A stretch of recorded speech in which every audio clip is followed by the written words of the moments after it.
Sup, my fellas. Don't forget to leave feedback, and enjoy the story. In this harsh world, packed with dungeons full of bloodthirsty beasts, only the strongest survive. But our MC, Kim Hyun-bak, has overpowered magic abilities. He can tame mobs inside dungeons and clear other floors with their help, without even straining. But it wasn't always like that. Back then, he was afraid to leave the house and trembled at every rustle. Everything changed when a portal appeared in his apartment, trapping the guy inside with no way out. He had to go inside and start exploring that place. But goblins immediately got him, trying to beat him to death with blunt clubs. He spent several days on the brink of life and death. He was scared, thought he was doomed. But one day he accidentally stumbled upon a themed site with guides and player discussions, his only ray of hope. He received a message about a joint dungeon run, and Hyun-bak thought he was finally saved. But the next day, no players gathered. He was left alone again. Then he decided to go into the dungeon by himself. He defeated all the goblins, pushing himself to the limit, and stopped, resting after the fight, not even believing that he survived. He cut his finger, preparing another risky experiment. He begged for it to work again and pushed his power through the blood. A magic seal appeared on a dead goblin, showing the attempt had taken hold. The goblin rose beside him, no longer hostile. He realized in disbelief that the taming had worked. Blue energy linked him to the goblin, confirming the bond. Yet even as he succeeded, a strange dizziness kept building inside him. The world swayed around him while the goblins watched in confusion. He remembers that by then he was the only explorer left alive. He had tried to hide from that truth and begged strangers for help, but nothing changed. The replies he received were cruel mockery rather than rescue. That humiliation finally hardened into anger and resolve. He decided that if he refused to remain trapped forever, he would have to clear the dungeon alone. With that decision made, he turned to his phone to understand what he could actually do. He focused on identifying his abilities before taking another step. The dungeon app showed he had mana and control suited to a mage type, along with unusually high luck. By combining mana and control, he discovered a taming skill that could turn monsters into subordinates. He tested it on one goblin, then managed to tame another as well. But the effort quickly pushed him to his limit and left him suffering mana exhaustion. He could barely breathe as the drain hit him all at once. Looking at his own hand and the goblin beside him, he realized how fragile his control still was. When he glanced toward the deeper tunnel, fear returned immediately. Even his tamed goblins seemed to want to retreat from whatever lay ahead. He tried to order them to help him move, forcing himself to keep going. Then a sound came from the apartment's side of the door. He staggered toward it, telling himself he had to recover quickly. Before he could finish thinking, another noise made him freeze. Sunlight spilled in from the apartment, reminding him how close normal life still seemed and how unreachable it really was. Through the dungeon site, he had learned one crucial fact that now haunted him. Magic users were extremely rare, yet they were essential in any proper group raid. That truth became unbearable when he looked at the raid status and saw he was alone. He lashed out in frustration, hating himself for not acting sooner. He wondered whether he could have fought beside the others if he had gotten himself together earlier. The memory of the call to combine forces only deepened his regret. He realized that if he had left his room and joined them, things might have been different. Now he was left shaking in the doorway with only his goblins behind him. The goblins could only stare, unable to understand his breakdown. Time kept passing anyway, and the system coldly recorded that he had already spent 3 days on the raid while lying asleep in the hallway. He eventually collapsed there with his club still beside him. A sudden sound jolted him awake. He grabbed his club at once, expecting another attack. He rushed to the door, ready to fight whatever had come through. When he found no enemy waiting, he briefly wondered if he had imagined it. Then another sound confirmed something real had arrived. He opened the door carefully and found resistance from the other side. When he yanked it open, a package slid through while his goblins flinched back in alarm. The box landed on the dungeon floor, absurdly ordinary in the middle of the cave. Its label showed it was addressed to him from someone calling himself Magician President, and it contained a book on basic mana theory. Elsewhere, the sender calmly confirmed that his gift had reached the dungeon entrance. His subordinate asked if he had really sent out another expensive package, and the old man admitted that he had. He explained that he was making an investment in the future, because most trapped explorers would die within a year but some still had room to grow. The subordinate protested that spending money on such slim odds made no sense, but the old man brushed it off as a small expense for the day. When reminded that those small expenses had already added up to nearly $1 million, he remained unmoved. He acknowledged the cost and kept reviewing desperate pleas from trapped people. To him, people were worth investing in more than anything else. He believed that if even a tiny fraction of them grew stronger, helping them in their darkest moment would still be worthwhile. His subordinate understood the logic but still felt it was an extravagant gamble. The old man accepted that difference, and only told him to learn to think further ahead. Left to himself, he quietly wondered what this latest investment would become. Back in the dungeon, Kim stared at the sender's name and tried to make sense of it. Inside the box he found a note explaining that the sender had read his plea, recognized how desperate his situation was, and bought the books with his own money. The message simply wished that the books would help him. Kim immediately suspects it might be a scam, especially after seeing warnings online about fake copies of the same expensive book. Even so, he starts checking the volume carefully, caught between suspicion and the possibility that someone may have truly reached out to save him. A mysterious magic book proves genuine when its label burns away in his hands, leaving him stunned. The messages that led him to it convince him someone truly sent him real magical knowledge and pushed him toward revenge. Moved by the sender's kindness, he silently vows not to forget the person who helped him. While his goblin minions sleep nearby, he settles into studying in earnest. The book teaches that moving mana requires calculation and mental imagery, not simple instinct. He immediately regrets never studying harder, because the theory gives him a headache. Even so, he manages to cast a first circle spell in 30 minutes, far faster than he could a few days earlier. Encouraged by that progress, he decides more practice will make him faster still. His training is cut short by the dungeon timer warning that he will be penalized if he does not enter soon. Accepting that he has no choice, he heads back into the dungeon with his goblins. Inside the cave, he cautiously scouts ahead with his small entourage. He sends the goblins charging first to test what lies deeper in the tunnel. The rush turns chaotic, but he keeps control of the situation. By slapping a prepared taming circle onto another goblin, he adds one more servant to his side. Checking his mana, he realizes he still has plenty left after the capture. Thinking he can afford another attempt, he looks farther in and notices a new kind of enemy. He discovers a group of skeletons and immediately recognizes them as a different class of monster. Instead of retreating, he wonders whether skeletons can also be tamed. The idea seems useful, but he quickly realizes skeletons have no blood, unlike goblins. Since his taming method requires both his blood and the monsters, the usual approach should not work. Watching one skeleton up close confirms the obvious problem. There is no blood to use. Still unwilling to waste such potentially valuable monsters, he searches for another solution. Their status screens reveal why he wants them so badly. Each skeleton possesses specialized talents like swordsmanship, magic, crafting, and even accounting. He realizes skeletons are far more useful than goblins because they come with real skills. Deciding to worry about the method later, he has his goblins help corner the skeletons first. Once one is restrained, he is left with the harder question of how to tame it. The advice he has seen about magic being mostly intuition suddenly becomes the only lead he has. With no better option, he chooses to trust instinct and try a rough imitation of goblin taming. He places the taming circle on the skeleton and begins the process as if it were a goblin. Instead of blood exchange, he slowly feeds mana into the bound skeleton. The skeleton reacts as the mana starts taking hold. The change continues, suggesting the improvised method is actually working.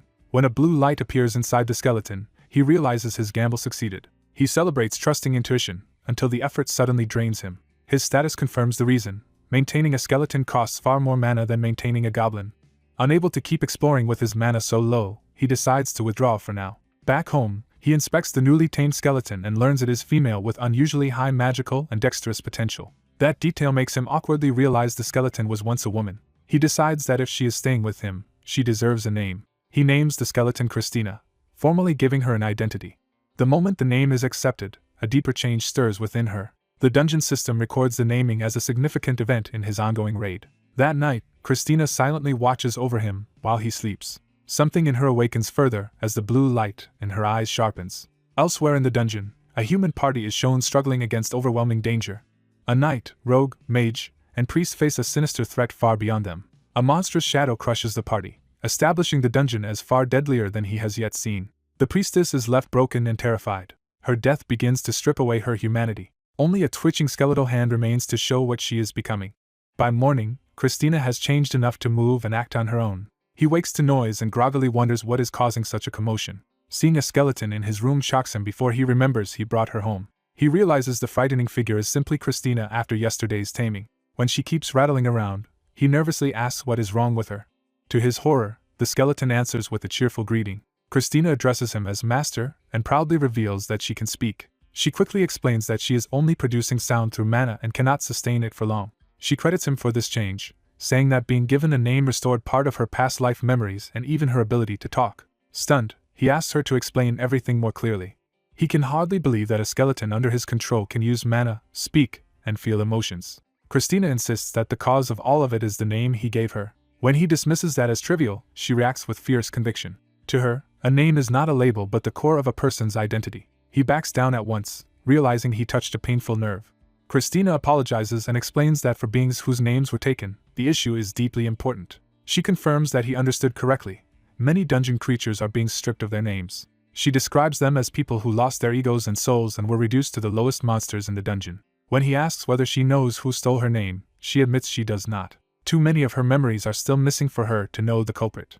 What she does remember clearly is the terror of existing in that hollow state. As he listens, he begins to feel her fear as if it is passing directly into him. That emotional link makes him realize something truly dreadful must exist deeper in the dungeon. He wonders whether he can ever survive against a horror capable of doing this to people. The thought pushes him into anger and panic. He lashes out at the dungeon itself for dragging him into a nightmare he never chose. What terrifies him most is the idea that even death may not free his soul. Christina responds by taking his hand and promising to do everything in her power to keep him alive. She gently tells him not to be so afraid. Even the goblins gather around as if joining in that reassurance. Their loyalty leaves him momentarily speechless. He finally accepts their support and entrusts himself to them. Once he calms down, he asks Christina to share whatever memories she has recovered. She tries to begin recounting her past, but the memory is still too fragmented to form a clear story. Her own confusion shows that the restored memories remain incomplete. She resorts to gestures and mana-assisted communication to keep explaining. Christina reassures him again that she is only speaking through mana and means no harm. He correctly guesses that the strain on her voice is simply mana exhaustion. Since she cannot keep talking for long, he decides they should wait until her mana recovers. That pause gives him time to look at her with fresh curiosity. He notices modern headphones among his things. Soon he finds the bizarre sight of a skeleton happily using a computer and listening to audio lessons. Checking her status, he sees that naming her greatly improved nearly all of her abilities and added new talents. Although she still lacks a language skill, her magic-related stats and support abilities have risen sharply. Seeing her magic aptitude, he decides she may be the perfect teacher for his own training. He starts imagining a future party where armored skeletons hold the front line while he and Christina cast from the rear. That vision becomes his first real plan for surviving the dungeon. He also realizes that if Christina is going to help this much, she deserves better equipment than a cheap setup. Another day passes, and the raid timer continues counting down while he rests and prepares. When he asks Christina for a favor, she immediately offers herself without hesitation.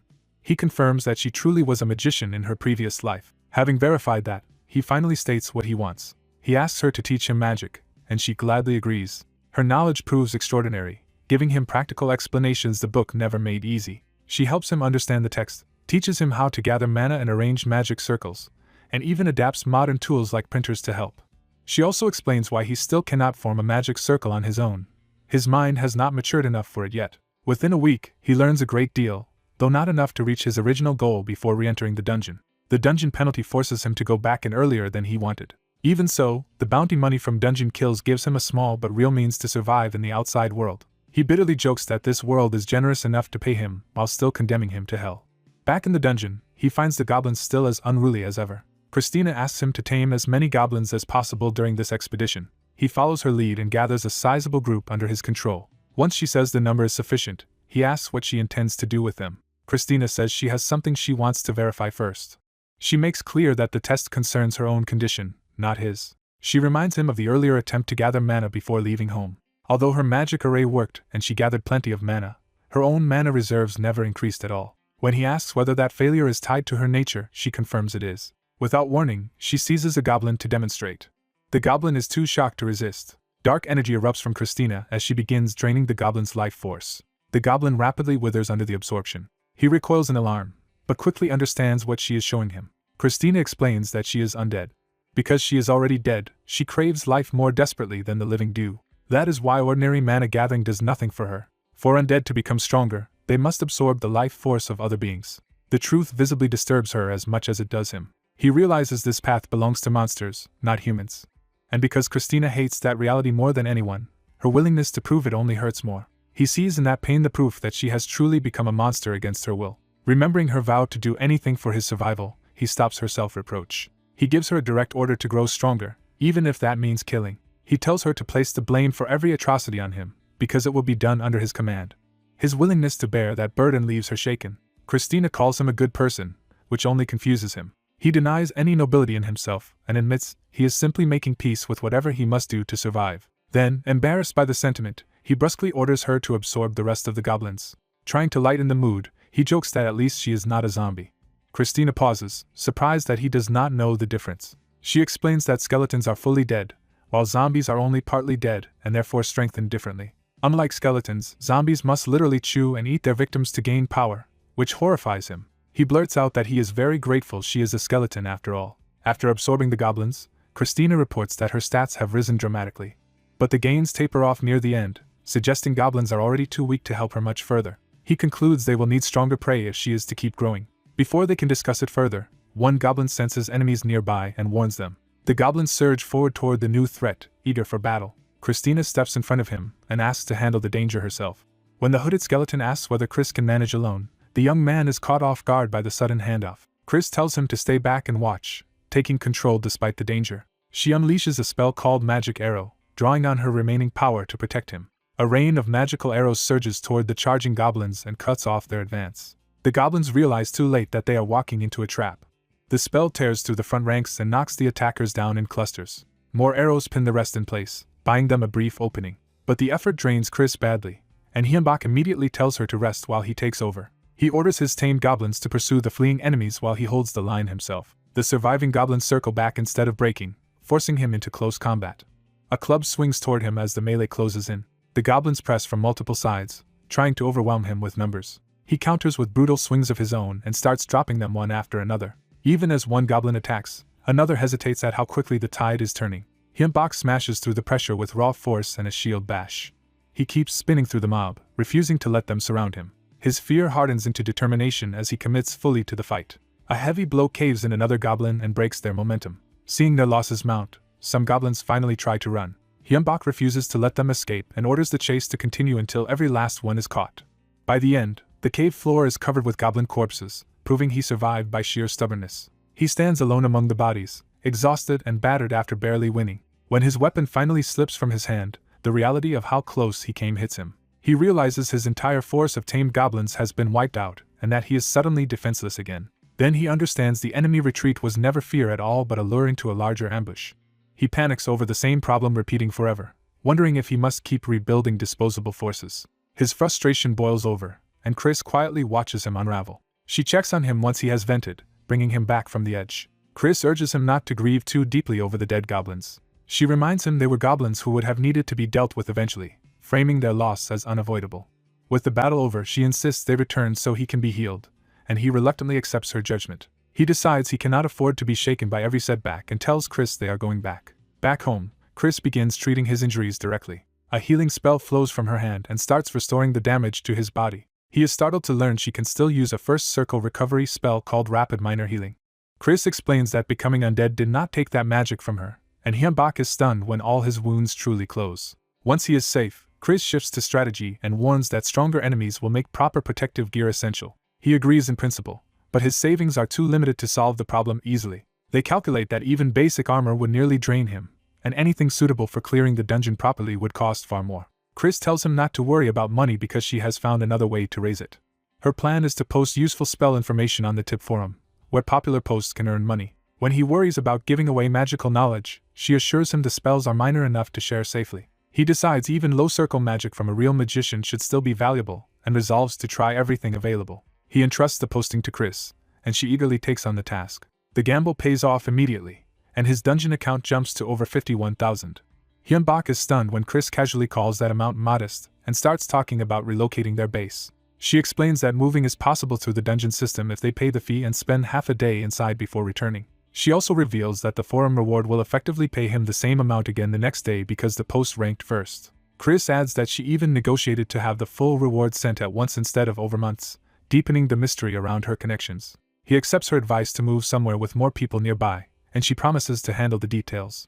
4 days later, the relocation is complete. Hyunbak arrives at a much larger home with 4 rooms, a separate living room and kitchen, and a full-year lease already secured. The place is decent enough, but he quickly senses there is a catch. From the balcony he discovers the catch is absurdly direct. A dungeon sits practically outside his front door. He is baffled by how the move itself worked and starts connecting it to the mysterious admins Chris mentioned. That thought sparks a desperate hope that if the admins can be reached, they might know how he can escape this world entirely. Chris notices his wavering resolve before he can sink too far into it. She snaps him back to reality, and reminds him that surviving here depends on clearing the dungeon, not dreaming about escape. Even after being called out, he cannot let go of the possibility that a way out might still exist. Chris presses harder, asking what he would do if escape only led to something worse and whether he would keep running forever. Her challenge forces him to confront that fleeing has never improved anything. He falls silent, then starts laughing at himself as the truth sinks in. He clenches his fist and turns that frustration into resolve. Staring at the barrier before him, he realizes the thing he wants most is not escape but the power to seize his own freedom. He tries to break through that boundary with his bare hand, convinced freedom is right in front of him. Instead, he only bloodies himself, and Chris watches as he finally chooses a different answer. He swears that no matter what it takes, he will clear the dungeon and survive on his own terms. That decision triggers a violent surge of energy from within him. Mana erupts through his body so suddenly that Chris has to shield herself from the blast. She immediately recognizes that something fundamental has changed in him as his mana begins to move. Hyunbok stares at his glowing hand in disbelief, unable to understand what just happened. Without hesitation, he grabs a weapon, eager to test whether this change is real. His first strike lands with far more force than before, confirming that something inside him has awakened. Soon after, he enters the dungeon again in proper armor, and with a real mace, no longer the same desperate novice. Feeling the difference in his own body, he senses that his power has undeniably risen. The mana continues to circulate through him, and Chris tells him not to interfere with the process. She explains that he overcame his anger and despair and forged a firmer resolve. Because of that mental growth, the mana inside him finally began moving on its own. He is amazed that a change in mindset alone could cause such a transformation. Chris answers that this is exactly how magic works and declares that he can now truly call himself a magician. Hyunbok realizes the turbulent sphere near his heart is a genuine circle, the foundation of a mage. With that first circle formed, Chris tells him he has become much stronger. He briefly credits his own talent, but even he knows better equipment helped a great deal. Chris agrees wholeheartedly and praises the value of being overprepared, especially with their new armor and weaponry. Their banter turns light for a moment as Hyunbok teases her for picking up strange internet slang. Back in the dungeon, they return to the next step of their plan, replacing the goblin force they lost. This time the target is a pair of skeletons whose skills make them far more useful as long-term subordinates. Hyunbok channels mana into a taming spell while Chris oversees the process. The spell succeeds, and the two skeletons become his new servants. He gives them the names Castle and Kai, hoping a name will anchor them more firmly. Even after naming them, Chris keeps them restrained because newly revived undead cannot yet be trusted. When Hyunbok questions the caution, she warns that they may not be calm and rational the way she is. She explains that the memories of dying and existing as undead are horrifying enough to drive most of them unstable. So they lock the two skeletons away and wait for their memories to return. When the time comes, Hyunbok opens the closet to see whether they have recovered. The doors part, and the tension spikes instantly. One of the skeletons lunges out screaming, proving Chris was right to be careful. Hyunbok panics and recoils while the sudden attack nearly turns the test into a disaster. The two skeletons thrash wildly on the floor, still trapped between instinct and reason. Chris restrains one and concludes that it has indeed regained enough memory to react as a person again. Hyunbok notices they seem to understand speech and wonders why they still cannot answer him. Chris explains that ordinary skeletons lack vocal cords and that her ability to speak is an unusual exception. She congratulates them on receiving a second chance at existence. The newly awakened skeletons fall silent, listening rather than attacking. Chris tells them that although they once lost even their names, they recovered fragments of their former lives because their master named them anew. Hyunbok is caught off guard when she starts presenting him as the center of their salvation. Chris bluntly reframes the situation by declaring that their master is their savior. To Hyunbok's disbelief, the claim visibly reaches them and changes their attitude. Chris goes further, saying this world too is under invasion and that Hyunbok now stands in the middle of that crisis. She argues that if he survives, they may avoid losing themselves again and perhaps accomplish what they failed to do in life. Then she demands that they swear their lives to him, and Hyunbok nervously goes along with the ceremony. Chris herself makes the first vow, pledging undying loyalty to him in the name he gave her. With Chris committed, the pressure shifts to the two new skeletons. Chris warns them that refusal will mean immediate destruction, leaving no room for hesitation. Faced with that choice, they finally yield. They begin their oath by invoking their souls and the new names Hyunbok bestowed on them. One adds a condition that they will help him as long as he helps fulfill his revenge, revealing that fragments of his old purpose remain. Even so, both swear loyalty to the master who named them, and the bond takes hold. Hyunbok feels the connection settle and realizes the pact is real. Chris welcomes them as comrades, and they formally place themselves under Castle and Kai's shared command structure. Their personalities emerge immediately, with one still obsessed with revenge while the other speaks with knightly restraint. Chris notes that their strengthened bond now lets them communicate without spending mana, which will make command far easier. Hyunbok asks each of them to explain their goals so he can understand the people now tied to him. Castle admits his memories are incomplete, but one thing remains clear to him. He was once a mercenary, and his surviving purpose is to find the man who killed him and repay blood with blood. Kai remembers belonging to a family that possessed a treasured heirloom. When his older brother entered a dungeon and vanished, that family treasure disappeared with him. Kai, once a knight, says his goal is to recover that lost heirloom and return it. Chris then states her own name plainly. She was a magician before and wants to surpass the magical power she had in her previous life. When the attention turns to him, Hyunbak is suddenly the only one without a grand mission. He introduces himself simply, and says his goal is just to survive. He admits that after already coming close to death once, survival is no small thing to him. The memory of being hunted and helpless still defines him more than any dream of glory. Even in bed, that terror lingers and leaves him shaken. So he asks them honestly to help him live, making survival his only true request. The three undead fall silent as they weigh that answer. Instead of scorning him, they accept his honesty and decide that wanting to live is reason enough to follow. Relieved, Hyunbak welcomes them all as partners and commits to working together. Soon after, Castle throws himself into battle with reckless enthusiasm. He carves through goblins in sweeping arcs, showing why a former mercenary is far deadlier than a tamed monster. His aggression is so intense that even his allies have to keep an eye on him. When Kai drops in to support him, Chris immediately orders him to stop Castle from charging too far ahead. Castle ignores caution and keeps attacking with manic delight. Kai answers with disciplined sword strikes, cutting down enemies while controlling the battlefield around Castle. Chris nearly gets clipped in the chaos, and yells at Castle for how close that was. Hyunbak laughs that having a true vanguard is wonderful, and Chris reminds him that this protection should free him to study while they fight. With competent undead companions leading the way, their dungeon exploration speeds up dramatically. That efficiency carries them to the boss room far sooner than Hyunbak expected. Reviewing earlier challengers' information, he confirms the room should contain 1 goblin fighter and 20 goblins. Castle dismisses the warning as trivial and urges the group to hunt the boss immediately, while Kai counters that carelessness is death. They learn the goblin dungeon may contain a boss monster, making it far more dangerous than a routine hunt. Because the old dungeon post might be unreliable and his own death would end everything, Hyunbak decides to retreat and prepare first. Back home, Chris calls for attention as the group regathers around Hyunbak. He checks Chris's updated Explorer data to see how much stronger she has become. Her growth is substantial, and the skeletons marvel at a world where strength can be measured so precisely. The other two immediately crowd in and ask to have their own progress evaluated as well. Kessel's status shows he has improved and gained combat-oriented potential. Kai's status also reveals major growth, along with a notable leadership talent. After confirming both skeletons have advanced, Hyunbak is reminded to inspect his own status too. He hesitates, bracing himself before looking at his own numbers. His level turns out to be the highest in the group, with unusual talents that favor magic control and luck. Even so, he judges their strength insufficient and insists they need more preparation before risking the boss. The skeletons agree, and Chris reveals the key item she wants next, mana crystal dust. Hyunbak discovers the material is extremely expensive, far beyond what he expected. Chris still asks for a full kilogram, arguing the current discount makes it a bargain despite the huge total cost. Hyunbak protests that even discounted, the price exceeds all of his savings. Chris calmly points out that the site allows installment payments, removing his last excuse. Trusting her judgment that the purchase is essential, Hyunbak reluctantly agrees.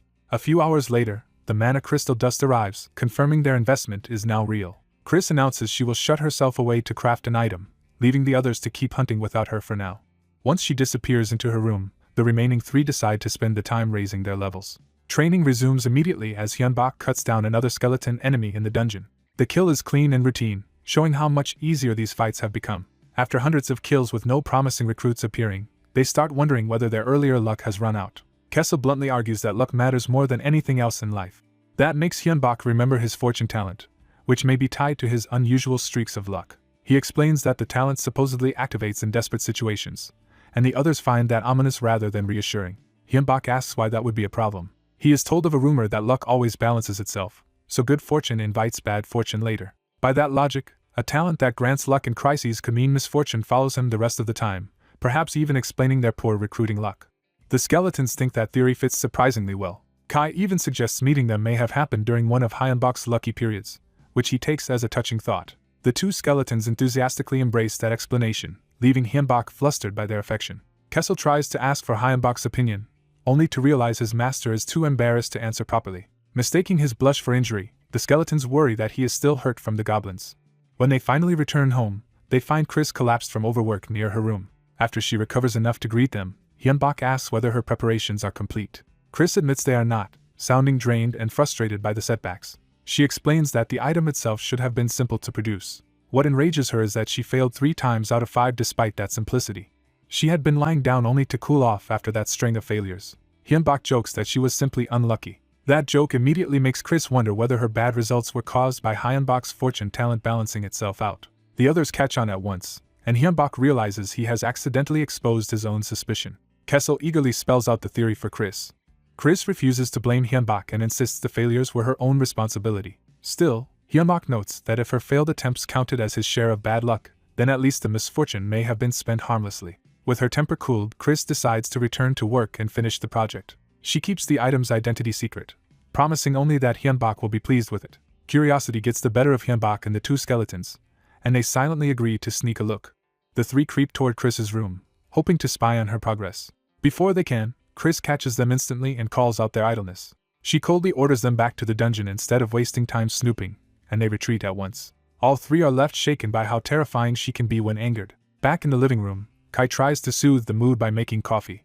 He carefully brings the drink out as a small act of support. While waiting, Hyunbak realizes Chris has been shut inside for an unusually long time. 3 full days have passed since she last emerged, and he starts worrying that things may not be going well. The others remind him that peeking only earned them Chris's wrath, so the best help now is patience. Hyunbak accepts that Chris is capable and tries to trust her judgment.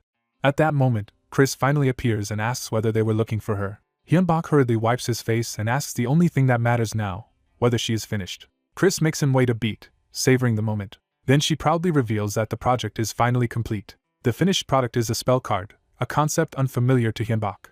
Chris explains that it is a card engraved with a magic array. Once mana is poured into it, and the spell is visualized with an incantation, even someone without natural casting ability can use magic through it. The cards also shorten casting time and let the user wield spells up to 2 circles above their normal level. Hyunbak is impressed by how intricate the card's design is. Chris explains that in her old world spellbooks were standard because cards were too small and difficult to make by hand. Hyunbak realizes the amount of concentration required must have been enormous. Chris credits this world's precise technology for making the work possible. By digitizing the magic array once, she could resize it freely and mass-produce the pattern. That let her print as many copies as she wanted, though some came out defective. Her earlier failures were not in drawing the arrays but in the next stage of production. She had to process the printed arrays with mana crystal dust to turn them into real spell cards, a step that still required manual work. In the end she produces 20 cards, mostly first circle with a few second circle ones, and explains she kept the circles low because higher spells consume too much mana. Chris privately laments her own limits, frustrated that she could not make stronger cards yet. Kai and Kessel immediately ask whether she made anything for them too. She apologizes that the materials were only enough for the spell cards, but promises to craft proper equipment for them later. With the cards ready, Hyunbak decides it is time to push everyone to the level cap of the first floor, and then challenge the dungeon again. 16 days later, the party returns to the dungeon entrance fully prepared. All 4 have reached level 12, the highest they can attain on the first floor. Chris confirms the spell cards are packed and ready for battle. Hyunbak rallies the team and places special trust in Kai, whose role will be crucial. Kai accepts that responsibility with fierce determination to repay that trust through victory. Hyunbak opens the dungeon doors, and the team advances inside together. They enter a vast chamber of ruined pillars, immediately sensing the scale of the battlefield. The goblins notice the intruders at once. A goblin fighter lets out the alarm, summoning the whole room to attack. The horde surges forward in a frenzy. Their bloodlust spreads through the crowd as the charge builds. Hyunbak is stunned to see far more goblins than the old information had suggested. He realizes their earlier caution saved them from walking into a massacre unprepared. Kai immediately takes command and orders a full assault before the goblins can overwhelm them. The enemy mass rushes in, committing everything to the first clash. At Kai's signal, Hyunbak and Chris activate their prepared spell cards and unleash Fire Bolt. The two casters trigger multiple cards at once, turning their preparation into instant firepower. A barrage of flaming bolts streaks into the charging goblins. The front ranks are engulfed in explosive fire. The blast tears apart the formation, killing many goblins and scattering the rest. Kai recognizes that Hyunbak and Chris have created the opening and shouts that they are providing cover fire. He orders the melee fighters to protect the casters and wipe out the surviving enemies while the goblins are disorganized. As Chris follows with magic arrow support, Hyunbak sees that putting Kai in command was the right decision. Kessel joins the assault with magically enhanced strikes. Kai tears into the goblins at close range, driving the attack with ruthless momentum. Kessel matches that ferocity, cutting through enemies while shouting for total extermination. In the middle of the slaughter, Kessel senses a stronger presence entering the fight. He smashes aside another goblin and turns toward the real threat. Kai shifts position as the battlefield focus changes. The goblin boss finally steps forward, radiating power far beyond the ordinary fighters. Kai charges the boss without hesitation, determined to bring it down himself. Their first collision is violent, proving the boss can meet Kai head-on. Kai presses in with sword and shield, trying to overpower the boss before it can settle into the fight. The boss answers with a devastating red slash, and Kai realizes too late how badly he needs heavier armor. Hyunbak promises that if they survive, he will buy Kai proper plate armor, and Kai takes that promise as fuel to keep going. As Kai and the boss lock into a deadly exchange, Kessel calls for Hyunbak to finish it with magic. Hyunbak and Chris switch to lightning, activating Spark through another spell card. Chris uses her undead body as a conduit to drive the electric attack directly into the melee, turning her nature into an advantage. The boss tries to escape the current, only to find Kessel already on him. Kessel grabs hold and refuses to let the boss break free. He commits completely, pinning the boss in place even as the electricity tears through both of them. When the light fades, the boss collapses at Kessel's feet. Kessel raises his sword in triumph, convinced they have won. Kai urges everyone to use that momentum and finish off the remaining goblins. Hyunbak keeps fighting and encourages the team not to relax yet. Chris reinforces that warning, telling them not to lower their guard until the very end. Even while exhausted, Hyunbak refuses to stand idle and keeps pushing the cleanup. At last, with the room seemingly cleared, he stops and realizes they have actually survived. Relief breaks through his exhaustion, and he celebrates their victory. A system notice confirms the first dungeon has been cleared, rewarding them with money and an F-rank item while warning them not to grow careless. Back at home, Hyunbak drags himself inside after the ordeal. He starts unwrapping his gear, too tired to keep standing in it. The hand wraps fall away as his body finally gives into exhaustion. The others trail in behind him just as drained, and the victory high gives way to total fatigue. Hyunbak collapses on the floor, admitting he is completely spent. The three skeletons immediately gather around and channel energy into him. As they absorb the boss's power, Chris notes how much stronger they have become and realizes she can now make third circle spell cards. Hyunbak, barely conscious, just wants to lie there and rest a little longer. As he drifts off, something feels wrong. He suddenly notices the boss's corpse still moving, its eyes open and body not fully dead. Startled, he scrambles backward as the supposedly defeated boss twitches back to life. The others rush over in alarm, but Hyunbak insists he is fine while staring at the lingering threat. He bitterly realizes how reckless it was to nearly fall asleep in a dungeon before confirming the kill. Once the danger is truly over, he decides they should leave immediately. Checking the dungeon site, he notices a new option called Rapid Return Service that was not there before. The group suspects this convenient feature may be the reward for clearing the boss. Since it appears harmless, Hyunbak decides the quickest way to verify that is to press it. A door materializes directly in front of them inside the dungeon, taking everyone by surprise. Seeing the exit appear on demand, Hyunbak is amazed at how convenient the new return function is. Hyunbak suddenly senses something impossible and freezes in alarm. His confusion deepens as he realizes the disturbance is not a normal attack or trap. Chris, the skeleton mage, is just as shaken, stunned by a phenomenon that should not exist. She tries to understand whether a dimensional link, materialization, or both have occurred, while Hyunbak can barely process what he is seeing. The other skeletons decide it is wiser not to interrupt Chris while her obsession with magic has taken over. When Hyunbak asks about going home, they tell him returning is impossible for now because they have to wait. They insist that leaving Chris alone until her curiosity is satisfied is the safest option for everyone. Having no better choice, Hyunbak reluctantly settles in to wait. The group stays put while Chris continues examining the mysterious door-like phenomenon. Hyunbak wakes up back in his room to someone asking whether he ordered something from the dungeon's site. He finds the three skeletons in his apartment, and denies having bought anything recently. One of the skeletons goes to check what arrived. A large package has been delivered to Hyunbak from Dungeon Express. As they gather around it, the skeletons warn him to be careful with an unknown sender. The sender turns out to be the magician president, and Hyunbak immediately realizes the package is probably safe.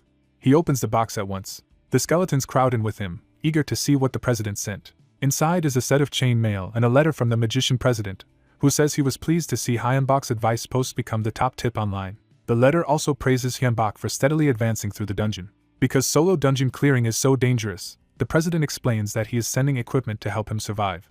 Chris recognizes the chain mail as expensive high-grade gear with automatic repair and cleaning enchantments.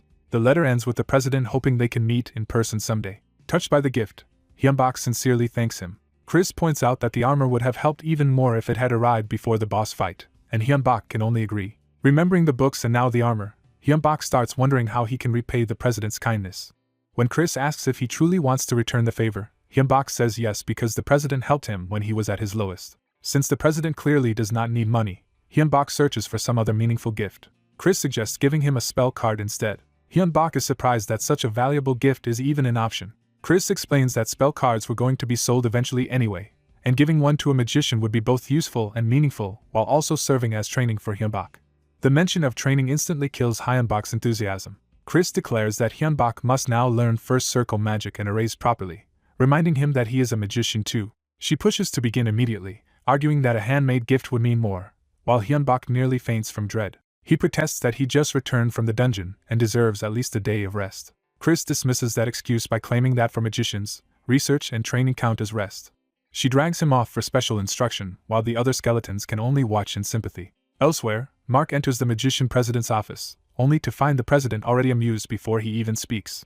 Mark awkwardly apologizes for barging in. The president's mood is so good that Mark asks whether something fortunate happened. The president reveals that the last surviving challenger from that dungeon is still alive and progressing, so he sent him chain mail.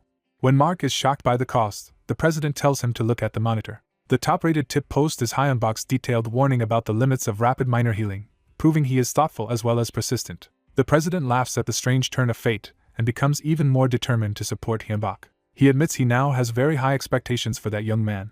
Back in the dungeon, Hyunbak tests the gifted chain mail and feels its value immediately. Armed with better gear, he returns to the dungeon with Chris and the other skeletons. They decide to challenge the second floor next. The party advances cautiously into the deeper level. They light torches as they move into the dark passage. The second floor looks like another cave system, and their tamed goblins lead the way. At first glance, Hyunbak thinks it does not look much different from the first floor. Chris warns him not to get careless just because the layout is familiar, since the monsters should be stronger here. Before they can settle in, a heavier presence announces itself nearby. A large enemy force rushes them, and the skeletons blame Hyunbak for tempting fate with his words. Hyunbak is horrified to see that the new threat includes an orc. He immediately orders his allies to engage. Kai and Kessel charge forward to intercept the enemy wave. Hyunbak quickly realizes the situation is far worse than he expected. Even the goblins he had strengthened are being driven back by the enemy mob. A heavy club comes flying toward Kessel. Kessel blocks the blow with his shield, but the impact shows how overwhelming the orc's strength is. He is forced backward despite defending properly. Facing the orc head-on, Kessel admits the monster is every bit as powerful as it looks. Worse, more enemies keep pouring in behind it. Hyunbak sees another group arriving and realizes they are about to be surrounded. He orders Kai and Kessel to retreat on his signal while Chris prepares to act from the rear. Chris pulls out a spell card and calls for Hyunbak's help. She warns him that she is about to borrow some of his mana to activate it. The spell card begins drawing power from both of them at once. Hyunbak is shocked by how much mana is being drained from his body.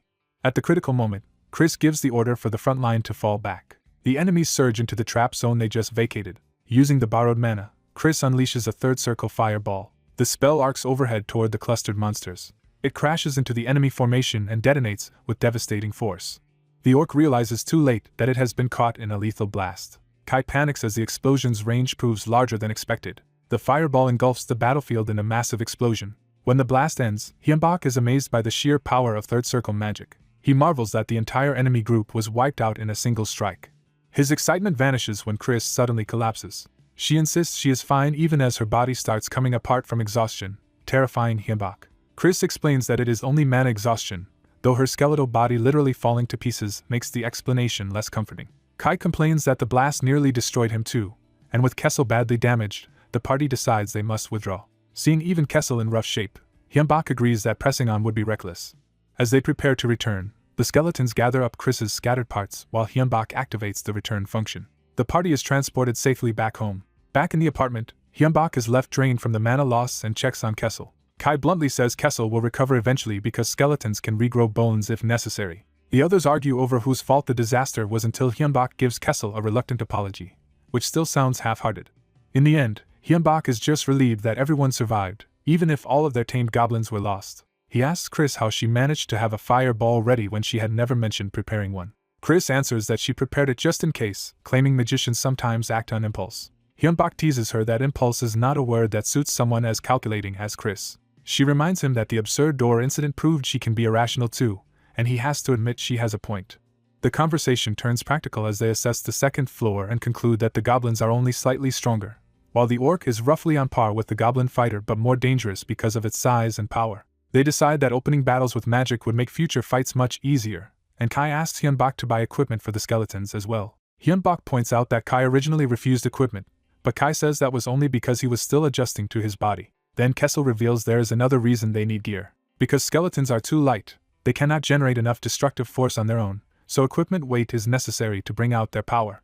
Kai immediately starts boasting that with proper gear he could crush an orc barehanded.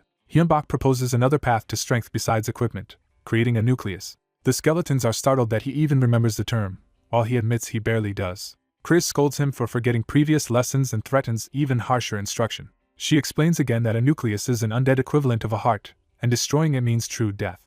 Hyunbak wonders why they would deliberately create such a weakness, which makes Chris despair at how little he retained. Even so, their dungeon timer keeps ticking down while Chris continues lecturing him. Chris broadens the lesson to undead monsters in general. She explains that undead are troublesome because they do not tire or feel pain, making them hard to put down by ordinary means. Their true vulnerability is the nucleus hidden inside them. That is why she had taught Hyunbak to aim for likely nucleus locations such as the head or heart when fighting undead. When Hyunbak notes that the low-level undead he has seen had no nuclei, Chris explains that newly created weak undead do not form them yet. Only some undead develop nuclei over time and experience. But after today's danger, Chris decides they should strengthen themselves rather than merely observe. Hyunbak asks what benefit a nucleus gives if it also creates a fatal weak point. Chris says the advantages are far greater, because a nucleus allows the use of a circle and an aura sphere, the foundations of magic and swordsmanship. That makes Hyunbak ask how Chris has been casting magic all this time without a proper circle. She admits she has been storing mana directly in her bones, but it is inefficient and limiting. So Chris formally asks Hyunbak for permission to create nuclei for the skeletons, and he agrees once he hears how valuable the upgrade would be. The others immediately praise his decision. Hyunbak is ready to start at once. Chris shuts that down immediately because they lack the necessary materials. A nucleus must be made from something that can absorb mana, such as a special mineral, a monster heart, or a gem, and only gems are realistically available to them right now. When Hyunbak hears that purity matters and gems are required, he starts worrying about cost. He asks Chris how much money he currently has left. Chris says that after excluding finance funds, Hyunbak has a little under $30,000. To give him a reference point, Chris notes that even a 1-carat diamond ring costs around $4,000.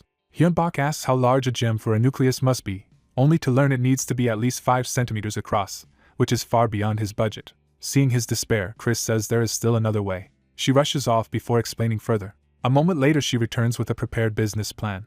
Chris launches into a formal presentation on how to fund nucleus creation. Hyunbak can only stare, wondering when she had time to prepare all this. Chris begins with the obvious problem. Gems are extremely expensive. Then she reveals the solution she has already devised for raising the money. Their plan is to mass-produce and sell spell cards. Chris argues that buyers gain a life-saving magical trump card while they gain nucleus funds, making the deal attractive for both sides. When Hyunbak worries about production costs, Chris shows that mana crystal dust is expensive but manageable. By using the dust efficiently, they can make about 100 cards per kilogram and still sell each card at a large profit. She presents the written details and urges Hyunbak to sign off on the plan, framing it as a major opportunity. The other skeletons can see that he is already being won over.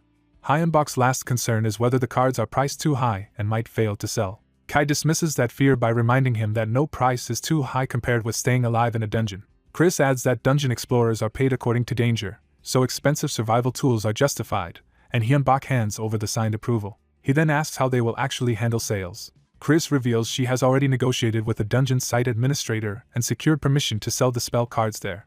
With the business side settled, they decide to start production immediately while limiting dungeon exploration until they are stronger. Hyunbak suggests they still enter the dungeon for a single controlled battle each time so they do not lose their edge. The group quickly finishes preparing the listing and production setup together. Once the spell cards go live, the first batch sells out immediately. With demand proven and money finally within reach, they move straight into full-scale spell card production.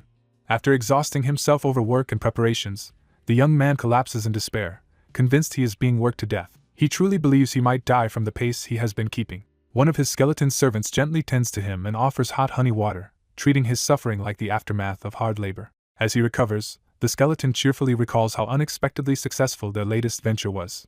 The young man admits he was stunned that their spell cards sold out almost immediately. Even with production costs eating half the revenue, the amount of money they earn still feels enormous to him. Chris points out that they now finally have enough funds to start making nuclei, and the young man agrees in principle. Still desperate for a break, he bargains for 1 day of rest and only gets it on the condition that the house be cleaned first. Soon after, one skeleton proudly experiences the effect of a newly installed nucleus and feels mana overflowing through his body. The enhancement is so dramatic that he says it feels like being reborn. With the new nuclei in place, the skeletons conclude they should now be able to handle third circle magic much more easily. The young man is surprised that such an expensive upgrade can make such a huge difference without changing their outward appearance. Chris dryly reminds him that it had better matter, considering they spent $1.6 million on it. He explains that they cut costs by using artificial gems instead of natural ones, though each gem only holds about 70% of the mana. To compensate, Chris embedded 5 nuclei in himself for now and designed them to resonate with a future central nucleus, making the whole system stronger later. The young man realizes Chris had planned the upgrade path well in advance. Wanting to see the results, he lines the skeletons up and prepares to check their stats. Christina's status shows a major jump in magic power and improved overall potential. Kessel's status reveals a large increase as well, especially in physical durability and combat ability. Kai's numbers also rise sharply, confirming the nuclei strength in all 3 of them. While reviewing the data, the young man notices something unfamiliar in the magic power section. He realizes a new value has appeared there that was not present before. The skeletons crowd around to inspect the change with him. Chris concludes the new figure is being counted separately from talent, which likely means it is beneficial, though the nuclei may still cause further changes over time. Satisfied for now, the young man notes that their increased magic power should make dungeon raiding easier. Kessel immediately wants to head into the dungeon and test the upgrade in battle. Chris shuts that down at once, insisting they first confirm the nuclei are stable and safe, and the young man quickly backs off from taking the risk. Instead, they begin testing their new abilities in a controlled way. Kessel demonstrates a blade wrapped in energy and asks whether his master saw what he just did. He explains that this technique is sword aura, something normally reserved for at least A-rank mercenaries. The young man is amazed that one of his skeletons can already use such an advanced martial skill. Kai dismisses the feat as only the beginning and prepares to show something even more impressive. He channels power into his weapon for a stronger demonstration. Kai unleashes the sword aura outward as a ranged slash, carving through the rock wall. The young man is thrilled to see that Kai can fire sword aura like a projectile. Not to be outdone, Kessel claims he can do the same. He launches his own ranged sword aura attack with confidence. But the moment after releasing it, he senses something is wrong. His attack detonates badly instead of ending cleanly. The young man starts praising Kessel just before the situation goes sideways.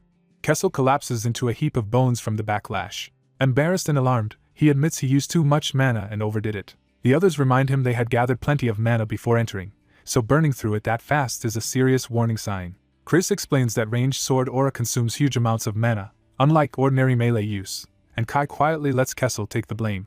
The young man realizes this is a dangerous complication they had not anticipated during their first dungeon outing in a while. Chris immediately starts thinking of a long-term fix, such as inscribing mana absorption arrays onto their nuclei, but the young man postpones that expensive idea until after more spell card sales. Deciding to retreat before things worsen, he asks for help carrying Kessel back. Chris warns that retreat may already be impossible. A pack of gnolls emerges, led by a larger, more menacing one. The young man instantly recognizes the monsters and panics because Kessel is out of commission. More gnolls pour in, turning the encounter into a dangerous ambush. As the young man starts to lose control, Chris tells him to calm down and prepares a spell. Chris casts Lightning Bolt. The spell rips through the gnolls and stuns the charging pack. Without wasting the opening, Chris begins another spell. He follows up with Ice Breath. The ground freezes over, locking the battlefield into a slick, immobilizing trap. With the enemies slowed and exposed, Chris calls for Kai to strike. Kai meets the gnoll leader head-on before it can reach them. He cuts the leader down in a single decisive blow. The young man is stunned by how quickly the crisis is resolved once his servants coordinate properly. After the battle, Chris addresses him directly. He warns that a magician who panics cannot use his abilities properly, and may die because of that weakness. The young man accepts the criticism and admits he failed to keep his composure. Kessel, still just a skull in his hands, tries to cheer him up instead of letting him spiral into self-blame. The others remind him that he was an ordinary person only a few months ago, and is already growing at an astonishing rate, with loyal allies to cover his weaknesses. Reassured, he steadies himself and accepts that he does not have to face everything alone. He thanks Kessel, Kai, and Chris for protecting him. Then he asks them to keep looking after him from now on as well. Back home that night, he parts from them warmly and tells them they all did well. He finally heads to bed, physically and emotionally drained. As he settles in, he admits he is exhausted but content. Sleep takes him almost immediately. He finds himself in a strange empty place, and realizes he is dreaming. There is nothing around him but blank space beneath his feet. After wandering pointlessly, he concludes the place is just a dream with no meaning. Annoyed by the absurdity of it, he decides there is no point searching for an exit. He gives up on moving and waits for the dream to end on its own. Then a glow suddenly appears from within his chest. He notices the strange light and looks down in confusion. The glow intensifies until he realizes his mana is surging out of control. Mana begins pouring from him in overwhelming waves. He immediately senses that the situation is dangerous. The runaway mana keeps swelling instead of stopping. Terrified, he desperately orders it to stop. He physically tries to force the surge down with his own hands. Even that fails to halt the flow. He grits through the pain as the pressure keeps building. Finally, he reframes the problem and commands the mana as something that belongs to him, and must obey him. The force begins responding to his will instead of rampaging freely. Inside him, the mana condenses around his heart in a violent transformation. He braces himself as the process reshapes his internal magic structure. In the middle of the pain, he realizes something fundamental is changing. Far away, faint voices call for him to wake up and snap out of it. Those pleas finally break through, and he jolts awake in terror. All 3 skeletons are gathered over him, relieved that he is conscious again. Still disoriented, he asks why they are all in his room, and they tell him something serious almost happened. Chris explains that he sensed an abnormal mana disturbance coming from the room and rushed in. When they checked on him, an extreme amount of mana was pouring out of his body, enough that he could have died from mana exhaustion if it had continued. The young man immediately suspects the dream and the mana rampage were connected. He recounts that in the dream his mana had gone berserk and asks whether Chris was the one who calmed it down. Chris says no, the mana stabilized on its own, though its flow is now much steadier than before. That leaves the young man wondering whether he himself somehow brought it under control. As he thinks back on the dream, a realization begins to form. He studies his own hands as if testing whether something inside him has changed. To confirm it, he casually casts Light. The spell activates even when he uses a different spoken word, proving the trigger is no longer tied to the exact incantation. He concludes that mana exists inside his body, and therefore should be his to command. From that insight, he understands that mana is something he can directly control rather than merely borrow through formulas. Chris immediately recognizes the significance of what he is saying. Mana begins swirling around the room in response to the young man's new control. Chris formally congratulates him on becoming a true magician. He reveals that the breakthrough was so profound that the young man skipped the second circle entirely, and reached the third circle at once. The skeletons celebrate the leap as a major milestone, while the young man is still trying to process it. Even as he accepts the congratulations, he cannot understand how he advanced so suddenly. Chris explains that magic is deeply tied to the mind, so explosive growth can happen when understanding suddenly deepens. He adds that enlightenment does not have to be dramatic and can simply mean learning something essential about oneself. Such enlightenment differs from person to person, and what helps one magician may be useless to another. Because magicians value the sharing of insight regardless of practical worth, Chris asks to hear exactly what realization led to this breakthrough. The young man agrees to explain, though he first jokes that he would prefer to eat before giving a lecture. After hearing the explanation, Chris concludes that combining the talent's control and blessing of mana lets him move mana directly, allowing him to cast any spell he has already completed without relying on the formal spell name. The downside is that forcing magic beyond his level still costs far more mana, but within his limits he may now have an edge even against a magician 1 circle above him. The young man is delighted that he can finally contribute real magical firepower to the group instead of just relying on the skeletons. Chris immediately turns that excitement into a new burden by declaring that he must now learn every spell he possibly can. He explains that this new ability grows stronger the more spells the young man masters. Before the young man can protest properly, Chris drags him straight into special training. The others watch him get hauled away again, resigned to the routine. Time passes, and the dungeon countdown continues while he undergoes intense special training with Chris. During training, he practices offensive magic like Fire Bolt until he can unleash it explosively. He also learns to fire magic arrow rapidly and on command. His spellcasting becomes so aggressive that even his companions wonder if the studying has driven him slightly mad. For him, though, the relentless training is strangely therapeutic and relieves his stress. After another successful session, the skeletons praise how much his skills have improved and urge him not to overdo it. Back home, he finally gets to relax and cool off after the training. But the skeletons are waiting with another development and tell him to check their stats.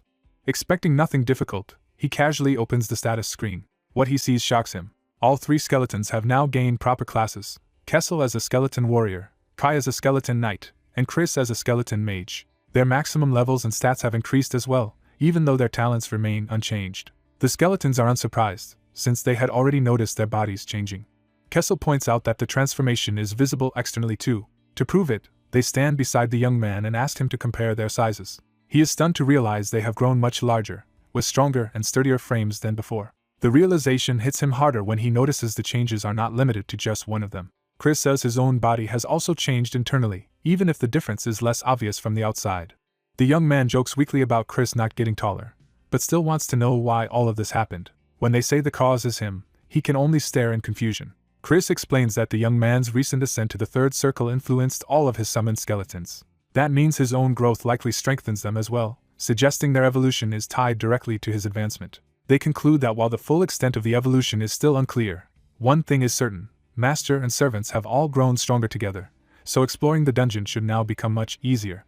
Chris shuts down Hyunbak's hope of resuming the dungeon raid immediately, judging that his magic still needs work. Hyunbak accepts the criticism and realizes he is not ready yet. Chris then reveals that the truth is the opposite of Hyunbak's self-doubt, because his growth as a magician has already become exceptional. The real delay is practical.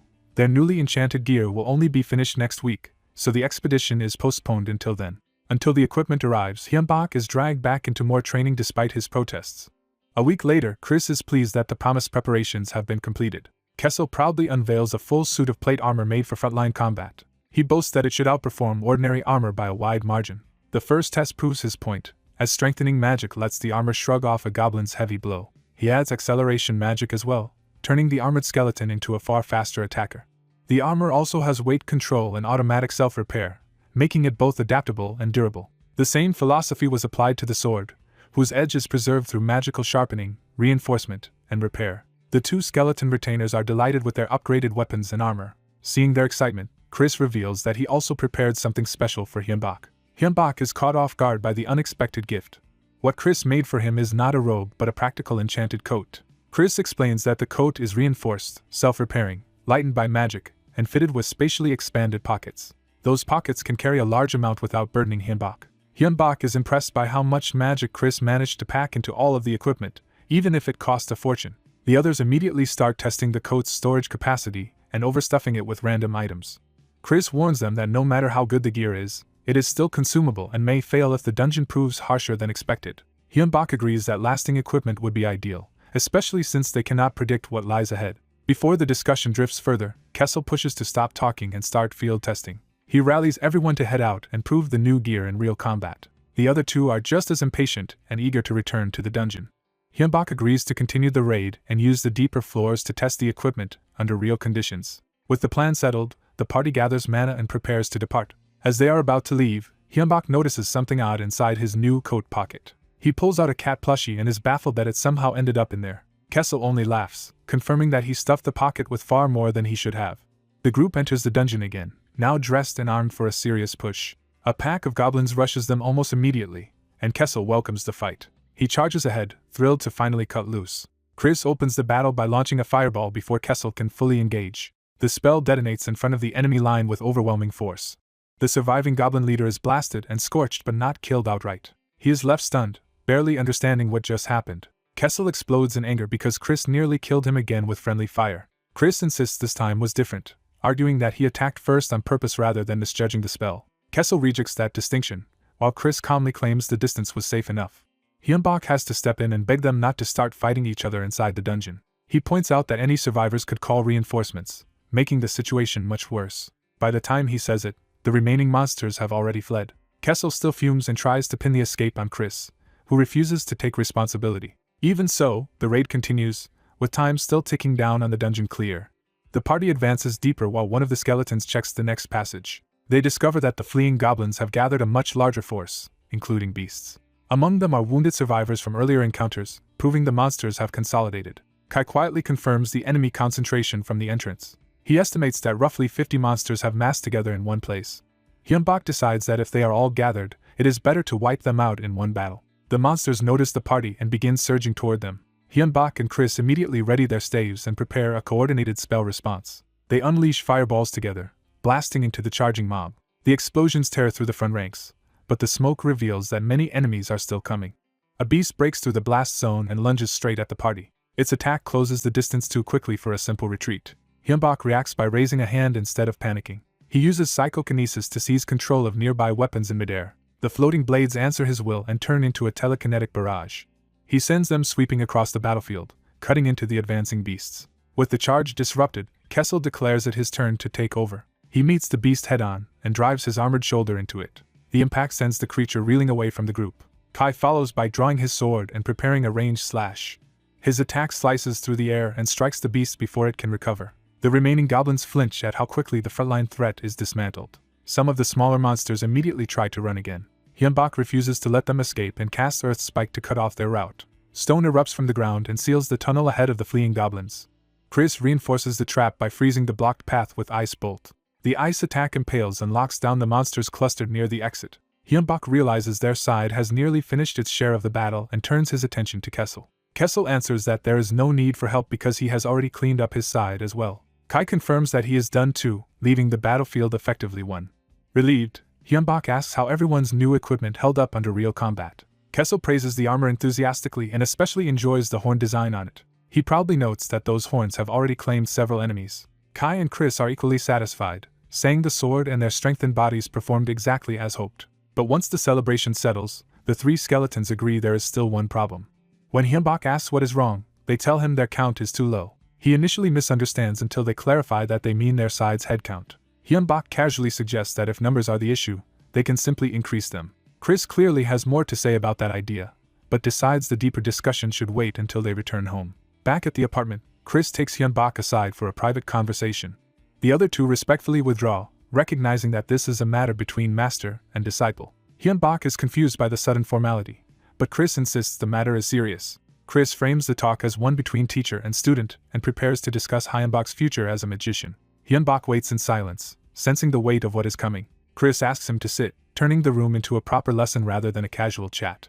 Hyunbak complies and braces himself. Chris reminds him that he has already been taught many kinds of magic and asks whether any felt especially natural. Hyunbak immediately understands the implication behind the question. He remembers how exhausting the broad training has been and why Chris insisted on it. Chris explains that a magician eventually chooses a school of magic, and broad proficiency is necessary before making that irreversible choice. He had pushed Hyunbak so hard because the decision would shape everything that follows.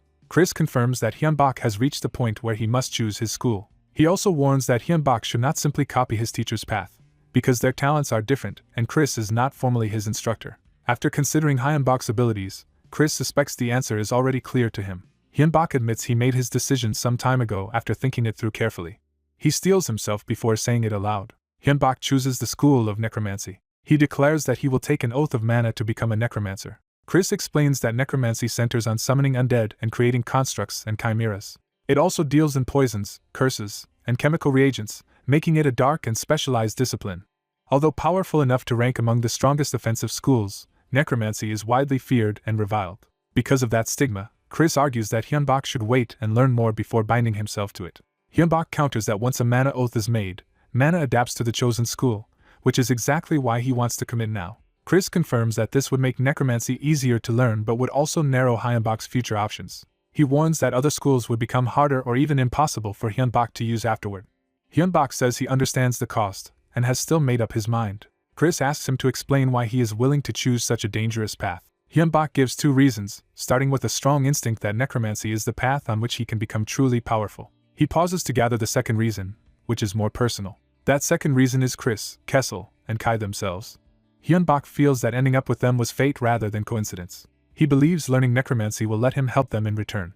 At the same time, he believes staying beside them will help him grow stronger too. Chris notes that intuition and fate are not the sort of reasons a typical magician would give. Hyunbak laughs and reminds him that magicians sometimes have to move on impulse, which is exactly what he is doing. Chris accepts the sincerity of that answer but warns again that the road ahead will be harsh and isolating. Hyunbak acknowledges the danger and refuses to back down. He asks Chris to help him if he ever regrets the choice, loses his way, or comes close to doing something unforgivable. Before he can even finish asking, movement outside the room interrupts the solemn mood. Hyunbak realizes someone has been listening in. Kessel and Kai burst in to promise that they will keep him in line and give him honest counsel if he ever strays. Moved by Hyunbak's resolve, Chris finally stops trying to dissuade him and formally accepts his intent. As Hyunbak prepares himself, mana begins gathering around his body in response. He starts the oath by invoking mana and naming himself. He vows that he will walk the chosen path without turning away. He completes the declaration by naming that path as that of a necromancer. Chris senses the oath taking hold and watches closely. A burst of violet power ignites in Hyunbak's chest as the oath reshapes his mana. The dark energy spreads around him while the others witness the transformation. When it ends, Chris formally recognizes Hyunbak as a true necromancer and offers his sincere blessing for his future. Hyunbak immediately asks the practical next question of how to obtain necromancy spellbooks.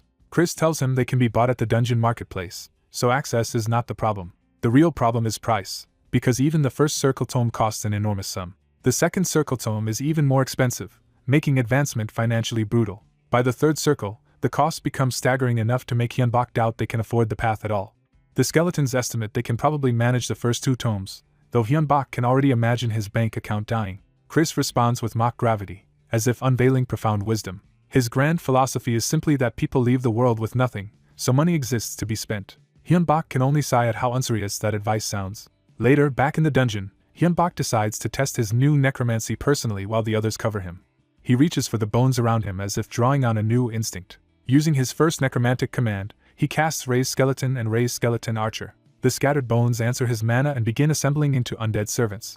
A whole line of newly raised skeletons rises before the party, proving that Hyunbok's new school suits him immediately. Even Chris is impressed, while Hyunbok realizes he may be able to summon even more. As they descend, the group realizes their summoned skeletons may vary in strength, and they hope the deeper floors are not guarded by monsters as overwhelming as the first floors. When fresh enemies appear, they decide this is the perfect chance to test the undead army properly. At his command, the skeletons rush forward and meet the charging beasts head-on. Even after taking arrows, the dire wolves still crash into the front line with ferocity. One skeleton grapples a wolf up close, buying the others time to strike. The undead counterattack from behind and tear through the wolf pack with coordinated blows. The fight ends far more easily than expected, leaving the young necromancer surprised by how effective his summons already are. He starts to think his new power is not merely usable but exceptional. His companions point out that with proper weapons, the skeletons could become even deadlier. They check his condition and confirm that maintaining the summons has not yet drained his mana. That leads to a major realization. He can sustain many undead at low cost, though stacking offensive magic on top may still become expensive. Encouraged, he decides to push all the way to the end, while his undead remind him that overconfidence can still get them killed. Time passes in the dungeon raid, and after months of progress he is still exploring, with the failure deadline drawing closer. Elsewhere, someone curses himself for missing another chance to obtain the valuable spell cards. A guild leader learns that none of his members managed to secure any cards either. He checks the trade listings and sees the cards are already being resold at inflated prices. Though disgusted that life-saving items are being scalped for profit, he is still forced to consider buying them. Then a new message arrives and instantly changes his mood. The contents shock him enough to make him freeze for a moment. He immediately orders a package connected to the dungeon entrance to be brought to him at once. Inside the box are stacks of the very spell cards everyone has been scrambling to buy. A letter reveals that the person he once helped has become the seller, and is repaying him with a gift of 100 cards after clearing the second floor. Seeing his long-shot kindness pay off, he entrusts future card purchases to his subordinate and decides to focus on researching the cards themselves. His subordinate asks to reserve enough cards for dungeon use in case of emergency. The guild leader agrees, but his mind is already moving toward a bigger goal, making spell cards himself instead of relying on others. Back in the dungeon, one of the undead bluntly proposes that they should sell even more cards while demand is high. The necromancer is caught off guard that this idea is coming up right after the latest sales round ended. He is told the market is already being flooded with counterfeits. For the moment, that only makes authentic cards more valuable because buyers are desperate for the real thing. But his advisor warns that competent imitators will eventually produce convincing copies. So the undead urge him to exploit the monopoly while it still exists. He accepts the logic, even if the naked greed behind it makes him uneasy. Putting business aside, the party resumes its advance deeper into the dungeon. They move carefully through the tunnels with the skeletons guarding him from the front. Using walkthrough information, he expects dire wolves and slimes on the third floor and warns his fighters to watch for acid that could ruin their gear. One skeleton questions whether the walkthrough can be trusted at all, since earlier floors already differed from the reports. They recall that even the second floor boss was much stronger than the guide had claimed. Soon they are forced into battle with a pack of orcs, and the skeletons meet them without hesitation. The orc boss begins gathering dark magic, revealing itself to be a magician as well as a brute. His mage companion judges the boss to be around third circle strength, stronger than expected but still manageable. The orc tries to complete its spell before the undead can close in, but raw magical talent cannot save it from being an orc in melee range. The skeleton mage crushes the boss decisively before it can turn the fight. The necromancer jokes that he might have recruited it if it had been stronger, but in truth it never had a chance. After the victory, one of the skeletons notices something is wrong with the floor ahead. Monsters should already be appearing, yet the tunnels remain unnaturally empty, so they decide not to push forward blindly. None of them have sensed any life since entering this area, which makes the silence even more suspicious. Accepting the warning, he decides to send ghosts ahead to scout instead of risking the whole party. He summons a group of ghosts and prepares them for reconnaissance. He gives the ghosts their orders and sends them out in multiple directions. The ghosts fan out through the tunnels to search the floor. While they wait, the armored skeleton suggests the monsters may be hiding for an ambush, and everyone agrees they cannot relax just because they have grown stronger. As he thinks through the possibilities, his attention is drawn to something hidden deeper in the dungeon. He discovers a massive sealed door that clearly does not belong in an ordinary corridor. The moment he notices it, he realizes they may have found the true center of the floor. The whole party quickly gathers in front of the strange structure. Standing before it, they understand they have reached something far more serious than a normal encounter. The scouts confirm it is a boss room, and worse, a place where previous explorers were completely wiped out. A dark presence leaks from behind the door, confirming that something powerful waits inside. The armored skeleton identifies the boss as undead. Because they are undead themselves, the skeletons can sense its nature immediately, and they warn that undead bosses are dangerous whether weak or strong because they can easily snowball into overwhelming numbers. Even so, the necromancer wants to at least learn what kind of undead it is before retreating, though he is warned that a ghost scout might be detected. He sends a ghost in anyway, gambling that the information is worth the risk. The ghost slips through the boss room and begins searching among pillars and darkness. It presses deeper into the chamber, moving as quietly as possible. Then it senses an enormous shape lurking in the gloom. The outline resolves into a gigantic skeletal creature with wings and a long tail. The sight is so absurd that the necromancer physically recoils in disbelief. He collapses backward, horrified by what the ghost has shown him. Unable to accept it, he wonders why something like that could possibly exist in an F-rank dungeon. The vision reveals a dragon-shaped skeleton with a burning red eye. Back outside the room, the skeletons exchange uneasy looks as they wait for him to recover. He sits in stunned silence, clutching his head as the scale of the threat sinks in. At last his advisor presses him to explain exactly what he saw. Still shaken, he struggles to force the words out. When he finally says it was a dragon, the skeletons are jolted by the answer. His mage companion immediately starts thinking through what that could mean. The necromancer clarifies that it was not a living dragon, but a dragon made entirely of white bones, a bone dragon. That detail makes Chris realize it is not actually a true bone dragon at all. He explains that real dragons shape nature itself, and their elemental attributes are reflected in their bodies. A true white dragon would radiate freezing cold so intense that the entire room should have been covered in frost. Since the scout saw no ice or chill at all, that possibility can be ruled out. Chris concludes the boss is an undead imitation built from the bones of other creatures, a skeleton dragon rather than a genuine dragon species. The necromancer repeats the term, trying to grasp the distinction. Chris adds that skeleton dragons take a long time to fully form, so the one in the room is probably still incomplete, and that insight leads him to a broader theory. He introduces the law of dungeon capacity, the idea that a dungeon's rank limits the total level and number of monsters it can sustain. Using that framework, he explains that the dungeon cannot exceed its allotted monster load. That would mean the third floor is empty because the unfinished skeleton dragon is consuming the entire floor's capacity, making it as strong as all the missing monsters combined, but still theoretically within the limits of an F-rank dungeon. The necromancer asks if that really means they still have a chance. Chris answers with absolute confidence that he will make sure they win and survive. He vows to do it not only for his master but for all of them. The necromancer realizes Chris is ultimately acting for his own sake too, but that only makes him seem more dependable. He thanks Chris warmly, and the other skeletons immediately protest at being overlooked despite standing beside him the whole time. From then on, they devote themselves to study and preparation instead of rushing the boss room. They continue individual training, and 3 months pass while they sharpen their abilities. When the time finally comes, the necromancer is nervous, but he reminds himself this is the last floor and that failure would let the dungeon spill monsters into the outside world. Knowing there will be no second chance, he rallies the group and leads them in for the decisive battle. He opens the boss room and commits them to the fight. The moment he enters, he senses something is wrong. The skeleton dragon has grown stronger during the months they spent preparing. Worse, the floor is now crawling with lesser skeletons, though he quickly judges that the situation is still within the range they had estimated. Chris calls out to him, ready to act the instant orders are given. The necromancer responds immediately and begins casting without hesitation. He raises a fresh wave of skeleton warriors from the battlefield to reinforce their side. He tries to hand battlefield command to Kai again, but the enemy interrupts before the order is finished.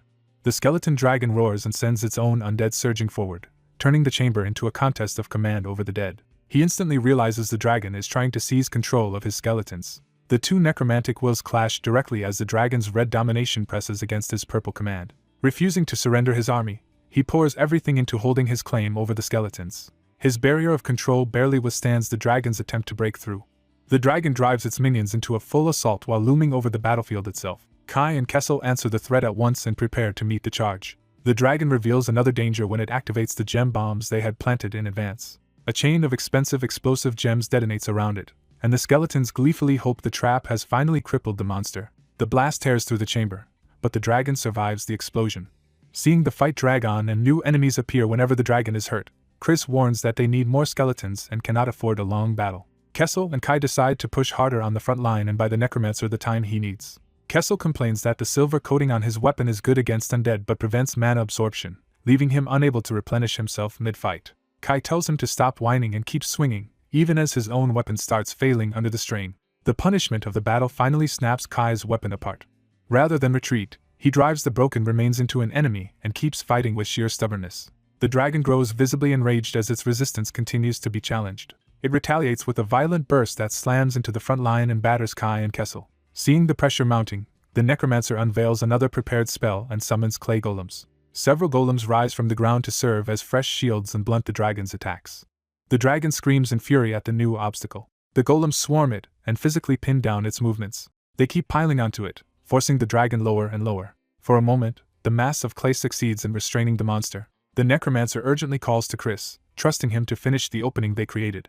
Chris gathers a huge surge of blue mana, preparing a decisive spell. He commits himself fully and launches the attack. Chris casts Explosion directly into the trapped dragon. The chamber erupts in a second, even larger blast. Everyone waits through the smoke, desperate to know whether that was enough. When the dust clears, the dragon is still standing, but they believe its head nucleus must have been destroyed. The necromancer starts to believe they have finally won. Then another violent impact cuts that hope short, and Kessel is struck down. The necromancer freezes in shock at the sudden reversal. His companions shout at him to snap out of it before the battle is lost. He forces himself back to awareness. Looking up, he sees the dragon still alive and moving despite the damage. Chris realizes the truth. A skeleton dragon should never have existed in an F-rank dungeon, and that impossibility is exactly what makes it a stroke of fate for them. He explains that the original third-floor boss was actually an orc necromancer, not the dragon itself. That necromancer had been driven to the brink of death by earlier explorers. In desperation, it tried to create a skeleton dragon as a last resort. But the creature it made was too powerful for its creator to control. The orc necromancer lost command because the skeleton dragon exceeded it completely. Freed from control, the unstable dragon began devouring everything around it, including explorers, its own creator, and even the dungeon's strength, as new monsters kept spawning. Because it was still incomplete and unstable, the skeleton dragon never formed a true head nucleus at all. A skeletal dragon begins to form out of hatred, fixating on the human it wants dead. Its murderous intent sharpens as the creature fully awakens and vows to kill him. The newly born bone dragon charges forward, no longer a hidden threat but an immediate one. Its glowing eye locks onto its target with lethal certainty. Kim Hyunbak realizes the situation has turned disastrous and freezes for a moment. Forcing himself to act, he orders Chris to prepare the strongest spell while the others buy time. But even as he gives the command, he knows his own mana is nearly exhausted from the last attack. Kessel, trapped and badly damaged, offers up his mana instead despite his frustration at being unable to move. Hyunbak accepts immediately, and Kessel tells him to take everything he has. Even after draining Kessel dry, Hyunbak realizes the borrowed power still is not enough. That leaves him with only one remaining option. He turns to the forbidden method of converting his own lifespan into mana. As the spell takes hold, he experiences the pain of sacrificing part of his life to keep fighting. The mana surges beyond what he has ever held, yet the cost leaves him feeling hollow. Chris notices the strain and worries for his master.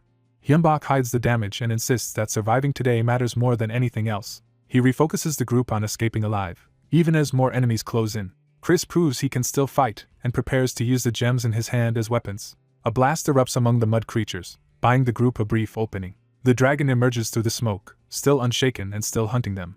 Hyunbak and his skeletons brace themselves as the battlefield clears around them. Chris warns Hyunbak that danger is coming from another direction. The dragon rushes in while the remaining mud monsters continue to press from behind. The dragon unleashes a charged attack, forcing the battle into a direct clash. Kessel recognizes the incoming breath attack and urgently tells Hyunbak to evade.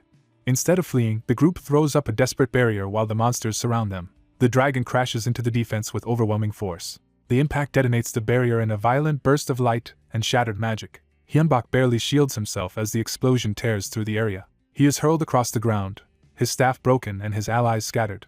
Coughing blood, he refuses to accept dying here. Then he sees the remains of his companions strewn across the battlefield and understands how badly they were hit. The sight jolts him into panic and rage. He assesses the truth at once. The dragon is still strong, his body is failing, and none of his allies can keep fighting. Even so, he decides he must force one last chance into existence and uses psychokinesis to move. Knowing the attempt is reckless and likely to fail, he commits anyway because surrender would mean certain death. He drives himself forward with sheer desperation.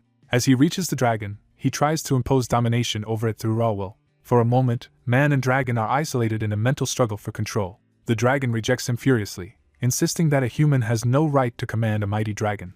Hyunbak counters by denying its pride, calling it only an imitation rather than the real thing. He turns that insult into an offer, arguing that even a fake can surpass the original if it submits to him. When the dragon scoffs at being challenged by a mere human, Hyunbak answers that humans exist to keep changing and surpassing limits. He promises that if the dragon joins him, it can grow beyond what it could ever become alone.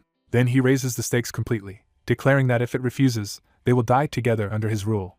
Still locked in that gamble, he hangs before the dragon with nothing left but conviction. He seizes the dragon by the head and forces the pact at point-blank range. The backlash throws him away the instant the struggle breaks. He falls helplessly toward the ground, spent and defenseless. At the last second, giant skeletal hands catch him and keep him alive.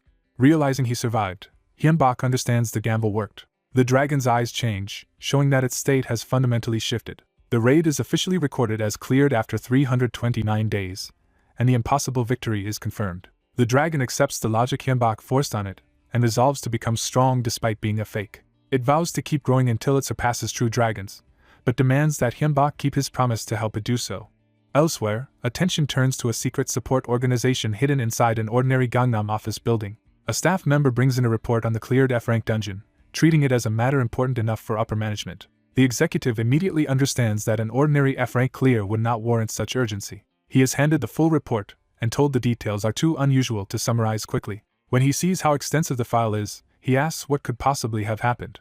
The answer shocks him before he even finishes reading. He slams the report down, calling the contents unbelievable. What stuns him most is not that someone solo cleared a dungeon, but that a skeleton dragon appeared there and was tamed. The report identifies the tamer as Kim Hyunbak, a third-circle necromancer with unusually strong undead and a rare A-rank talent. The executive explodes over how such a valuable talent was neglected until now and orders everyone responsible disciplined while demanding proper support from this point on. Even as he gives the order, he realizes Hyunbak may resent being ignored until after proving his worth. Back in recovery, Hyunbak cannot stop thinking that although he lived, he was still decisively beaten. He replays the moment and knows that if the dragon had used its breath attack directly on him, he would have died. That realization leaves him bitter and angry at his own weakness. Chris reminds him that the outcome matters most. None of them actually died that day. He explains that Chris and Kai shielded Hyunbak from the dragon's necro breath. To survive the blast, they threw their skull nuclei out of the attack's range so their bodies could be destroyed without killing them. After Hyunbak woke up, Chris told him they had moved only one nucleus each as an emergency measure, and that narrow decision saved them. Chris urges him not to let regret poison him now that the danger has passed. Hyunbak accepts that the raid was still a major success, since no one died and he even gained Nidhogg. Nidhogg immediately corrects him, insisting it was not tamed by force but chose to allow the bond. Chris backs Hyunbak anyway, reminding the dragon that receiving a name gave it an ego and a path to grow stronger through its master. He also warns Nidhogg that, whatever its pride, it remains under Hyunbak's control in the end. Nidhogg clicks its tongue at that reminder but does not deny it. Instead, it threatens Hyunbak directly. If he breaks his promise to make it stronger than a real dragon, it will kill him and use him as a stepping stone. Hyunbak accepts the threat calmly, deciding to keep the promise if only to stay alive. Once his condition stabilizes, he starts looking forward to the short period of freedom granted as a reward for clearing the dungeon. Chris confirms that his free time will begin once he can safely leave the house, which should take about 15 days. Kessel and Kai drop by to tease him for already thinking about going outside, and he greets them warmly. They explain they are rotating shifts to watch over him, with Kessel just filling in for the others. Chris leaves to resume making spell cards and equipment, while Hyunbak recovers. Kessel also prepares to leave for his own plans, while Kai fusses over whether Hyunbak is still uncomfortable anywhere. Kai accepts Hyunbak's reassurance and finally relaxes. Time passes, and the day Hyunbak can finally leave arrives. He steps out of the house in ordinary clothes, thrilled to be outside again.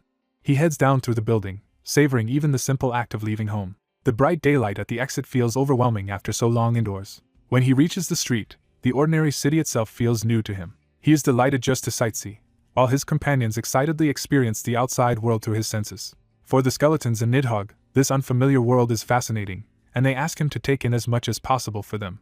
Hyunbak gladly agrees and spends the day wandering the city. He enjoys simple pleasures from scenic views to crowded night markets, treating normal life like a treasure. By evening, satisfied and holding a warm drink, he decides it is time to head back. His hidden companions protest playfully, clearly not ready for the outing to end. Hyunbak admits he had not planned to return so early either. But watching other people with their families and loved ones reminds him that everyone has somewhere they belong. He decides to go back to his own place, especially since they will soon be busy searching for a new house. On the way home, he takes a taxi through the city at night. The driver assumes he is just a tourist visiting Seoul, and Hyunbak goes along with it. The driver advises him to return early because the times have become dangerous and unsettling. He explains that dozens of people have recently vanished across the country, with only massive blood loss left behind, and Hyunbak immediately suspects monsters. His companions agree that monsters are a likely cause, but remind him that humans can be killers too. That possibility leaves Hyunbak silent and thoughtful. His companions ask what he intends to do if the disappearances really are connected to something dangerous. Hyunbak decides to do nothing unless it directly concerns him, admitting he is only an ordinary person with limited ability, and no desire to risk his life over uncertainty. Chris approves the caution, saying a magician must know his limits or die from reckless bravado. The driver's warning about pointless involvement reinforces that staying out of danger is often the wiser choice. Chris adds that Hyunbak now has a duty to survive and honor his pact rather than throw himself into meaningless risks. Hyunbak thinks over that advice in silence. In the end, he accepts their judgment and thanks them for supporting his decision. Later, back home, he opens a door inside the house. Behind it lies the dungeon passage still connected to his home. He sighs at how quickly his precious free time disappeared. Chris points out that time always feels short when it is spent well. The group has also spent a week searching for a better place to live, and the move is nearly complete. Hyunbak is pleased with the size of the new house and realizes it should finally have enough room to release Nidhogg properly. More importantly, the new house sits atop a manalay line, making it ideal for a magician. Chris is delighted that they acquired such a perfect magical location so cheaply. With the move settled, everyone's attention turns back to preparing for the next dungeon. While checking his phone with the others crowding around, Hyunbak notices that a new quest has arrived. The system orders all explorers who cleared the first dungeon to clear a slightly higher F+ dungeon within 400 days, warning that it will be more dangerous and brutal despite the small rank increase. The others initially treat the next dungeon as easy, happy that it is not yet an E-rank challenge. Hyunbak immediately rebukes that attitude and tells them they are getting careless. He reminds them that even the last dungeon produced Nidhogg, so something worse could easily appear in the next one. Kessel and Kai accept the warning and admit that overconfidence and carelessness are what get explorers killed. Chris also acknowledges that he had let his guard down without noticing. The others apologize sincerely for becoming too relaxed after their success. Hyunbak forgives them, tells them to take things more seriously, and declares that preparations for the second raid begin now. The story then shifts to another explorer in a far darker dungeon, already reduced to begging for help as everything collapses around him. Wounded and terrified, he stares at a horned monster and realizes he is facing death. He reflects that everything began when his house became linked to a dungeon, and that although he was once afraid, he managed to clear the first one with other explorers. That victory had still cost several allies their lives. Afterward, he and his surviving comrades were so moved by their shared survival that they decided to form a clan together. They dreamed of building the greatest guild in Korea and eventually the world. Now, bleeding in the dark, he realizes that dream has led him here instead. A monstrous horned beast looms over him as he crawls helplessly on the blood-stained floor. He wonders if this is truly the end. Then a hidden voice offers revenge against the man responsible for his ruin. The horned creature hushes him and reveals that it has already been watching Hyunbak carefully. It offers to take revenge if the wounded explorer will provide everything he knows about Hyunbak. After hearing about a roaming boss monster that can grow, the creature realizes the quest's warning was genuine and decides Hyunbak will be easy to eliminate with the right information. Back in the present, the second dungeon begins brutally as skeletons close in on a horned beast, while battle erupts at once. The beast lashes out in a savage charge, trying to break through the undead assault. Bones scatter under the impact, but the attack fails to stop the tide. The horned monster finds itself surrounded by advancing skeletons, and the new raid opens with the hunters already in control. A horned beast tears through the remaining skeletons as the fight in the cave reaches its end. The creature is hurled down hard, ending its resistance. Someone steps forward into the aftermath. The masked man calmly concludes that the one he was chasing has escaped. The wounded survivor realizes someone else has appeared and freezes in alarm. A warning comes too late as a far more terrifying monster descends behind the masked man. Instead of being caught off guard, the masked man answers with immediate force. The survivor can only stare, unable to understand what he is seeing. Dark magic and bones surge from the fallen beast, beginning a new summoning. The creature's skull ignites with unnatural power. Wings of bone and membrane unfold from the forming body. The survivor recognizes the summon as a dragon and is stunned by the scale of it. The masked man corrects him, explaining that this is not a true bone dragon but a weaker skeleton dragon. Even so, he makes clear that the creature has the potential to surpass a real dragon one day. He presents the helpless survivor as the dragon's first prey and orders Nidhogg to finish him. Then, crouching beside the main man, he points out that the victim is in no condition to resist. He offers a miracle in exchange for obedience, promising to restore the man's severed arm if they make a deal. He clarifies that this will not be charity, and asks what the man can offer in return. Driven by terror, the survivor begs for salvation and offers everything he has. The masked man names his price plainly, the man's soul as collateral. Later, the masked man returns to his normal life and clicks through his computer. He sees that the sale of legitimate spell cards has finally begun in earnest. At home, he and his skeletal companions gather around the screen to watch the results. One skeleton grumbles that even with his method and notes, the others still needed a month to reproduce the cards. The young man laughs it off, reminding him that those people have barely been learning magic for a year. His thoughts return to the cave, replaying the moment he offered to restore a severed arm through a soul contract. The injured man had first reacted with disbelief, Unable to imagine such healing was possible, the masked negotiator insisted that it could be done, forcing the man to reconsider. Acknowledging the man's distrust, he decided to prove his claim instead of arguing further. He announced that he would settle the matter another way, leaving the victim uneasy. A restoration spell circle bloomed beneath the wounded man as the masked mage began casting magic condensed at the stump, rebuilding what had been lost. The injured man watched in shock as impossible healing unfolded before his eyes. His arm returned, and the sight shattered his last certainty about what was possible. Overwhelmed, he asked who this mysterious savior was, and the masked man chose the alias Wanhyo instead of his real name. The survivor repeats the name, trying to grasp who he has just met. With the proof complete, Wanhyo asks again whether the man is ready to sign a contract. This time the answer is immediate, as desperate voices rush to accept his terms. That day, Hyunbok secured 21 soul-backed contracts from survivors he had saved. He bound them to secrecy and demanded all mana crystals from their dungeon clear rewards. In return, he sent them a manual teaching spell card production. They would manufacture and sell the cards, taking only a commission while funneling the real gains back to him. He cheerfully frames the arrangement as effortless passive income, while his undead note that this sounds a lot like building followers after all. He admits he once wanted no followers, but has decided they are necessary protection. He explains that soul contracts are as binding as mana vows, letting him call on those people when needed while keeping the relationship hidden. One skeleton realizes this creates a secret master-servant network known only to the participants. Another excitedly compares him to the hidden masterminds from novels, embarrassing him. He denies the grand comparison while the skeletons keep teasing him anyway. Their joking is interrupted when his phone announces a new quest. Seeing the alert, he realizes the next dungeon has already opened. He hopes this run will proceed normally, without another irregular disaster. The new challenge is E-Rank Dungeon 1313, and despite a warning against complacency, he decides they are prepared even if irregularities appear. Inside the dungeon, the armored skeleton Kessel quickly grows frustrated from inactivity. After 30 minutes without a single monster, the party's impatience rises, especially because Kessel wants to test his new gear. The young man suddenly senses something and cuts the complaints short. He orders everyone to halt, and Kessel immediately perks up at the prospect of prey. The scout reports that the approaching presence is not monsters at all, but human explorers. He pinpoints them as a group of 19 dungeon explorers about 5 minutes away. Their equipment suggests they are experienced frontline fighters, many armed with crossbows. Asked how to respond, the young man reaches for his mask. He decides to meet them first, but orders everyone to stay ready for battle and to communicate only by telepathy from now on. His disguised party moves out to intercept the newcomers. The other group notices them and turns in surprise.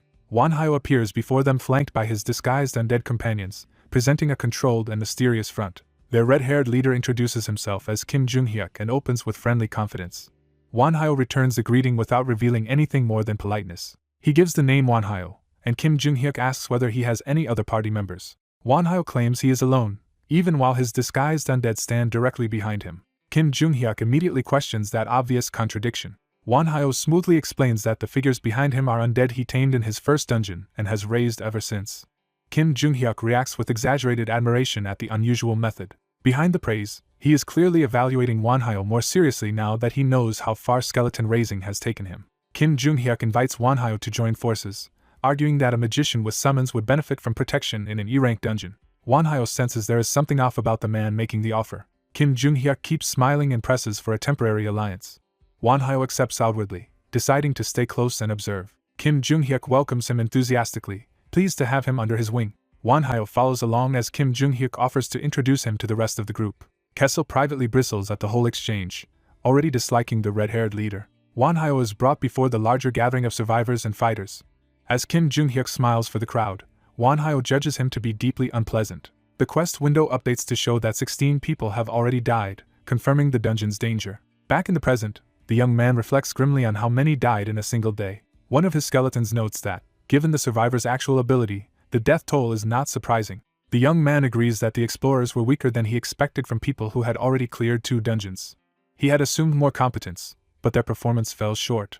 After seeing them struggle with even a modest fight, he concludes they are not worth relying on in battle. Chris points out that the people watching the quest window must be anxious, especially anyone connected to the dead. He adds that frightened survivors will naturally search for someone to cling to. That makes Kim Jung-hyuk's contact information a perfect lifeline for desperate people. Chris reports that Kim Jung-hyuk is already very active on the public forum and asks how they should respond. The young man realizes Chris has somehow taken his phone again, but the theft is beside the point. He agrees Kim Jung-hyuk cannot be ignored, because if he gathers the remaining survivors his influence will grow quickly. Kai bluntly admits that Kim Jung-hyuk bothers him on instinct alone. Kessel immediately backs that feeling with loud enthusiasm. He declares outright that he hates the man. The young man asks what exactly makes them distrust Kim Jung-hyuk so much. Kai can only list everything about him, from his face to his attitude, which amounts to simple dislike. But the orange-hooded skeleton insists there is a more concrete reason centered on Kim Jung-hyuk's own party members. While Kim Jung-hyuk was speaking kindly, those followers stayed unnaturally silent, and their smiles never reached their eyes. To Kai, those expressions looked unmistakably like hatred. Chris cautions that intuition alone is not proof and cannot justify action by itself. Kai refuses to dismiss instinct so easily. The young man mediates, saying intuition matters because people can hate for trivial reasons, but it still does not count as definite evidence. Kai then asks Chris whether she truly believes Kim Jung-hyuk is trustworthy. Chris answers no and says it would be best to eliminate him before he grows stronger, if they can. However, she insists they should only move once they have undeniable proof. She then reveals that such proof already exists, and that Kim Jung-hyuk has given them a clear reason to kill him. The young man braces himself and asks what that reason is. Chris lays out her case for why Kim Jung-hyuk must be eliminated. After hearing her explanation, the young man finds himself forced to agree. He resolves that Kim Jung-hyuk has to die before it is too late. Soon after, Kim Jung-hyuk posts a public message calling all survivors of the dungeon to gather in 3 days and unite for survival. The young man and 2 skeletons read the post as soon as it appears on the dungeon site. Kim Jung-hyuk's message stresses the 16 deaths, claims the dungeon is far harder than expected, and urges everyone to meet so they can form a common plan. The young man notes that the meeting is set for 3 days later. Chris sees that delay as useful rather than threatening. She decides they will use the time to prepare everything needed to eliminate Kim Jung-hyuk properly. The young man recognizes this ruthless thoroughness as exactly what he expects from Chris. Feeling her relentless will through magic, he is reminded why making an enemy of a magician is so dangerous. 3 days later, survivors gather in the dungeon at the coordinates Kim Jung-hyuk provided. Kim Jung-hyuk opens the meeting by confirming that everyone can hear him. Wonhyo and his disguised undead stand among the crowd as Kim Jung-hyuk begins. Kim Jung-hyuk thanks everyone for coming and immediately frames the E-rank dungeon as a crisis far beyond what they faced before. He claims that even though he entered fully prepared, the monsters were stronger than expected, and says only teamwork prevented casualties in his own group. He warns the crowd that the dungeon kills instantly the moment anyone lets down their guard. Then he shifts from fear to hope, arguing that others have cleared E-rank dungeons before, so they can too. He says their individual talents differ, but insists that if they unite he already has a way to bridge those gaps. After building that optimism, he turns to practical concerns and identifies money as the biggest obstacle. He points out that monster hunting is their livelihood, and dividing loot among a large alliance would reduce everyone's profits. He warns that once money and strong personalities collide, internal conflict could spiral out of control. He adds that without a leadership structure, even mediating those disputes would become impossible. With the crowd primed, he proposes creating a guild. He claims he learned that a guild system update is coming soon, making the idea timely and realistic. He further tempts them by saying a guild would increase monster profits by 30%, revealing that he wants more than mere cooperation. He formally repeats the proposal, now steering everyone toward a single organized power. Then he names himself as the future guild master. The declaration ripples through the crowd as people process his ambition. Murmurs spread among the gathered survivors. Kim Jung-hyuk explains that he deserves leadership because he gained a special power by strengthening his talent. The crowd is immediately shaken by the idea that talent growth can produce an entirely new superpower. He reveals his B-rank talent, subordinate control, which lets him command weaker or lower-ranked people, though not fully override their free will. He says the ability can at least stop weaker people's bodies for a moment, but fails on anyone stronger than him. Still, he boasts that relentless effort let him develop the talent far beyond its original limits. He unveils the result, a power that strengthens the talents of those under his rule. That promise shocks the audience, because talent enhancement sounds almost too valuable to be real. He names the power Blessing Under the Shade and says it raises a subordinate's talent by 1 full level if they contract under his banner. To make the offer irresistible, he calls someone forward and says he will demonstrate the effect immediately. He instructs the volunteer to simply agree to a contract with him, and the man complies. Kim Jung-hyuk announces that the volunteer is now his subordinate, and prepares to display his superpower to the entire crowd. A young explorer confirms through the system that his talent has truly advanced, and the sudden growth leaves him exhilarated. As he checks the upgrade from Robbery B to Robbery C, he realizes the contract-based power boost is real. The others quickly grasp the implications and begin believing this ability could make clearing the dungeon easy. Kim Jung-hyuk uses that excitement to argue that his power grows with status, so he should become guild master. He presents the bid as altruism, claiming he only wants to improve everyone's odds of survival and spread the benefit widely. But he also admits the hidden core of his ambition: anyone under his blessing becomes easier for him to dominate. To calm fears, he offers a safeguard and declares he will bind himself with a mana vow on the spot. The crowd is reminded that a mana vow is absolute, and breaking it means losing mana and dying under a backlash of surrounding mana. He seals the vow with mana, making the promise visibly binding. Jung-hyuk swears he will never give guild members unreasonable orders, using the vow to make himself appear trustworthy.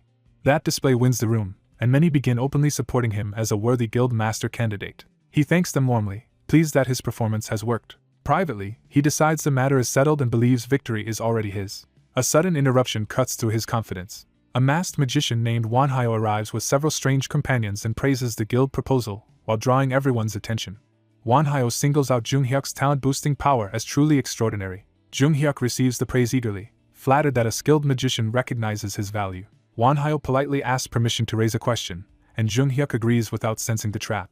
Wanhyo restates Jung-hyuk's ability and confirms that his coercion strengthens under the blessing, though stronger minds can resist it. That answer makes Wanhyo focus on the word resist, as if it explains something important. He abruptly accuses Jung-hyuk of having caused the deaths of 16 people. The accusation shocks the gathered explorers and instantly changes the mood. Jung-hyuk tries to laugh it off, pretending the charge is absurd. Wanhyo clarifies that the dead were people Jung-hyuk tried to control, but who kept resisting his commands until they died. He presses further, implying the known 16 may not even be the full count.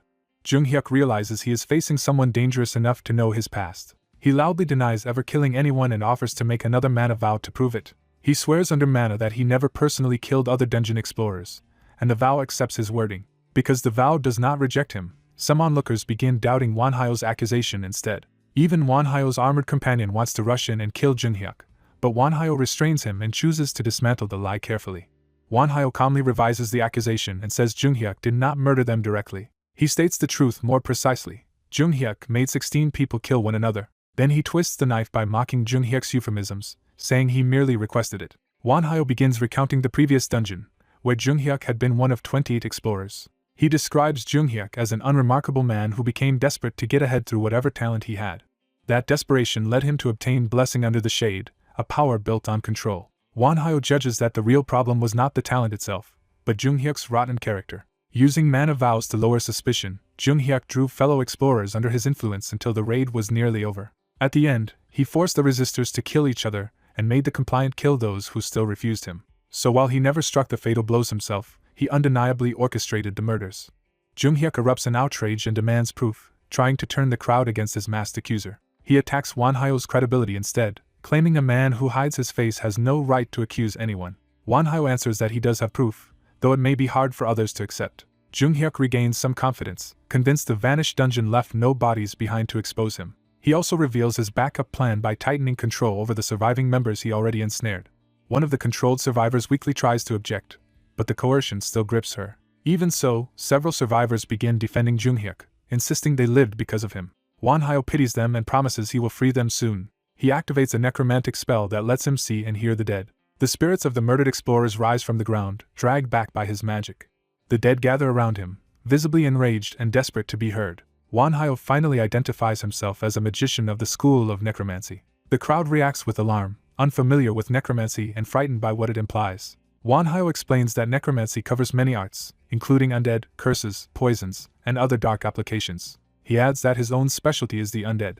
Because of that specialty, he can perceive things ordinary people cannot, including the dead and their voices. He says the murdered explorers noticed him the moment he noticed them, and they have been pressing him to speak for them ever since. Jung-hyuk refuses to accept any of it and dismisses the ghosts as cheap sorcery meant to frame him. But one spirit's plea cuts through his shouting and unsettles him.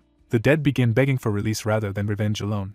One ghost cries out for his little sister to be freed from Jung-hyuk's control, exposing a personal bond among the victims and survivors. That plea reaches the purple-haired survivor and shakes her from blind obedience. Jung-hyuk panics and tries to reassert the narrative, claiming Wanhyo is only sabotaging him out of jealousy over the guild master position. Yet the survivors' support is already wavering, and their words no longer sound fully their own. The purple-haired woman breaks down and begs everyone to believe Jung-hyuk, but her desperation now feels coerced rather than sincere. Others around her begin noticing the wrongness in the controlled survivor's behavior. One of them finally voices the moral horror of what Jung-hyuk has done. The crowd turns on Jung-hyuk, demanding he come down, tell the truth, and stop trying to make them into puppets too. They order him to release the people he has enslaved. Their anger hardens into rejection, and they declare that someone who steals his teammates' freedom has no right to lead them. Jung-hyuk realizes his bid for power is collapsing and blames Wanhyo for ruining everything. Wanhyo becomes the focus of his hatred as the last obstacle between him and control. Jung-hyuk lunges to kill him before the crowd can fully turn. He commits openly to murder, dropping all pretense. Wonhyo remains calm as the attack closes in. His horned skeletal knight intercepts the strike and saves him. The armored undead counters with overwhelming speed, forcing Jung-hyuk back. Jung-hyuk rages at the reversal and curses Wonhyo. He bitterly points out the hypocrisy he sees, accusing Wonhyo of using puppets too. The skeletal knight presses him from above, keeping him pinned in a losing exchange. Desperate, Jung-hyuk orders his controlled followers to block the attack for him. The enthralled survivors respond immediately, proving the accusation true in the ugliest possible way. Jung-hyuk keeps shouting commands as if their lives are expendable. The knight crashes down on him again, refusing to let him reach Wonhyo. Jung-hyuk then orders his followers to attack the undead directly, treating them as disposable tools. The controlled survivors obey despite visible strain and fear. They rush into battle against the skeletons and armored undead under Jung-hyuk's command. The white-armored undead knight prepares to disable them, accepting that force may be necessary. Wonhyo immediately reins him in and insists the enthralled survivors are victims who must be subdued with minimal harm. The purple-haired woman clashes with the white knight, still driven forward against her will.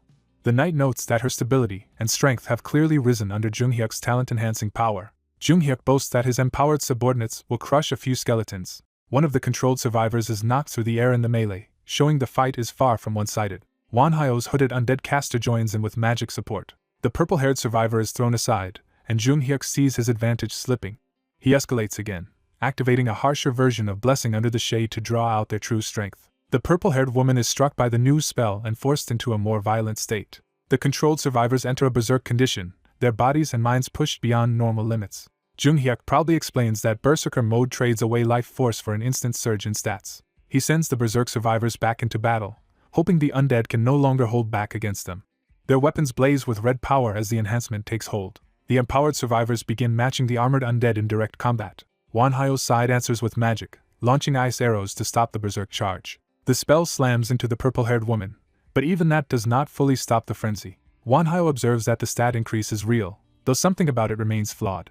Jung-hyuk abandons the wider fight and rushes straight at Wonhyo, convinced his living pawns are superior to undead servants. He swings for the kill and taunts Wonhyo as if victory is finally in reach. Wonhyo meets the charge without panic and judges that Jung-hyuk has finally found an opponent he cannot bully. A massive skeletal force erupts upward behind Jung-hyuk before he can finish the attack. He realizes too late that Wonhyo has prepared something far beyond the skeletons already on the field. Terror replaces his fury as he looks up. A bone dragon manifests over him, shattering his confidence in an instant. Wonhyo follows by summoning more skeleton warriors to overwhelm the battlefield. The new skeletons swarm the berserk survivors and start pinning them down. The purple-haired woman is struck from behind and loses momentum. Within moments, Wonhyo's undead force subdues the controlled survivors without killing them. Seeing his pawns neutralized, Jung-hyuk finally understands he has lost. Wonhyo approaches him and remarks that the scheme had come dangerously close to succeeding. He adds that without his intervention, Jung-hyuk would have gotten away with everything and grown much stronger. As Wonhyo raises his staff to finish it, Jung-hyuk instantly drops to begging and claims he will stop.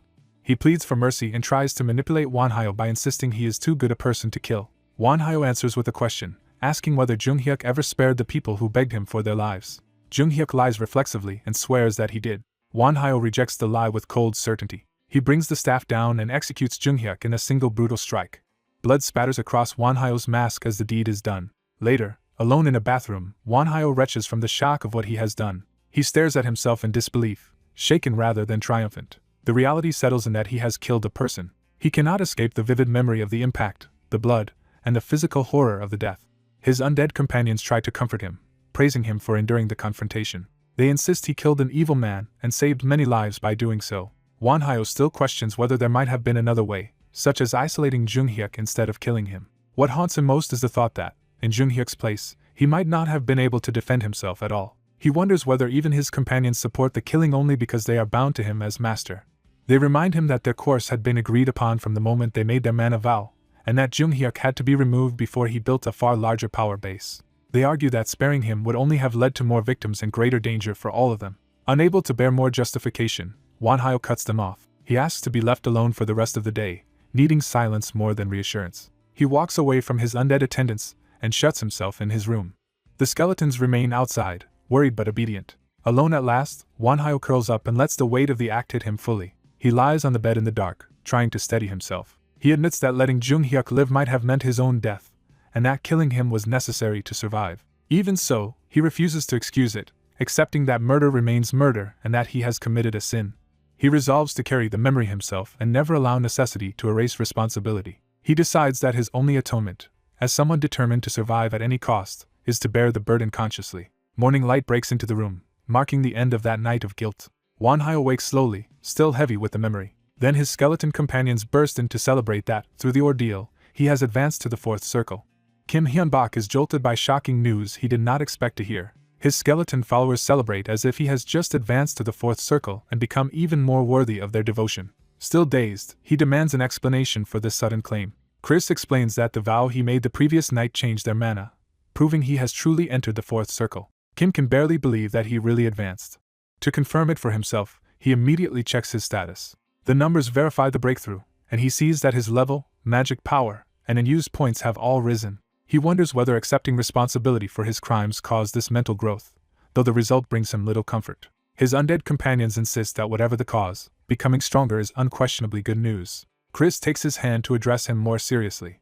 She tells him that reaching the fourth circle so quickly is extraordinarily rare. In her eyes, this is an achievement he should be proud of. Kim accepts their praise and sincerely thanks them. He says he should probably get back to work now that he has advanced, but Chris tells him to rest because too much happened the day before. When she notes that this restraint is unlike him, Kim explains that the dungeon situation has become chaotic. According to the forum, the other explorers formed a guild after his departure, but because of the fallout from Kim Jung-hyuk's exposure, no clear leader emerged and distrust spread among them. Chris adds that the forum is now overflowing with talk about Kim himself. One post paints Wanhyo as a dangerous killer, arguing that the man who exposed a liar and tore out his soul could become a worse threat than the one he punished. Elsewhere, influential people dismissed the story about a necromancer controlling a skeleton dragon as attention-seeking nonsense. They reasoned that a skeleton dragon would be far too powerful for an E-rank dungeon and should require at least a sixth circle necromancer to summon. From that logic, they conclude the rumor cannot be true, but the older executive overturns that assumption and says such a necromancer may very well exist. He points out that many separate dungeon site posts repeat the same details, making the existence of Wanhyo hard to deny. He even considers the possibility that this hidden necromancer is already near the sixth circle. That possibility leaves his subordinate visibly shaken. The executive, however, treats the uncertainty as exciting and orders his man to stay focused on dungeon operations while he handles the rest. Pleased by that answer, he happily leaves the matter in his subordinate's hands. The subordinate formally accepts the assignment from the guild president. Back at home, Kim begins practical training with wooden swords. One of his skeletons attacks, forcing Kim to evade and test his reactions. The skeleton criticizes him for relying only on dodging instead of learning how to put down an opponent. Kim sharpens his focus and starts reading the fight more carefully. He realizes that after reaching the fourth circle, his memory, thought processing, and calculation speed have improved dramatically. That new mental speed lets him predict simple movements before they happen. Using that advantage, he counters decisively and feels as if he has become a completely different person. The skeleton is stunned by how quickly Kim has improved. Kim credits the change to Chris's explanation that mana has blessed his brain rather than simply strengthening his body. Kai backs that up by saying raw strength alone can only take someone so far. The other skeleton takes offense and turns the lesson into a petty argument. Kim has to physically restrain the offended skeleton before the bickering turns into a fight. Then he warns Kai not to start acting up too. At that moment, another skeleton reports that 13 more dungeon explorers have died. The news instantly kills the playful mood. Chris explains that the Explorers Guild, called Normals, was hastily formed and is still searching for Kim to recruit him. Kim refuses the idea, and his followers agree that someone already at the fourth circle has no need to cooperate with them. Even so, Kim admits he wants to resume work on the raid soon because the dungeon remains dangerous. Chris abruptly forbids it and makes clear that he is not ready. She reminds him that this is the time to strengthen his foundation, not rush back into the dungeon. Kim says he never truly meant to charge in immediately, then asks why she came out if training and production were already done. Chris answers with theatrical suspense. She proudly announces that the blueprint for their new base has finally been completed. Elsewhere, Yoon Hana tosses in her sleep, trapped in another nightmare. In the dream, she begs for it to stop. She relives the moment Kim Jung-hyuk ordered her sister to kill their enemies. The nightmare turns bloody before her eyes. She screams in terror and wakes up. Breathing hard, she sits upright in bed, still shaken. She realizes she has had the same dream again. What haunts her most is that Kim Jung-hyuk is already dead, yet the memory still torments her. The dream continues in fragments, showing her sister being struck down. She remembers the masked necromancers undead overwhelming the dungeon explorers. Her sister falls lifeless in that memory. Then she hears the necromancer confess that he killed Kim Jung-hyuk and promise that Jung-hyuk's suffering is only beginning. That confession is what shocked her most. She also remembers someone desperately trying to stop the cruelty. In the chaos, the masked necromancer's forces pinned Junghyuk down. The necromancer coldly handed Junghyuk over for further punishment. As Junghyuk was beaten, the voices around Hana blamed her and screamed for his death. The sheer cruelty of the scene leaves her unable to understand what she is witnessing. Then she notices that in the memory she can move again, as if the paralysis has lifted. A gentle voice tells her the ordeal is over. Her dead sister appears before her, saying Hana is free now and that the suffering has ended. Hana breaks down at the sight of her sister again. She apologizes over and over, blaming herself for what happened. Her sister draws close to comfort her. She tells Hana that none of it was her fault, and that Hana will be able to go on living. Her final plea is simple: survive. As she fades away, she asks Hana to live for both of them. Hana wakes fully, still crying but no longer paralyzed by grief. She resolves that she cannot keep hiding at home and must become strong enough to stop such tragedies from happening again.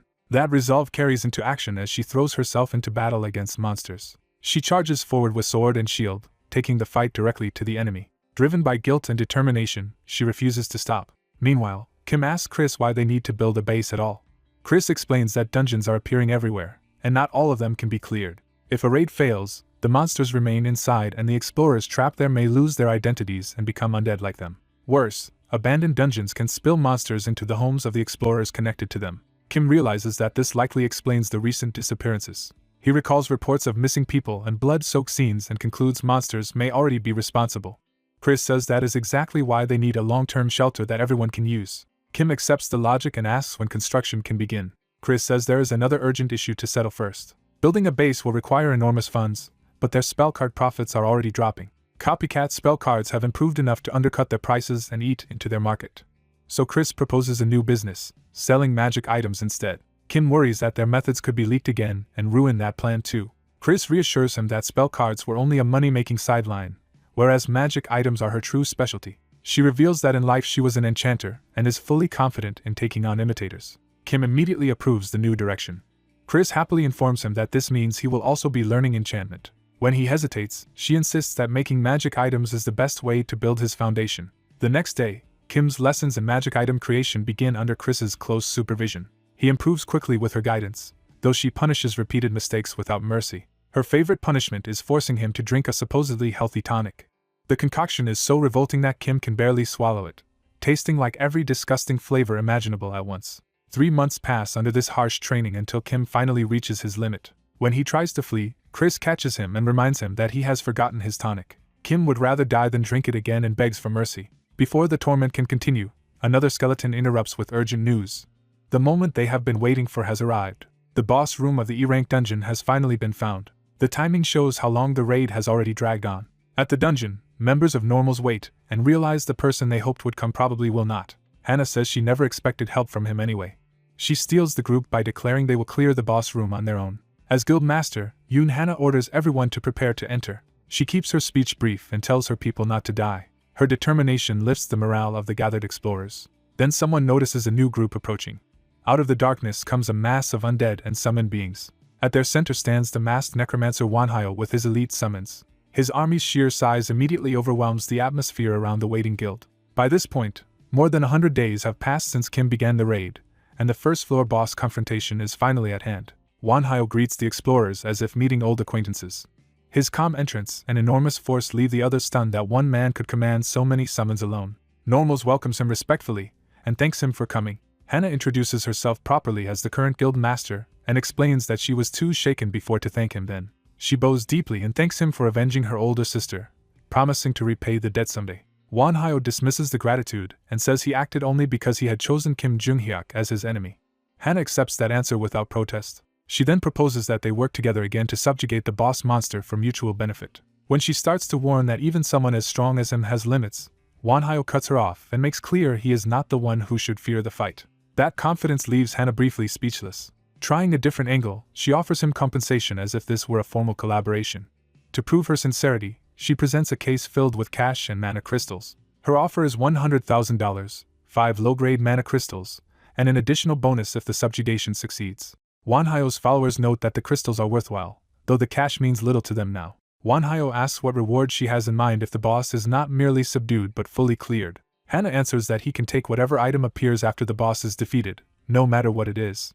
She raises the stakes further by pledging that she and the 5 deputies of normals will make a mana vow to honor any one request from him.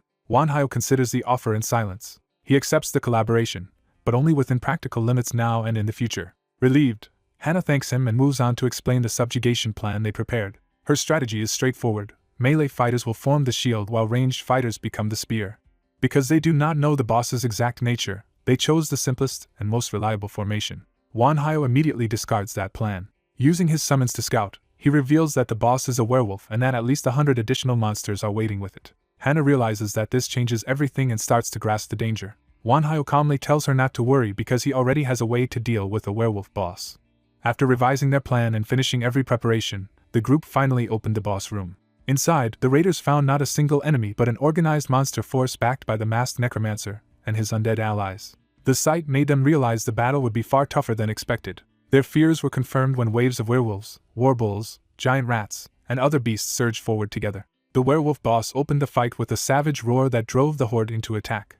As the rats rushed first, the purple-haired leader immediately ordered the shield squad to meet them. The front line locked their shields together and formed a solid wall. Following the plan, the rear groups hurled prepared flasks over the shield wall to disrupt the charge. When the rats slammed into the line, the leader escalated and called for the fire teams to strike. Fireballs rained down among the smaller monsters and broke up their advance. The explosions gave the defenders their first real breathing room and proved the strategy could work. One of the warbulls was caught in the blast, but the larger monsters endured it. Even with flames around them, the warbulls kept charging straight through the destruction. Recognizing the bigger threat, the leader urgently asked Wanhyo to handle the warbulls. Wanhyo accepted at once and began drawing on necromantic power. He answered the charge by launching bone spears into the advancing warbulls. At the same time, the shield line was ordered to push forward and keep the monsters contained. The defenders followed with a volley of arrows and spells, thinning the front ranks. Success came so quickly that some of the fighters started believing they could have managed without outside help. That confidence vanished when a huge shadow suddenly moved above them. Something massive crossed the battlefield faster than anyone could react. A towering attack crashed down in a single stroke and split the field apart. The leader was stunned that one blow alone had changed the entire battle. In the opening, the warbulls and other heavy monsters broke through and charged the shaken defenders. The leader forced herself back into command, ordering everyone to hold the line and keep firing together. Another barrage of arrows and fire met the oncoming warbulls, but one of the larger beasts seized a rat and used it as cover. That improvised shield let the monster push through the bombardment. The defenders were horrified to see the enemy using its own dead to block their attacks. A black warbull smashed into the formation, sending fighters flying and breaking the line. With the defense collapsing, the leader abandoned formation fighting and ordered all units into melee, telling them to pair up and survive however they could. Even as they fought, she knew they could not win a drawn-out battle of attrition and began weighing retreat. Wanhyo made the decision for them by ordering everyone to fall back while his undead moved in to cover the withdrawal. The leader protested that ordinary skeletons would be wiped out almost instantly against this many monsters. Wanhyo refused to accept defeat and prepared a far stronger answer. His skeletons swarmed the warbulls and rats, buying a moment despite the danger. The monsters tore through the first ranks of undead without slowing. Then even more skeletons appeared at once, surrounding the enemy from every side. The sudden scale of Wanhyo's summoning left the leader in shock. He followed that display by calling forth an enormous skeletal dragon that dwarfed the battlefield. Wanhyo unleashed the dragon's necro breath at the clustered monsters. A torrent of dark power poured from the dragon and swallowed the enemy front. The blast detonated with overwhelming force. The leader could only stare as the attack erased everything in its path. She realized the monsters had not merely been defeated but almost completely annihilated. Yet the dragon's attack had not ended the fight, because the werewolf boss survived inside the devastation. The surviving boss burst through the dark energy instead of dying in it. The dragon's breath had carved a path of destruction, but one enemy still stood at the far end. Seeing that survival firsthand, the leader repeated in disbelief that the others had been erased while the boss endured. Wanhyo planted his staff and steadied himself after spending so much power. When the leader checked on him, he admitted he was still standing, though clearly exhausted. Even so, he declared the battle was not over and kept the skeletal dragon ready behind him. As the dust cleared, the surviving monsters regrouped around the werewolf boss. The werewolf boss emerged from the smoke enraged but still battle-ready. It answered the devastation with another furious roar. Then it launched itself toward Wanhyo and the others in a direct attempt to break their center. The leader immediately rallied the surviving fighters and ordered everyone back into position for a counterattack. She pushed the shield bearers and crossbowmen forward again and told them to fire freely. The ranged fighters obeyed and loosed another concentrated volley. This time the smaller rats were cut down in numbers. But the warbulls still pressed on through the losses, refusing to retreat. One warbull crashed into the shield wall with enough force to shake the entire formation. The defenders felt firsthand that the larger monsters possessed monstrous strength beyond what they could safely contain. Even some of Wanhyo's skeletons were smashed apart under the pressure. Still, The undead and fighters together managed to wound at least one warbull and keep it from overrunning them immediately. Wanhyo told the leader to focus on the giant rats while he personally held back the warbulls, despite the risk of exhausting his mana. That warning made her realize just how much he was already sacrificing. Before she could answer, the werewolf boss lunged straight for Wanhyo.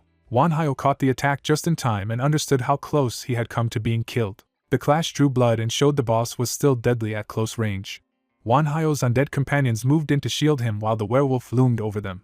At the same moment, the white-robed caster prepared a lightning spell to support the defense. He called down lightning bolt with a focused burst of blue magic. The spell struck across the battlefield and slammed into the werewolf boss. The impact blasted the boss backward in a burst of electricity. For a moment, it looked as if the hit had seriously damaged the creature, but green regenerative energy immediately spread across its wounds. The healing continued so fast that the damage visibly closed before their eyes.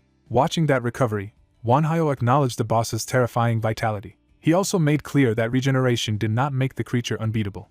Wanhyo revealed that the earlier necro breath had consumed the skeletal dragon's mana instead of his own, and that he had pretended to be drained in order to lure the werewolf into attacking his side alone. With the trap set, he raised a hand to begin the finishing move. He sent Kai and Kessel forward to end the fight while the boss was isolated. The werewolf answered by charging at them head-on. Kai and the red-caped knight met the rush instead of retreating. The white-armored fighter struck first and carved into the werewolf as it passed. The red knight warned the beast not to lose focus and forced it to keep facing him. He followed with another slash that opened the werewolf further. Even wounded, the boss's flesh began healing almost immediately. It counterattacked savagely and drove the red knight back. The knight realized ordinary cuts were useless because the werewolf healed before he could finish the wound. The white-armored ally shouted the key insight. They had to aim for the throat. He told the red knight to keep the boss occupied long enough for a single decisive strike. The werewolf endured more blows as the two fighters forced it into position. Its footing slipped for an instant under the pressure. Even then, the creature tried to brace itself and recover while its healing continued. The red knight warned Kai to stay clear of the next exchange. The werewolf sensed the danger and sharpened its focus on him. The red knight unleashed a sweeping green attack that forced the boss to commit to a dodge. The werewolf slipped past the arc and tried to escape the trap. At that exact moment, the hooded caster announced that he had the opening. He invoked a golden binding spell and ordered the target to stop. Chains of light shot out and latched onto the werewolf's body. The restraints wrapped around its limbs and claws before it could break free. The boss was suddenly pinned in place by layered magical bindings. It strained violently against the chains, trying to tear them apart. The werewolf roared in fury as the restraints tightened around its neck and torso. The binding sealed its jaws and movement just enough to expose the kill point. The red knight mocked the trapped beast and rose for the final blow. He brought down a technique meant to sever the head in one stroke. The slash landed cleanly and the werewolf's head separated from its body. The boss finally died, its regeneration failing as blood and fragments spilled across the ground. When the corpse collapsed, a glowing blue stone dropped from the remains. Wanhyo immediately picked up the fallen crystal before anyone else could claim it. He explained that it was a moonstone, a mana crystal infused with the power of the moon, and that it was extremely valuable and useful to them. Nearby, the leader cried out as the last fighting still raged around her. A surviving warbull struck her and sent her reeling. She answered by driving her sword down into the monster and bringing it to the ground. Breathing hard, she forced herself back up despite the punishment she had taken. She ordered everyone to finish the remaining warbulls first and keep firing until the room was secure. As the tide turned completely, the surviving rats began fleeing and the defenders shouted that they could not let them escape. The white-robed caster moved to intercept the retreating monsters. He prepared another spell with calm precision. A fresh burst of magic cut down the escaping enemies and ended the last resistance. Watching the aftermath, the leader began to grasp just how extraordinary Wanhyo's undead forces really were. Wanhyo simply praised her effort and treated the victory as a completed task. He formally declared the dungeon subjugation finished and congratulated the group on clearing it. The exhausted survivors stared at him with a mix of relief, awe, and disbelief. Some of them cautiously asked whether the boss was truly dead. Others looked to one another, hardly trusting that the nightmare had actually ended. As the reality sank in, nervous smiles finally began to appear. Then the whole group erupted in celebration over surviving and clearing the boss room. The leader, overwhelmed with relief, smiled through tears. She told Wanhyo that the victory was only possible because of him. She thanked him sincerely, while he answered that he had only done what was necessary as a collaborator. Still wanting to keep ties with him, she asked how he intended to work with them from now on. Wanhyo replied that he would cooperate when needed, but he would continue walking his own path. With that boundary set, he prepared to leave with his undead companions. Before he went, the leader told him their team would challenge the second floor in 3 days and asked him to join them if he had time. He gave no promise beyond saying he would remember the invitation, and the record of the first floor boss subjugation was marked as a success on day 108. After he departed, the leader admitted to her people that he was far stronger than any of them had imagined. They agreed that even setting aside the skeletal dragon, the 3 undead companions who fought the werewolf were terrifyingly powerful on their own. The team concluded that partnering with Wanhyo had been the best decision they could have made. One survivor reflected that if Kim Jung-hyuk had still been alive, they might have ended up as Wanhyo's enemies instead, and the thought alone chilled him. The leader cut off the dark speculation and called everyone back to order. She told the exhausted survivors it was time to go home. Elsewhere, one of Wanhyo's skeletons examined the moonstone closely. Back at home, the human behind the mask asked Chris whether the crystal was really so remarkable that it had been chosen first among all the loot. Chris explained that in his world the moon was known as God's eyes illuminating the darkness. He added that whenever the moon turned red, the monsters of the Idea continent became far more violent, hinting at the moonstone's deeper significance. They explained that moonstones, saturated with moon power, were prized because their blue light could pacify monsters. The young man presses for a concrete example so he can understand how that power is actually used. Using the werewolf they just subdued as proof, the skeleton explains that moon-infused monsters possess vitality beyond ordinary creatures, which is why the beast endured so well. Kessel proudly reminds them he decapitated the werewolf to prevent any revival, and the others credit him for securing an easy victory. With the danger over, the discussion shifts from the hunt itself to what they should do with the moonstone they won. One skeleton proposes that the best use would be to make it someone's central nucleus, forcing the master to consider which of the 3 undead should receive it. As soon as the choice is framed that way, the group realizes the answer is already obvious. The other 2 immediately nominate Chris, making it clear they see her as the rightful recipient. Chris hesitates, unsure whether it is acceptable for the others to give up such a prize for her sake. The other 2 admit the moonstone never felt like it belonged to them anyway, so their support is sincere rather than reluctant. Accepting their intuition as enough, the master settles the matter and declares Chris the best person to use it. Overwhelmed by their trust, Chris gratefully accepts the chance they have handed her. She vows to justify everyone's faith by making full use of the gift. The others quietly share in her happiness, pleased that the decision has strengthened the group rather than dividing it. Eager to begin integrating the moonstone at once, Chris rushes off to process her new central nucleus and warns them not to expect her back soon. She disappears so quickly that the room is left abruptly empty behind her. The master can only laugh and accept that Chris will be out of sight for a while. 3 days later, while Chris remains occupied, the Normals Guild proceeds with its planned descent to the dungeon's 2nd floor. The endless staircase wears on the guild members, and some begin to doubt whether the descent will ever end. Their purple-haired leader reminds them that the 2nd floor will be far more dangerous than the 1st, so they must stay alert. She orders everyone to avoid carelessness and protect one another as they advance. To keep fear from taking over, she rallies them around a simple goal: survive and return alive. Even the terrain itself proves treacherous, with the long descent threatening to make exhausted members lose their footing. One tired member nearly slips, and the group is reminded that fatigue alone could get them killed before any monster appears. At last, a light appears ahead, signaling that the descent is finally ending.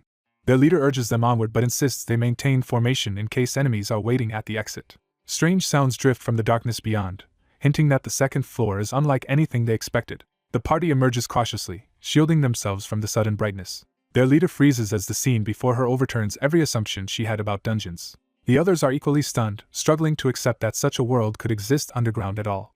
Instead of another cavern, they find a vast forest beneath an open sky, making the dungeon feel like an entire separate world. The leader voices the absurdity of it outright, unable to reconcile a sky with the idea of a dungeon. The guild gathers at the entrance in disbelief, realizing the 2nd floor is not a corridor but a wilderness. Elsewhere, the master studies reports on his phone, already treating this impossible development as a problem to analyze rather than marvel at. One of his skeletons asks whether the reports of a forest inside the dungeon can really be trusted, and the master decides they can. He concludes that a dungeon with an external environment must rank above the lowest class, and therefore carries greater risk than expected. With both skeletons leaning in for an answer, he prepares to explain what that means in practical terms.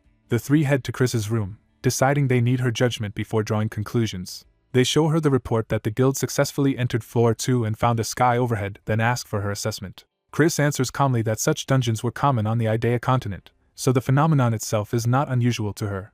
But she warns that the difference is still serious, because monsters there will be roughly twice as strong as those in ordinary dungeons. She further explains that this is a field-type dungeon, a single enormous environment rather than a simple vertical sequence of rooms. The master is startled to learn that what looked like a 2nd floor is effectively one vast connected zone. Trying to make sense of it, he compares it to a dungeon whose remaining floors spread sideways instead of downward. Kessel confirms the idea and clarifies that all the floors are effectively merged into one giant field.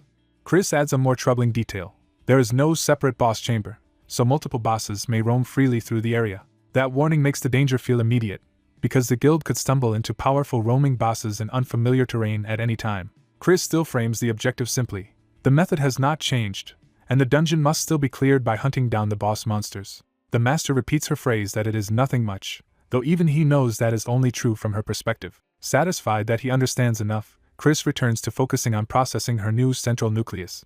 The door closes again, leaving the master and the other two to act without her for now. One skeleton asks what the master intends to do with this new information. He decides the situation is actually favorable, because if the dungeon is still fundamentally business as usual, he can exploit it. Rather than panic, he resolves to keep training, convinced this is the most important moment to grow stronger. His skeletons take comfort in that resolve and become even more certain that following him will lead them to victory. With the decision made, the group disperses again to their usual routines. The skeletons return to their own hobbies, treating the looming danger with an almost comically ordinary calm. After several more days, the master and his undead companions devise a new proposal and bring it to the Normals Guild. That proposal begins to take shape around a campfire as both sides discuss how to survive the field-type dungeon. The guild leaders and the master's side sit down together to work out a practical plan instead of gambling on repeated blind expeditions. Their meeting is interrupted by a message arriving, suggesting outside advice or pressure is still influencing the guild's choices. The message is from Wanhyo, drawing immediate attention because his opinion clearly carries weight. The purple-haired leader reveals that Wanhyo is not joining them directly, and has only sent a warning about the new dungeon. But she also learns he has submitted a separate proposal under different terms, complicating the negotiations. That phrase catches the others off guard, because it implies another path besides simple cooperation. The master's side turns out to be offering labor and expertise, with Kessel already barking orders as if the deal is settled. He drives the workers hard, arguing that sloppy construction will kill everyone later, so they must build properly now. Some guild members grumble that the promised help sounds suspiciously like menial labor, though they admit a stronghold would still be valuable. Kessel keeps the pressure on, convinced the living lack urgency, and need harsh discipline to prepare for real danger. Because the Normals Guild accepts the proposal, construction begins smoothly under the undead supervision. Wanhyo arrives in person as well, saying he came to check progress and gather mana more efficiently inside the dungeon. The purple-haired leader greets him and mentions that Kai will be arriving soon, which immediately draws his interest. Wanhyo leaves the site in Kessel's hands so he can go meet Kai himself. The agreement is formalized. In exchange for training the Normals Guild in combat and magic, the master's side gets a stronghold built on the dungeon's second floor, and the plan advances without resistance. Because Kessel and Kai have the most experience, they take charge of most field orders, with Kessel handling the work inside the stronghold. Kai oversees the outside work and, drawing on his past life as a knight, begins training some guild members specifically as scouts. As the stronghold develops, Kai returns from patrols to report directly to Wanhyo, who treats the operation like a military campaign. Wanhyo asks what new information the latest scouting run has uncovered. Kai reports that besides the large monkeys already known, they have identified red monkeys and axe beetles in the surrounding area. He explains that axe beetles are flying, man-sized carnivorous insects armed with axe-like horns, making them especially dangerous. Wanhyo immediately recognizes that such creatures could become a serious threat if encountered unprepared. Kai admits this is only the information from the stronghold's immediate vicinity, meaning they still know far too little about the wider field. Wanhyo orders him to keep gathering intelligence but not to push so hard that the scouts are lost in the process. At the same time, he personally drills the guild members, forcing them to harden their fundamentals. The trainees struggle to keep up, but Wanhyo refuses to let them settle for sloppy technique. He teaches that mastering the basics is a lifelong discipline, not something to rush past. Kessel reinforces the same lesson in sword practice, insisting that well-built skills are what will keep them alive. While everyone else trains or works, the master spends his time teaching magic, and in doing so he gains fresh insight that helps him advance his own fourth circle casting.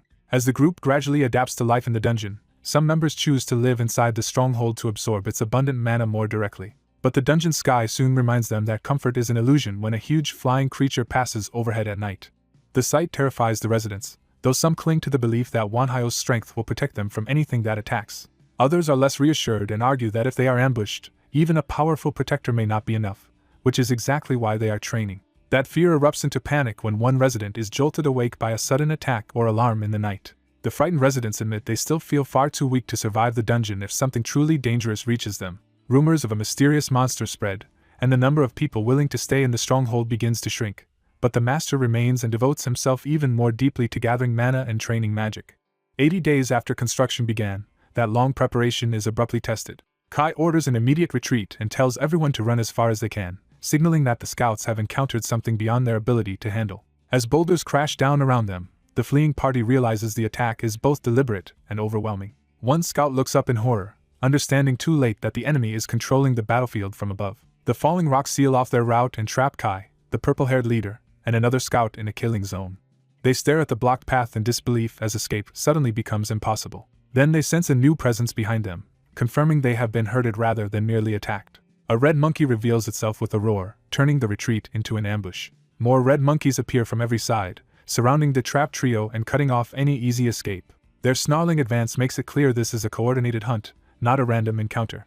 The human scout curses that they were discovered despite all their caution, realizing stealth alone was never enough. Kai immediately orders the two humans to break out and report everything to Yahello, choosing duty over his own safety. When they hesitate, he reminds them that a scout's job is to survive long enough to carry information back. He throws himself into the enemy line to create the opening they need. One monkey counters by spitting or launching a bamboo-like projectile, showing the monsters can fight with more than brute force. Kai is blasted backward by the barrage, proving the monkeys are stronger and more versatile than expected. Even as he tumbles, more projectiles rake the ground around him, trying to finish him before he can recover. Kai notices the pattern in time and realizes the enemy is coordinating ranged and melee attacks. A larger red monkey seizes the chance to rush him directly while he is still off balance. The impact crushes into Kai hard enough to crack his skull, but he refuses to go down. The monster keeps pressing, trying to smash him into the ground before the others can escape. Kai rises from the rubble despite the damage, his resolve intact even with one side of his face shattered. The giant red monkey bears down on him again, confident that sheer force will end the fight. Instead, a sudden blast erupts nearby and interrupts the assault. The red monkey reacts in surprise, realizing another threat has entered the battle. The purple-haired leader uses the opening to intercept a strike and keep the monster from crushing Kai outright. She strains under the impact, barely holding the attack back with her shield. The remaining scout shouts for her to move as he prepares a desperate counterattack. His shot lands cleanly enough to knock the attacking monkey away and buy them a moment. Kai thanks her for saving him and immediately tries to turn the brief reprieve into a joint escape plan. The human scout agrees, insisting they have trained too hard to become dead weight now and can still force a way through together. But another projectile tears through the air, showing the enemy is not giving them even a second to regroup. The monkeys surge again, with the larger red one driving the assault while the others close in behind it. The trio steels themselves as the entire pack charges, knowing they must stand and fight if they want any chance to live. The scout fires into the rush, trying to thin the front line before it reaches them. One monkey still gets through and lunges straight at him. The purple-haired leader hurls herself into the attack, knocking the scout clear at the cost of exposing herself. Kai cuts into the attackers at the same time, turning their desperate defense into a brief coordinated counter. Together they carve down several red monkeys, proving their training has made them far more capable than before. Then Kai spots another explosive projectile descending and realizes the enemy is changing tactics again. He warns the others that another bomb is incoming and braces for the blast. The explosion detonates among them, scattering dust and destroying their visibility. Kai understands at once that the monkeys are using smoke and chaos to split them apart and isolate targets. A larger, darker red monkey dives through the haze straight at Kai, trying to finish the most dangerous defender first. Kai meets the charge head-on, furious that the monster thinks it can pick them off so easily. He unleashes a flurry of sword strikes that tears through the attackers around him and halts their momentum. His blade bites deep into the large monkey, drawing blood and finally staggering it. The wounded beast realizes too late that Kai is far deadlier than the others. Kai completes the kill with a decisive slash, dropping the red monkey leader before it can recover. He turns to check on the others, expecting the pressure to ease now that the strongest red monkey is dead.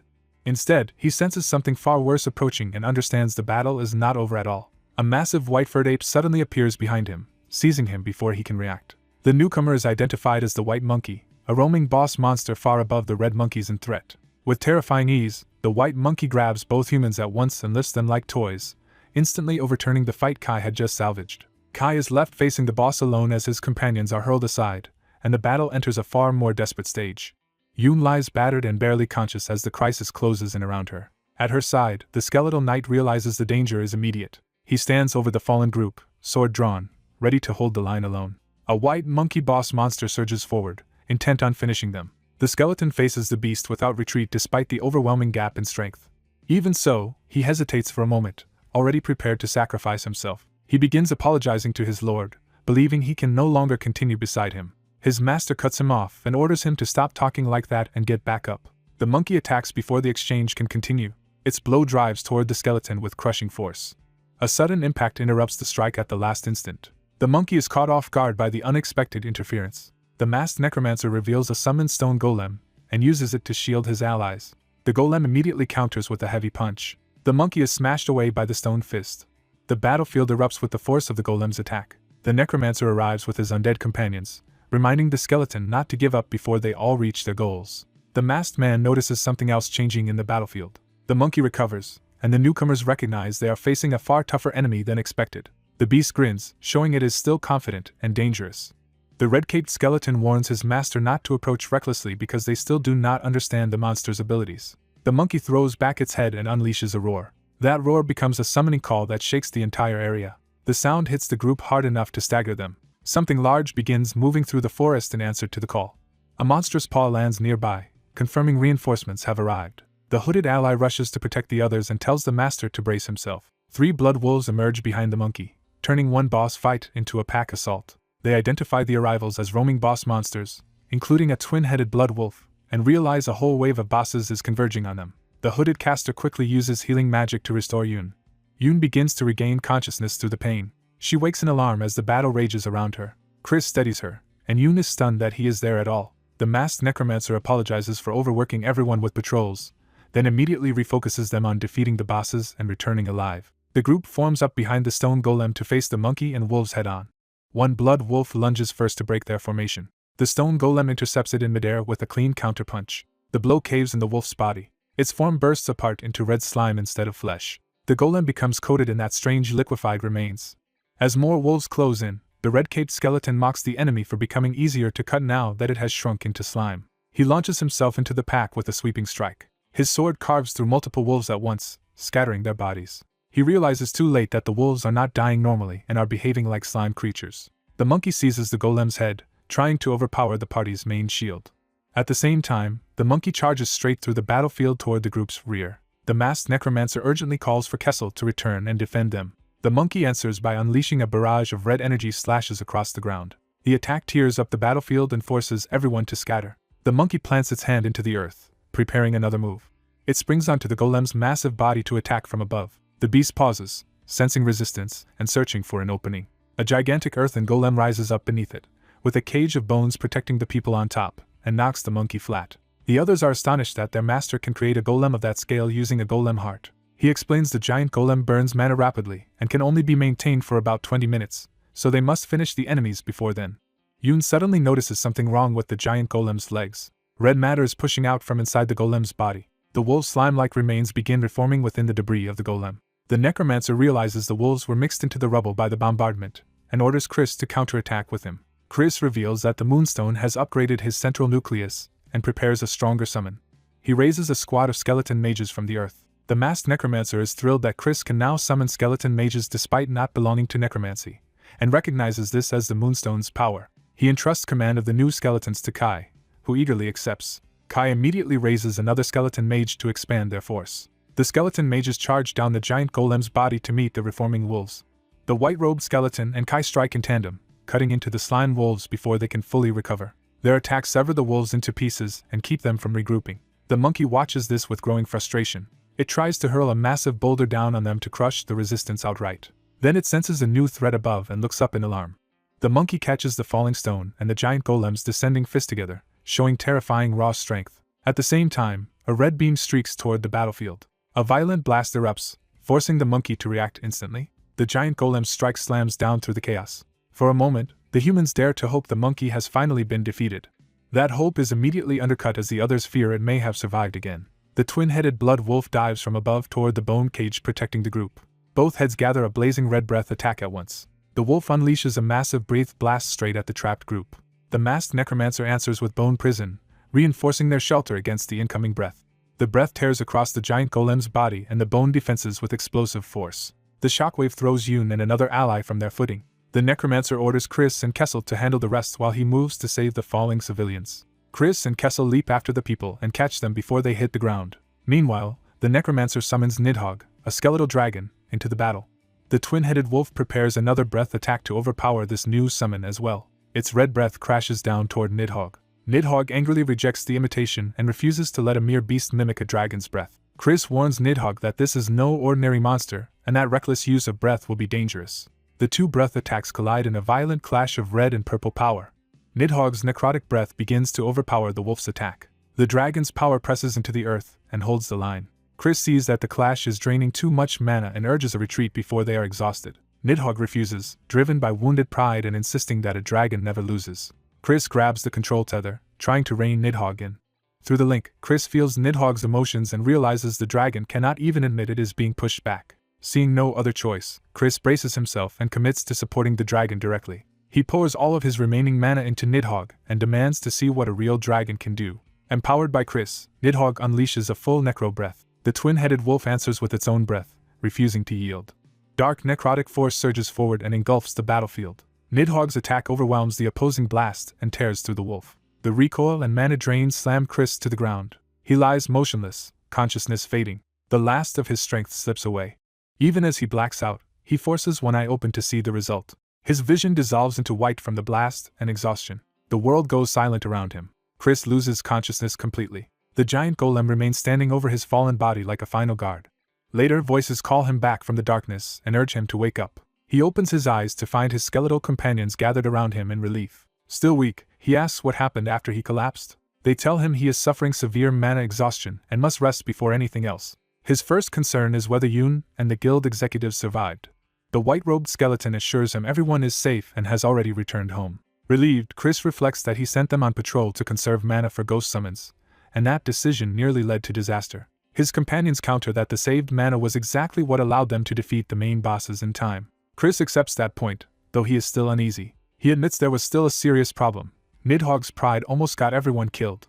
The white-robed skeleton says there is another matter Chris needs to hear now that the battle is over. During the patrol with Yoon, they discovered a new kind of enemy. That enemy was a humanoid giant hiding in the forest. Chris is shocked by the revelation. They explain it was slightly larger than the white monkey and identified as the lowest class of giant, a wicked giant.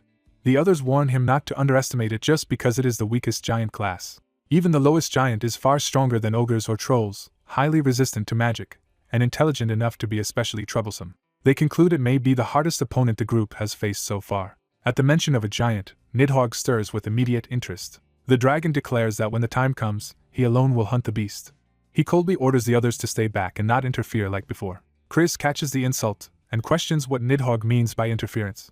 Nidhogg dismisses him, saying he will handle the giant himself, and that Chris should stop wasting time. The skeletons note that dragons and giants are natural enemies, which explains why Nidhogg reacted so strongly. They warn Chris that he cannot keep letting Nidhogg act entirely on his own. Now that Chris has grown stronger, they tell him he must start taming the dragon's behavior. Chris postpones that problem for the moment, and decides they should all go home and recover first. Elsewhere, a blood wolf report is marked off as completed. A hidden horn figure complains that the twin-headed blood wolf fell too quickly to be entertaining. Looking over multiple defeated creations in South Korea, the figure decides the promised top 20 targets have already been determined. Satisfied, the figure announces the next phase will begin. A roulette-like selection is set into motion to choose the next victim. When the result appears, the figure reacts with interest. The chosen target surprises them because they had wanted to save him for later. Instead, they decide to go after Chris first, calling him the most appetizing-looking prey. As time passes and danger grows less predictable, Hyunbok's group begins full preparations to subjugate the giant. Chris also starts practical preparations, working with materials and equipment. He carefully extracts and refines the red crystal core from the golem heart. Holding the completed core, he confirms the result of his own development work. The others recognize it as the golem heart Chris successfully created for himself.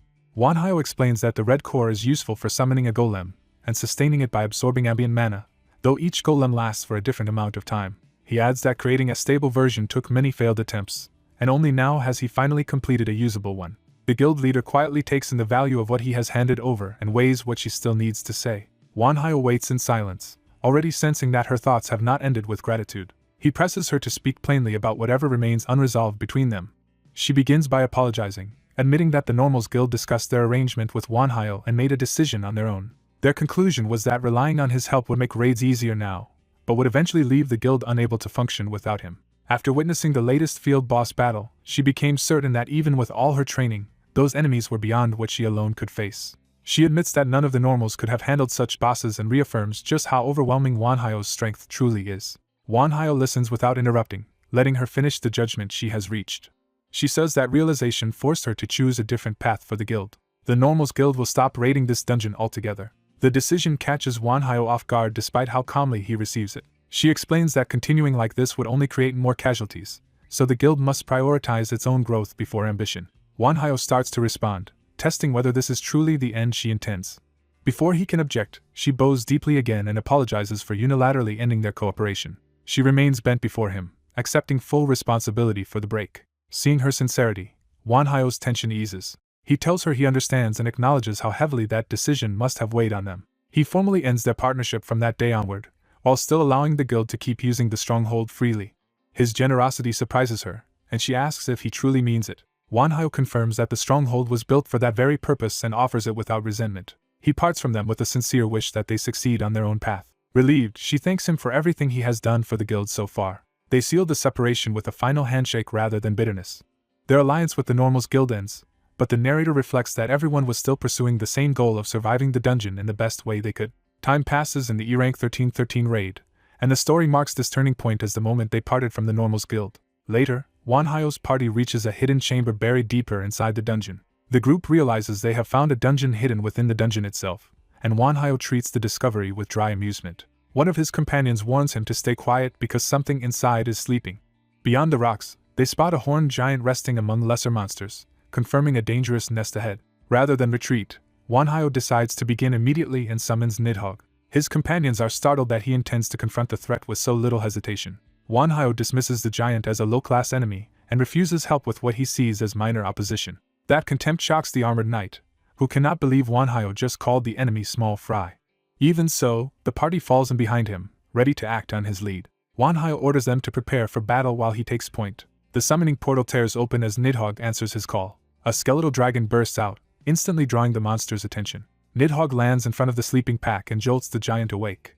Before the monsters can organize, the dragon dives straight into them. The lesser monsters lunge in response, trying to swarm the intruder. Nidhogg cuts through the first line with a blinding rush. Its charge smashes goblins and ogres aside before they can mount a defense. One ogre tries to counterattack, but the dragon's momentum keeps tearing through the formation.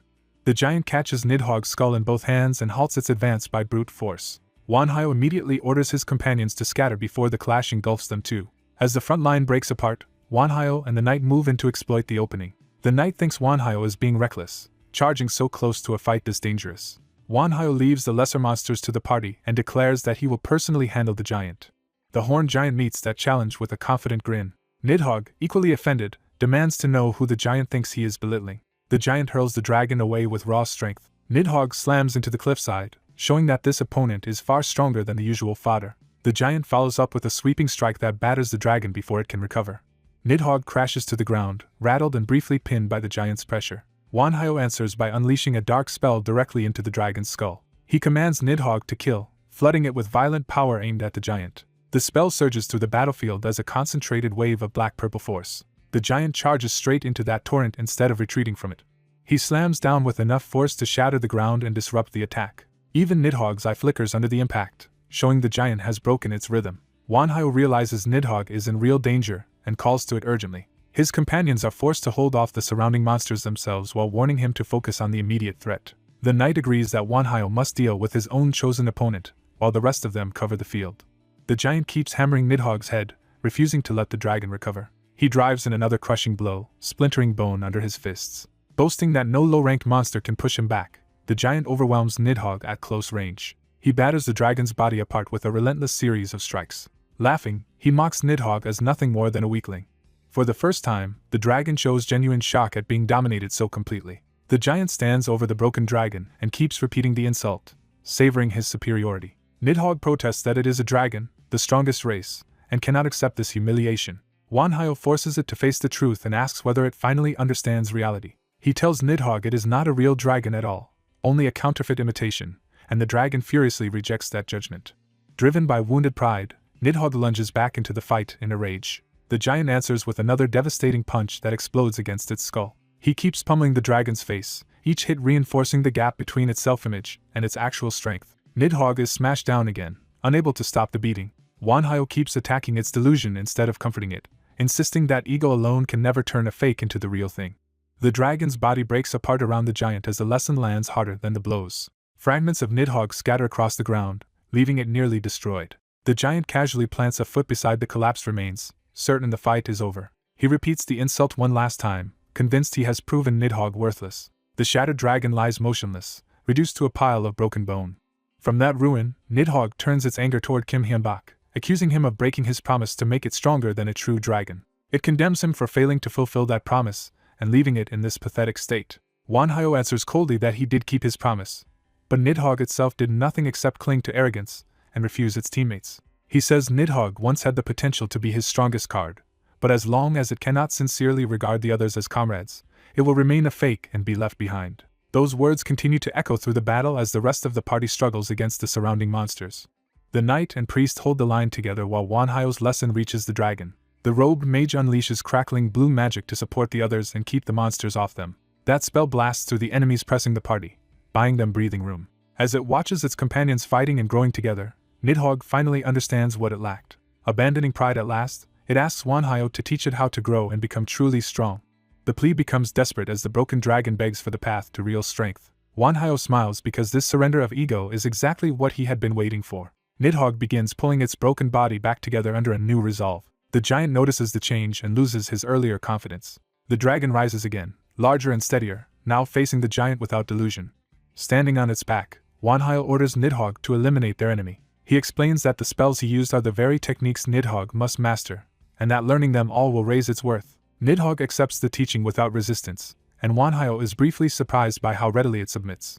That surprise turns into satisfaction as he sees the dragon has truly changed. With renewed trust between master and summon, Wanhyo sends Nidhogg charging at the giant again.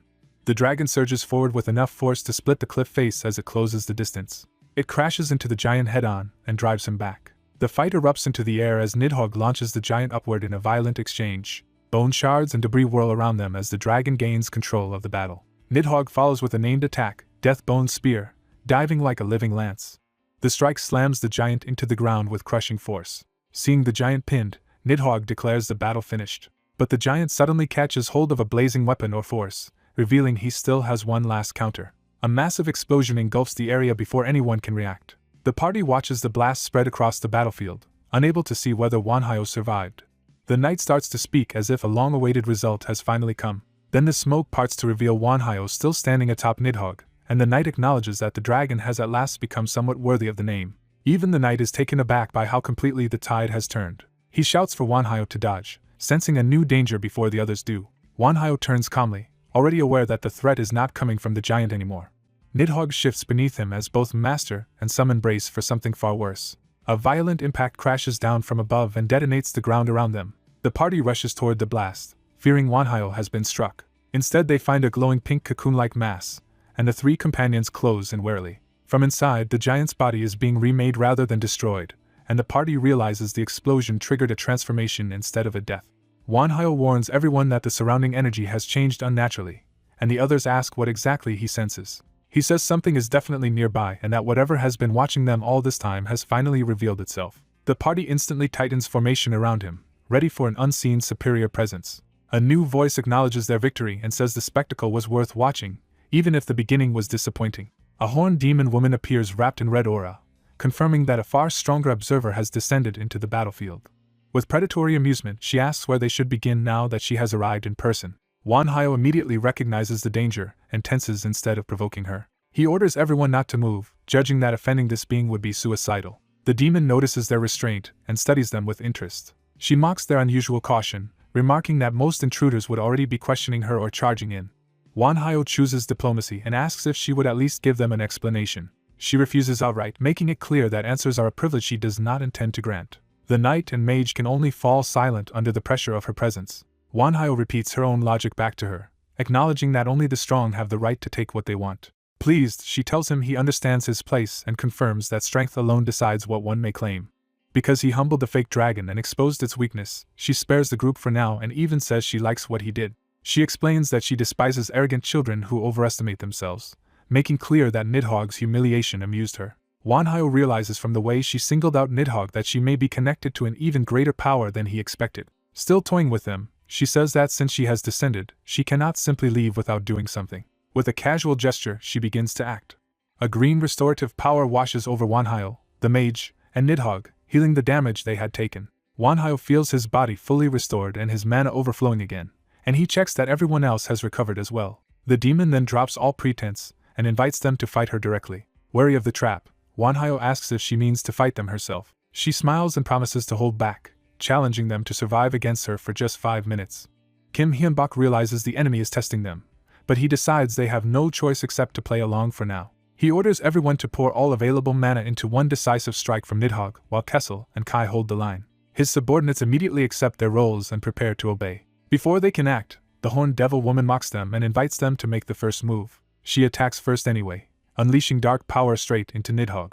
Hyun-bak urgently tells Chris to bless Nidhogg with every bit of mana he has. Nidhogg answers with Necro Breath, hurling a massive blast at her. She dismisses the attack as worthless and stops it with ease. Still unimpressed, she crushes through the assault and drives her power into Nidhogg instead. Nidhogg's body begins breaking apart under her casual counterattack.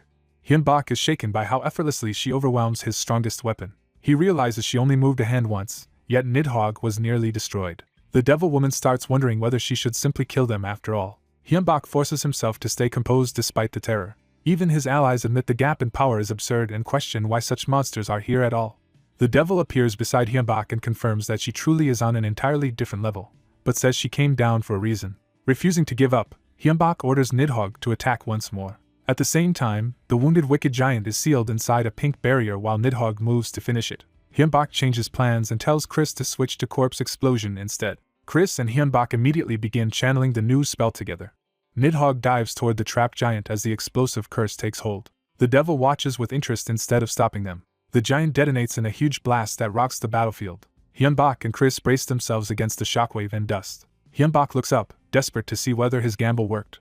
The giant's body is shattered, but the pink barrier fragments begin gathering again around it. Hyun-bak realizes the barrier is reforming and that the enemy will recover if they hesitate. He orders Kai and Kessel to finish the giant before the barrier fully restores it, and Kai eagerly takes his turn. Kai launches himself straight at the cocoon giant from above. He drives his sword down through the reforming barrier with brute force.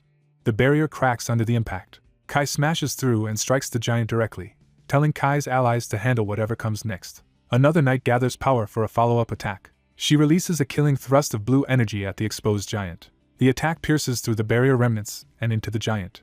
The giant finally bursts apart for good, scattering the pink shell and ending the threat. Hyun-bak silently prays that his reading of the situation was correct. Then the devil woman suddenly appears right beside him, proving the real danger was never the giant. She asks why he focused on the wicked giant instead of her, and challenges him to explain how he planned to fight her. Hyun-bak answers that a being as powerful as her should have needed some kind of medium to descend, and he suspected the dying giant was that anchor. She considers his reasoning with amusement. Her interest deepens when she admits he is unlike the others. She praises him for getting this far with weak tools and for correctly identifying the medium. Satisfied, she declares that the group has passed her test and spares their lives. Because he entertained her, she decides to give Hyun-bak a reward. That reward is a chilling declaration that she is claiming him for herself. Hyun-bak carefully asks what being claimed actually means. She explains that he will either become her prey or her subordinate.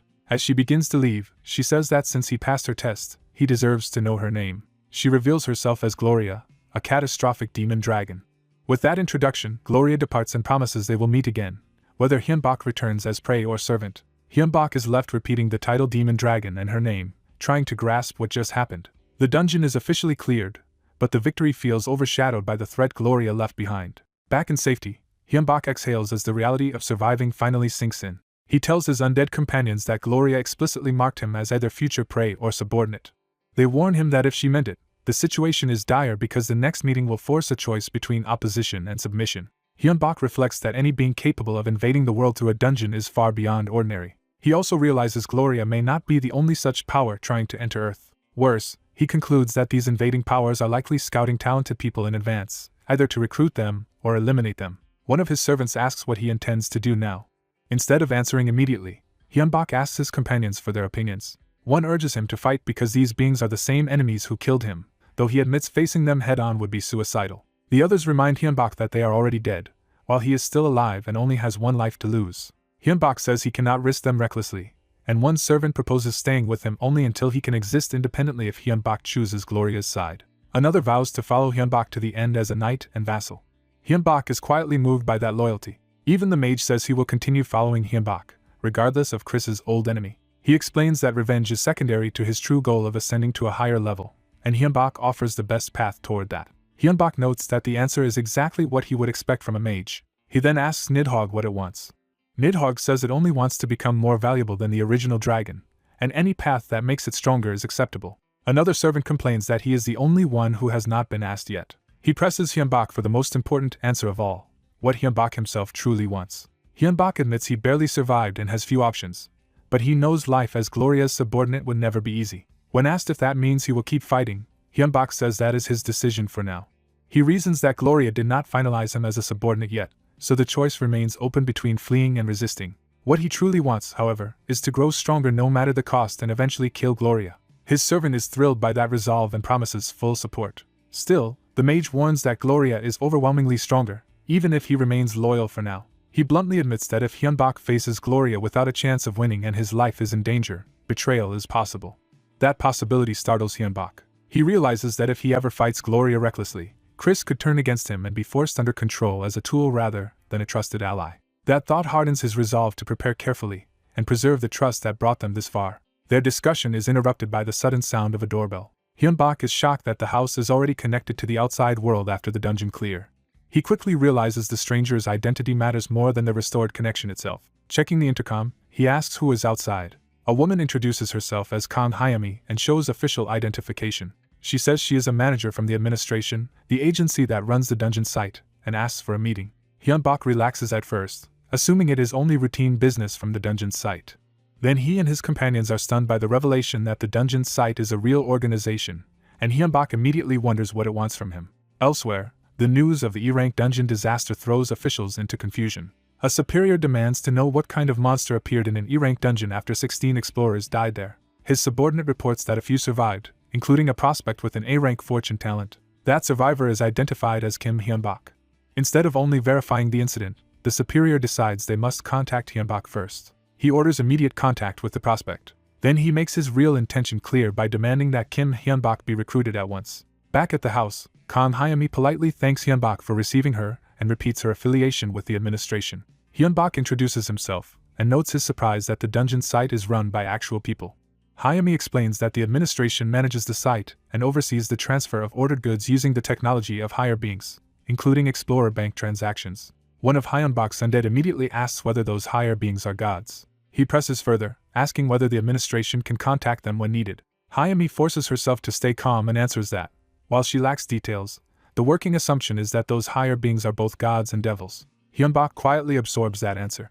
He then cuts to the real issue and asks why she came to see him. Hyami explains that the administration can view Explorer data through the dungeon app and closely monitors anyone with A-rank talents or higher. Because an entire group of 16 prospects died in one E-rank dungeon, the administration considers the incident extremely serious. Hyunbak correctly concludes that she came for information about what happened. Hyami confirms that, but says her main purpose is to recruit him. Rather than reacting emotionally, Hyunbak immediately asks what her side can offer him. He makes clear that information has a price and that ordinary money will not be enough. Hyami is caught off guard by how directly he negotiates. She offers a special deal. If he shares information, the administration will separately sell him mana crystals from its private stock. She explains that the administration possesses rare mana crystals and other selected goods that never appear on the public site. Privately, Hyunbak and his mage realize those materials could let them begin projects they had been unable to attempt. The mage suspects the administration is hiding even more impossible to obtain resources and urges Hyunbak to demand better terms. So Hyunbak rejects the first offer and asks what else they can provide. Hyami challenges whether his information is truly worth that much. Hyunbak answers that the value of the information is his life itself. That claim leaves her with no easy reply. She excuses herself to consult someone higher up. While Hyunbak and his companions watch, she calls in a small change of circumstances. She receives instructions off to the side while Hyunbak waits. When she turns back, the mood has shifted. She tells Hyunbak that the CEO wants to speak with him personally. On the call, the administration director introduces himself and offers priority purchasing rights on magical herbs, metals, and mana crystals at retail price. Hyunbak counters immediately, saying he will sign only if they sell those goods to him at half price. The director protests that anything below 90% is unreasonable, and Hyunbak instantly raises his demand to 55%. The director tries to settle at 85%, but Hyunbak keeps pressing and drags the price down further. He continues the negotiation without hesitation, forcing the other side to chase him. When the director finally offers 75%, Hyunbak accepts the rate but extends the deal to a 3-year term, shocking him. The director objects that such a long discount would cost the administration too much. Hyunbak counters by offering not to leave the country during the contract period, turning his own future value into leverage. He points out that the administration clearly intends to recruit dungeon explorers before they emerge publicly, and if South Korea refuses his terms, other countries or guilds will not. That argument corners the director. The director yields to a 3-year contract, but demands that Hyunbak serve as a government-affiliated dungeon explorer during that time. Hyunbak refuses outright. He explains that working under the government would heavily restrict his movements and interfere with his own plans, and he has no intention of living by someone else's orders. The director backs down and revises the offer to a 2-year arrangement as an external employee in exchange for 70% pricing. Hyunbak clarifies that this means a mercenary role with the right to refuse missions, then adds his own condition that he will only accept 1 mandatory task for every 2 refusals. He also insists on receiving precise details for every request and reserves the right to reject anything unreasonable, even if it is technically obligatory. Pressed by the negotiation, the director agrees to those terms while privately admitting Hyunbak will be difficult to keep under control. Hyunbak accepts the contract and tells them to prepare the paperwork through Kang Hyami. After the call, his companions praise him for completely reversing the power balance and securing the materials they need. But the director adds one more requirement before everything is settled. Hyunbak must undergo a test. He explains that although the administration is government-backed and he has broad authority, rival factions inside it will challenge a contract arranged on his own. He already knows Hyunbak's abilities, but if his faction weakens, opponents will use other explorers to undermine him. He warns that the faction opposing him will make contracts of its own and try to restrict his power. Hearing that, Hyunbak realizes Gloria is no longer his only looming problem, because human politics may become another battlefield just as dangerous. Kim agrees to hear the offer and learns that to secure the contract, he must clear a sealed dungeon that was locked down after a failed raid. He is told those failed dungeons remain linked to the real world, so they are sealed to stop monsters from spilling out. Kim realizes that monsters are already escaping from such places, which is why the administration is desperate to recruit explorers like him. The administration warns that the test site is officially only F rank, but likely far more dangerous than a normal one, and asks whether he will accept. Before answering, Kim consults his undead companions about whether this contract is worth the risk. One advisor warns that getting involved could drag them into pointless political struggles between human factions. Another agrees that even mercenaries cannot always ignore the kingdom's interests. A third argues that they still need to grow stronger than they are now. He adds that the situation may be the greatest crisis they have faced so far. Kim weighs their advice in silence and reaches a decision. His thoughts turn to Gloria, reminding him how dangerous the larger threat truly is. That memory hardens his resolve. Kim accepts the test and asks to be taken to the dungeon immediately. That night, he is flown to the sealed site under heavy military guard. The soldiers waiting there make it clear the army is treating the dungeon as a serious national security matter. Kim arrives with his disguised undead companions and the administration's manager, drawing wary attention. The commanding officer asks if this unimpressive-looking outsider is really the one chosen for the job. Manager Kang Hyami formally identifies Kim Wonhyo as the external explorer assigned to clear the dungeon. The colonel openly doubts that someone like Kim could handle a dungeon overrun with those monsters. Kim offers no defense and lets the administration speak for him. Kang insists that Kim has repeatedly cleared similar dungeons and has already been approved by higher authorities, leaving the final call to the officer in charge. She reminds the colonel that his authority comes from above and that defying those orders would itself be a military offense. Forced to yield, the colonel warns that if anything goes wrong, the army will respond without hesitation. Kim's armored companion bristles at the insult and wonders if they should abandon the test altogether. The calmer knight treats the hostility as little more than military hazing and urges patience. The scale of the army's preparation shows they are ready to suppress the dungeon by force if needed. Armed troops and vehicles stand by as if expecting a battlefield rather than a test. Some soldiers mock Kim's masked group as costumed eccentrics instead of serious fighters. Their ridicule turns personal, dismissing Kim as a show-off playing hero. Kim ignores the taunts and stays focused on the mission. The group is led to the sealed entrance and told to wait, while the army prepares to open it. The colonel gives the order to unseal the dungeon. The massive outer barrier opens to reveal the hidden structure that contains the dungeon gate. Inside, a single door stands as the final seal between the world and the dungeon. The colonel coldly tells Kim that from here on, whatever happens is his problem.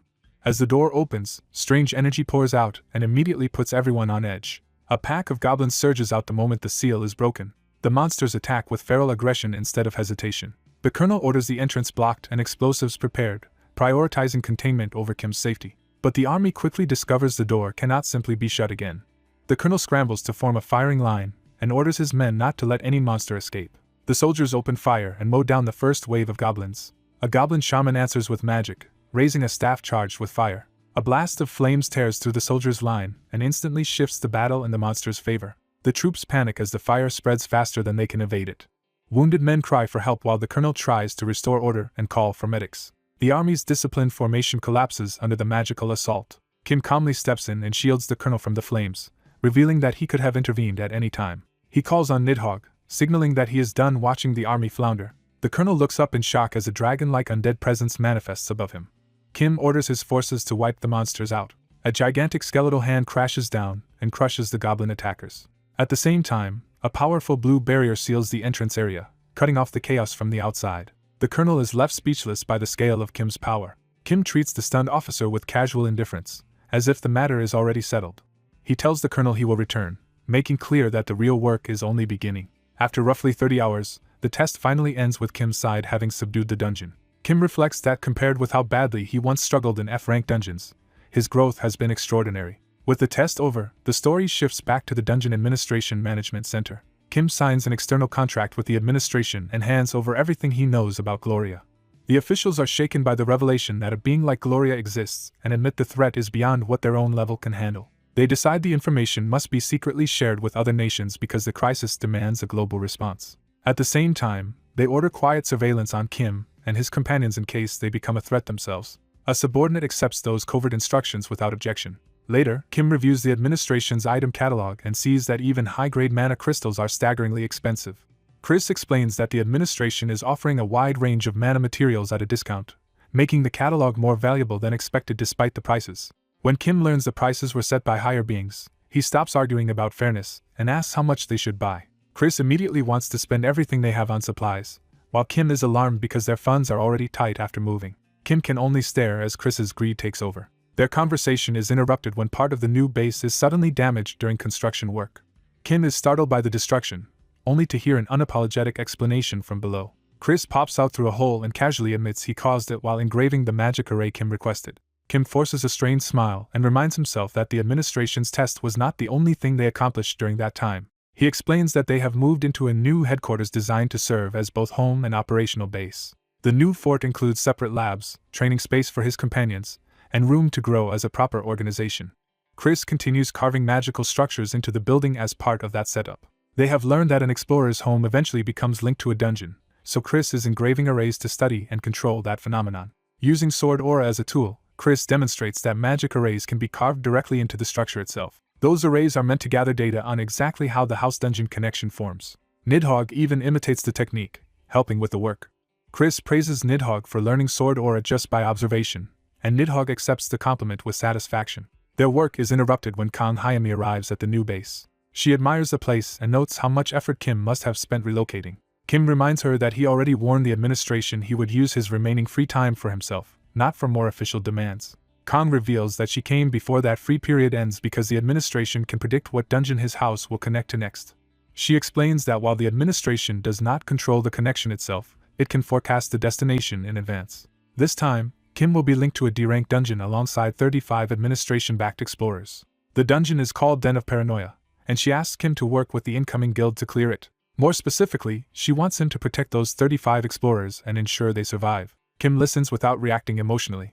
He politely refuses the request outright, catching Kang off guard. Kim explains that he is not strong enough to guarantee the safety of 35 strangers in an unfamiliar D-rank dungeon, and that being assigned as their protector would only create distrust and conflict. Kang accepts his reasoning instead of forcing the issue. She lowers the request and asks only that he gather information on the dungeon for the administration, which Kim agrees to do. Before leaving, she hands him the update notes for a newly restructured system.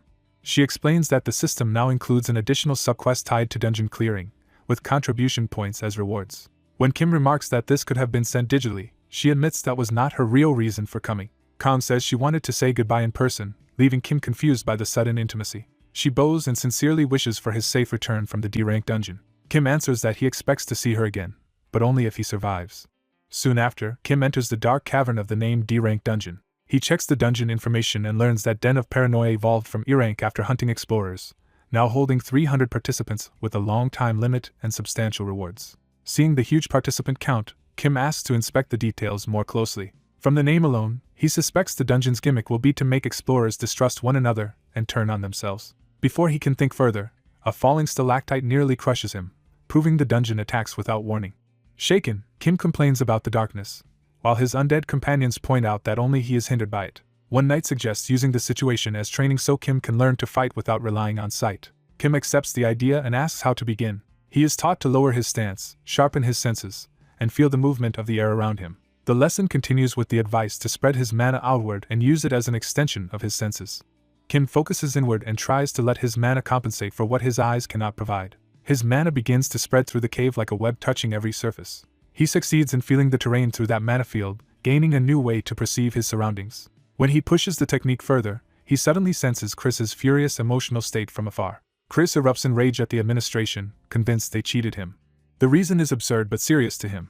He discovers that 24-hour free time vouchers can be bought with contribution points, and they are already sold out in limited quantities. Chris laments that if he had known earlier, he would have hoarded them in advance and turned them into an easy source of points. Even after calming down, he insists those points are still needed for defensive materials and for preparing a future central nucleus for Nidhogg.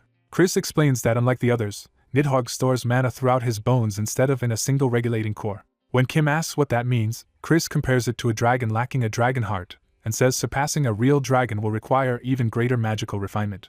The idea is reinforced by the image of a true dragon heart as the key to overwhelming draconic power. Nidhogg immediately asks Chris to create such a central nucleus for him, but Chris warns that gaining one would also create a fatal weak point. Nidhogg dismisses the risk, saying he was always an imitation to begin with, and that a fake heart surpassing the real thing would only prove his worth. Kim realizes that ever since the battle with Gloria, Nidhogg has become more devoted and more obsessed with transcending dragonhood itself. Seeing that change, Chris decides Nidhogg is ready to learn something deeper. He explains that a dragon heart is, in simple terms, merely an extraordinarily high-quality mana crystal. What makes it special is not just the object itself, but the fact that it belongs to a dragon, a fundamentally exceptional being. Nidhogg accepts the lesson respectfully, showing a new seriousness that surprises the others. One companion starts to praise Nidhogg for finally acting like a proper teammate, only to realize Kai has suddenly vanished. The group panics and searches for him, fearing the dungeon may have taken him. Kai abruptly reappears from the darkness and startles everyone on purpose. He casually explains that he wandered off because the discussion was dragging and he wanted to scout ahead. Kai reports that he found evidence of explorers being ambushed by something. He clarifies that this was not a simple monster rush, but a more deliberate and strategic attack. Kim immediately understands the implication. The monsters here are using guerrilla tactics against humans. Following the traces, they find blood smeared along the cave walls. The trail leads them toward a bright opening deeper inside the dungeon. Beyond it lies a fortified settlement built inside the cavern. The place is clearly a human stronghold, but one already under the strain of fear and conflict. Inside, steel clashes as explorers fight one another instead of the monsters. Kim arrives to find multiple guilds in open combat, each side convinced the others betrayed them. One guild master accuses the others of attacking first, and refuses to listen. Another fires back that he was lured there by the first guild's own members, deepening the mutual suspicion. Even as monsters close in, the explorers remain trapped in paranoia and cannot unite. A more level-headed guild master realizes a highly intelligent monster is deliberately sowing chaos among the humans.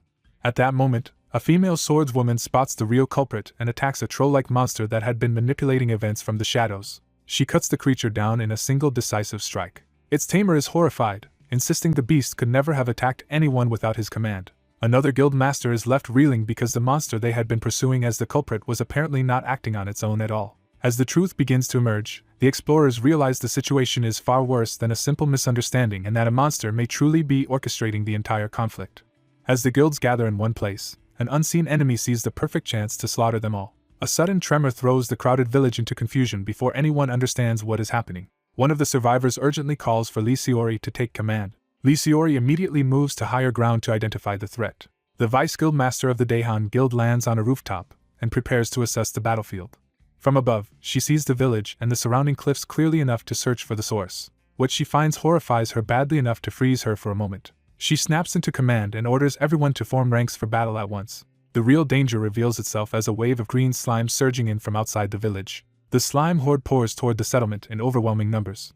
A young fighter rushes in to cut one down before it reaches the others. His attack backfires when the slime's acidic body melts his sword on contact. Nearby fighters are burned as well, and panic spreads as they realize normal melee is disastrous. The young man quickly warns everyone that the slime's bodies are corrosive and must be killed with fire instead. A demolition-focused guild immediately claims the job and prepares improvised incendiary bombs. They hurl the explosives into the advancing slimes while warning the front line to stay clear. The bombs arm in midair, buying the defenders a desperate moment of hope. The first blast erupts in a pillar of fire among the monsters. More explosions follow, turning the front of the village into a burning kill zone. The blasts also start collapsing nearby wooden structures, forcing the defenders to dodge falling debris. At the same time, a summoned elemental spirit is called forth to support the defense. Its ice magic locks part of the slime wave in place, giving the fighters a way to control the battlefield. Lee Seori orders the bombardment to continue relentlessly and demands that every frozen slime be burned. The bombers agree and tell the front line to herd the monsters together for maximum effect. The melee fighters begin driving the surviving slimes into a single cluster.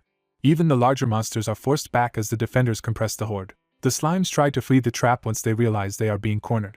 The defenders cut off their escape routes and keep them boxed in. With the trap set, the bombers warn everyone to save themselves and prepare another volley. A massive chain of explosions engulfs the clustered slimes and much of the village around them. Watching the devastation, Lee Seori notes the bomb guild's terrifying firepower and starts thinking about how they make it. That thought is interrupted when she senses a new change in the battle. A second wave arrives as masked riders on giant lizards charge toward the village. The young fighter realizes the slime attack may have been designed from the start to destroy the defenders' weapons. The elemental users are ordered to pour all their mana into the summoned spirit for one decisive counterattack.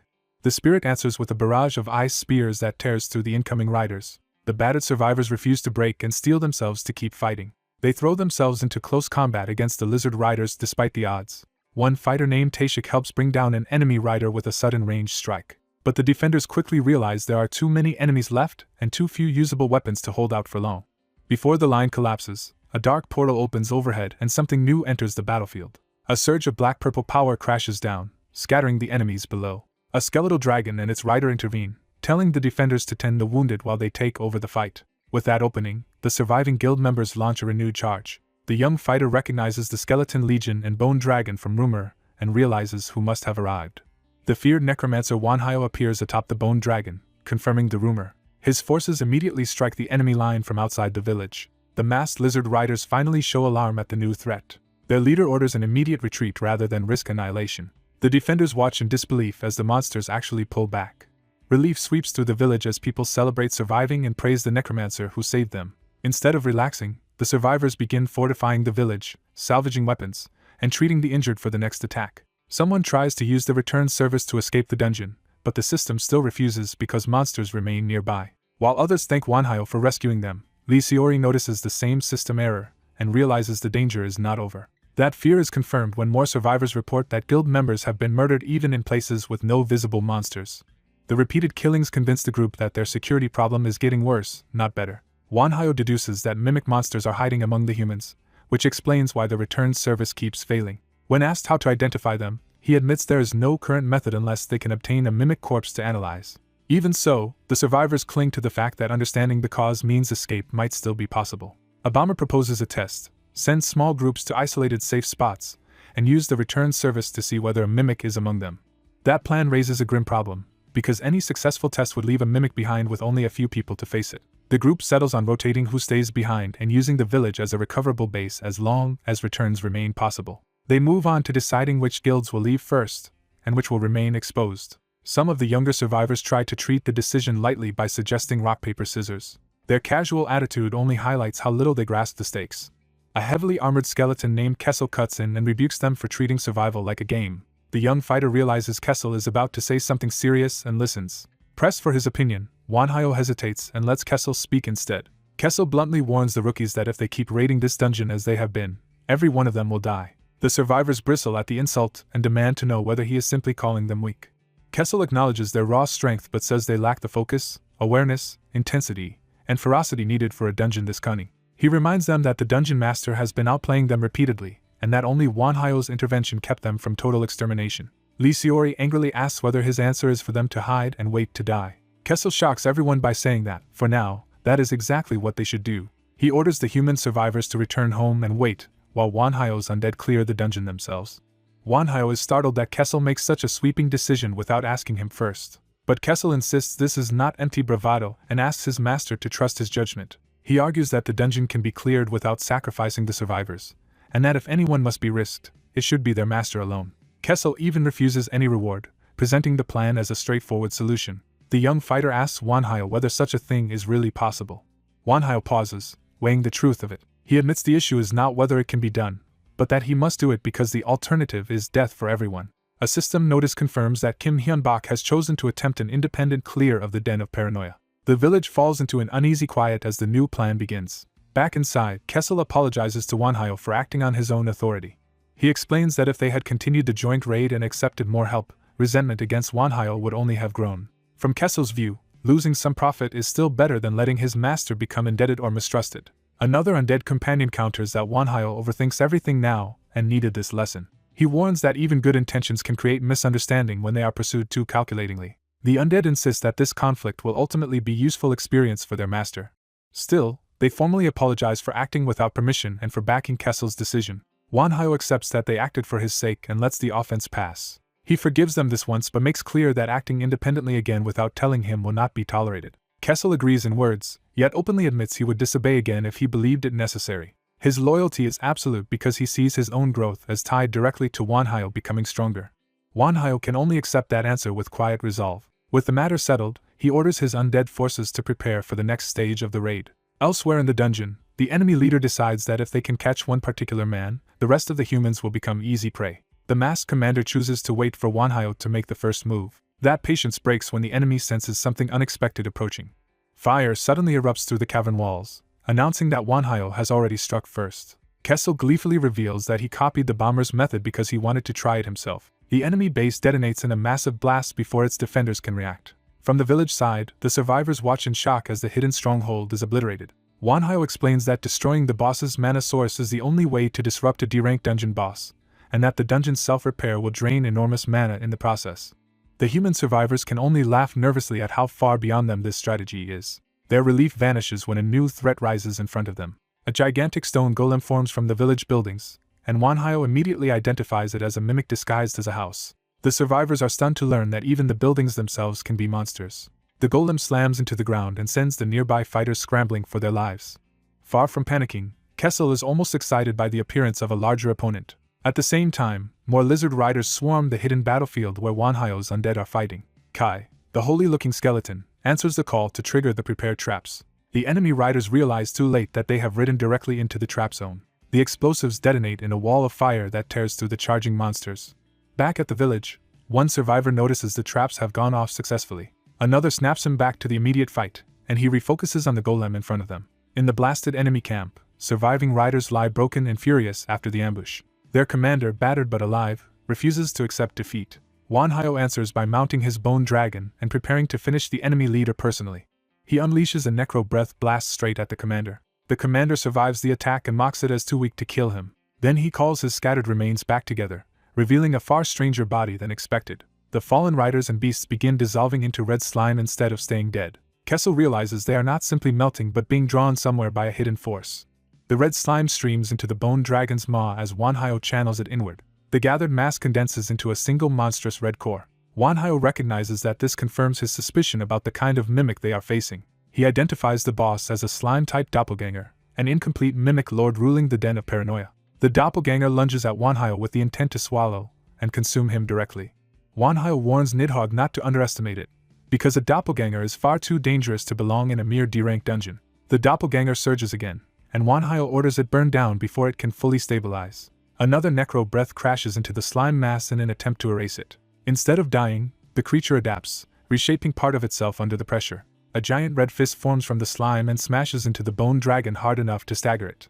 Wanhyo compares the blow to a far more terrifying opponent he has faced before and dismisses it as insignificant by comparison.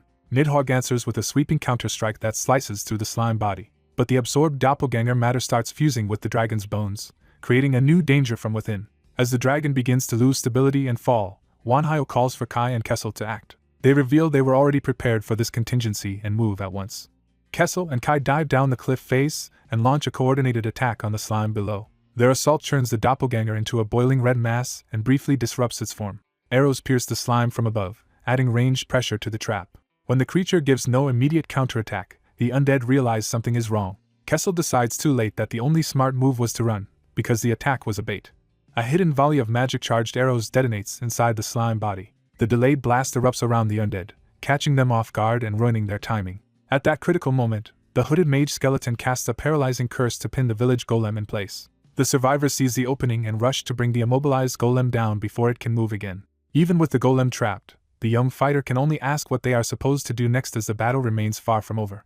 An explosion sends red vestiges rushing toward the group, and they realize the threat is moving straight at them. The scattered red masses rain down around the fighters, leaving everyone scrambling to understand what these things are. As the blobs begin reshaping themselves, the danger becomes clear. They are evolving in real time. The masked necromancer orders everyone to combine their strength at once, while the others demand to know the enemy's nature. He reveals that these are the doppelganger's clones and warns that they must be destroyed before they merge into one body.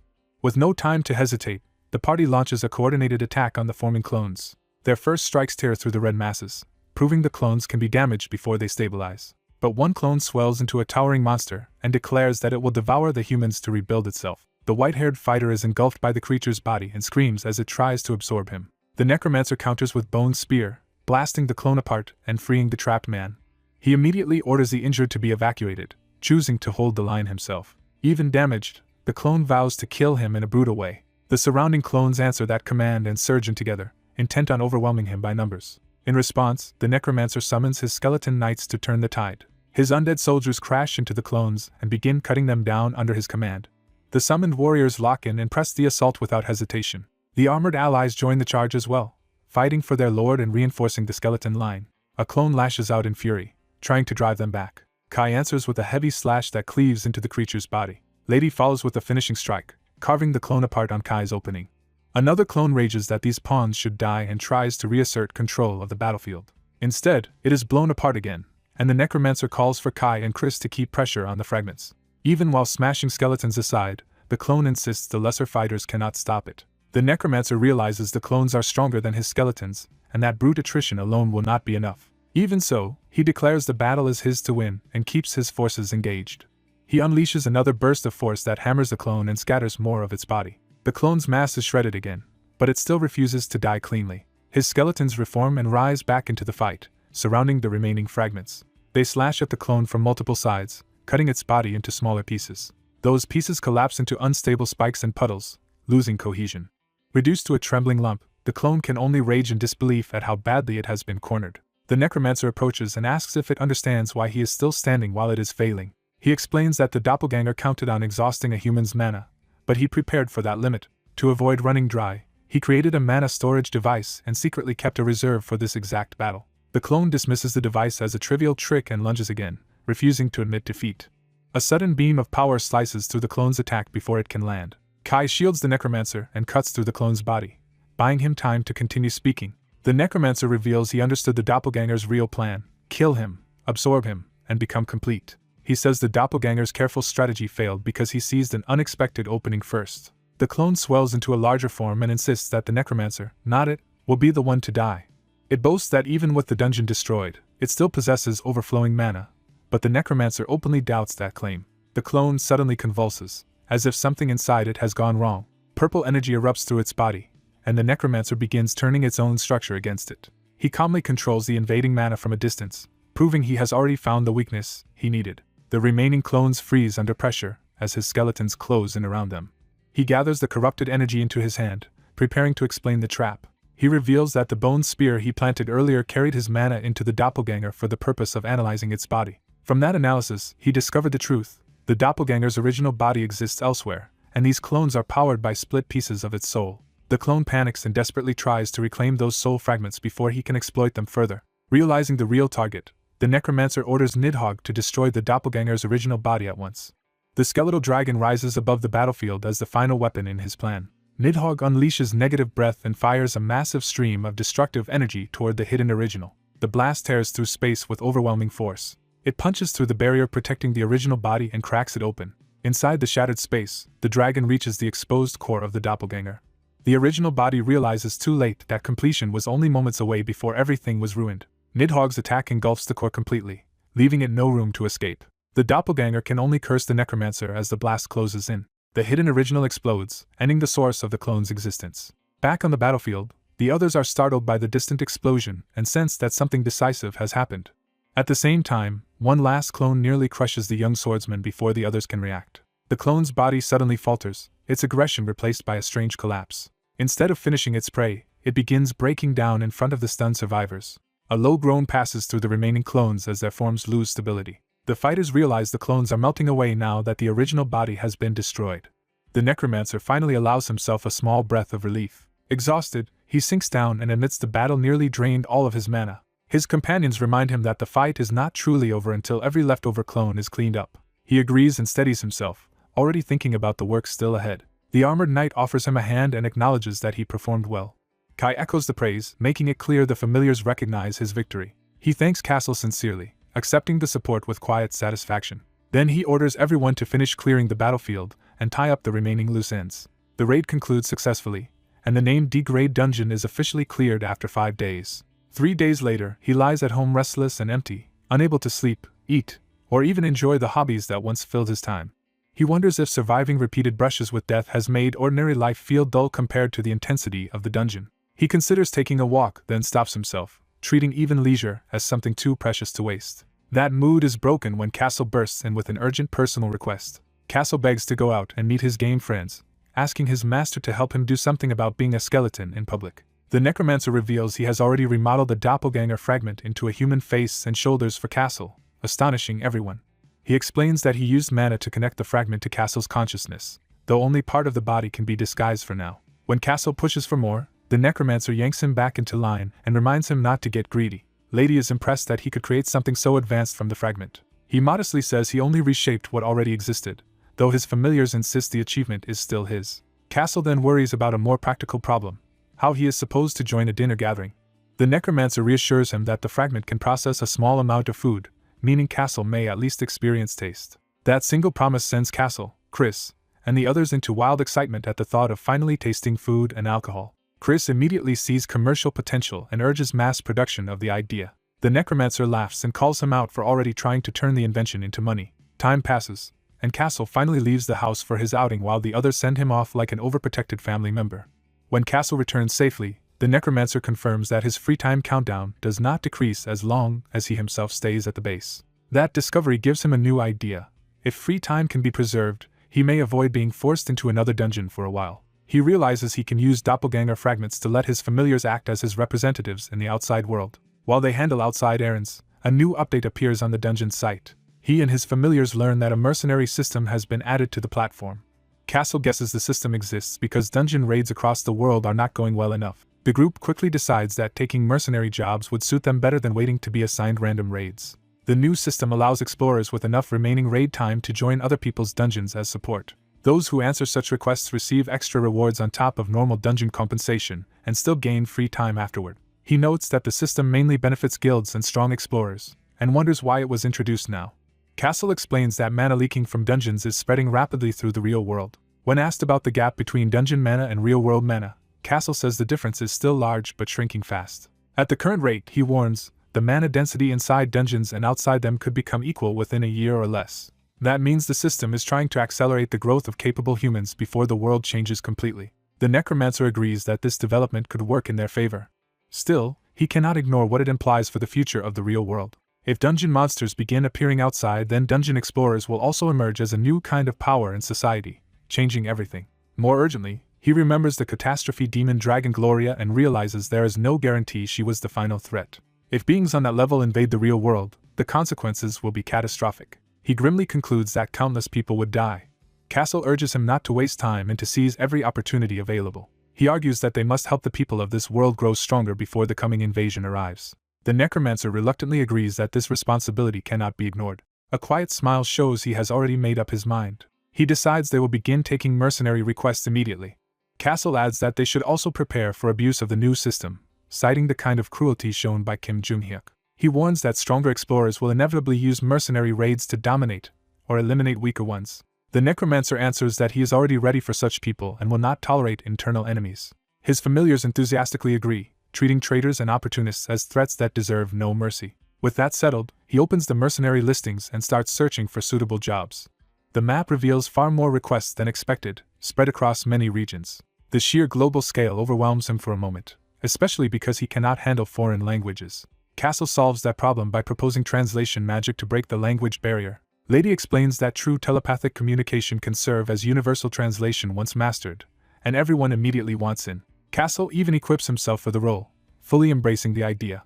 He goes further and proposes selling translation enchanted items as a business opportunity, and the necromancer reluctantly leaves that project to him. Chris pushes to accept as many requests as possible, eager to turn the new system into profit. Kai instead points out a low-paying but urgent request that carries obvious desperation. Because they need slime cores anyway, Kai recommends taking an F-grade dungeon request tied to that need. The necromancer decides to accept the request Kai selected. His familiars praise the choice as noble, but he is puzzled that they think he is acting out of kindness. He clarifies that he has his own reason for choosing that mission. That reason is a plea from a Korean requester offering anything for survival, while a far more lucrative B-grade request sits ignored beside it. He decides it is time to recruit new contractees through this opportunity. Meanwhile, public opinion about the necromancer Wanhyo splits wildly between fear that he has become inhuman and hope that he is a savior who can end the dungeon crisis. Elsewhere, an older man reads those rumors with interest rather than panic. He decides he must meet Wanhyo soon, before the necromancer grows even stronger, so he can judge whether he is ally or enemy. He calls for the administrator, but no one answers. The silence makes him realize something is wrong. Then a door opens behind him, confirming an intruder has entered his secure space. A cloaked figure steps out of the darkness and announces that they have finally met. The stranger says he came only to deliver a warning. He tells the old man that the long-anticipated time has arrived. That warning is paired with the image of a monstrous invader, making clear that the threat is no longer theoretical. At the same time, inside a dungeon, desperate explorers are being slaughtered as they beg for rescue. Elsewhere, civilians flee in terror as a disaster approaches that no one wanted and few are ready for. Warning alarms spread through control centers as authorities scramble to respond. Even surviving adventurers can only stare and shake in disbelief at the scale of what is coming. Defenders try to barricade an entrance and hold back the flood of monsters, but the situation is already collapsing into chaos. And over it all looms a horned demon woman, hinting that while the necromancer remains inside his house, the true danger outside is only beginning. A mysterious staff marked with colored gems introduces the power tied to Wanhyo. Wanhyo sets out carrying that staff and a white mask, already moving with purpose. Elsewhere, a terrified woman lies awake, consumed by the thought that she does not want to die. Her fear deepens as she hides alone in a barricaded room, still fixated on survival. Kim Mijin trembles under her blanket, panic overwhelming every other thought. She recalls that her group had been progressing normally until they encountered the third-floor boss. The goblin commander massacred at least half of their companions. The survivors, including her, could only cower in their homes afterward. A system warning reminds everyone that only 1 month remains to clear the dungeon. Faced with that deadline, Mijin realizes how much she still wants from life and desperately rejects death. A message suddenly arrives on her phone, interrupting her despair. Still hiding, she stares at the notification as if it might decide her fate. She grabs the phone at once, desperate for any change in her situation. The notice says the dungeon has been cleared through the mercenary system. Mijin cannot believe it and suspects the message must be false. Driven by shock, she rushes to unlock her door. She opens it cautiously, needing proof with her own eyes. When she peeks outside, she is stunned into silence. The sight before her confirms that something impossible has happened. Wanhyo stands there with a giant skeleton dragon behind him, proving the dungeon truly has been conquered. The trapped survivors recognize him as the famed skeleton dragon master and erupt in relief, realizing they have been saved. Mijin is left speechless by the sudden reversal of her fate. She bows deeply and pours out her gratitude to Wanhyo. Wanhyo immediately strips the moment of sentiment, making clear he acted for payment, not charity. He reminds everyone that the request itself promised they would do whatever was necessary to stay alive. Accepting that truth, Mijin asks what he wants from her in return. Wanhyo produces a written agreement instead of making a verbal demand. He orders her to sign the contract. Without hesitation, she agrees. Mijin signs her name, binding herself before anyone can stop her. Wanhyo notes that she signed without even checking the terms, testing how far her desperation goes. She reveals that she did read it and accepted it knowingly. The contract gives Wanhyo ownership of her soul, forbids her from revealing that fact by any means, and grants him a share of her future profits, all heavily favoring him. Wanhyo points out that she still chose to accept such a one-sided deal. Mijin answers that the terms do not matter because she has no real right to refuse if she wants to live. Wanhyo is impressed that she understands the situation so quickly. She kneels and begs him to grant her strength in exchange for her service. Her plea becomes absolute, as she promises to do anything if it will let her survive. That intensity catches Wanhyo off guard. Mijin insists this is the kind of chance that comes only once in a lifetime. She sees it as an opportunity to completely change her life. Wanhyo decides he likes her resolve and offers her a path to power because she also has magical talent. He also makes clear that once something becomes his, he values and protects it. With that, he formally accepts her. Later, Wanhyo reflects on the decision from his own room.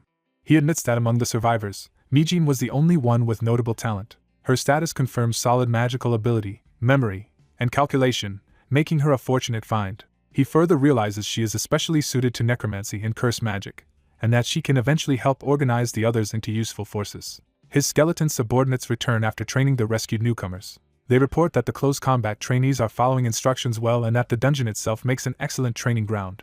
Wanhyo is pleased because a cleared dungeon remains stable as long as someone stays inside, giving him a permanent practice hall. One skeleton notices the file he is reviewing and asks about it. The file is Mijin's, and Wanhyo privately frames her as an investment. Mijin, now dressed properly and composed, greets Wanhyo with open respect. On the final day of training, Wanhyo gives her a necromancy tome and a method for producing spell cards. She vows that she will survive and hopes to meet him again after proving herself. Wanhyo reflects that the people who request his help become absolutely loyal to him. He regards them as supporters who can act as his hands and feet. One skeleton urges him to stop lingering in weak areas and start preparing for a real dungeon. Wanhyo agrees and begins considering their next target. Another skeleton has already prepared a list of mercenary requests and recommends the final one. Wanhyo takes the list to review the options. One request stands out: an E+ rank dungeon seeking at least 3rd circle magic users and 5 recruits, with generous pay. The rewards are so excessive that Wanhyo immediately suspects hidden motives. His skeleton advisor agrees and believes the request was designed to attract skilled mages specifically. Wanhyo concludes the client probably wants to scout talent for their own organization. Even so, he chooses that request and decides they will prepare thoroughly before entering. He learns the client is the Golden Black Hole, a major American guild ranked among the top 10. Soon after, Wanhyo and his undead companions begin cutting through monsters as they advance. He fights alongside his skeletal knights as a coordinated unit. Their teamwork quickly overwhelms the enemy. Wanhyo orders Tia to absorb the remains of a defeated foe. The fragment responds to his command and gathers the monster's substance.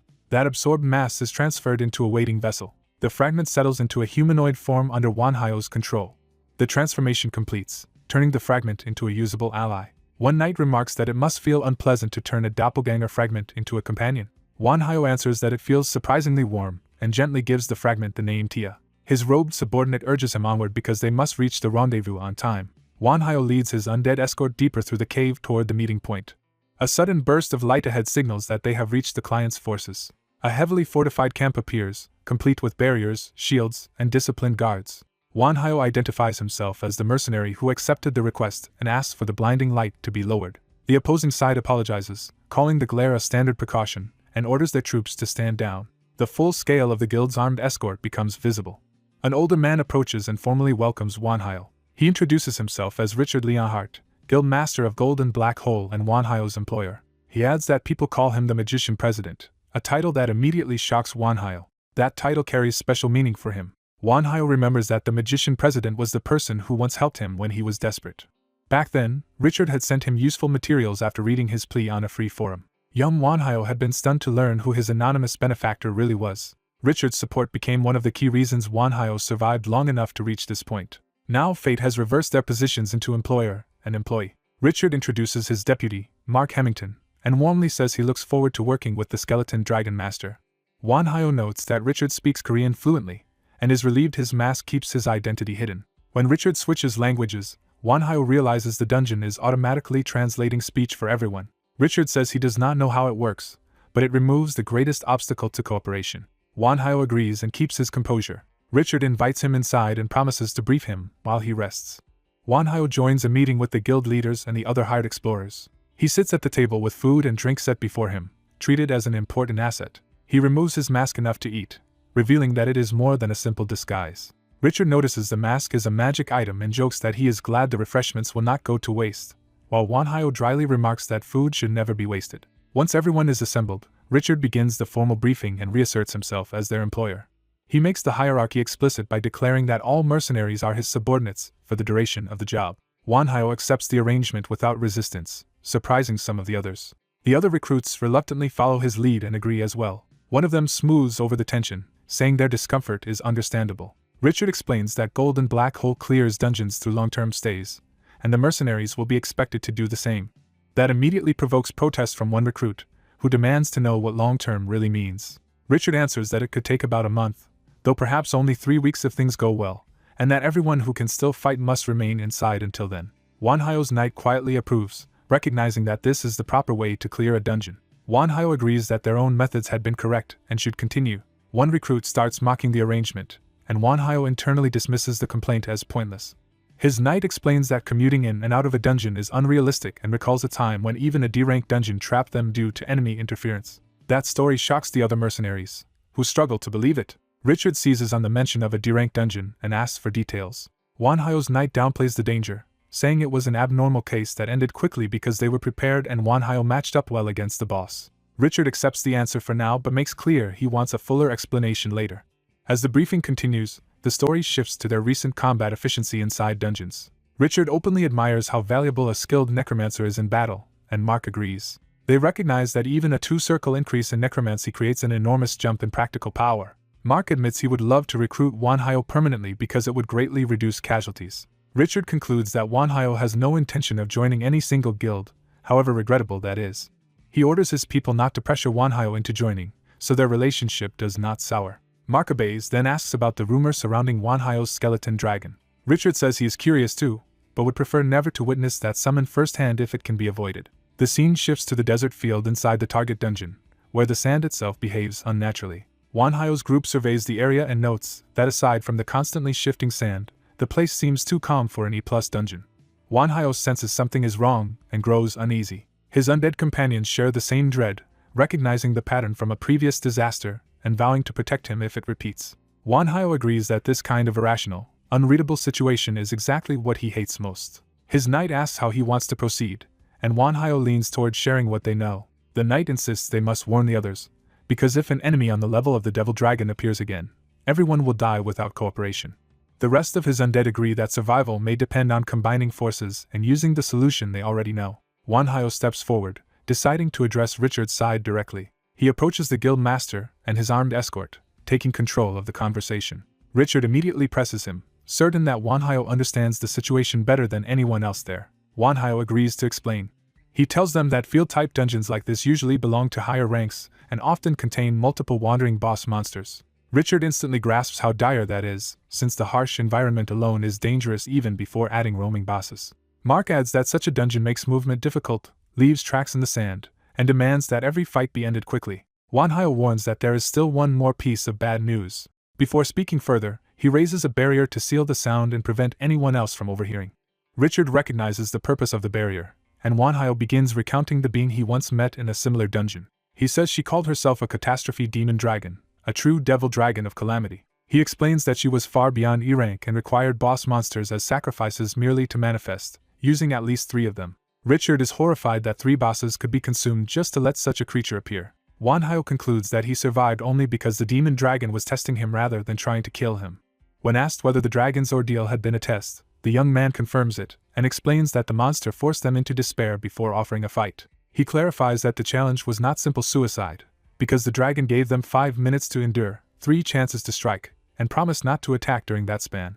The older leader immediately infers they did not truly survive by endurance alone and instead found some hidden condition involving the boss monsters. The young man admits that was exactly the answer, because lasting 5 minutes or even 1 direct hit from her had been impossible, so they attacked the boss monsters instead. Once they discovered the correct rule, the dragon declared they had passed and then marked the young man as her claimed prey.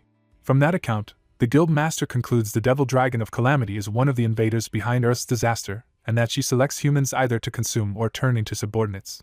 Preparing for the worst, he offers the young man separate authority and as many people as he wants, but the young man chooses to operate alone. The guild master accepts that and hands him a rare guild-made communication artifact, warning him to return it because only 8 exist. The young man notes with interest that the guild has already developed magical communication technology. They part with an agreement to stay in contact, and the guild master pointedly says he expects to see the young man alive again.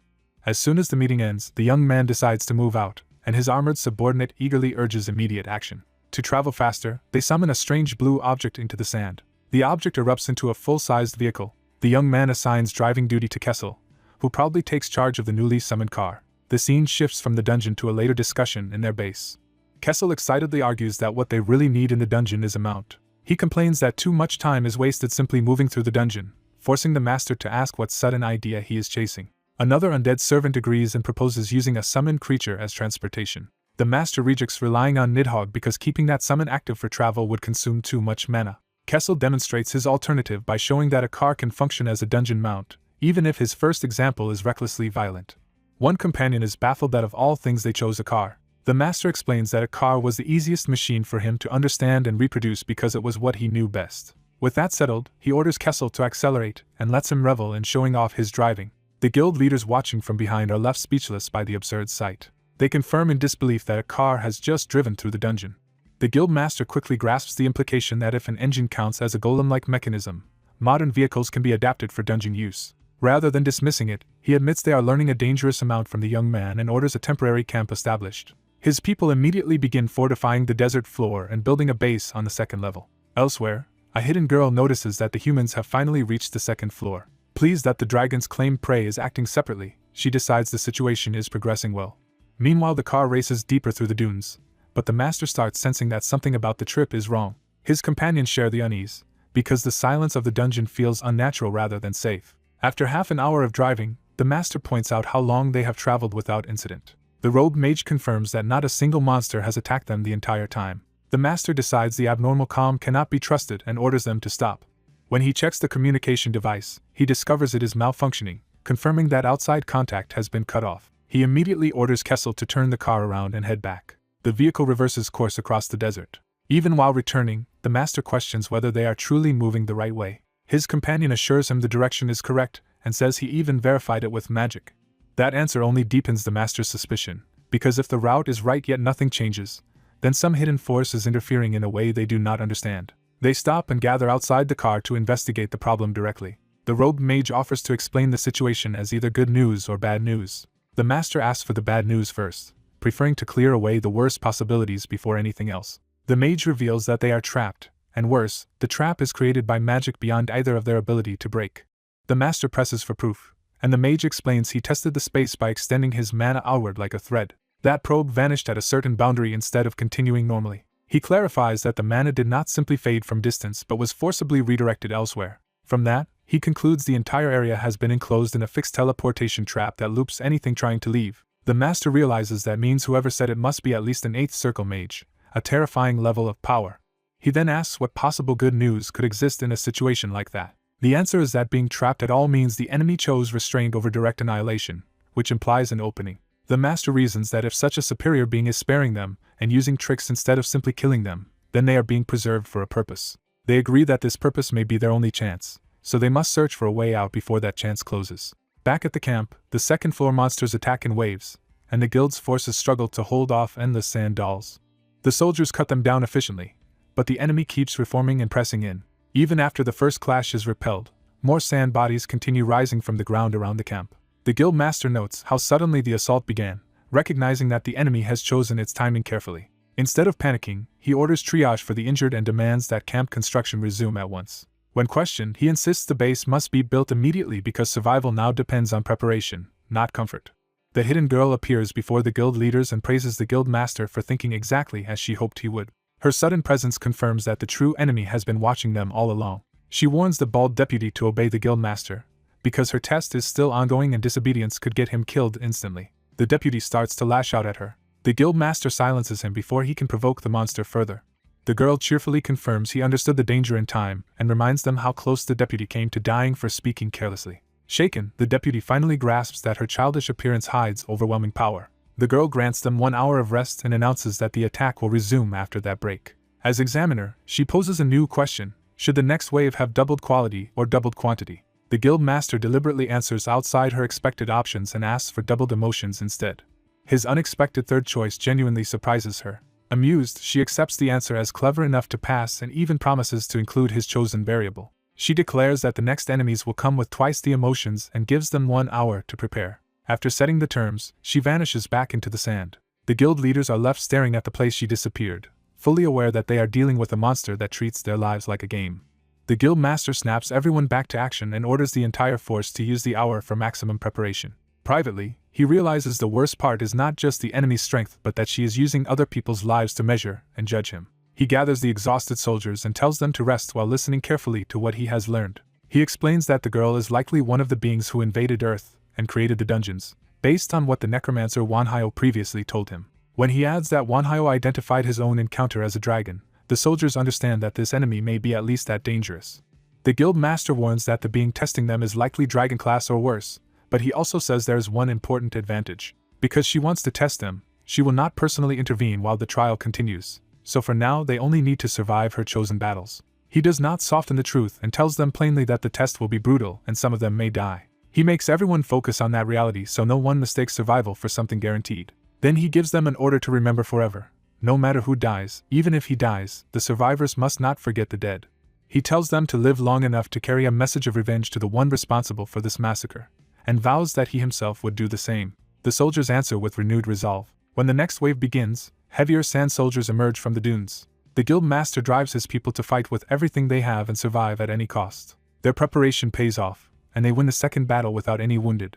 The girl immediately returns after the victory and asks what should be doubled next: quantity, quality, or emotion. Richard answers with a new variable, equipment, and she agrees to double the sand soldier's gear before the next battle in 2 hours. 2 hours later, the third battle begins, but because they repaired the base and rested properly, they win again without casualties. The pattern continues through later rounds as Richard keeps proposing different choices, and while enduring the cycle he discovers another rule hidden in the test. He realizes the rest periods are increasing too, meaning the examiner is adjusting the trial's pacing along with its difficulty. Eventually he runs out of new answers after the 18th round, and by the end they have fought the full 20 battles she wanted. By then the soldiers are collapsing from accumulated exhaustion despite still standing. Richard and Mark observe that every aspect of the enemy has improved over time, from equipment and movement to regeneration and emotional aggression. The girl ends another round with a satisfied clap, pleased by how far the trial has progressed. At the 20th choice, she teasingly asks whether they want to keep the current break time again. Instead, Richard makes a shocking request. He wants their personnel reduced. He clarifies that he wants half of their people sent back out of the dungeon if that is within her power. The soldiers are stunned that their leader would ask for fewer hands in the middle of a death test. The girl pauses to consider the request rather than rejecting it outright. She agrees to spare half of them, but cruelly makes the trapped group choose for themselves who will be allowed to leave. She also stretches the next break to 21 days and 8 hours before vanishing, turning the decision into a prolonged burden. Richard immediately decides he will stay behind and orders Mark to return to the outside world. He insists that as guild master he must remain, while Mark, as deputy, must survive and lead what is left. Richard frames the choice as a duty to their guild, their country, and the wider world, not a personal sacrifice. He reassures Mark that succession plans already exist if he dies and formally entrusts the future to him.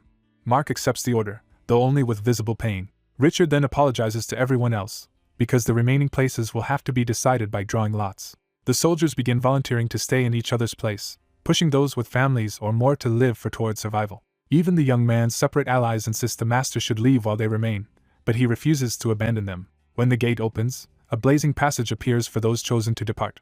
Richard sends Mark through with a final request to take care of everyone who makes it out. He masks the farewell with a smile and claims their chances are not yet zero. Mark can only stare, unable to hide how much the parting hurts. That farewell becomes their last conversation before Mark exits, leaving 62 people behind from the original force. Once the gate closes, Richard tells the remaining survivors that they at least secured healing and medical supplies while it was open, so for now they should rest and postpone construction.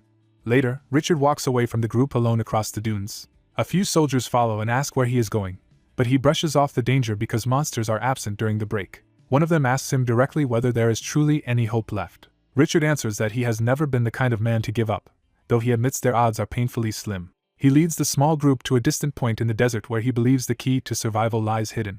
After a long search, he finally reaches the spot he wanted. He begins digging into the sand by hand. The soldiers uncover what he was after, and Richard confirms they have found it after an exhausting search. The excavation ends with the hidden cache exposed. Richard orders the men to set up the mana crystal bombs they brought, revealing he has been planning a large-scale trap. They detonate the bombs, turning the area into a sea of fire. When questioned about wasting weapons meant for battle, Richard says this explosion itself is part of their survival strategy. He estimates only 4 or 5 battles remain, and admits they cannot endure them in their current state. He explains that his choice was driven by the small but real hope of saving at least half their people. Having done everything he can think of, he tells the others it is time to return and face what comes next. During the long final break, the remaining soldiers sit in the cold night, worn down but still listening to their leader. As the next battle approaches, Richard gathers their attention one last time. Before the fighting starts, he asks to speak plainly to them. He apologizes for what he has asked of them and thanks them for staying. Then he repeats the creed he wants them to carry into death if necessary. Never give up, because hope still exists, and they must struggle to the very end. The final wave rises, now composed of heavily armed and armored sand soldiers. Their red-eyed commander makes clear that this is the most dangerous force yet. Richard orders every remaining fighter to attack at once and survive as long as possible. The survivors charge despite knowing the odds are against them. The bombs ignite the battlefield in a massive chain of explosions. The enhanced sand soldiers are caught in the blast and scream in pain, proving that even they can be hurt. From above, the survivors watch the inferno tear through the enemy ranks. Richard wonders whether doubling the enemy's emotions may have been the crucial mistake that made this trap effective. Even so, he sees that the explosion failed to destroy even a third of the final army, and the scale of what remains crushes any easy optimism. As the smoke clears, a large force of surviving sand soldiers advances through the ruins, showing that the real final struggle is only beginning. As smoke rises over the desert battlefield, the defenders brace for another desperate clash. The enemy's sand soldiers launch a fresh volley of spears to break the human line. The barrage slams into the dunes, forcing the defenders to realize they are being overwhelmed from range. With attacks raining down from above, the humans are pinned and losing control of the field. Their commander orders an immediate retreat and announces a second phase, abandoning the current position. Privately, he concludes that only Manhwa can save them now. Before that hope arrives, explosions tear through the battlefield and deepen the chaos. The sand soldiers keep advancing through the smoke, relentless and unshaken. Another blast throws up dust, buying only a momentary pause. The guild master urges his people not to stop moving, warning that hesitation means death. His fighters throw themselves into close combat to carve out a path through the enemy. He accepts that they cannot match the enemy's numbers, but believes his guild's skill can still create an opening. Masked and grim, he steels himself to lead the escape personally. He decides they will inflict as much damage as possible, abandon the base, and force a breakout. The cost becomes immediate as one of his men is run through in the melee. The guild master recognizes the fallen fighter as Thomas and is shaken by the loss. Thomas uses his last strength to tell the guild master to keep going and thanks him for everything. As Thomas collapses in blood, the guild master can only stare in horror. Driven by grief, he tries to draw the monsters onto himself and offers his own life instead. Around him, more of his people are cut down while Thomas's final thoughts ask the guild master to care for his cat after he is gone. Even as the guild master watches, another comrade is seized and killed before his eyes. A surviving sand soldier emits a warning signal, showing the enemy still has coordinated control. More explosions erupt nearby, threatening to wipe out what remains of the humans. The guild master endures the blast and keeps trying to hold the line. He grimaces under the pressure, barely keeping himself together. Still, he shouts for everyone to endure a little longer because survival is all that matters now. From above, the battlefield reveals the truth. His small force is completely surrounded. One of his men admits that even after preparing for the worst, the scale of the disaster is beyond anything they expected. The exhausted fighters confront their commander, asking whether he truly means to keep sacrificing them. Their silent, strained faces make clear that morale has reached its limit. The guild master finally admits they cannot continue like this. A cruel voice presses the guild deeper, telling him that if he persists, everyone will die because of his choice. At that moment, a blonde girl in a dress approaches him through the battlefield as if entering his thoughts. She tells him he made the compassionate choice of a commander who minimizes losses and tries to save as many people as possible. But she mocks that compassion, saying he is merely a good commander, not one who can actually win. She insists he already knows the path to victory. A true commander must become cold, mechanical, and inhuman. To win, she says, he must reduce his soldiers to numbers, because once defeat begins, every noble move becomes meaningless. She drives the lesson to its bleak conclusion. After losing, only death remains, and she is right. The guild master realizes that by choosing the humane option, he has left his subordinates to die on the battlefield anyway. He accepts that his attempt to save the fewest lives may have become the worst possible decision. The vision urges him to regret being the kind commander who can do nothing but watch his people die. That accusation leaves him trembling on the edge of despair. He starts to order another charge, but someone immediately rejects the command. His surviving men refuse to throw themselves into another suicidal assault. Even as one of them begs him to stop, the enemy cuts the man down. Another soldier is killed before the guild master can do anything to save him. With his dying breath, the man begs the guild master to survive and avenge them. The monster's temptation returns, offering the guild master a power called leadership and mocking his weakness. It promises that its strength can become his if he accepts corruption. For a moment, he is drawn in by the thought that such power could turn the battle around. He begins to justify becoming a monster if that is what it takes to win. The voice pushes harder, telling him not to hesitate but to decide and act. He starts to accept the logic that sacrificing a few could save the many. Then a hand stops him and pleads with him to stop before he crosses the line. Manhwa appears and tells him that becoming a monster may grant power, but it will never let him destroy monsters. Only a hero can do that. At the same time, a surge of purple power tears through the sand soldiers. The enemy ranks are shredded in rapid succession by that new force. Manhwa arrives at last, apologizing for being late as he steps onto the battlefield with his staff. The battered guild master leans on him in relief and offers a heartfelt thanks. Still shaken, the guild master asks how much of his weakness Manhwa overheard. Manhwa answers that he heard enough to know the monster had been ridiculing and tempting him. A horned female ally explains that the being who claimed her despises the monster here, and that hatred allowed her to help Manhwa enter. Manhwa warns that her help may get them through this battle, but lasting safety will require even greater strength. He reflects that strength is never enough when there is much to protect, yet it does not have to belong to one person alone. The surviving humans rally around that idea, recognizing that people form groups precisely because no one can endure alone. The guild master understands that preventing another tragedy will require real power, but not necessarily monstrous power. One of his men snaps him out of his spiral with a blunt slap.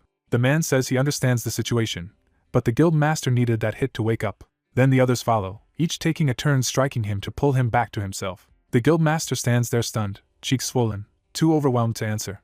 His blonde subordinate tells him to remain human, because they follow a human guild master, not a monster. The group vows that they will become stronger together, because the guild master's true strength is his people. Those words finally break through his despair. He apologizes to them and thanks them as Wanhyo's power continues to hold back the enemy. Wanhyo quietly watches the exchange, letting the guild master reclaim himself.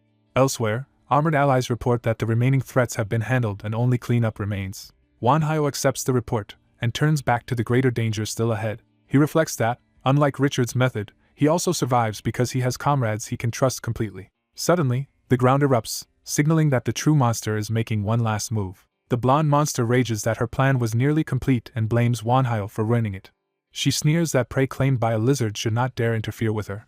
Wanhyo answers simply that what he did was necessary. Furious but constrained by another monster's claim on him, she admits she cannot kill him outright and demands to know what he will choose now that he has won. Wanhyo replies that he chooses nothing, leaving her baffled. He explains that there is no need to choose between bad options anymore. She calls him insolent and threatens him with death. A violent aura spreads as she prepares to attack him directly. Wanhyo remains calm while those behind him tense up. He declares that he will not die, and she mocks him for trusting the lizard who claimed him to save him.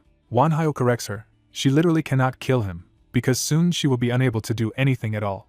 His words strike her with sudden alarm as she senses he has understood her weakness. Her confidence cracks into anger as she realizes he is not bluffing. Both Wanhyo and the guild master react to the opening he has found. The monster abandons restraint and reveals a grotesque, muscular true form. Consumed by wounded pride, she screams that she will kill him for looking down on her.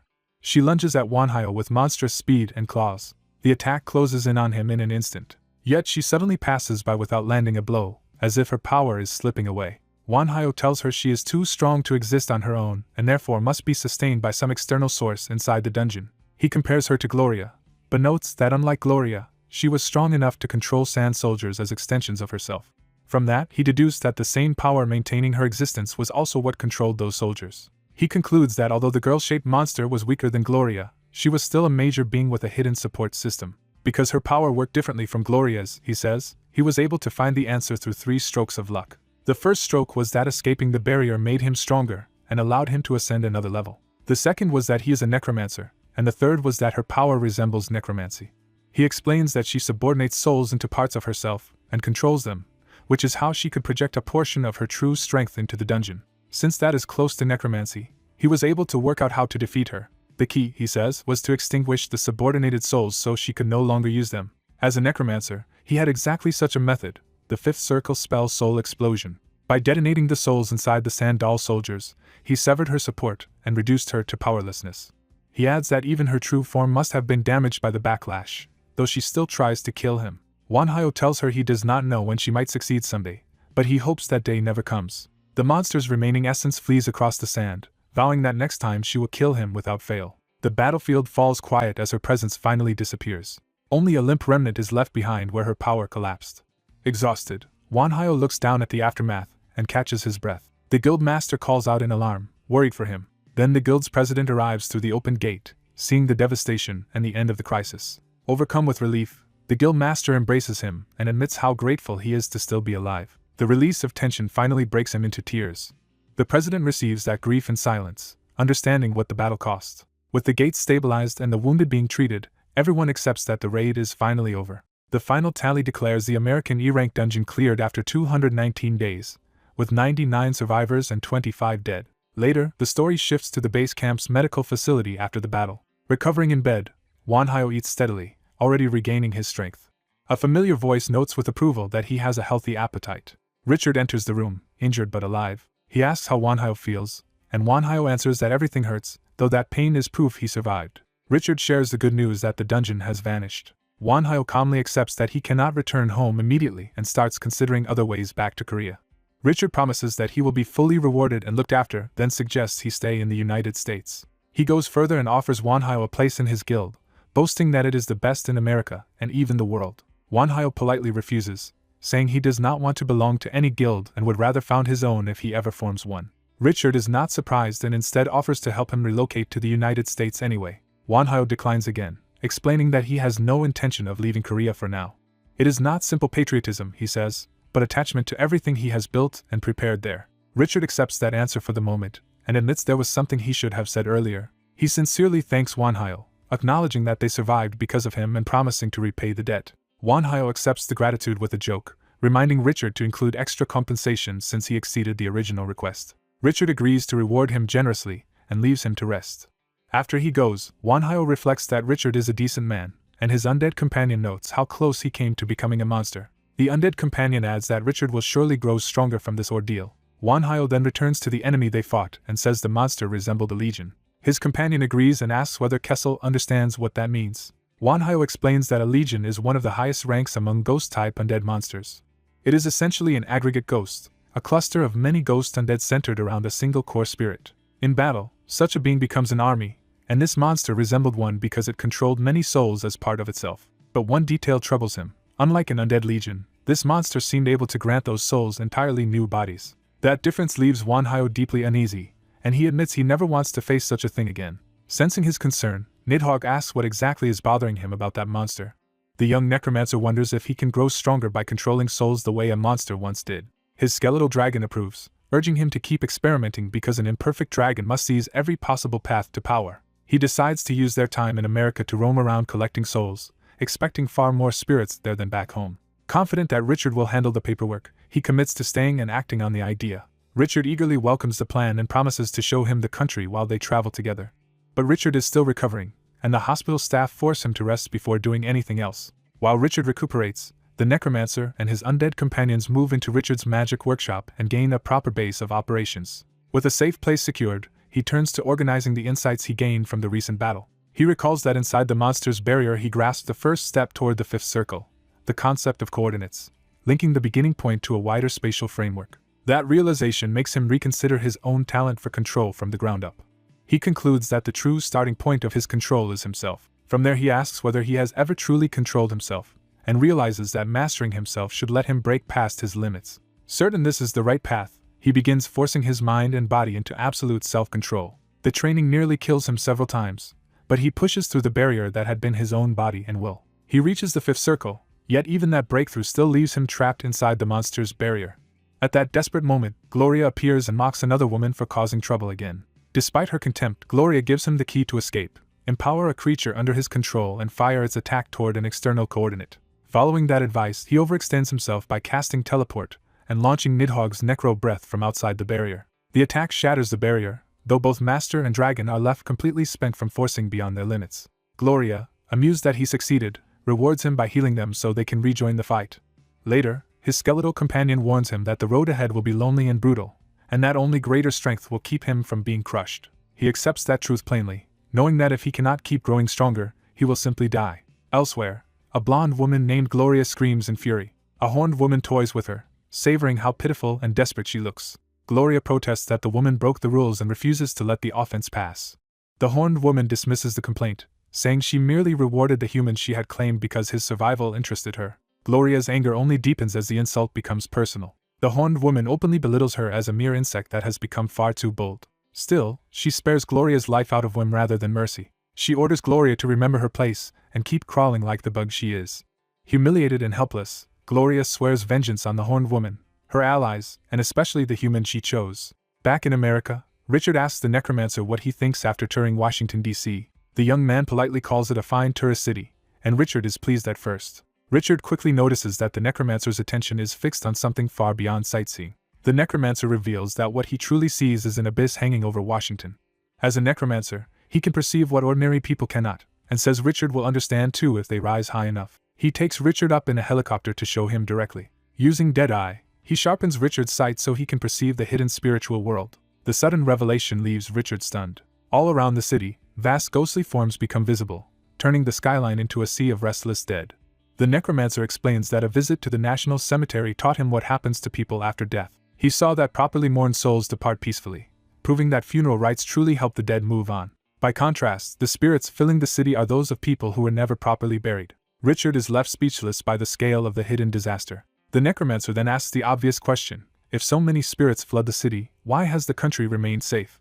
Richard realizes the answer is mana. He understands that the spirits are not just lingering but feeding on ambient mana and steadily growing stronger. By consuming other spirits, they will eventually become vengeful undead capable of exerting physical force. Shaken by the implication, Richard asks what should be done. The necromancer answers that he already has a method. That warning is soon carried straight into the Oval Office. The president dismisses the report as absurd, mocking the idea that the city's ghosts could attack within a year. His aides treat the threat like a joke and answer it with equally ridiculous suggestions about holy water, crosses, and silver bullets. The president continues the mockery by saying he might as well summon exorcists. Before the laughter can continue, a violent disturbance erupts overhead.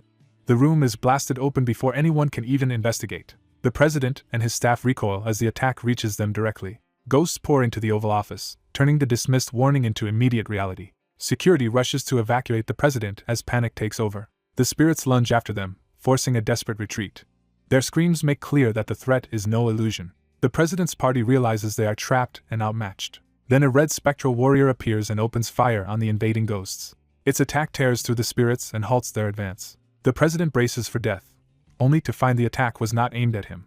He realizes something has intervened on his behalf. The Minister of National Defense arrives with the necromancer's forces and calmly states that this is exactly why he submitted the report. The president, now terrified, demands an explanation for the chaos.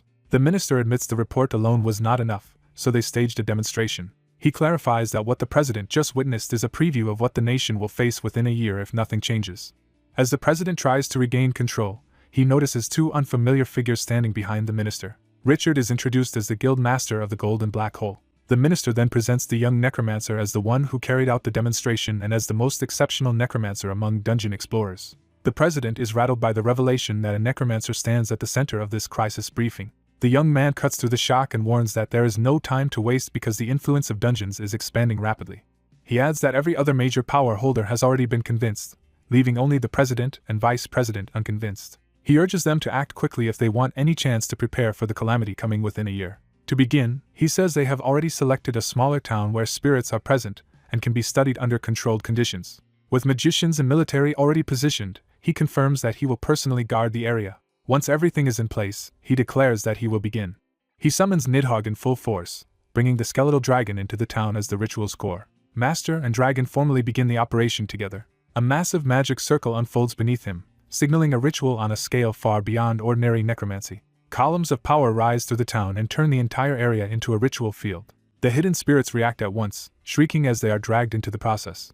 They desperately try to seize a living body, but the ritual catches them before they can escape. The ritual's barrier crushes their resistance and forces them into containment. He explains that necromancers are always limited by mana, so he devised this large-scale ritual to overcome that weakness. The ritual extracts negative mana from undead and injects it into a target, though such mana would normally be lethal to the living. To solve that problem, he has Nidhogg absorb the negative mana in his place. The dragon begins taking in the harvested power. Watching the process, the necromancer stops Nidhogg from thinking only about absorbing as much as possible. He teaches the dragon that proper control matters more than raw quantity. Nidhogg accepts the instruction and adjusts accordingly. With that correction, the ritual stabilizes and completes cleanly. Afterward, the necromancer checks Nidhogg's condition. What he sees on his phone immediately surprises him. Nidhogg's status now identifies him as a skeleton dragon variant, with a large reserve of unspent stat points. The necromancer realizes the ritual may be pushing Nidhogg toward an entirely new race. Nidhogg gratefully thanks him for the growth. The necromancer reminds the dragon that his servant's growth strengthens him as well, then warns him to stop trying to form a heart out of energy alone. He explains that a real object should be used as a stable nucleus, and says Richard is already searching for a gem for that purpose. Nidhogg happily agrees to wait for it. Their conversation is interrupted by approaching visitors. A van arrives at the ritual site, bringing unexpected guests. Richard returns and reports that the ritual was a success. He also reveals that a priest and a nun have come to meet the necromancer. The priest introduces himself as Romeo. The nun introduces herself as Victoria. The necromancer asks directly why the church has come.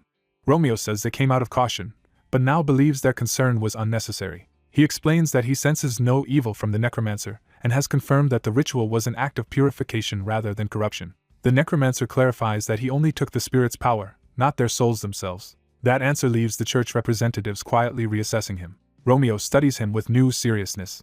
He acknowledges that the necromancer's methods are sacrilegious by church standards, yet admits the outcome is beneficial, then asks if he intends to move on to a major American city next. Romeo warns that when that happens, other members of the faith will be watching, and unlike him, some will be far less flexible. The necromancer immediately understands why the church came in person. He realizes they approached first because they have people strong enough to oppose him, and wanted to avoid a future clash where both sides might try to kill each other. He answers honestly that he will restrain himself, but if his life is threatened, he cannot promise restraint forever. Romeo accepts that as reasonable and asks him to keep working for the sake of the world. The church representatives depart, leaving the necromancer and Richard to watch them go. Richard explains that the president sent them and that they are exorcists, dungeon explorers, and wielders of holy power. The necromancer notes the mention of holy power but sets it aside, satisfied that the ritual itself succeeded. Richard adds that because of this success, the next ritual has already gained broader approval. He also brings good news. They have finally secured a gem for Nidhogg. The necromancer immediately asks which gem they obtained. Richard reveals it is the Hope Diamond, infamous as the Diamond of Misfortune.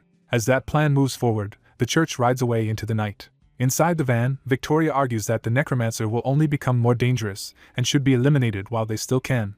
Romeo agrees she is not wrong, but insists that now is not the time. He believes humanity is approaching a great trial, and that even a blasphemous figure like this necromancer may be necessary to survive what is coming. For now, he tells her, they must endure the compromise. Even so, Romeo admits it is deeply unpleasant to rely on someone he considers a blasphemer. He resolves to use this alliance to show the world just how frightening such forbidden power can become. The church leaves with that uneasy judgment hanging over the necromancer. Their van disappears down the dark road as both sides part without trust. Later, back at the workshop, Richard finds the necromancer buried in research. The young man says he is trying to create undead that can recharge mana on their own, fight for at least 3 hours, and wield multiple weapons. Richard asks what level of undead he can currently produce, and hears that they are only around the level of basic skeleton swordsmen, axemen, and archers. When Richard suggests that sounds sufficient, the necromancer rejects the idea because the production cost is too high for such mediocre results, so he keeps researching ways to improve quality. Richard thinks over the problem and searches for a practical angle. He suggests the necromancer also study computer science and robotics. Richard explains that robotics and undead creation share similar principles, such as constructing bodies and programming actions. The necromancer accepts the advice, seeing that modern engineering may help refine his necromancy. Richard then reminds him that there is something else he still has not taken. The necromancer finally picks up the gem and recognizes what it is. Richard cheerfully urges him to make good use of it in the next ritual as well. After that, they conduct 2 more large-scale rituals and harvest the negative mana of at least 1,000 spirits to accelerate Nidhogg's growth. At last they prepare to perform the ritual in a true metropolis, choosing Las Vegas as the next city. The conspirators explain that they chose a city full of constant public activity so their ritual could be disguised as a national celebration. On the day of the staged parade, the event is openly presented as a grand undead versus human spectacle. Ordinary people gather with excitement, believing they are about to enjoy a fun public festival. The promise of huge prizes quickly turns curiosity into eager participation. The show begins with military supplies and personnel descending from the sky as if part of the entertainment. A soldier orders the crowd to arm themselves immediately and move without hesitation. He announces that the military will hand out newly developed weapons designed to capture undead enemies. The crowd starts receiving the strange weapons and reacts with startled excitement. When one man is struck by a beam, he realizes the weapon has no effect on the living. The military uses that demonstration to explain that the devices only weaken the dead and strip undead beings of their power. They add rules to the game, saying depleted weapons must be exchanged and that better performance will earn stronger equipment. The whole operation is framed as a formal contest between humans and undead. The soldiers whip the crowd into a patriotic frenzy and the civilians answer with cheers. Heavy military forces surround the city, showing that the event is backed by overwhelming firepower. Meanwhile, hidden supernatural participants wait in the city as the trap proceeds. From above, a masked man notes that the organizers have turned the operation into a massive spectacle. The gray-haired official admits that controlling the public directly would be difficult, so they are making the people assist in a large-scale spell instead. As the official hands control over to the so-called evil necromancer, another old wizard prepares his own move elsewhere. The crowd remains fooled, treating the unfolding magic as just another thrilling part of the show. When a red dragon appears with a wizard riding it, the audience mistakes the real monster for an expensive attraction. The wizard secretly drives his staff into the dragon, beginning the true ritual. Purple pillars of power rise across the city as the ritual starts feeding on the event. The wizard formally declares the beginning of a rite meant to block evil forces and urges everyone to fight together. In response, swarms of evil spirits pour into the city from the ritual's magic. The dragon and wizard unleash the spirits over the crowd while still pretending this is humanity's chance for victory. Civilians rush into battle with the supplied weapons, turning the city into a chaotic hunt. People gleefully capture spirits, believing they are scoring points in a game. Some spirits resist and try to steal strength from the humans before they vanish. The military also joins the competition, blasting spirits apart for their own tally. The spirits are driven back across the city as the ritual continues harvesting their power.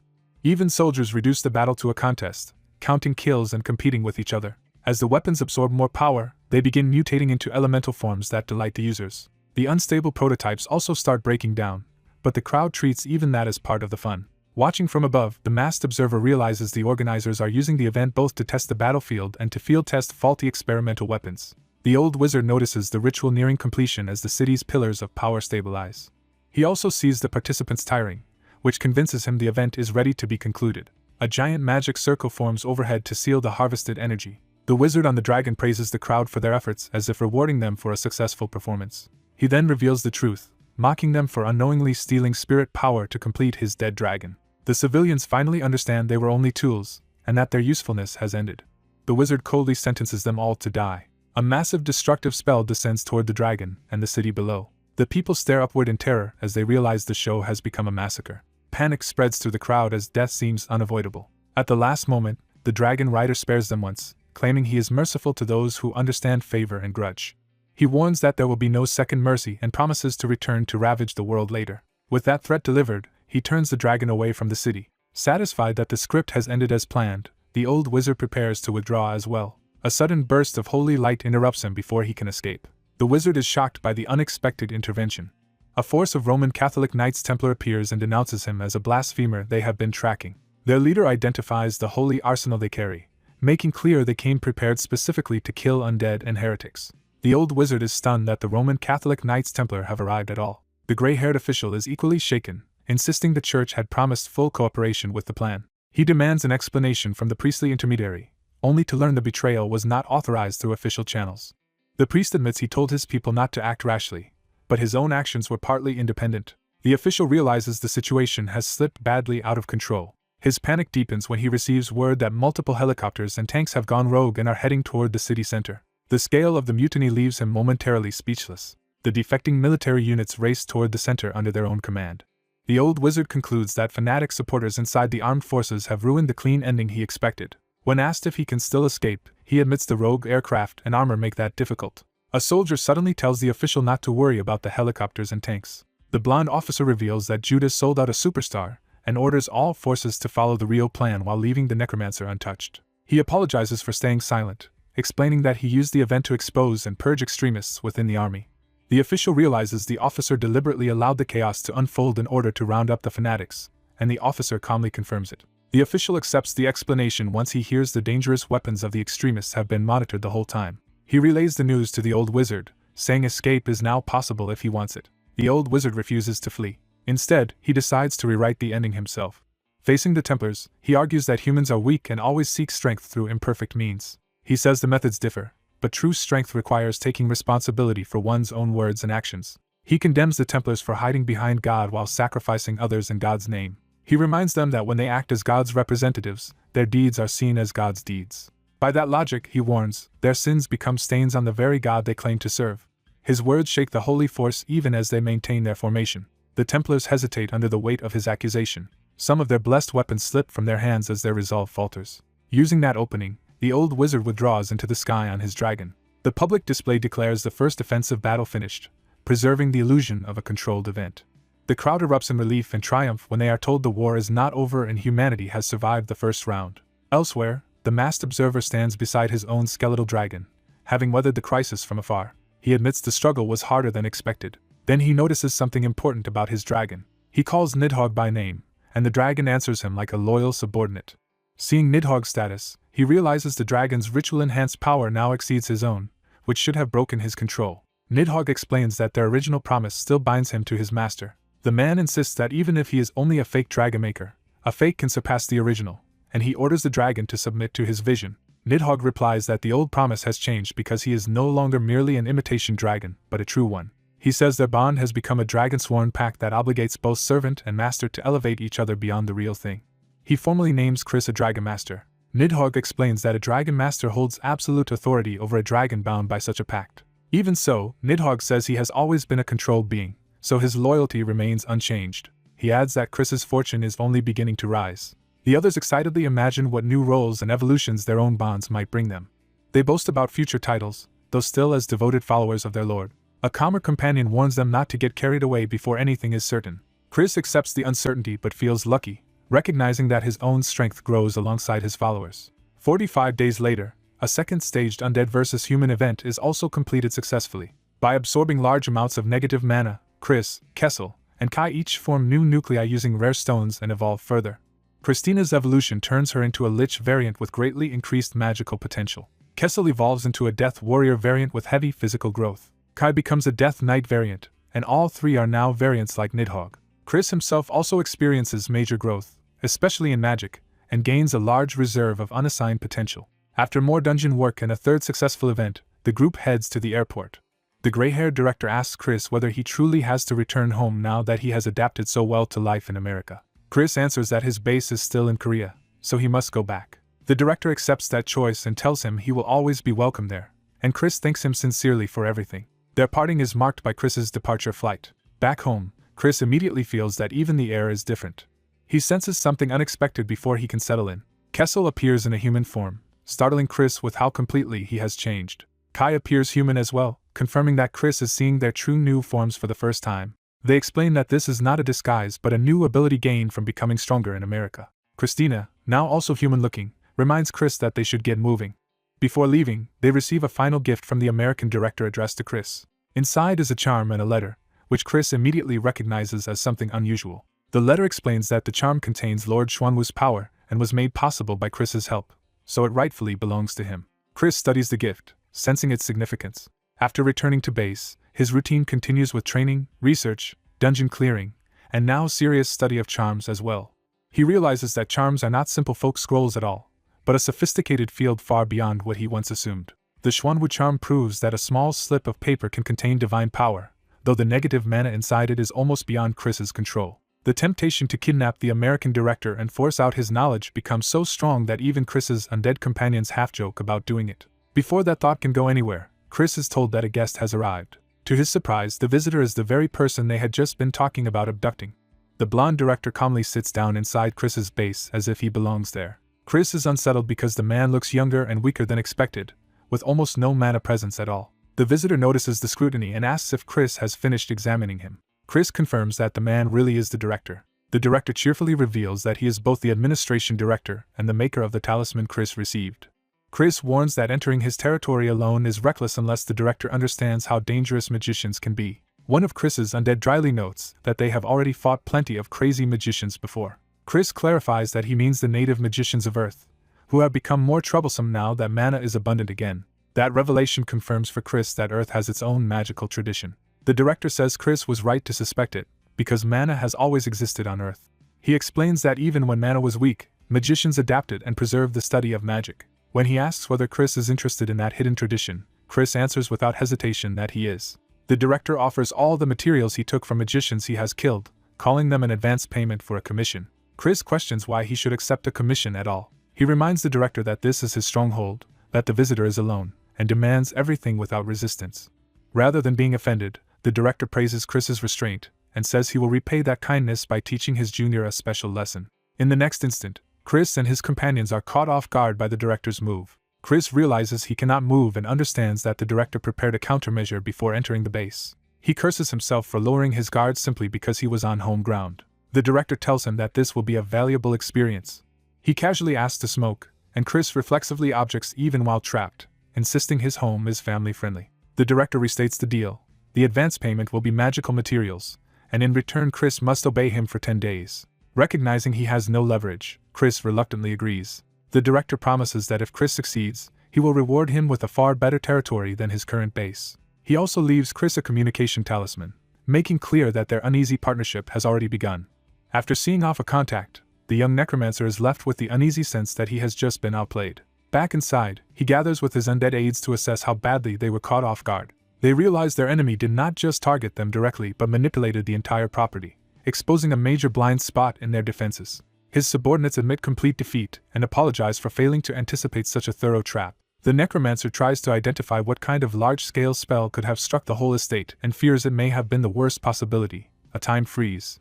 Even his undead expert cannot confirm the answer, leaving the threat unresolved and ominous. By the next day, a message arrives from the director. The director sends an unexpectedly enormous advance payment and completion fee through his assistant. The delivery itself makes clear just how massive the reward is. The necromancer is stunned to learn the payment includes materials equal to several heavy trucks worth of cargo. The director also sends 3 books he specifically believed the necromancer would value most. They turn out to be exactly the beginner texts he wanted for modern magic, talisman arts, and necromancy. A few days later, the rest of the requested supplies arrive as well. At the same time, he commits to a move that severs his ties with the Vatican, accepting that there is no going back. He thanks Richard while surveying the mountain of resources now under his control. The shipment includes huge quantities of silver and iron, and the excess tells him Richard is openly endorsing his plans. He immediately orders clay golems to move the metal inside for processing. He checks on another project and is told that work is proceeding smoothly. He has begun turning selected evil spirits into living suits of armor by giving them metal bodies. Just as he once evaluated human talent, he has also screened evil spirits and brought only the most useful ones from America.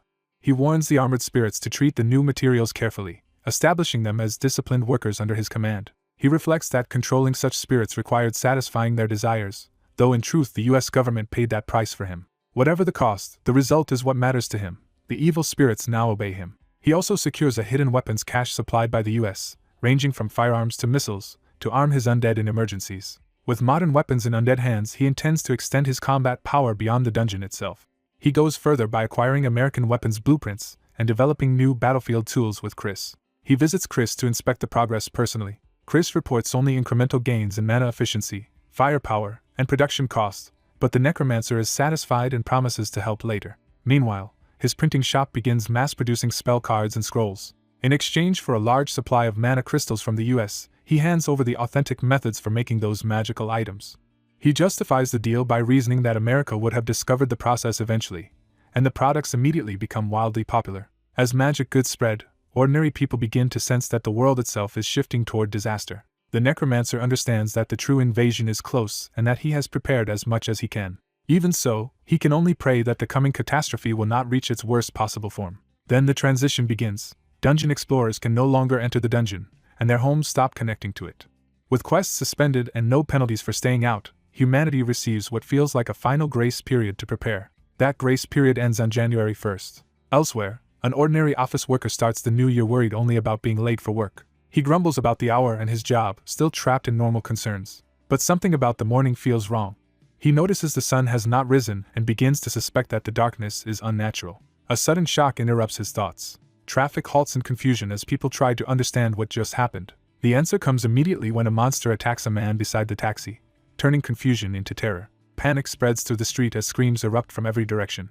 A giant ogre crashes into the city, and the first moments of the invasion become open slaughter. The commuter can do nothing but scream as civilization collapses around him. This is the beginning of the disaster later remembered as the great cataclysm of humankind. With it begins the 4 days of utter darkness. The unnatural night settles over the city as the invasion spreads. Monsters flood the streets, hunting civilians while desperate cries for help go unanswered. Even in the middle of the massacre, people are already filming and uploading what they see. At that critical moment, the necromancer receives a call from the administration director. The director tells him the time has come, and the necromancer immediately asks where he is needed. He is ordered to head to Seoul and destroy everything hostile in the area. The instruction is clarified into a brutal mandate: kill every visible monster and ignore property damage. He confirms that his role is simple extermination and asks for the deadline. When told to be there by noon, he remarks that the client is absurd but accepts the job without complaint. He sets out at once, ready to unleash himself exactly as requested. On another road, a fleeing woman cries out to her husband as monsters close in. The husband tries to stay brave, telling her to hold on while he promises to protect her. They race away on a motorcycle, but a pack of monstrous hounds gains on them. The wife spots danger from the side just as one beast lunges to swallow them whole. The monster's jaws close in, certain of an easy kill. The couple brace for death, unable to understand how their ordinary lives vanished overnight. The husband is overwhelmed by the absurdity of monsters suddenly overrunning the world in a single morning. As despair takes over, he begs for someone to save them. A burst of golden force answers that plea. Thrown into confusion, the husband briefly thinks he may already be dead. Then he realizes something real has intervened. A huge white beast wrapped in purple power slams into the attacking hound and drives it away from the couple. The wife calls to her husband in shock as both struggle to understand the sudden rescue. A heavy armored figure steps into the road. The couple stare as a black and gold knight appears between them and the monsters. The knight calmly notes that the military line lies beyond the fog and tells them to keep moving. The white beast remains poised to continue the fight under the knight's control. The summoned grizzly-like creature faces the enemy pack without wavering. The knight acknowledges the beast's effort, revealing that these monsters are his own forces. Realizing they have been given a chance, the couple decide to run for safety immediately. They flee together, still shaken but now protected. The glow of the military barricade comes into view ahead of them. They reach the army line alive and break down in relief, laughing and crying at once because they survived. At a secret bunker on the outskirts of Seoul, the nation's leadership gathers to respond to the catastrophe. The president demands an immediate report on the situation. The defense minister explains that forces sent to the outskirts are still only trying to break in, showing how badly the front is failing. When asked about casualties, he estimates that at least 60% of civilians in each city may already be dead. That horrifying number is interrupted by a sudden clap that seizes everyone's attention. The officials turn toward the disturbance. Park Man-hye, the youngest son of the Changdae Group's CEO, mocks them for doing nothing but hiding and listening to reports. His father tries to stop him before he goes too far. Instead, Park instantly kills his own father in front of everyone. The bunker falls into stunned silence as the body drops. Park openly celebrates the murder, venting years of resentment, and showing that the disaster has freed his cruelty. The others recoil as they realize he has just killed his own father without hesitation. Shock turns to fear, but no one can stop him. He seizes another man by the throat, orders him silent, and promises to kill him later as well. The defense minister recognizes that Park's strength is superhuman and concludes he must have sided with the enemy. Park accepts the label of traitor without shame and insists he merely chose the winning side. Drunk on his new power, he boasts that his advance payment from the invaders has made him uniquely special. He declares that even hunters are useless now and that Earth cannot defeat the beings behind the invasion. The minister presses him to explain what he means. Park says that when he received his power, he saw clearly just how overwhelming the invaders truly are. In his eyes, Earth was never anything more than their game board, and humanity is only being offered mercy. He extends that mercy as an ultimatum: submit to the invaders, serve them, and hand over the world. To prove he means it, he says refusal will be answered with immediate death and kills another dissenter on the spot. Terror breaks the room, and several people instantly beg to join the invaders rather than die. The president confronts Park and demands to know whether he understands the enormity of his betrayal. Park dismisses him with contempt, mocking the president as an obsolete old man. He moves to kill the president too. A soldier intercepts the strike before it lands. The newcomer physically stops Park's empowered blow, stunning everyone in the bunker. Park realizes the man is using simple physical enhancement, yet his grip is strong enough to numb his hand. The soldier is identified as Sergeant Major Hyung, and he tells the president to leave the matter to him. The president demands to know who this unexpected protector is. The sergeant major tightens his hold, making clear that Park has finally met resistance. Park cries out as his confidence cracks for the first time. The sergeant major introduces himself modestly as an ordinary Korean Army sergeant major with some dungeon experience. Then he prepares to act. He declares that he will punish the traitors of mankind. With overwhelming force, he smashes Park away before the traitor can react. Park is driven hard into the floor, losing all control of the room. Another soldier reminds the sergeant major that Park's head should be preserved if possible, and he sheepishly admits he forgot in the heat of the moment. He then turns to the rest of the collaborators and tells them they will bear responsibility for siding with the enemy. The surviving officials and traitors alike are left frozen between fear and hope. As the first day of the 4 days of utter darkness unfolds, humanity learns not only that the enemy has arrived, but that some humans have already joined them. The blood on the bunker floor becomes proof that treachery is now part of the war. Outside, the military fights desperately, firing without restraint because hesitation means death for entire units. A giant monster charges the line, forcing the soldiers to prepare their heaviest weapon. Even the troops hesitate as the scale of the threat becomes clear. The giant seizes a civilian's car like a toy while the trap driver begs to be saved. The soldiers realize with horror that a human life is being used as a shield. Their commander orders every tank to focus fire anyway and accepts full responsibility for the decision. The tanks lock on as the giant advances straight toward them. Just before the order to fire is completed, another voice cuts in and stops the shot. The black-armored knight arrives alone, radiating power as he steps between the army and the monster. Without hesitation, he launches himself into the fight. He slams into the giant and tears the car free from its grasp. Catching the vehicle overhead, he remarks almost casually on its weight. He then drives the giant back with a crushing kick while keeping the car safe. Seeing the opening, the commander prepares to resume fire. Instead, the knight shields the area from the barrage while still holding the car, preventing friendly fire from killing the civilian. Impressed, the commander asks who this impossible ally is. The knight answers simply that he is reinforcement.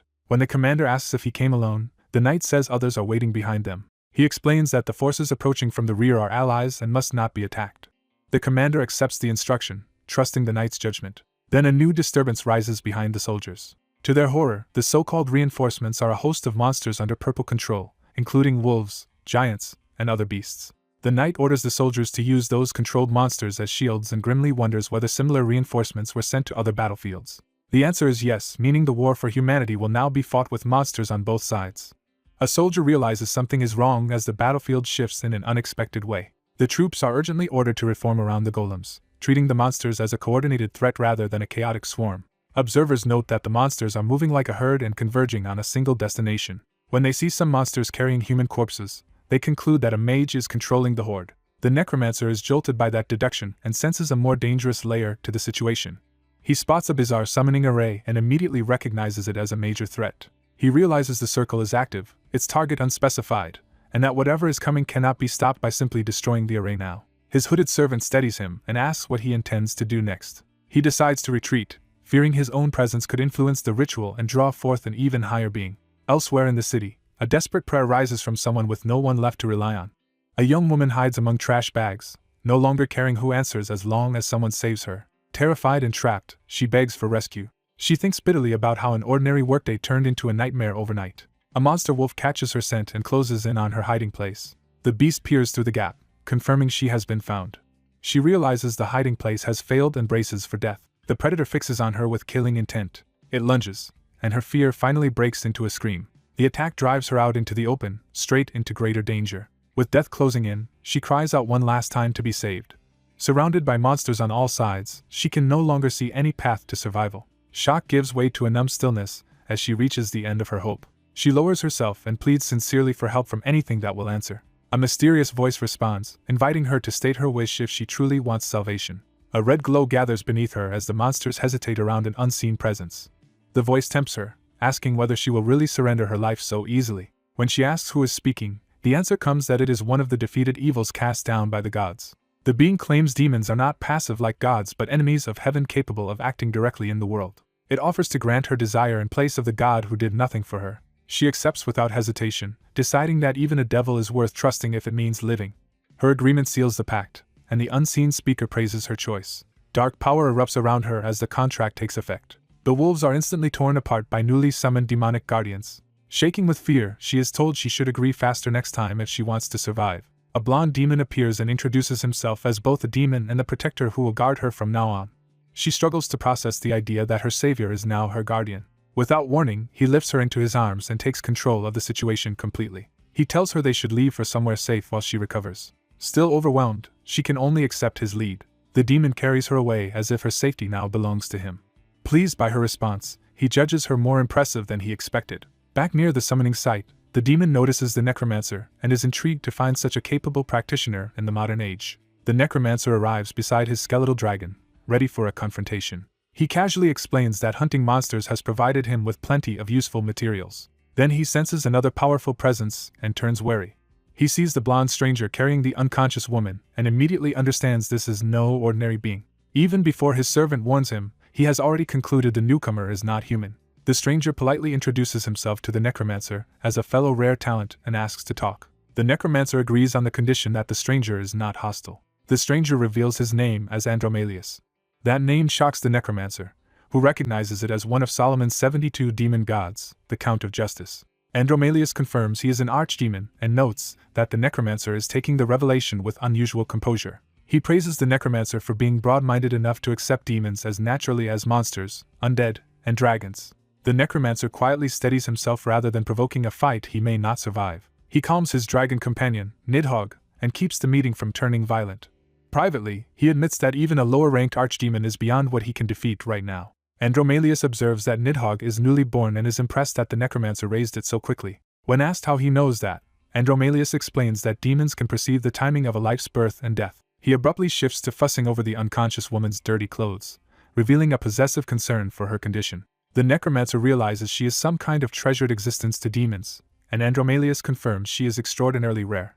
The necromancer senses there is more to her importance than Andromalius is saying. Andromalius proposes they continue this conversation over tea, as if this were a social visit instead of a crisis. Once seated, the necromancer asks how an archdemon can remain in the human world and whether the woman is his contractor. Andromalius says she is not his formal contractor because she only asked for help at the moment of death, yet that alone was enough to call him. The necromancer realizes she summoned and bound an archdemon simply by pleading for salvation, then demands to know why this is being revealed to him.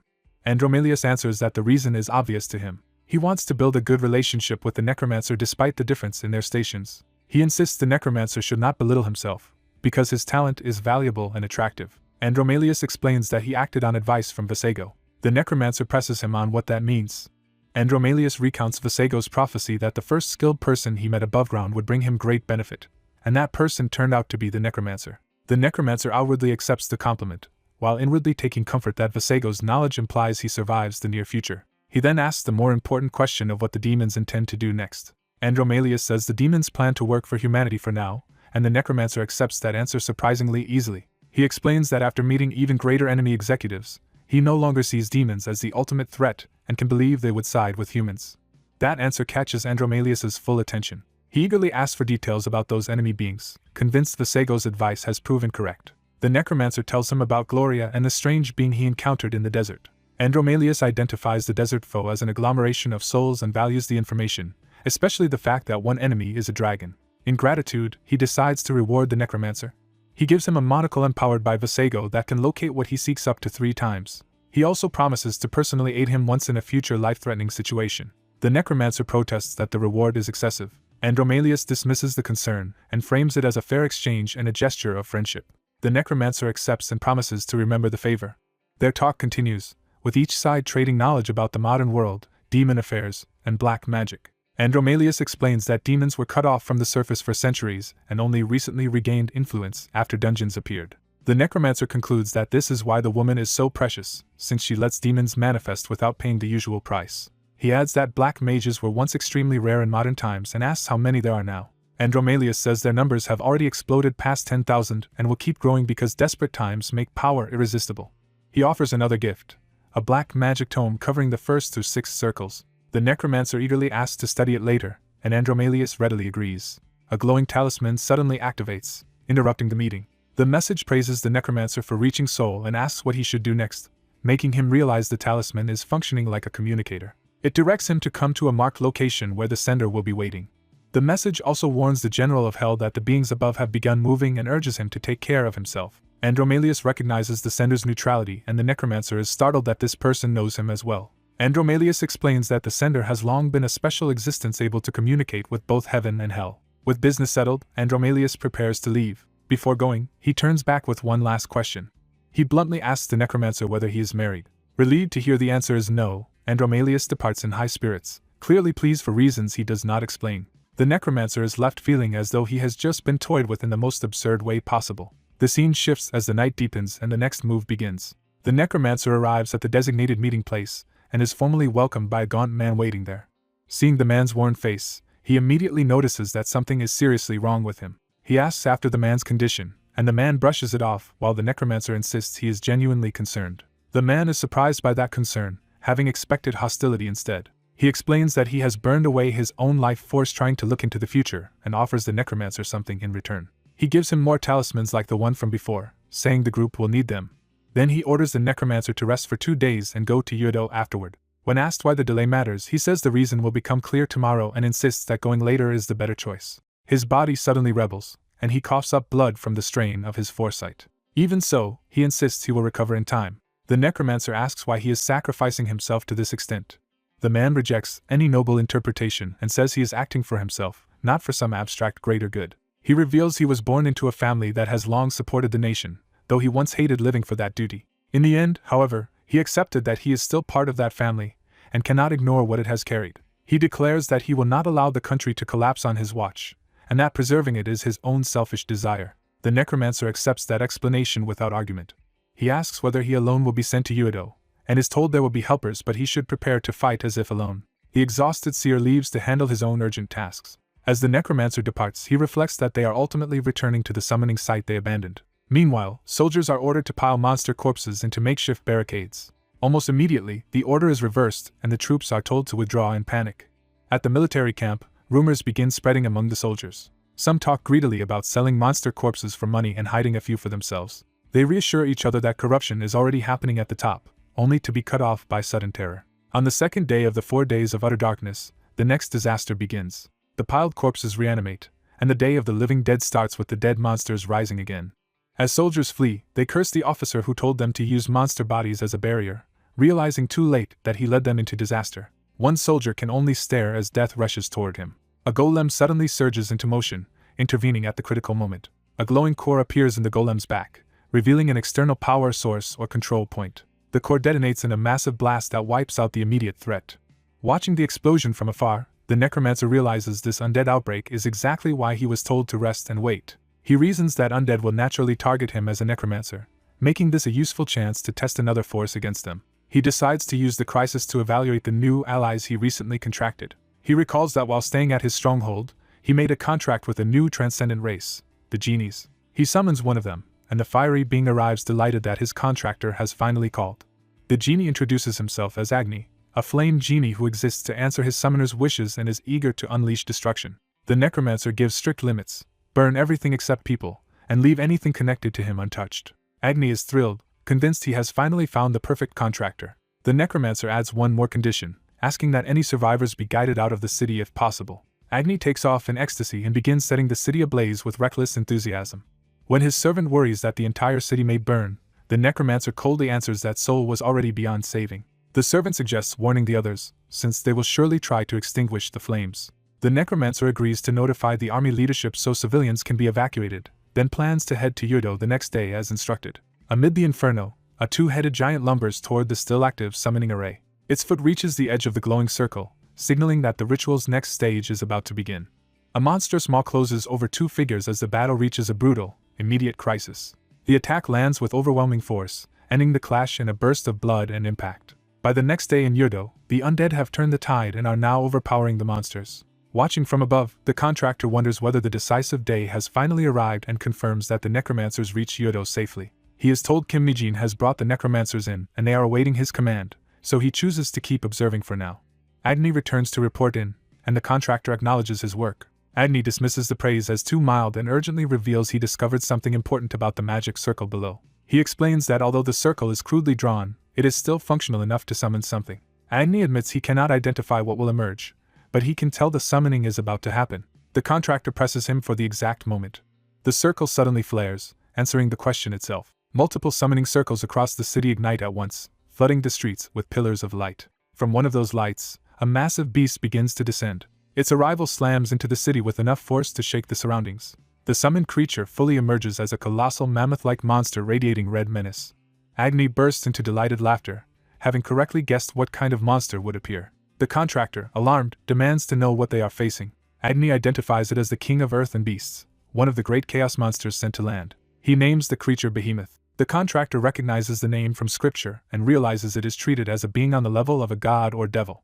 Agni tries to calm him by saying this behemoth is only a fragment and far weaker than the original. Behemoth immediately disproves that reassurance with open contempt. As more pillars continue to erupt around the city, Agni realizes the beast is enraged. Nidhogg is forced to dodge through the blazing columns as the battlefield becomes even more dangerous. The contractor watches the city fill with destructive light, while Nidhogg struggles to maneuver. Realizing the pressure is too great, he orders everyone to activate their talismans. The group surrounds itself with protective purple power as they prepare to endure the strain. Nidhogg weaves between the descending blasts, buying time in the air. The contractor tells Chris to hold Behemoth off while he prepares something else. Chris remembers the monocle Andromalius entrusted to him and decides to use it. The contractor leaves the task to Chris, who accepts without hesitation. Nidhogg gathers a dense sphere of negative energy in its jaws. It unleashes negative breath straight at Behemoth. The blast crashes into the mammoth head-on with crackling force. Behemoth remains standing through the hit. To their shock, the attack leaves it completely unharmed. Behemoth charges after Nidhogg with crushing speed despite its size. Nidhogg repeatedly blinks through space to avoid being caught. It continues teleporting in rapid succession just to stay alive. The contractor realizes the talisman is easing the burden, but Blink is still draining enormous mana. Seeing that the dragon cannot keep this up, he calls on Kai and Kessel. The two armored undead blink directly into Behemoth's path to intercept it. They launch their strongest sword techniques together in a coordinated strike. Their blades carve across Behemoth, but the damage is shallow against its monstrous body. They immediately understand the problem. This so-called fragment is absurdly durable. Before they can reposition, Behemoth's massive limbs and tusks bear down on them. Agni joins the melee at last, smashing a flaming punch into Behemoth's face. The impact only starts a close-range struggle, with Agni forced to push against the beast's overwhelming mass. Instead of fear, Agni feels exhilaration and revels in the challenge. He openly invites Behemoth to a proper duel between the two of them. Agni lunges in with a grin, fully committing to the fight. He drives burning force directly into Behemoth's body. Flames engulf the clash as Agni batters the giant beast at point-blank range. Even his allies are baffled that Agni's attacks are having any effect at all. Agni explains that Behemoth is blessed by the earth, so nothing born of earth can truly harm it. He urges the non-human fighters to go beyond their limits, because they are the only ones who can challenge that protection. The contractor answers with a barrage of bone spears. The spears hammer into Behemoth's side in a concentrated volley. He follows with bone explosion to detonate the attack from within. Even that combination fails to shake Behemoth, confirming how absolute its defense is. Behemoth counters by seizing Agni in its grasp. Agni's confidence falters for the first time as he realizes he has been caught. Behemoth hurls him away with brutal force. Agni is blasted across the city skyline like a projectile. Behemoth immediately turns its attention back to Nidhogg, threatening the contractor's position again. The beast swings upward, forcing the dragon into another desperate evasive maneuver. The contractor feels Nidhogg falter under the pressure and calls out to it in alarm. From below, he shouts at Agni to regain focus and return to the fight. Agni answers that he needs more fire, and not just a little more but vastly more. The contractor decides to grant that request. He coldly offers up his undead as fuel, ordering them to die for him with grace. The sacrificed undead descend onto Agni and begin feeding his flames. Agni surges back to life with renewed power, thrilled by the offering. His allies are stunned that this is what surpassing human limits looks like for a non-human fighter. Inspired, Kai asks for another talisman because he wants to attempt something new. More undead are sent into the air around him as raw material. Kai demands even more, gathering enough bodies and energy for a reckless experiment. He declares that he will attempt something only non-humans can do, fuse with the undead. Dark energy wraps around him as the fusion begins. When it succeeds, Kai laughs in disbelief and triumph. The new fused form is powerful enough to fight Behemoth, but still awkward and difficult to control. To solve that, Kai orders Kessel to absorb him as well. Kessel hesitates, but the process begins before he can fully object. The Golden Crown ally steps in and promises to stabilize the fusion and its inner aura while Kai focuses on combat. Kai accepts, realizing someone else will have to act as the control center for the merged body. With the stabilization in place, the fused warrior finds movement suddenly much easier. Agni praises the result as the right way to fight, while the contractor snaps at him to stop admiring it and help Kessel. Nidhogg rises again, preparing to support the assault from above. The contractor calls on Nidhogg to attack in coordination with the others. Behemoth braces itself and drives forward through the ruined street, still refusing to yield. Nidhogg answers with necro breath and a simultaneous bombardment from multiple angles. The barrage slams into Behemoth's face and body, finally forcing it to absorb sustained pressure. Kai charges in at the same time, sword raised for close combat. Agni dives from the opposite side, turning the assault into a pincer attack. The fused knight and the fire spirit synchronize their strike as they close in together. Their combined blows punch into Behemoth's torso from both sides at once. Kai's blade finally bites into the beast, proving its defense can be breached under the right conditions. Even so, Kai warns that the body is still incredibly tough, and they cannot hold this opening for long. Agni tells him to endure the resistance no matter what. The contractor seizes the moment and casts reverse gravity.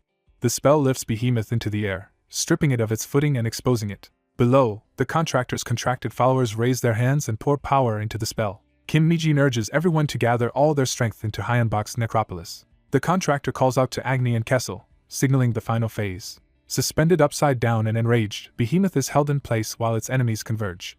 The contractor reflects that his greatest weakness has always been lacking a decisive finishing blow. He remembers asking whether negative mana could ever be amplified enough to solve that problem. Hyunbok had answered that his bestowal spell could do it by giving curse and death attributes to a suitable medium. The contractor realizes the needed ingredients are already in his hands: Visego's monocle and the negative mana stored in Lord Xuanwu's talisman. Added to that is the mana of everyone bound to him by contract, all feeding into the same attack. With all of those sources combined, he concludes they can kill Behemoth in a single blow. He releases that accumulated power as the execution spell Judgment. A blinding eruption of purple-white force engulfs the battlefield. When the light clears, the city is left with a vast crater where the final strike landed. Agni exults that his contractor has created an attack capable of toppling even higher beings. But the hooded ally, now badly damaged, weakly asks for help with his ruined limbs. Agni immediately shifts from battle lust to shameless opportunism and declares it is time for the victors to claim a reward. Golden light and aftermath settle over the surviving summons as the battle finally ends. A system message announces the contractor's summoning skill has risen from B to B+, allowing him to summon Class A monsters. He also realizes his vitality has increased, confirming the victory strengthened him directly. Agni cheerfully announces he will be gone for a while, not because he is satisfied but because he still wants more fun elsewhere. Watching the fiery streak vanish into the sky, the contractor can only dismiss him as a fight-addicted lunatic. He decides the crisis is over and suggests they finally rest, until the hooded ally reminds him he has been left in miserable condition. The story then widens, explaining that while people fought behemoths, humanity as a whole kept resisting the apocalypse. Yet humanity learned that monsters were not their only enemy. As survivors huddled in the cold and dark, the world itself became another force trying to kill them. That merciless enemy was simply nature. People endured among corpses and ruins, trapped between disaster, monsters, and the elements. At the height of that desperation, new powers finally descended into the world, gods and demons. Abandoned by hope, people cried out to every higher power they could name and begged for salvation. After 4 days of darkness, many lost faith in the gods and became willing to bargain with devils if it meant survival. The demons appeared at that exact moment and offered a simple exchange: survival in return for their souls. A red-haired demon accepted the bargain and promised to grant humanity the strength to live. He clarified that he did not need their souls outright, only a binding contract. Desperate survivors accepted, becoming the first human contractors. In return, the demons granted black magic, marking their contractors with a black stain on the backs of their hands. Only after that did the sun return, and with it the gods finally descend before humanity. The gods healed the wounded and restored the ruined cities, winning immediate reverence. They warned that an invasion from another world was coming and urged humanity to survive and defend Earth. They also bestowed holy power, leaving a white mark on those chosen to wield it, and promising to watch over mankind. With dungeon seekers and divine grace, humanity managed to avoid total collapse. The day the gods descended became known as the Day of Miracles, marking the start of a new era. Back in the present, someone asks the contractor to reconsider a major decision. He calmly repeats that he has no intention of becoming a guardian.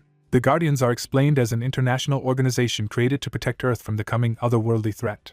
The offer remains open if he ever changes his mind. He refuses because he does not want to be tied down by any organization, and he also questions why the operations director vanished at such a critical time. It is revealed that the director left after teaching him how to use the amulet and unlocking its activation method.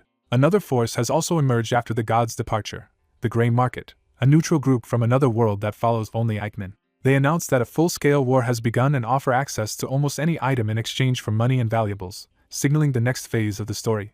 A mass of red substance appears, signaling the return of something not fully human. The red mass stretches upward and begins taking shape as it reforms into a body. Tia returns to Wanhyo and reports back to her master, having now become an intelligent being separate from her former duplicate state. Tia dismisses ordinary humans as fools and explains that ignorant authorities still see Wanhyo as a threat that should be eliminated. When Wanhyo confirms the government and military are involved, Tia assures him their planted cloned objects can be removed whenever needed, easing the immediate danger.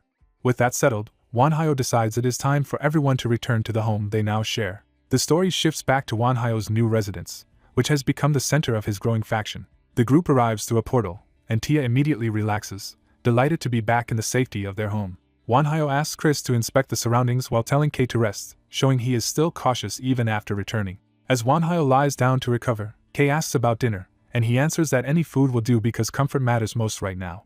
The household settles into domestic routine as Wanhyo delegates meal preparation and lets the others enjoy themselves. While resting, Wanhyo starts dwelling on the warning a mysterious man gave him before leaving. He recalls the man's prediction that another invasion is coming and that he must prepare for it. Wanhyo realizes the warning may be true because it came from someone who could see the future, but his thoughts are interrupted by news from Tia. Tia announces that visitors have arrived, forcing Wanhyo out of reflection and into a new meeting. A blonde demon greets Wanhyo warmly, making it clear they already know each other well. Wanhyo recognizes him as Andromalius, confirming the guest is an archdemon from his past dealings. Andromalius tells Wanhyo to drop the formal distance between them because their relationship has changed, and he wants familiarity restored. He introduces another noble demon named Seer, expanding the circle of powerful demons now connected to Wanhyo. Seer, eager to make a good impression, offers Wanhyo a housewarming gift after hearing Andromalius praise him. The gift turns out to be a Baphomet horn, which Seer specifically chose because he believes it will be useful to Wanhyo. Andromalius adds a mithril cape meant for healing, making the visit both diplomatic and practical. Wanhyo is genuinely surprised by the generosity, and wonders if he is really being handed all of this for free. Before he can settle into gratitude, he notices there is still someone else with the visitors. A black-haired woman reluctantly steps out from behind Andromalius when he tells her to stop hiding. Wanhyo realizes she is the famed demon Treasure, a woman of great value among demons. The woman demands to know why she was brought there, showing she was not fully informed. Andromalius reveals he came for another purpose entirely and asks Wanhyo to look after Baek's son Su for a while. He goes further and unexpectedly asks Wanhyo to become her teacher. Wanhyo is caught off guard by the idea of being asked to teach someone like her.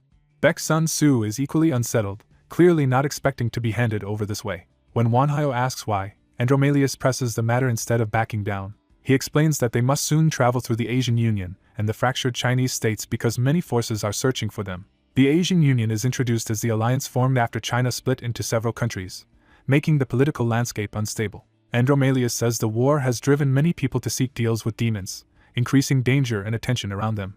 Because Dantalion must stay in Korea to handle yokai-related problems, Andromalius cannot personally watch over Baek's son Su. So he formally asks Wanhyo, as someone he trusts, to take responsibility for her. Wanhyo correctly interprets the request as teaching her to control her power while also protecting her, and Andromalius confirms it. Wanhyo agrees in principle but makes it clear that he will only do it under several conditions. His first condition is blunt honesty. Baek's son Su may get hurt, because mastering her power will require harsh training. Andromalius accepts that immediately, though Baek's son Su is alarmed by how casually he agrees. He reminds her that strength never comes for free and asks whether she is willing to abandon her chance to grow stronger. Faced with that challenge, Baek's son Su swallows her fear and accepts the pain that may come. Wanhyo's second condition is that he be allowed to examine her directly, since understanding her condition is necessary for training. Baek's son Su agrees because she also wants answers about the changes happening inside her. Wanhyo's third condition is stranger and more unsettling.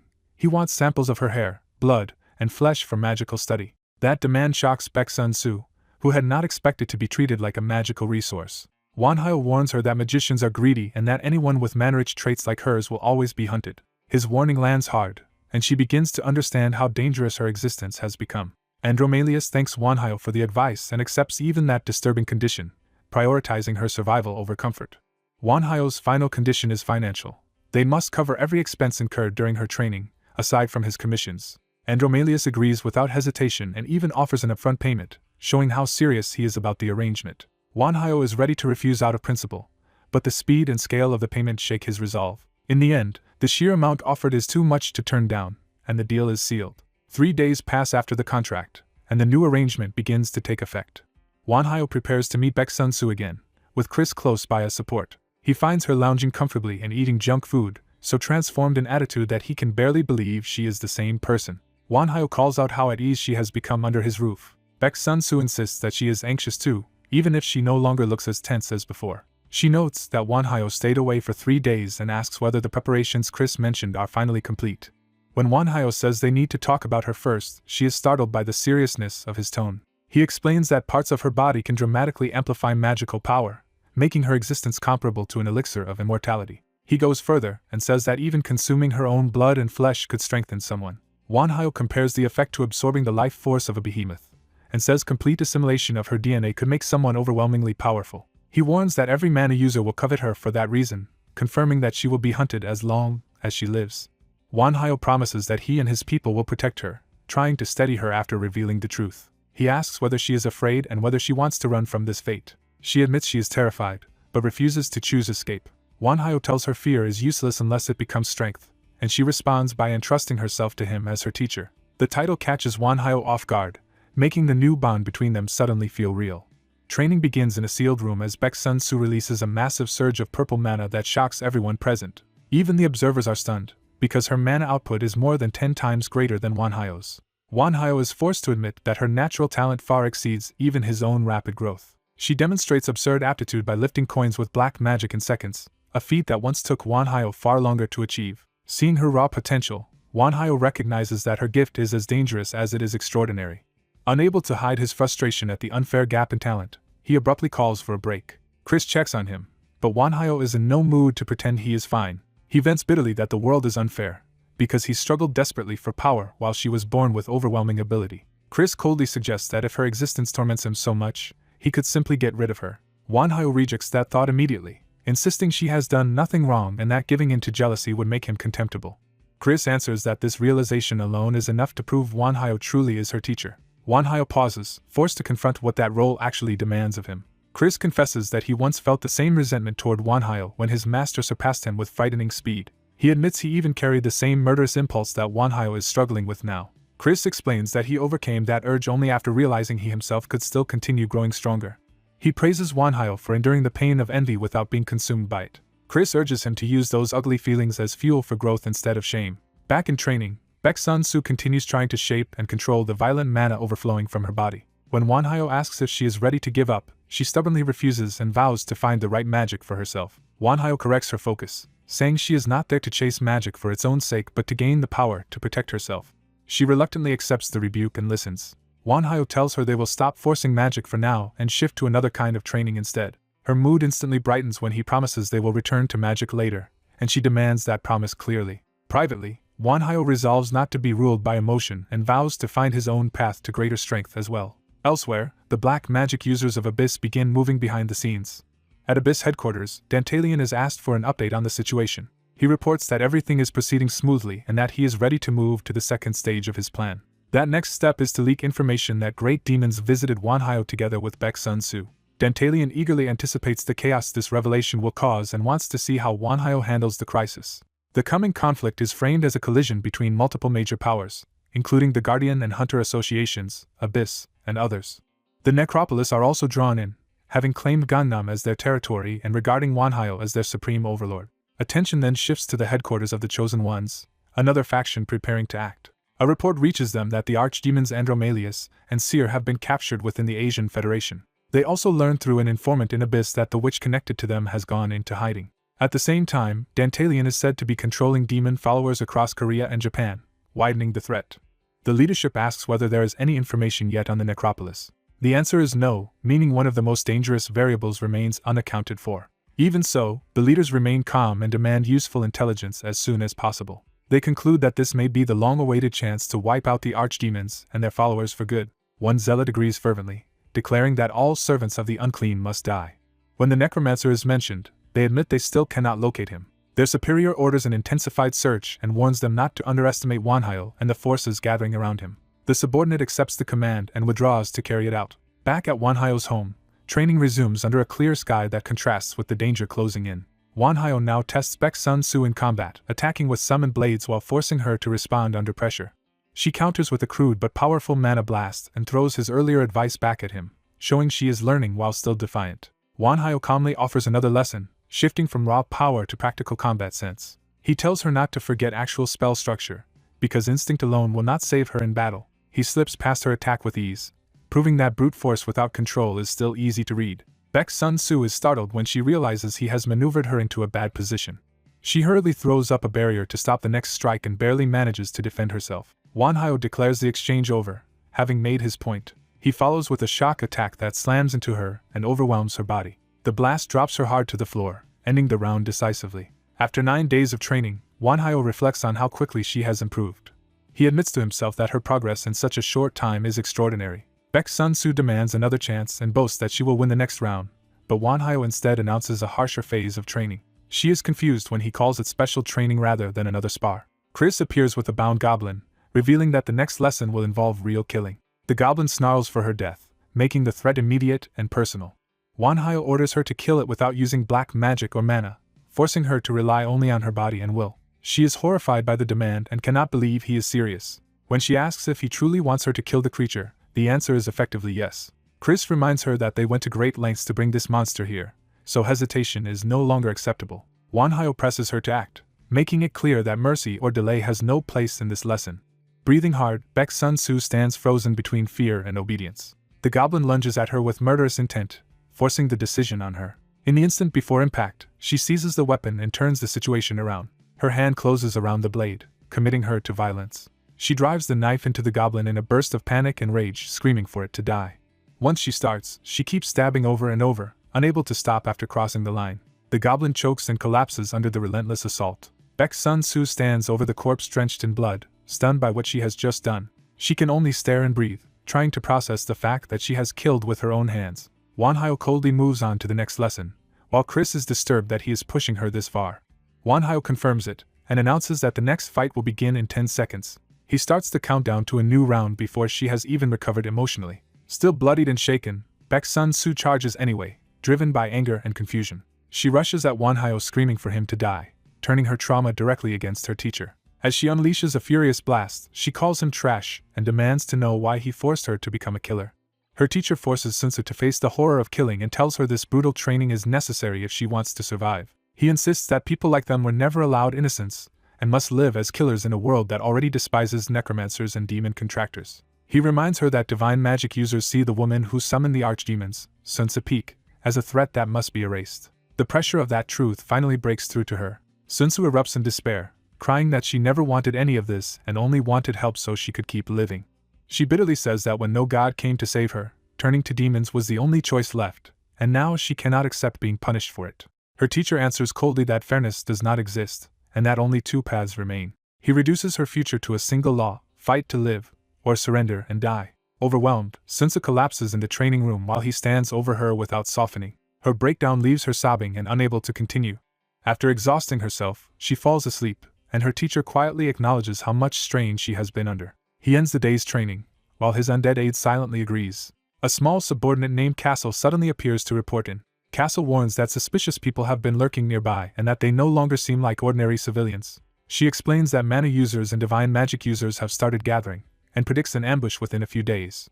She even overheard a commander ordering troops to mobilize, confirming that fanatics have infiltrated the military. Pleased with the intelligence, he orders Castle to keep watching them, and she eagerly accepts the task. He then asks Chris for an update on equipment being prepared for Sunsu. Satisfied that the final adjustments are nearly done, he decides it is time to test what her training has produced. Outside, the city remains unaware that forces are already closing in around their base. When Sunsu wakes, her first response is to demand food, as if trying to bury her fear under appetite. She keeps piling on requests for more and more food, and her teacher realizes she is stress eating. In the middle of that binge, she reaches a decision. Sunsu declares that she will live, and if the world insists on kill or be killed, then she will choose to kill. Her teacher is relieved she accepted the lesson so quickly and tells her to rest because the real fight is coming soon. Night falls over the city as the promised confrontation approaches. Later, he checks with Chris and learns that the decomposition process on Sunsu's power was successful. Chris explains that demon contractors normally fuse mana and black magic into one inseparable force, but Sunsu is different. Her body can separate those energies at will, as if emptying a cup and dividing its contents. Her teacher agrees with the conclusion, though he sees her less as a vessel and more as a blank canvas whose fate was still undecided.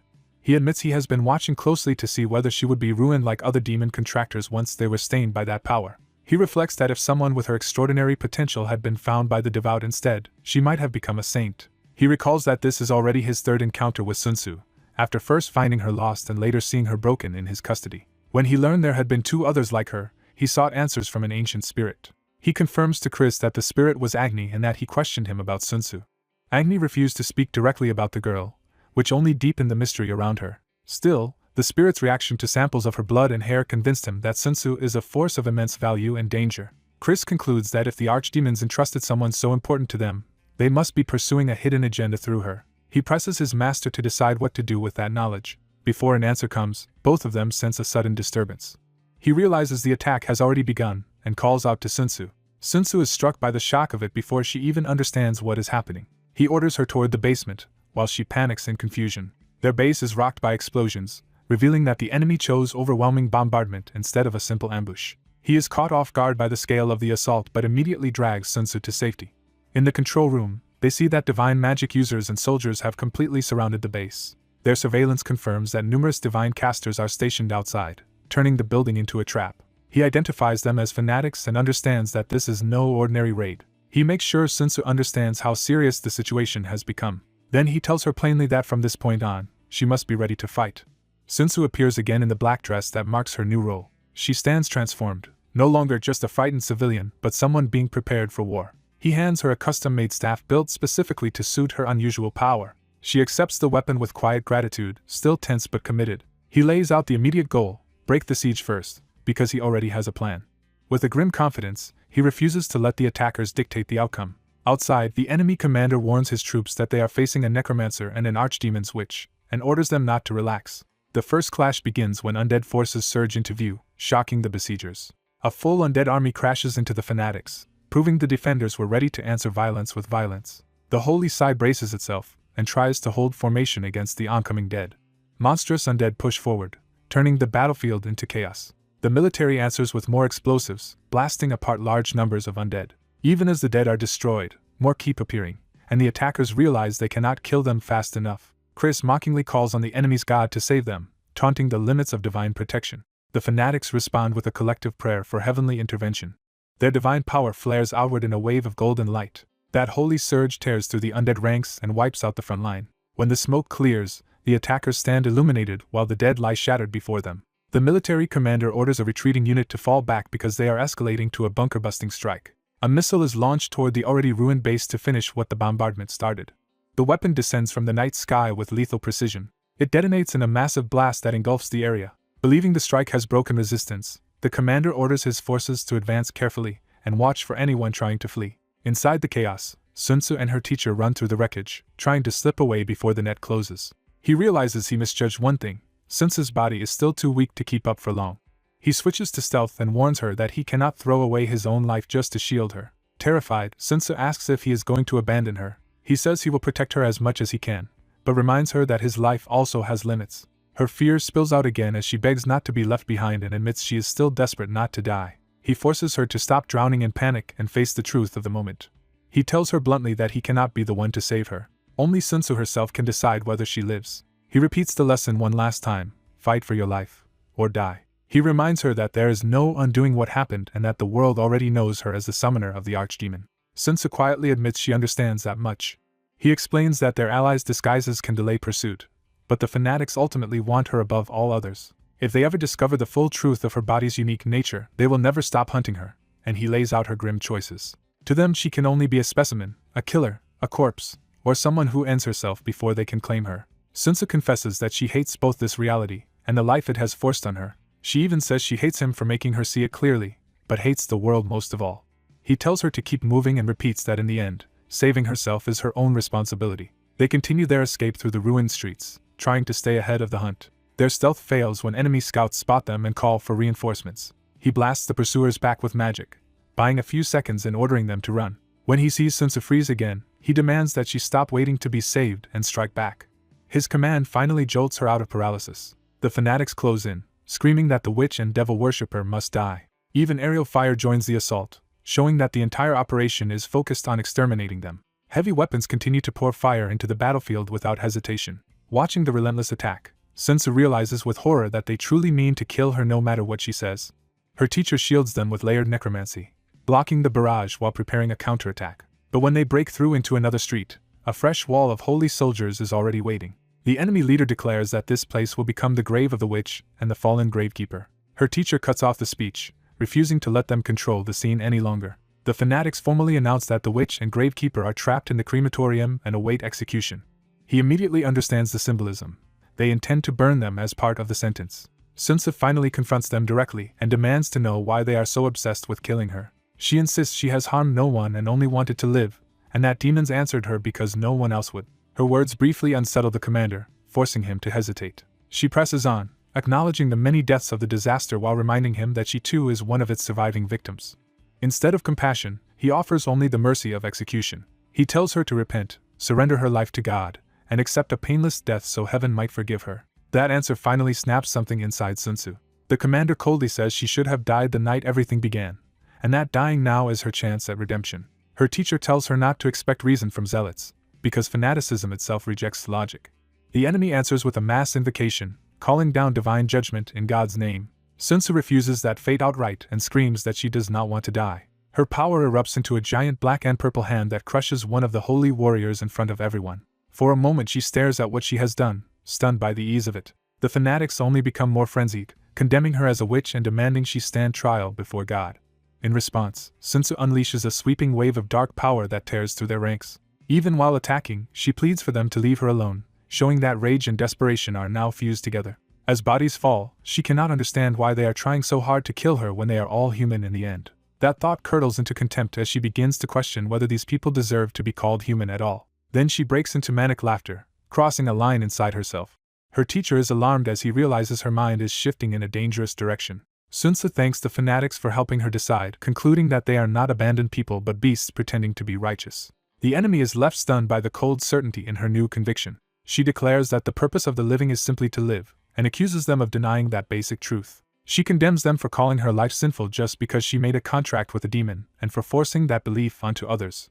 With all guilt gone, she decides they are evil in their own right, and no better than monsters. Acting on that judgment, she releases a far deadlier storm of dark magic that rips through the holy ranks. The attack mutilates and kills multiple enemies at once, turning the street into a slaughter. Even divine defenses fail as her power cuts through armor and flesh alike. The commander denounces her for finally revealing herself as a true witch. Sun Tzu answers that she has only formed a clear opinion of them and, at last, accepted what she herself is. With chilling calm, she tells her teacher that she will handle their enemies from here, and he can only agree uneasily. She raises a finger, as if beginning a simple lesson. Then she closes her hand, turning that gesture into an act of execution. The fanatics around her are seized and crushed by her power as she stands in the center of their formation. Her teacher recognizes the move with alarm. He realizes she is using the devastating technique he taught her for overwhelming weaker opponents. The intensity in her eyes shows she has fully embraced it. She points toward the remaining enemies and decides to end the battle completely. But before she can finish them, the commander drops to the ground in sudden prayer. Sun Tzu pauses, confused by the abrupt change. The commander offers his life to God without reservation, invoking total surrender. Golden power floods through him as that vow transforms into divine force. Her teacher instantly recognizes the danger and curses the fanatics for resorting to this. He identifies the miracle as sacrificial magic, a power gained when zealots hand their will and lives over to God through sacrifice. The enemy mastermind reveals that he pushed events toward this moment, expecting Sun Tzu to awaken her full power through the zealots' willingness to die. As the cult unleashes a massive divine assault, Hyenbach and Sun Tzu face the blast behind a failing barrier. Hyenbach snaps Sun Tzu out of her panic and forces her to focus on his instructions. He realizes the attack is self-sacrificial magic, meaning the fanatics are pouring their lives and intent directly into the strike. He understands their true objective is not victory in battle but Sun Tzu's death. With no time left, he tells her the only way to survive is to take the attack into herself. Sun Tzu is stunned by the idea and asks what exactly he expects her to take in. Hyenbach urges her to absorb the incoming power, convinced she can do it. He reminds her that because she commands both mana and black magic, she can wield power beyond normal limits. As the barrier nears collapse, he tells her to endure the impact while he supports her.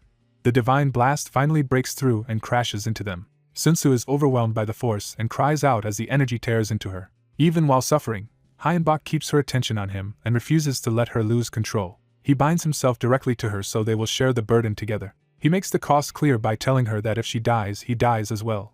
That shared fate steadies her, and she forces herself to hold on. Hyenbach explains that black magic naturally counters divine magic, so she must devour the holy power and turn it into her own strength. The story shifts to the blonde schemer, who frames the conflict as a contest between light and darkness. He dismisses the naive belief that light must always defeat darkness simply because it dispels it. Instead, he insists that whichever side is stronger will be the one that survives. He drives the lesson home by declaring that power, not morality, decides who prevails. Back in the battle, divine and black power collide violently as Sun Tzu begins converting the attack. The strain ravages Hyenbach's body as he continues sharing the load with her. Despite the pain, he realizes the process is unfolding exactly as intended. Still, he knows his body is being pushed beyond its limits. Sun Tzu also reaches the edge, and both of them risk breaking before the transformation is complete. The linked pair scream together as the power remakes them under unbearable pressure. A blinding eruption bursts over the city, signaling the end of the clash. When the light fades, Hyenbach and Sun Tzu are still standing, barely held upright by each other. The surviving soldiers, terrified by what they have witnessed, order both of them executed before they can escape.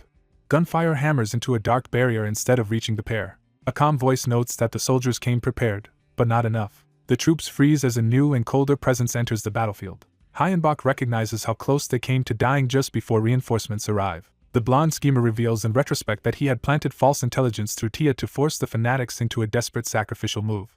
He admits he never expected all 200 zealots to sacrifice themselves at once. But he got the result he wanted when they targeted Sun Tzu. According to his plan, Sun Tzu converted that divine power into black magic and claimed it as her own, while her body underwent a complete transformation to contain it. He also synchronized himself with Sun Tzu beforehand, allowing him to siphon part of her newly awakened power for himself. Satisfied that his gamble succeeded, he prepares to finish the remaining enemies. His side unleashes a brutal counterattack, and the battlefield fills with screams. Just as the slaughter begins, another group arrives and apologizes for being late. The blonde leader tells Hyenbach and Sun Tzu to leave the cleanup to them and praises their effort. The newcomers stand over the broken fanatics and seize control of the field. The blonde man thanks Hyenbach for going so far to protect their Sun Tzu, making clear that she belongs with his faction. He politely offers compensation for the damage to Hyenbach's home, and invites him to come away with them. Hyenbach refuses, deciding it is too dangerous to place himself in their hands now.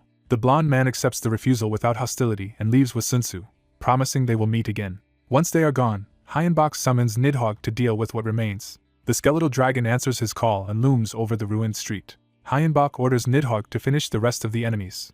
The dragon immediately dives into the remaining opposition. Hyenbok's undead servants secure him, while the battlefield is fully brought under his control. Nidhogg takes to the sky after carrying out the order. One of the blonde man's subordinates questions whether letting Hyenbok go violates their agreement. Another suggests simply killing Hyenbok now to remove the problem. The blonde leader refuses, arguing that Hyenbok is the reason Sunsa gained divine power at all, despite earlier doubts that such an outcome was possible. He decides it is too early to eliminate Hyenbok and believes continued cooperation may eventually draw him to their side. Though unconvinced, the subordinate yields to that decision. Elsewhere, several impacts strike the ground as the aftermath spreads. The scene shifts to an empty area where something has just fallen. A pool of strange red substance begins to gather and move on its own. From that liquid, a pink-haired girl reforms, revealing that she survived by reconstructing herself. She opens her eyes with renewed awareness, clearly changed by what happened. The narration confirms that the attempt to kill Sunsa ended in total failure, while the fanatics and many cooperating soldiers died in the operation. Recorded evidence from that night is preserved and prepared for release. While Hyenbok lies comatose, the footage is distributed widely to authorities and institutions. Each recipient receives both the video and a list identifying the survivors who escaped. Wanhyo's message is then delivered to the remaining fanatics, declaring that his ultimate goal is survival. He says that survival now means protecting Earth itself, so he will cooperate with anyone willing to resist the coming invaders. Public opinion quickly turns against the fanatics once their actions become known. Major powers, including the government, military, Hunters Association, and Guardians, unite against the so-called Chosen Ones. A coordinated purge begins to suppress the fanatics and break their organization. As they are hunted down, some fanatics choose death over capture and vow revenge with their final breaths. 30 days later, Hyenbok wakes from his coma and is immediately told to review what happened while he was unconscious. After reading the reports, he is impressed by how drastically the situation changed in his absence. He learns that the Grey Market solved prison overcrowding by taking custody of 1,000 captured fanatics. The explanation follows that the Grey Market builds its own facilities and accepts payment only in rare materials, monster byproducts, and precious resources. That system means ordinary Earth currency is useless to them, which to Hyenbok proves how much weaker Earth is than Edea. The skull-faced necromancer explains that Edea's strength comes from its mana-rich atmosphere and the abundance of extraordinary life it supports. He illustrates that point with examples of beings like fairies that Earth can barely imagine. He adds that Edea is also home to dragons, making the other world even more formidable. Hyenbok finally understands why dragons inspire such awe, since Earth has none. He asks whether dragons could ever return to Earth, but is told they left long ago and found another home. The necromancer recounts the old belief that after dragons departed Earth, gods and devils began meddling openly, creating the age of mythology. Hyenbok concludes that Edea sounds dangerous for humans, but the necromancer insists it remains livable. The necromancer then says the time has come for Hyenbok to move on to the next matter. Reflecting on his coma, Hyenbok realizes that linking with Sunsa caused two major changes in his body. The necromancer confirms the first change is extraordinary. Hyenbok can now wield both divine magic and black magic. He warns that this new state may also create two serious problems. Hyenbok says he already has a plan to deal with them, but first intends to collect compensation from the abyss. The story then moves to a large estate where his allies are waiting. A woman warmly welcomes Hyenbok back and greets him as her teacher. His friends immediately worry that he is now too recognizable and vulnerable to move around openly. The woman solves that problem by revealing an ectoplasm mask she can use as a disguise. With that settled, the group heads out together in civilian form. Hyenbok privately notes how confident she sounds about staying by his side. When he asks if she is certain, she answers that she owes him her life and has no intention of backing out. He accepts her decision, while another ally jokes that their mage has already started an ambitious shopping spree. She cheerfully admits she is spending freely because the money is not hers anyway and tells Castle to ask if he needs anything. The group arrives at the Grey Market, which looks ordinary from the outside. Their surprise vanishes the moment they step inside and see what lies beyond the facade. Inside, the market is a hidden world staffed by many different races, confirming it is far more than a normal store. The woman excitedly calls it a truly otherworldly place, and Hyenbok agrees. An elven employee begins to welcome them, then abruptly freezes when she notices Hyenbok.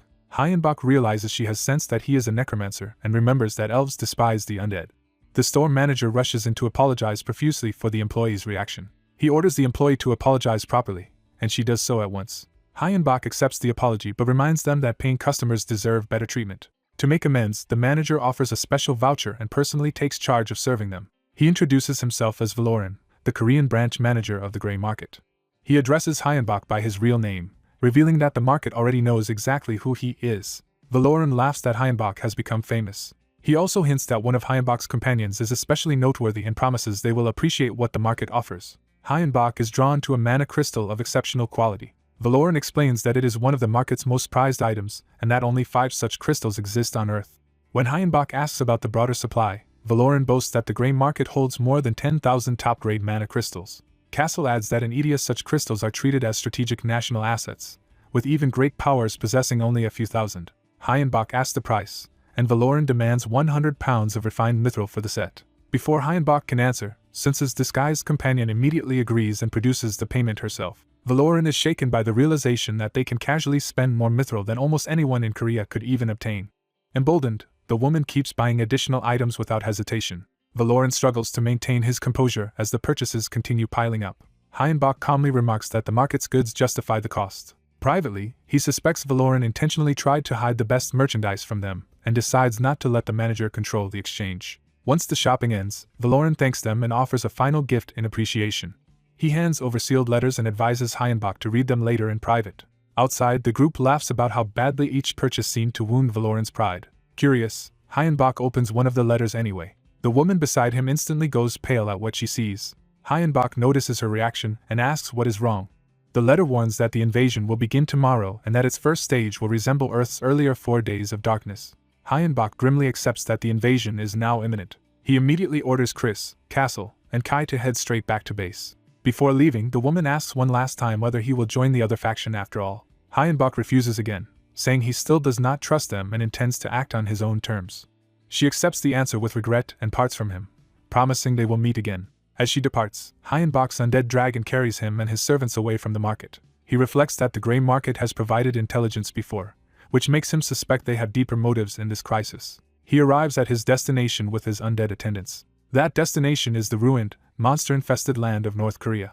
Studying the ground, Hyenbach explains that mana runs through ley lines and that their intersections create points of energy. He recalls learning from former President Young Guk-woon that by reading terrain and energy flow, one can locate dragon veins and dragon blood.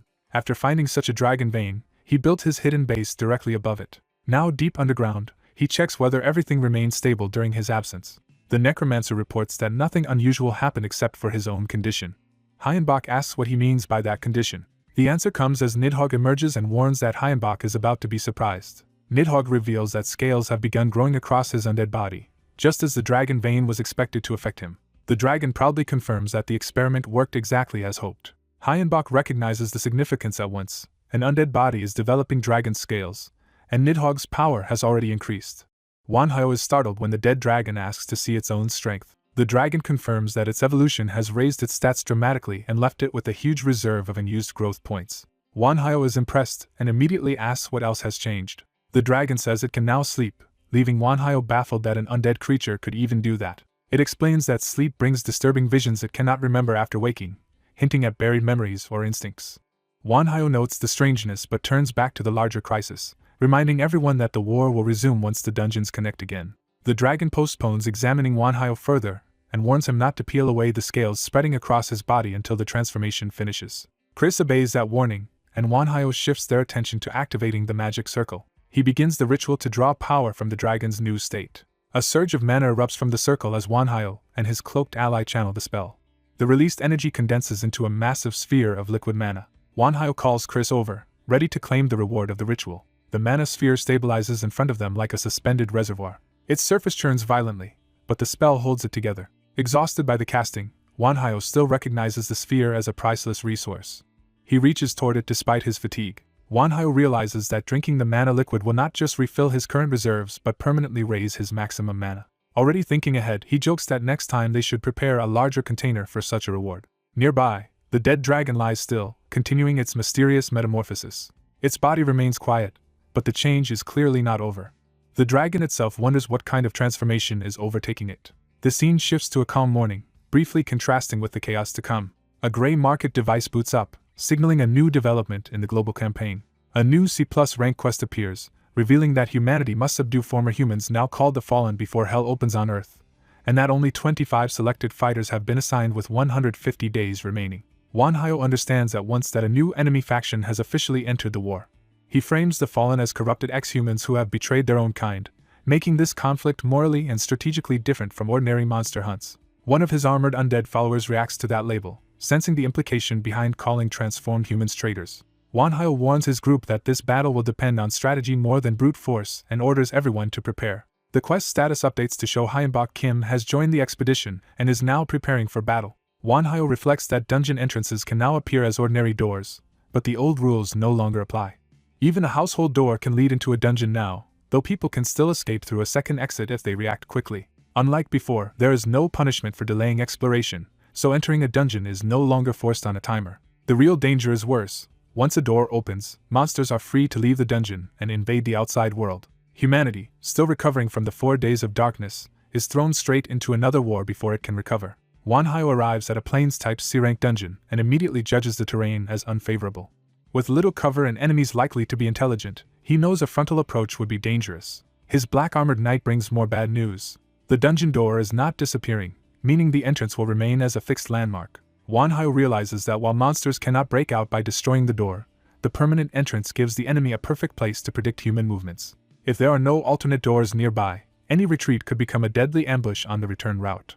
He decides to withdraw for now and revise their plans based on this new information. Gray market data confirms the scale of the crisis worldwide, with tens of thousands of low-rank dungeons and only 36 C-rank dungeons across the globe. Nations mobilize combined military and superhuman forces to clear the D and C-rank dungeons in a coordinated first phase. Korea establishes an expedition air base as one of the staging grounds for the campaign. The first Korean team moves to enter a dungeon through a hangar door. As the doors open, the team expects to advance into the unknown. Instead, an explosion erupts immediately from inside, proving the enemy was waiting at the entrance. The monsters celebrate the successful trap, mock the humans, and order a full massacre. Korea's expedition force consists of 1,500 Guardian-affiliated superhumans alongside 1,500 military and police personnel. Another 1,000 Hunters and Abyss members join them, along with Heaven's Guard, creating a massive coalition. Even so, the Necropolis are late to the operation, a delay noted by the expedition commander Hyunchil Kong. The Hunters Association reports that the Necropolis, accompanied by Wanhyo, are still on the move. Because they are only a small part of the total force, the commander decides to proceed without waiting for them. He then addresses the assembled troops. The commander tells them they are the nation's elite and must face unknown enemies on foreign ground. He urges them to survive at all costs, arguing that a nation's strength will be judged by how many of its soldiers return alive. He authorizes full use of ammunition and supplies and even promises leniency for desertion if it means living to fight again. The speech rallies the troops, who answer with patriotic cheers. That confidence is shattered almost immediately as bodies begin to litter the battlefield outside the hangar. The commander is horrified that the monsters were intelligent enough to stage a coordinated surprise attack. The attackers are not simple beasts but organized insected monsters and other creatures acting with purpose. Human forces scramble to deploy barrier magic in an attempt to contain the assault. The insects cut through the defense and mock the effort as useless. Their attacks tear through soldiers at close range before the line can stabilize. Heavy weapons and magic finally begin striking back, blasting some of the monsters apart. Even while fighting back, the soldiers realize they are badly outmatched and caught off guard. A larger insected creature descends under a purple aura, escalating the panic. Its arrival brings a new wave of oppressive energy over the battlefield. The Allied troops freeze for a moment under the pressure of the enemy's power. At that moment, Wanhyo's dead dragon arrives overhead carrying him and his undead companions. The commander recognizes both the dead dragon and Wanhyo, the overlord of the Necropolis, and realizes reinforcements have finally come. Wanhyo's undead army appears in formation, confronting the monsters from the opposite side. The Necropolis bring a disciplined host of skeletons, undead giants, and other horrors to the field. Mijin Kim arrives as well, apologizing for being late. The Necropolis formally present themselves to the battered defenders. Their members gather behind Mijin, ready to intervene. Wanhyo's undead lieutenants refuse to be sidelined and demand to join the fight as he orders all units forward. From above, Wanhyo surveys the battlefield and takes command of the counterattack. He casts Ground Hill, reshaping the terrain with large-scale earth magic. The spell lifts and shelters wounded soldiers, giving medics a chance to reach them. Priests and healers rush to move the injured before the restoration magic fades. The quest timer drops to 135 days, and the expedition's personnel count falls sharply to 4,537 after only 15 days. The cost of the ambush becomes clear. 463 people died in just 10 minutes. Twice that number were wounded, leaving the camp shaken and overwhelmed. At a war council, the acting general publicly thanks Wanhyo and Mijin Kim for saving the survivors. Mijin downplays the praise and apologizes for their delayed arrival. The general immediately presses them to explain that delay. Mijin hesitates, unsure how much to reveal. Wanhyo answers for her, admitting that he ordered the necropolis to wait for further instructions instead of joining the first assault. The general realizes Wanhyo deliberately held back to observe events unfold. Wanhyo says he did not know the exact enemy composition, but he expected an ambush at the door. The general is furious that such a critical warning was withheld when it might have prevented the slaughter. Wanhyo remains cold and calls the omission a necessary evil. The general condemns that logic as treason, accusing Wanhyo of withholding life-saving intelligence during a government operation. Wanhyo rejects the accusation and insists he simply did what was required to force everyone to understand the seriousness of the war. He challenges the room by asking whether any of them have endured days trapped in a dungeon. He pushes further, asking whether any of them have ever been driven to eat monster flesh to survive, and the room falls uneasy. Wanhyo argues that war destroys ordinary morality and that leaders must first accept that brutal reality. He warns that if they cling to normal logic, the greater disaster ahead will dwarf their current losses. The general still insists that Wanhyo should have tried to persuade them instead of sacrificing lives to make his point. Wanhyo answers that they would never have listened to him because they dismiss him as someone without military legitimacy. He bluntly says their careless judgment cost nearly 500 lives and that the lesson was bought as cheaply as possible. In his view, saving the remaining 49,500 matters more than the 500 lost, so the decision was justified. The general can only grind his teeth at Wanhyo's ruthless arithmetic. The room falls into tense silence as everyone weighs his logic against the dead. Mijin finally speaks up, addressing Wanhyo directly. She openly rejects his reasoning and reminds him that a necromancer, of all people, should understand the value of life. Wanhyo answers that efficiency matters more, and Mijin warns that the necropolis will stop trusting him if he continues this way. She invokes the necropolis' first law, which forbids abandoning life when hope still exists. Wanhyo dismisses that principle, saying it is not his law and that he never asked to lead the necropolis anyway. Mijin accepts what that means. She declares that the necropolis will formally part ways with Wanhyo from this point onward. The acting general immediately transfers operational control of the combined forces to Wanhyo despite the split. He explains that details of their confrontation have already spread through the ranks. Many soldiers now see Wanhyo as a villain because they lost comrades and loved ones in the ambush he anticipated. Wanhyo warns that if anyone acts against him, he will respond without restraint. The general accepts the threat for now and says the necropolis will become the majority of the force in the next wave. Wanhyo changes the subject and reveals he has obtained useful intelligence. He produces a map of the dungeon entrance area, saying he has secured information on the layout. The general praises the result, and Wanhyo leaves before the discussion can turn hostile again. Outside, the wounded recover around the camp while the survivors absorb the cost of the first disaster. Wanhyo's knight reports that events are unfolding exactly as planned. Wanhyo notes that the news of his lateness and clash with Mijin has spread, which conveniently gives him permission to operate independently. He tells his followers that the main army will attack tomorrow while they spend today scouting on their own. With that decision made, Wanhyo leads his small party deeper into the dungeon. As they travel, he compares a C-rank dungeon to a great estate in scale, emphasizing how vast the terrain is. He explains that higher ranks expand from kingdom to empire to world scale, then asks how his undead companions ever navigated such labyrinths in life. The golden-armored undead admits he died before ever exploring a C-rank dungeon. The others confess they were no more experienced than he is. Wanhyo can only conclude that the future looks grim. Flying over the forest on the dead dragon, he notes that even a C-rank dungeon covers a landmass enormous enough to make travel itself a major obstacle. Still, he refuses to remain passive and begins searching for any sign that could shift the odds. He casts Detect Life Force to scan the region for living beings. The spell picks up a distant concentration of life. Wanhyo identifies more than 500 living signatures gathered in one place. He assumes that if those are enemies, a direct clash would be costly, but at least it would provide a manageable retreat point. Then he realizes something about the reading does not fit that assumption. The source turns out to be a prosperous medieval-style city existing inside the same dungeon realm. Wanhyo is baffled that two completely different worlds can coexist within one dungeon. He finds ordinary townspeople living normal lives rather than monsters lying in wait. In a poor nearby settlement, he sees villagers laboring in the fields under harsh conditions. Wanhyo concludes these are not monsters disguised as humans but actual people with their own society. His cloaked companion notices something else is wrong. Only children and the elderly seem to be doing the farm work. Wanhyo wonders why anyone would remain in such poverty when a richer settlement exists nearby, and decides to keep watching. The answer comes quickly when insect monsters attack and the villagers immediately focus on evacuating women and children while others hold the line. The monsters complain that the villagers are poor prey and reveal that they need the humans alive for some larger purpose. One insect claims a specific child as its own target, treating the villagers like livestock rather than enemies.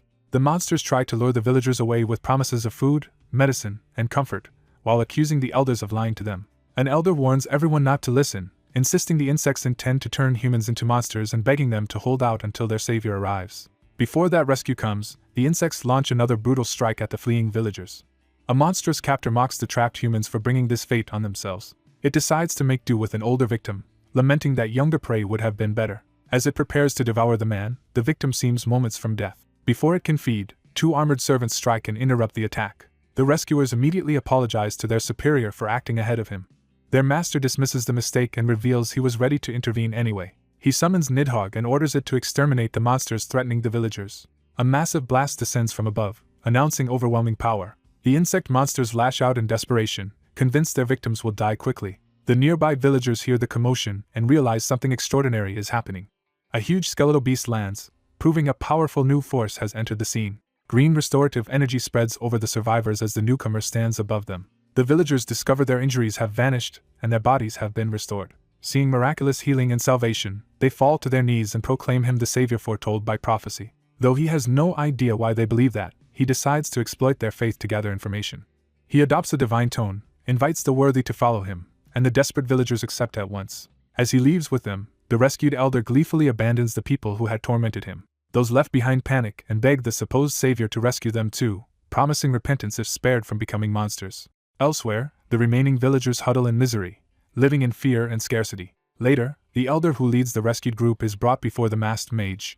The elder greets him with reverence, still treating him as the chosen savior. The mage secretly paralyzes him and reads his memories to uncover the truth. From the elder's mind, he learns that monsters are actually fallen humans, that the village survives under a protective shield, and that the prophecy of a savior was invented to keep people enduring their suffering. The elder snaps back in confusion, horrified that he has been manipulated. The mage bluntly tells him to stop using the savior title because he knows the prophecy was fabricated. Shaken, the elder can only conclude that the stranger truly used magic to know that. He asks why a mage, a kind feared for cruelty, would help them at all. The mage admits he is helping only because it benefits him. He introduces himself as Hyunbok Kim, a mage who intends to become a god. The elder is stunned by the sheer ambition of that declaration.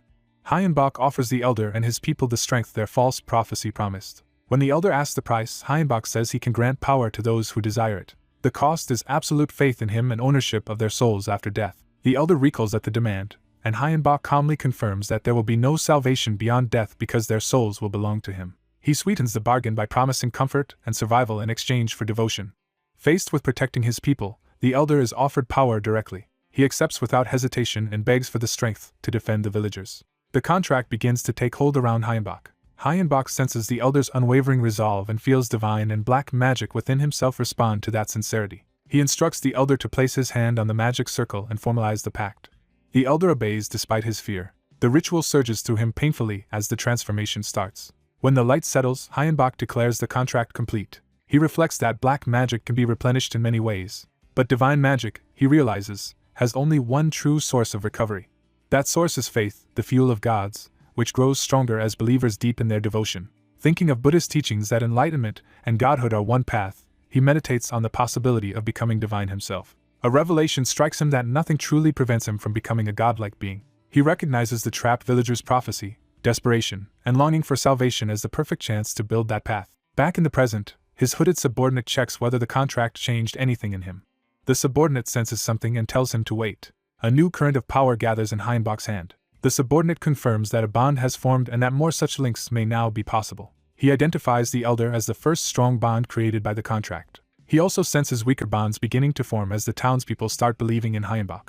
Amazed, the subordinate realizes he is witnessing a human on the road to godhood, though the network of faith is still fragile. Hyunbok concludes he needs many more followers to strengthen himself. He justifies the term by deciding that those who receive his power deserve a distinct status. The subordinate notes that the elder, Alan, has already become exceptionally devoted. Alan's fanaticism is understandable, since the contract not only restored his youth but transformed him completely. He has advanced to a two-circle mage and can now wield mana, divine magic, and black magic. Hyunbok explains that this impossible leap happened because the village's curse was broken through the contract. He then recalls what he learned of the dungeon's history when Alan was first captured. Originally there was only one village, where food, wine, and medicine were abundant, but consuming that bounty slowly turned people into monsters. Those who indulged eventually became the very creatures haunting the place. When the clergy discovered the truth, they fled and founded a second village apart from the first. Yet for 32 years no one has truly escaped the dungeon, and the transformed monsters remained trapped within it. As time passed, monster attacks increased along with the number of former humans who had changed. Hayenbach realizes the dungeon satisfies every condition for a rare mutated curse. The curse required an enclosed village, survival food, conscious choice, weak spirits, erosion of humanity, and enough time for corruption to mature.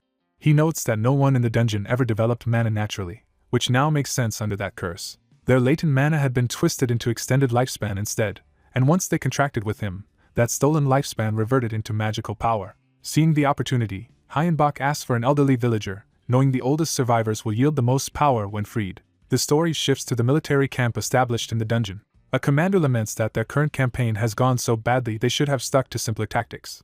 He asks his officers for a full report on the situation. One officer says there is no immediate crisis, but food and water are becoming serious concerns. Another admits their plan to gather supplies from the dungeon has failed because the land offers almost nothing useful. When the commander asks about Yahello, he learns there has still been no contact from him. The room sinks into uneasy silence. That tension breaks when a soldier bursts in with urgent news. He reports that they have found a village inhabited by humans inside the dungeon. The hooded subordinate relays the same discovery to Hayenbach, who notes the expedition took 4 weeks to find it. By then, Hayenbach has already converted more than half of his own villagers into followers. Among them, many want revenge and are eager to fight after years of being hunted. Hayenbach counts 215 followers ready for battle, while 1,237 others still long only for peace. He decides they cannot leave their new allies at the mercy of the enemy, and prepares to move. The soldiers enter the newly discovered settlement. A villager offers food and water freely, but bitterly warns that the prophecy has abandoned them all. The commander seizes on the mention of prophecy, and demands an explanation. An officer realizes the prophet they mean must be Yahello and that he has already passed through this place. As the troops prepare to enter deeper, the commander orders strict caution and forbids anyone from eating the village's food without testing it. Once they have the information they need, he orders an immediate withdrawal. The force begins to pull back in formation. The commander senses something wrong just as they start leaving. The villagers behind them suddenly react with shock. Their resentment erupts as they rage that outsiders can come and go, while they remain trapped forever. That envy turns murderous, and they call for the soldiers to be slaughtered. The transformed villagers blame both the humans before them and the savior who abandoned them. Monsters surge into the streets and close in on the retreating troops. The soldiers recognize one of the creatures as the same monster they encountered before and freeze. At that moment, Hayenbach arrives with the rescued villagers and calmly greets everyone. The commander is stunned to see him appear here. He realizes these people with Hayenbach are the dungeon's inhabitants, and Hayenbach confirms it while postponing explanations. With monsters and soldiers about to clash, Hayenbach orders everyone to take battle positions. He raises his hand, taking command of the field. The commander protests, asking if Hayenbach truly intends to make the villagers fight. Hayenbach tells him to watch and judge their abilities for himself. Purple power spreads through the villagers, and the soldiers realize he is using black magic. He summons fire imps to his followers, turning ordinary villagers into channels for demonic power. He explains that summoning is the fastest way for a black mage to gain a sudden burst of energy. The summoned creatures pour onto the battlefield in a wave of fire. At the same time, divine magic expands as a holy field over the area. The soldiers are left speechless that he can wield black magic and divine magic simultaneously. Hayenbach declares that he will now reveal the power he has accumulated in the dungeon from the god of life and death. He unleashes Chaos Strike, fusing both forces into one devastating attack. The combined blast detonates with overwhelming force. When the light clears, the enemy line has been obliterated and the battlefield is left shattered. The commander thanks him for the rescue but immediately demands to know what kind of power that was. Instead of answering directly, Hayenbach hands over a new map showing the dungeon's terrain, the village, and the monster's hideout. The commander accepts it, unsettled but grateful. He then presses the real question of how Hayenbach can use black magic and divine magic together. He also asks who this god of life and death really is. Hayenbach explains that this god rules both life and death, and that he can use every kind of power because he was chosen as that god's disciple. He adds that his villagers can do the same because he has turned them into living temples for that god. Privately, Hayenbach knows the commander has little choice but to believe after witnessing all three powers firsthand. The commander follows the logic and asks whether he too could become such a vessel. Hayenbach confirms that he can. The commander immediately asks if the same transformation is possible for him as well. The request catches Hayenbach off guard despite all his planning. He hides his surprise behind the mask and realizes how valuable this unexpected opening could be. Seeing the commander and his armed followers before him, he recognizes a chance he never anticipated. He says there are conditions to receiving such power. The first condition is belief in Hayenbach's god and obedience to that god's path. The second is surrendering one's soul to that god after death. That grim price unsettles the soldiers, and murmurs of doubt spread through the ranks. When one man bluntly asks whether this god is really just the devil, Hayenbach sidesteps the accusation and insists that survival is what matters most. The commander decides the terms are still acceptable if they lead to power, and asks to be made a living temple. Hyenbach agrees, but says trust must be proven first through a contract. He downplays the pact as a simple formality even though it binds far more than trust. The commander signs in blood. Hyenbach formally invokes the oath, naming Hyunchul Kong and demanding faith in life and his soul in death in exchange for strength. Hyunchul accepts eagerly, offering his soul if it means gaining divine power. The contract's power floods into him at once. Hyenbach seals the pact and claims Hyunchul's eternal faith. Though shaken by the transformation, Hyunchul steadies himself and marvels at the power now inside him. Hyenbach notes to himself that he only granted temporary power, but that is enough. The contract's unavoidable side effect takes hold as Hyunchul's mind turns toward devotion. Hyenbach reflects that all his contractees instinctively begin to see him as a higher being, letting him pass himself off as a god. With that revelation in hand, he prepares to push the deception even further. A masked necromancer makes his exit in overwhelming fashion, departing atop an undead dragon while taking 1,000 people with him. A terrified soldier begs him not to leave, desperate to stop whatever has just happened. The necromancer dismisses them and promises they will meet again before flying off. Those left behind can only stare upward as their enemy escapes with his prize. The dragon carries the stolen captives away at high speed, putting immediate pursuit out of reach. Back with his own side, the necromancer nearly collapses from overexertion, and his companions steady him while praising the mission's success. They warn him that he pushed himself too far, and he accepts the rebuke before ordering everyone back to base. Elsewhere, a hidden monster observer realizes the sudden appearance of 1,000 soldiers was caused by this group. Unable to report the discovery in person, the creature decides to send the message another way. It launches a fleshy messenger toward a crack in the ground. The message slips into the opening and disappears underground. The surface is left quiet again, but the warning has already been sent below. In the forest, the necromancer gathers power with his elite followers and begins opening a portal. He reveals that the space bends time and space, giving them a week of rest inside for every day that passes outside. He grants the rescue people a day to recover, then announces that training will begin immediately after. Once the orders are given, he finally allows himself to sit and breathe. Alone, he counts the remaining days of the expedition and worries that they still have not found the enemy's base. He gets up with renewed purpose and heads to investigate another lead. He seeks out Chris for an update on a separate project. Chris shows him a colossal humanoid robot still under construction, calling it a work in progress. The necromancer immediately sees its military value and is thrilled that Chris may finally realize his lifelong dream. He reflects on Richard's original vision, recognizing that completing the machine would create a revolutionary weapon. Before they go further, the Lich asks whether he has checked his own status lately. His updated stats reveal that divine magic and black magic have been added, along with strange bonus values tied to them. He realizes his powers have expanded and starts wondering what the bracketed numbers represent. The Lich explains that those numbers reflect the count of his followers. That confirms his suspicion that his strength rises with the size of his following, but also falls when followers are lost. The Lich compares him to a true god whose power is directly sustained by his believers, then suddenly senses something alarming. Deep underground, a furious blonde commander berates his subordinates for losing track of 1,000 bodies. He rages that they cannot even explain how the enemy appeared so suddenly, treating their incompetence as intolerable. His contempt only grows as he concludes that nothing has changed and he is still surrounded by fools. Resigned to enduring them for another 100 days, he retreats deeper into the cave and wishes he could handle everything himself. He impatiently urges time itself to move faster as he stalks away. A sound from behind makes him stop and turn. He realizes someone has finally reached this far and prepares to greet the intruders. Back at the base, Tia returns from scouting and is warmly praised for her work. She reports that the enemy stronghold is an underground fortress, with the boss monster waiting at the deepest level. When asked about the internal layout, she admits she could not map it because too many monsters were roaming inside. The necromancer tells her that is enough and asks her to show them what the boss looked like. She begins reconstructing the face from memory. The Lich studies the result and judges the enemy as the type to be quick-witted, manipulative, and fundamentally untrustworthy. He asks the Death Knight Castle if he agrees with that reading. The name Castle unexpectedly jolts another armored follower. The necromancer notices the reaction and asks for silence while he listens more carefully. Tia repeats the enemy's exact words, including his furious complaint about how the 1,000 bodies appeared.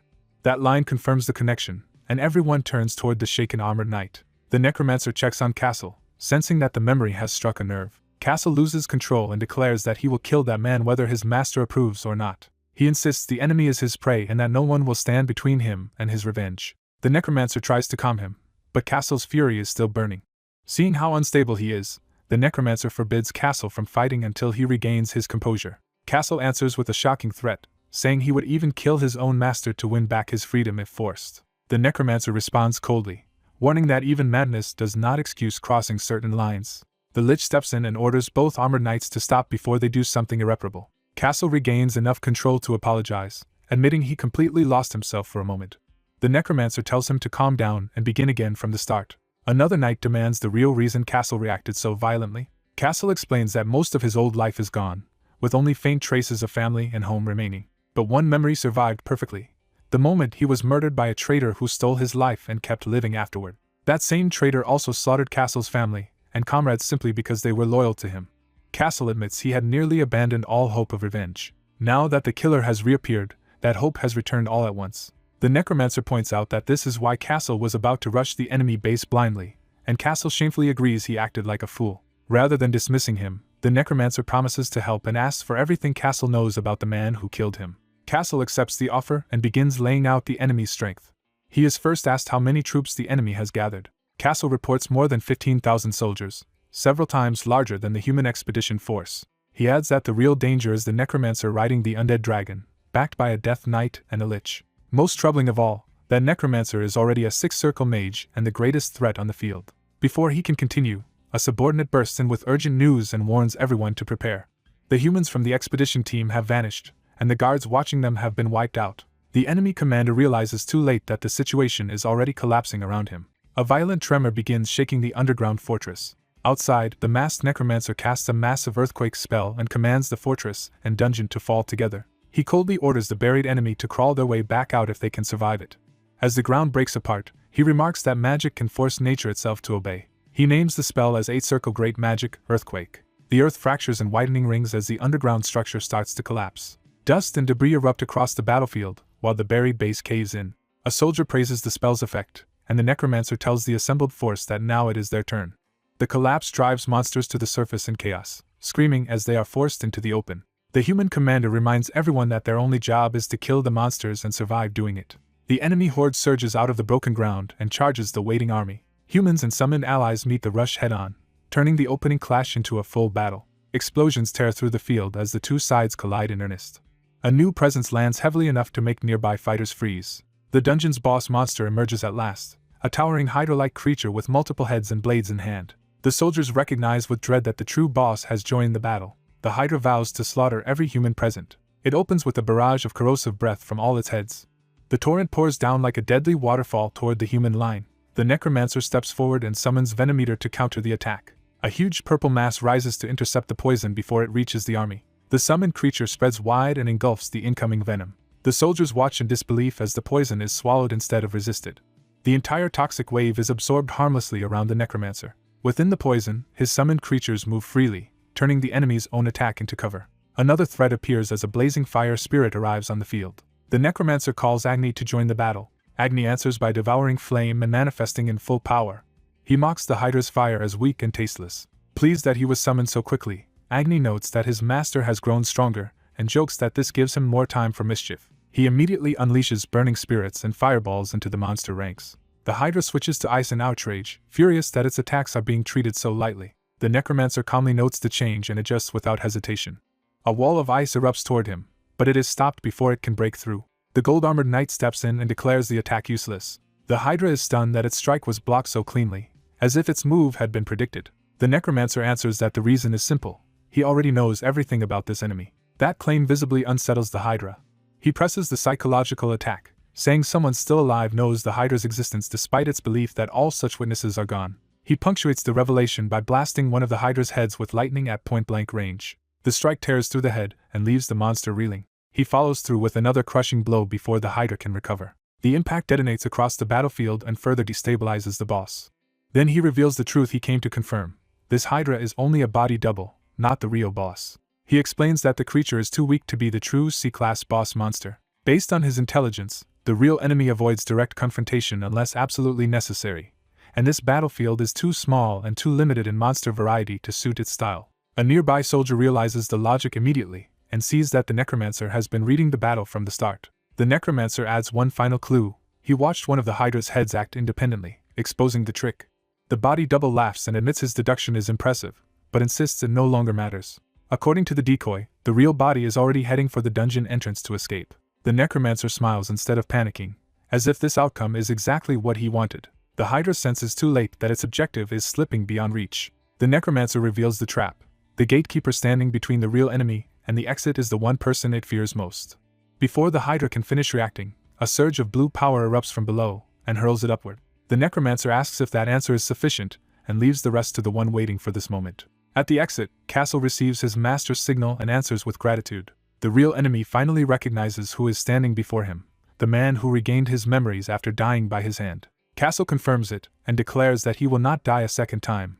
The necromancer's summoned dolls pour through the portal to support him and seal the battlefield. The blonde commander laughs off the reinforcements, convinced they cannot stop his army. Castle rejects that arrogance and says the enemy has misunderstood everything. The summoned constructs and monsters crash into the enemy troops, locking them in place while Castle advances alone. Castle states his true purpose plainly. He came here to kill the man who betrayed him. The enemy tries to laugh it off, but his soldiers are already being blown apart by the necromancer's ruthless tactics. Watching his own side get used up so casually, he realizes with horror that his opponent is willing to spend resources without restraint to guarantee victory. The necromancer confirms that efficiency means nothing if it costs the win. The enemy begins to grasp what that really means for him. Castle then speaks the name he has finally remembered, forcing the traitor to recognize him completely. Power surges through Castle as his lost identity returns. With that awakening, he recovers his name, his past, and the memories stolen from him. The return of those memories leaves him shaken but certain. He thanks Galen for remembering his name too, and Galen is stunned to realize Castle is truly Glanz. A flashback confirms Galen once killed him, and he can barely comprehend that Glanz has returned. Galen's old resentment spills out as he admits he wanted Glanz gone so that everyone would follow him instead. Glanz dismisses the excuse as pathetic and vows to kill him again if necessary. One of Galen's draconic soldiers crouches to attack, trying to interrupt the confrontation. Glanz cuts deeper with words, saying Galen spent his human life trying to imitate a true dragon and still falls short, reduced now to nothing more than a wyvern. Enraged by the insult, Galen lashes out while the summoned forces continue tearing through his army around them. An armored undead knight raises his sword before a dungeon gate as if beginning a ritual or challenge. A beam of power answers his call from the sky, confirming that something immense has been invoked. Golden divine energy descends onto the battlefield and transforms the situation at once. The dragon boss realizes in alarm that the undead knight is wielding divine magic, something that should be impossible. Manhwa reveals that this holy power is a gift from his master and names the spell Judgment. Under that radiance, the monsters are scorched and forced into a disadvantage. Galen rages that Glanz has gone mad by using himself as bait just to draw him in. The dragon lunges in close, trying to crush the knight before the holy power can finish him. Even as lesser creatures beg for mercy, Galen attacks savagely, and the battlefield descends into chaos. Glanz coldly notes that Galen has only become more monstrous over time. Galen cannot understand how an undead like Glanz can endure divine power that should destroy him. The holy magic keeps detonating across Galen's body, forcing him to suffer what he thought impossible. Glanz answers with absolute faith in Yahello, explaining that his master made the impossible real by allowing an undead to use divine magic. Galen refuses to yield and charges, vowing to kill Glanz no matter the cost. He unleashes another explosive strike, trying to overwhelm the knight through brute force. Glanz meets the attack head-on and holds his ground instead of being crushed. Galen thinks he has finally cornered Glanz and starts to savor victory, but Glanz deflects the assault with precise counters, turning Galen's momentum against him. Galen grows frustrated that Glanz still refuses to break under pressure. Glanz mocks him as a disappointing boss monster and demands that he fight like one.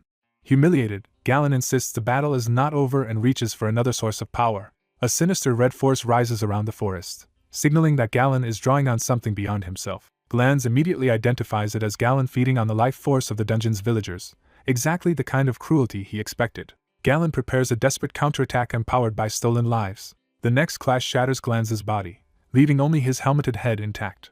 Even reduced to that state, Glanz refuses to accept defeat. Purple cursed energy erupts from the severed head, revealing that this apparent loss was part of the plan. Galen attacks again, but the detached head keeps moving and fighting independently. Glanz's curse lashes out in violent bursts, striking back from an angle Galen did not anticipate. The barrage continues, battering the dragon while the head remains active. Though cracked and damaged, Glanz endures long enough for the trap to take hold. Galen notices too late that the cursed head has positioned itself exactly where it needs to be. Believing he has won, Galen boasts that victory is finally his. He taunts Glanz to savor defeat and die a second time. Then the curse suddenly detonates against Galen's body instead of fading away. The dragon panics as multiple cursed explosions spread through him and his body begins to fail. Glanz declares checkmate, revealing that Galen has already lost. A flashback explains that Yahello had trusted Glanz to handle Galen alone while he secretly prepared one decisive intervention. Yahello had cast the curse of birth and death on Galen, a curse that explodes when new life force touches the life force already inside him. Because Galen was sustaining himself by absorbing villagers' life force, Wanhyo knew the curse would eventually kill him. Back in the present, Galen realizes the truth only as the curse consumes him. Reduced to a terrified humanoid form, he begs Glans to save him and calls him captain. Glans agrees with chilling calm, offering forgiveness instead of rescue. Galen mistakes that answer for mercy and clings to hope. Glans clarifies that the forgiveness is for Galen's former self, not for the monster he became. He finishes Galen with a final curse blast. As Galen dies, Glans remarks that even a severed head can still fight if used properly. The battle ends and Glans dismisses Galen with contempt. Yet his thoughts immediately turn away from victory and back to his master. He apologizes to Wanhyo, believing he has failed him despite winning. Wanhyo is shaken by the sight of Glans's condition and refuses to let him give up. He remembers the people who urged Castle to survive no matter what, and that memory steels his resolve. A spark of determination returns to the broken undead head. Castle decides he cannot die here and forces himself to keep going. The cursed energy around him surges again as he struggles to survive. That power erupts outward in a violent transformation. The explosion completes a rebirth rather than a death. Elsewhere, Nidhogg rushes through the sky carrying reinforcements toward the battlefield. Wanhyo and his companions feel the disturbance and fear the worst for their ally. Wanhyo senses that something extraordinary is happening to Castle. He confirms that Castle's presence has changed, but not vanished. Realizing Castle is alive, Wanhyo tells Nidhogg there is no longer any need to hurry. They arrive to find a red-haired human standing where the undead knight once fought. The group can hardly believe that this man is really Castle. Wanhyo confirms that despite the new appearance, Castle is indeed the same loyal servant. The others are stunned that an undead has somehow become human. Wanhyo is fascinated and immediately starts thinking of the implications. Castle wakes fully and complains that the first thing he hears is talk of experimenting on him. He thanks Wanhyo for answering his cry and reminds him that a servant is not allowed to die without permission. Castle protests that being treated as a test subject would violate his human rights, only to be reminded that he was undead until moments ago. The dungeon The Fallen Humans, Descent into Hell is officially declared cleared.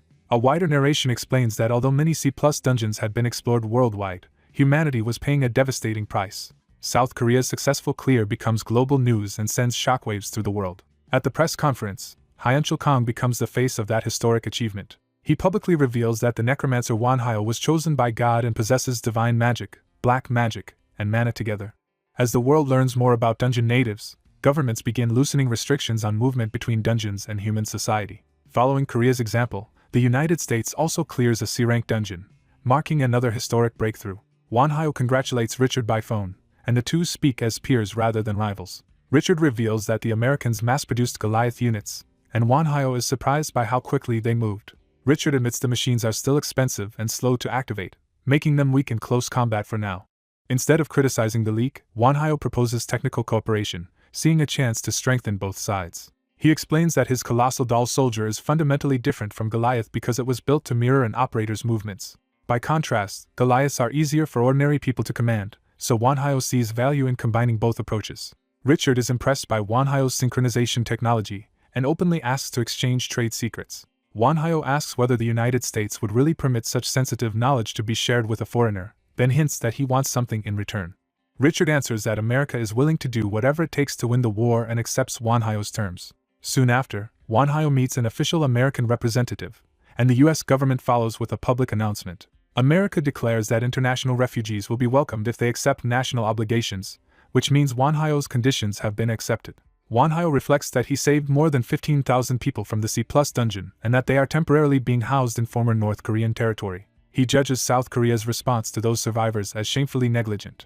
That neglect is why he sought American cooperation, and the United States publicly welcomes him. Richard personally greets Wanhyo and asks about the giant doll he brought, learning that it is only a prototype. Wanhyo agrees to let them transport it but warns them very clearly not to touch it. When they arrive at the facility, Richard already senses that something has gone wrong. The staff ignored the warning and touched the doll, leaving several of them collapsed around it.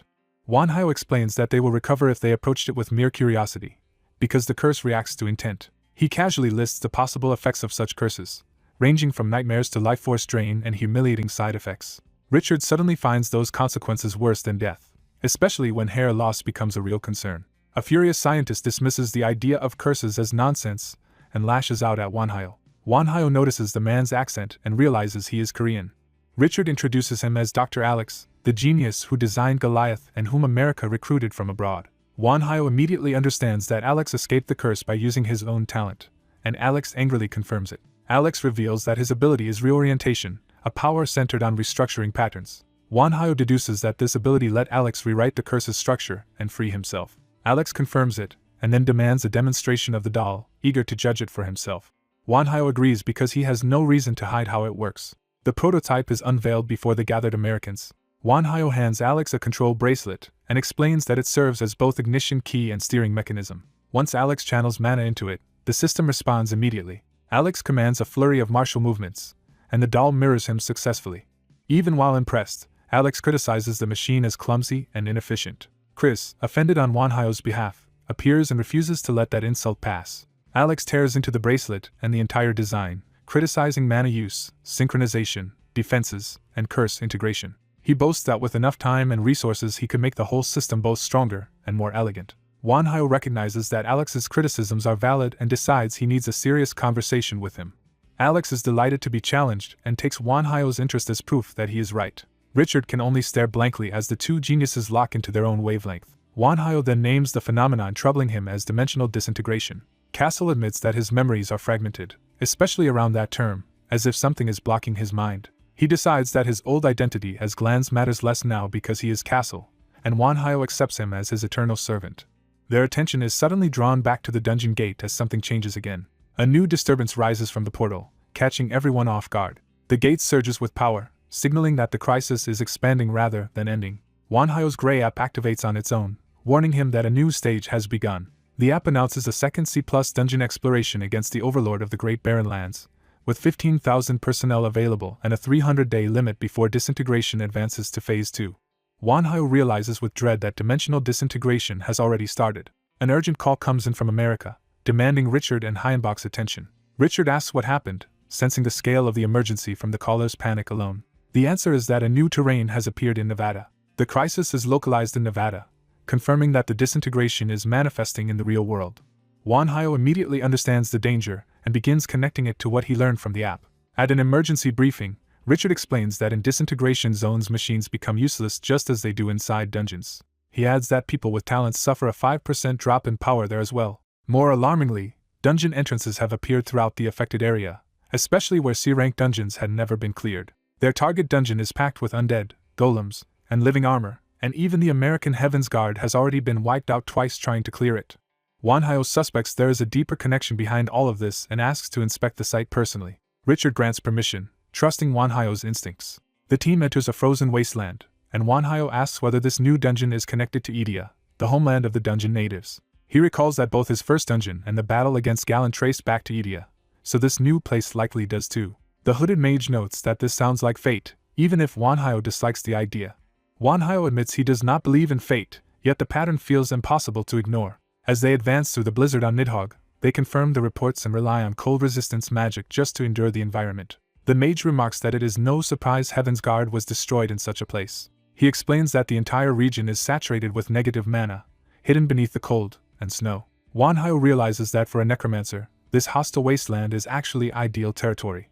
Even so, he decides they should withdraw for now rather than rush in blindly. Kai interrupts with concern over the map they are using. He says the terrain looks strangely familiar, though he cannot place why. Castle asks whether this is Kai's turn to remember something important. Kai cannot recover the memory, but he knows with certainty that this place was once deeply precious to him.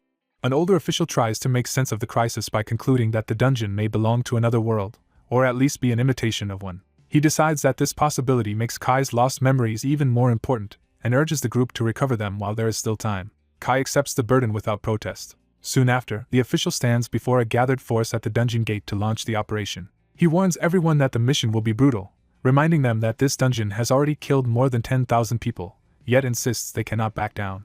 He presses the point that failure to clear the dungeon will only deepen the disaster. He turns that fear into resolve, declaring that more loved ones will die if they fail and demanding that everyone fight to survive and keep resisting. His speech is met with a surge of morale as the assembled fighters are strengthened by a golden effect. The official recognizes the new ability Richard gained after fighting Njit and identifies it as Link. He explains that Link lets Richard establish a mental connection with nearby allies, making battlefield coordination vastly easier. Noticing one person left out, he realizes the masked mage has refused the connection. The masked mage explains that accepting Link could interfere with his own talent, so the official reluctantly lets him remain independent and wishes him luck. With preparations finished, the official orders the raid to begin. The strike force enters the dungeon and emerges into a frozen, snow-covered realm. They are immediately met by a horde of monstrous undead and abominations rushing to tear them apart. Rather than flinch, the official treats the ambush as a greeting and prepares to answer it with overwhelming force. Heavy weapons are brought online at his command. He unveils his combat ability, Juggernaut, turning the battlefield into a mechanized artillery platform under his control. The guns open fire. The first shell detonates in the middle of the charging monsters. The official coldly remarks that the enemy's warm welcome will be repaid in full. At the same time, the masked mage raises his staff and gathers divine power overhead. He invokes Inferno. A pillar of holy fire crashes down and obliterates a swath of enemies. The nearby soldiers are stunned that his reputation did not prepare them for power on this scale. One observer realizes they are witnessing the destructive force of a seven-circle mage and sees him as a living weapon. A lich ally adds wind magic, calling for a storm to grind the enemy apart. The flames are whipped into a blazing tornado that devours the battlefield. Even while impressed by the lich's spellcraft, the official barks at the others not to stand around admiring it and to keep killing. The bombardment and magic together tear through the enemy ranks in a chain of explosions. From above, a mounted black-armored commander and his spectral retinue watch the slaughter and admit the invaders are stronger than expected. He notes with interest that the seven-circle mage commands not only black magic but divine magic as well. Seeing such a rare vessel, he becomes convinced that with that mage's status, body, and soul, he can finally truly live again. He decides the long wait has been worth it. After the opening clash, the official asks whether Kai's liege has learned anything from the terrain, and hears that the place feels painfully familiar to him. The masked mage concludes that the frozen land was likely Kai's hometown, and the answer confirms it. That realization hits hard enough to make the masked mage visibly falter. He reveals the real source of his alarm.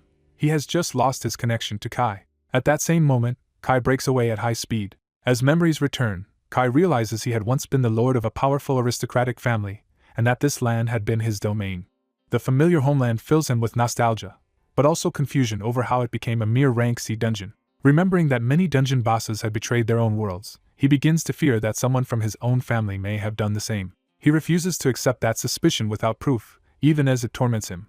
Following his instincts, Kai finds a hidden section of cliff marked by his family's crest. He reasons that if this truly is his homeland, the family's secret safe should be here and should open only to his bloodline, yet he is shaken that he has found it at all. The hidden chamber opens to reveal a cache of treasure and heirlooms untouched inside. Kai steps into the vault, confronted by the remains of his family's wealth. The sight overwhelms him with pain. He cannot understand how his homeland and its sacred refuge were reduced to this. Then he hears his name spoken from behind. A kneeling armored figure addresses him with the old title of Lord. Kai offers forgiveness for the apparent betrayal if the man still truly recognizes him, then immediately orders a retreat. Before he can leave, a mounted black knight blocks the exit and denies him that freedom. The knight accuses Kai of violating the sanctity of the family's secret safe. Kai answers the accusation with a sudden sword strike. The black knight's mounted guards intercept the blow. Kai faces them alone without hesitation. He cuts through the first wave with practiced precision. His swordsmanship remains sharp enough to overwhelm armored foes instantly. He then launches himself toward the mounted commander and the hovering casters behind him. Their blades meet in a violent clash. The duel escalates into an aerial exchange as both riders and retainers close in. The Black Knight is shocked that Kai still knows the family's swordsmanship. Kai, hearing that style from his enemy, demands to know why his own brother would do this. That accusation cracks the Black Knight's composure. He recoils and asks if Kai truly just called him brother. When his helmet comes away, he reveals himself as Kairos, the youngest of Count Kiona's 3 sons. Kai is left reeling by the revelation. Kairos confirms the truth and names himself openly as the family's secret weapon and the youngest Kiona son. He fully identifies himself as Kairos Kiona.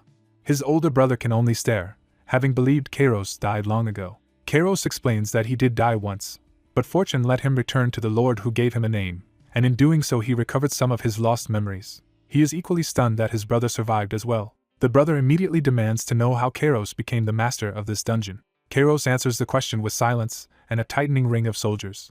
Instead of explaining, he orders his men to seize the intruders, ignoring his brother's plea. The encirclement closes, and his brother can only shout after him in frustration. Richard warns that words are useless now because Kairos is no longer listening. The masked mage raises his staff to intervene. He begins a divine spell meant to grant life and purge darkness.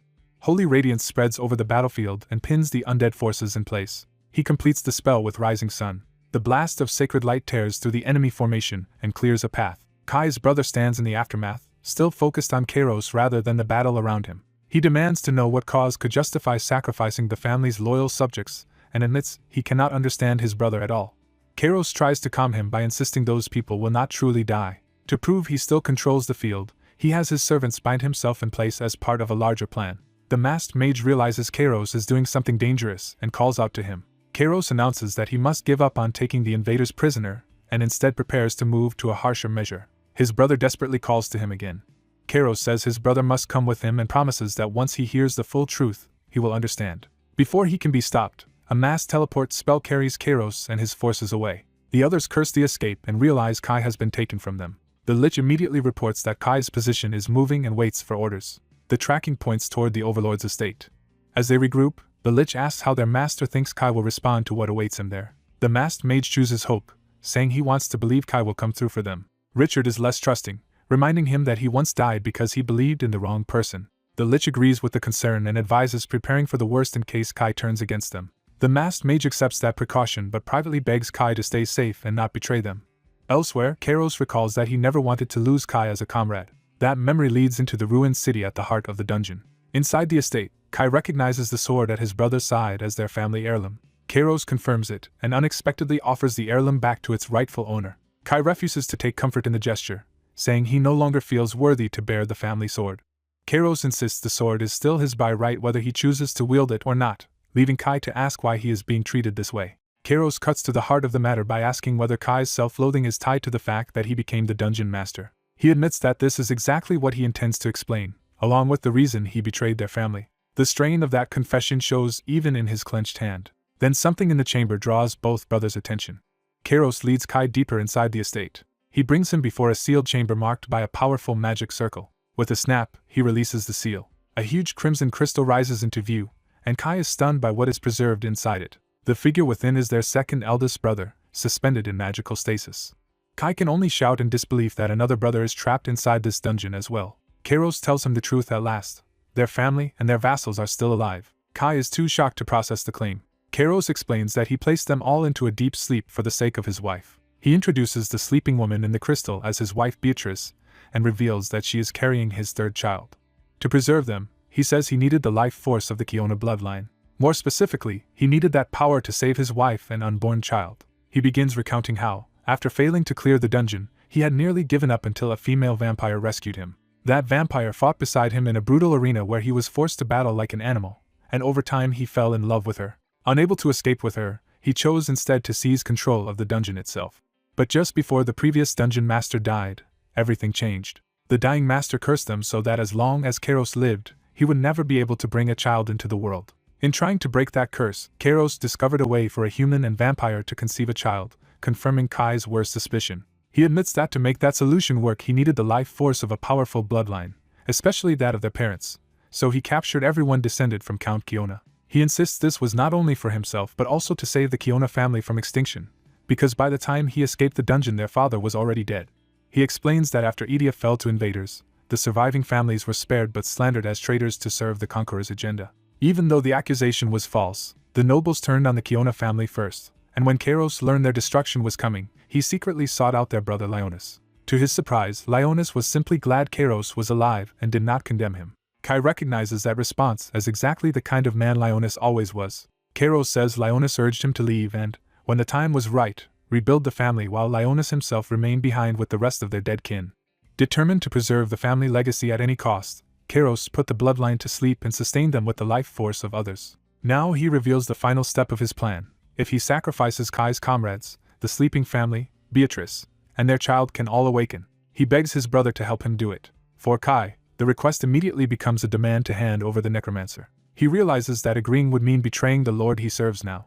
And with that betrayal, everyone precious to him in the present might be saved. Elsewhere, the masked mage finally reaches Kairos's hidden location and exhales in relief at finding it. He pauses alone, weighing what he is about to do. Kai suddenly appears before him through the fog, accompanied by Kairos and a group of vampire attendants. Kai greets him with formal loyalty, but also with the unsettling calm of someone who has already made a difficult choice. The masked mage says he was worried and asks why Kai approached undercover instead of openly. Seeing Kairos and the attendants, he immediately understands that Kai did not come alone. Kai admits that although he swore loyalty, the truth is that he is deeply conflicted. The masked mage accepts that answer quietly, but the moment turns dangerous as Kai moves. As Kai reaches for his mask, he begins to answer with a grave warning meant only for Kai. Kai is warned that every choice before him will end in regret, so he should at least choose the path that benefits him most. He turns that advice over and is told that self-interest will be the only comfort left when remorse finally comes. Taking the lesson to heart, Kai reaches for his sword and commits himself to greed. He openly declares that, guided by that selfish logic, he will act for his own gain. Hyenbach accepts the betrayal without hesitation and makes clear that he shows enemies no mercy. He immediately launches his attack, flooding the area with dark magic. The camp erupts in alarm as Kai and his people realize they are under sudden assault.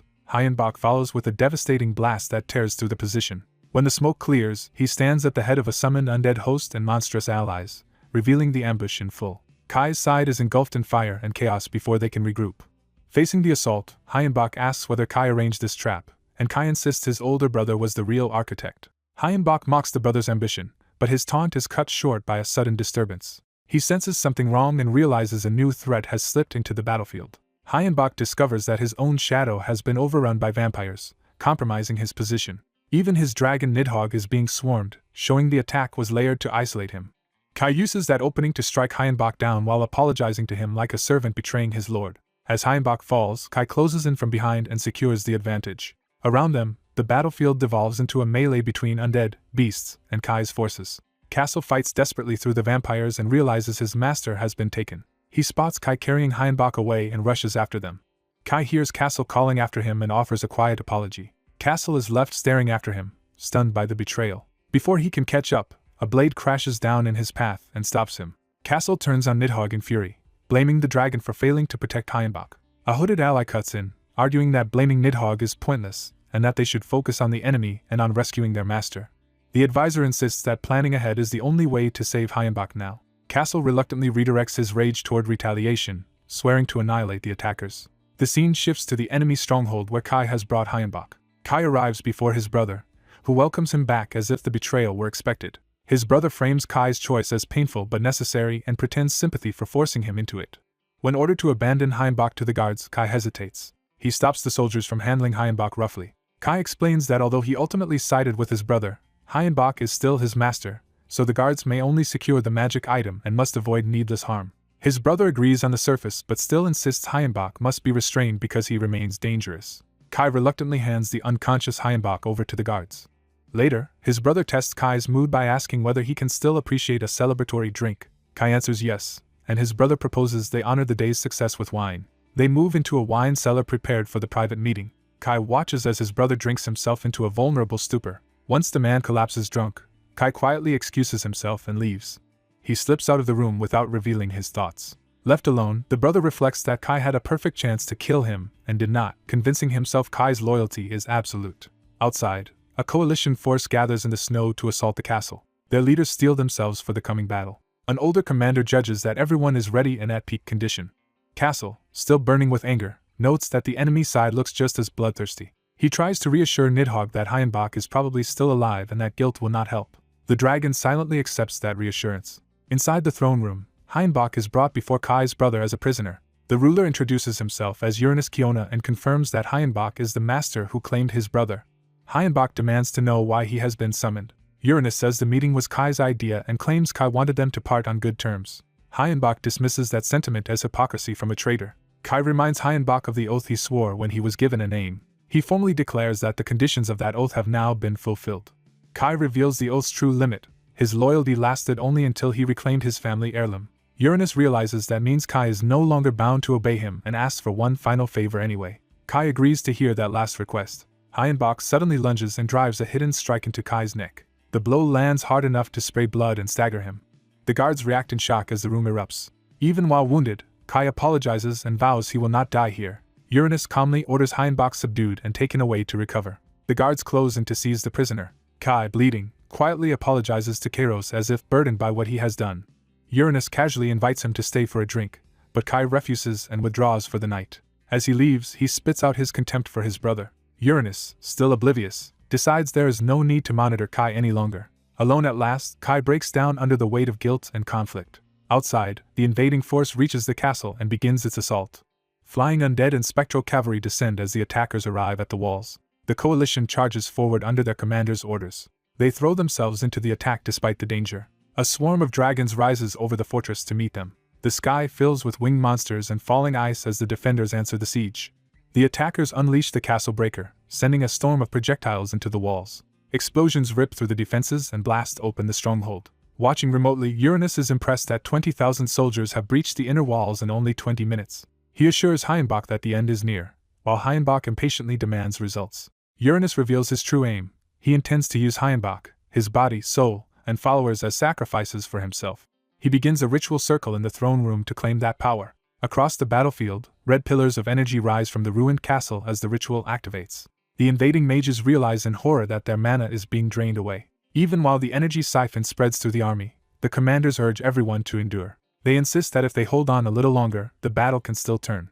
Uranus mocks that hope and sneers that luck will not save them. Hayenbach answers that perhaps it will, and abruptly moves. A blue shockwave tears through the breached hall, signaling reinforcements, or a counterattack. Uranus whirls on Hayenbach, furious that his plan is being disrupted. Hayenbach reveals the trap. Uranus thought he was draining the living, but he had actually been made to absorb the dead.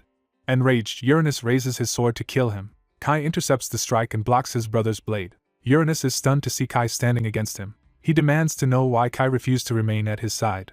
Kai answers by repeating the lesson that started it all. He chose what served him best. He admits that he allowed himself one selfish moment to reclaim what he wanted. Now he tells his brother to betray the enemy and stand with Earth instead. Uranus is shaken that Kai would even suggest such a thing. Kai presses harder, pointing out that all Uranus truly needs to save his wife is mana and life force. When Uranus asks how Kai learned that secret, Kai reveals there was an informant. A pink-haired girl appears and boasts that she gave them everything they needed, even testing the magic item to measure Uranus's aptitude. Kai argues that Earth can provide all the life force Uranus seeks, and that he already knows this world well enough to choose it. But Uranus refuses, saying he cannot betray the beings behind him. He confesses that those higher powers are so overwhelming that he is nothing more than an insect before them, and betraying them would mean death. Kai addresses him as brother, and tries to make him face that fear. He explains that they once encountered two members of that terrifying order before. At the mention of the catastrophe demon dragon Gloria, Uranus immediately understands who Kai means. Kai recalls the other being as an unnamed ruler of the desolate realm who harvests the souls of the dead into her own army. Uranus realizes Kai is speaking of the king of the desolate realm, and admits he fears such monsters too. Kai answers that this is exactly why he intends to confront them directly, and make them pay for what they did to him. Uranus can only call that resolve foolish. He insists Kai is still too weak to challenge such beings. Then he decides to shatter Kai's delusion by force. A blast tears open the hall as outside forces break through at last. The coalition enters the throne room, arriving just in time to interrupt the confrontation. Their commander offers Uranus one final chance to abandon this path and return with them to their homeland. Uranus rejects the appeal outright. The commander leaves the final cleanup to the others and withdraws, trusting them to finish the matter. Hayenbach rises again in a surge of dark power, and orders his forces to guard the flanks. Uranus scoffs at the idea of facing both Kai and Hayenbach, but Hayenbach coolly says Kai no longer needs his help. Hayenbach begins empowering Kai and tells him it is time to perform. Uranus dismisses the boost as insufficient, and knocks Kai aside. Kai answers that Uranus may be in for a surprise and re-engages. As Kai and Uranus clash, Hayenbach stays back and focuses on strengthening Kai further. He commits himself entirely to making Kai strong enough to win. The brothers exchange a furious storm of sword strikes across the hall. Kai drives down with a heavy blow that forces Uranus to defend. Uranus is pushed back and begins to lose control of the exchange. Kai lands another hit and makes him grunt in pain. Sensing momentum, Kai presses harder with a savage roar. Uranus, frustrated, calls the performance disappointing. He lashes out with a contemptuous strike, mocking Kai for asking him to switch sides while still failing to dominate the fight. Kai is driven back by the blow but refuses to yield. Uranus follows with another crushing attack that sends Kai sprawling. With his blade at Kai's throat, Uranus offers one last ultimatum to stand with the victor. Kai refuses, declaring that he has come too far to stop now and will win no matter the cost. For a moment Uranus falls silent, weighing that answer. He coldly says no one will remember Kai's heroism once he is dead and prepares to finish him. Before he can, Hayenbach's magic lashes out and disrupts the killing blow. Kai rises again and reminds Uranus that being undead makes him far harder to put down. He taunts his brother for underestimating him. Uranus answers with brute force, hammering Kai with another vicious strike. Kai is knocked away, but the exchange creates just enough opening for a counter. Uranus remembers that Kai was once raised from death and adjusts his thinking. He decides to stop holding back. Kai meets that escalation with a grim, knowing smile. Uranus reveals a monstrous transformation, exposing the inhuman power he has been hiding. He promises to show Kai a fraction of the monster's strength, and apologizes for failing to kill him sooner as a brother should. At that instant, Kai drives his sword clean through Uranus from behind, shocking him mid-speech. The betrayal finishes in a spray of blood as Uranus's body finally gives way.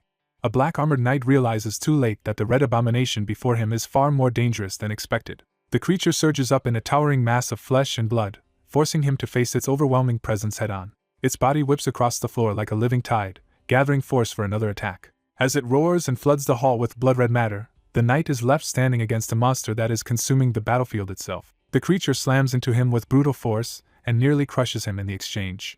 Reeling from the hit, he realizes he is dealing with something beyond ordinary combat. He answers with sweeping sword strikes, trying to keep the monster at range before it can engulf him. The blows land, but the creature barely seems hindered, confirming how absurdly durable it is. Watching its resilience, he understands this is only a fraction of the enemy's true power, which makes the situation even worse. The monster erupts again in pain and fury, spreading more of its body across the chamber. It swells into an even larger mass and looms over him like a living sea of flesh. The knight is driven back and nearly swallowed by the expanding body. Desperate, he refuses to accept dying here and forces himself to keep fighting. He throws up an ice barrier at the last second, buying himself a narrow moment of survival. Breathing hard behind the frozen wall, he tries to steady himself before the next assault. He admits to Kai that they cannot win by fighting normally, but his tone suggests he has already found another path. He confirms that the only reason he can still speak so calmly is because he has a plan. When the monster asks whether Kai trusts him, Kai answers without hesitation that he does. The red mass churns ominously as the plan is set in motion. The knight tells Kai to let the creature consume him, then seize control from within, because that is their only chance to kill it. Kai recognizes the plan as a gamble, but he understands there is no safer alternative left. He commits to it, and even casts aside his weapon, accepting that this fight must be won another way. The monster lashes out again, tearing through the space with violent force. Its strike smashes through the knight's defenses and leaves him exposed. The creature howls triumphantly, believing it has broken its prey.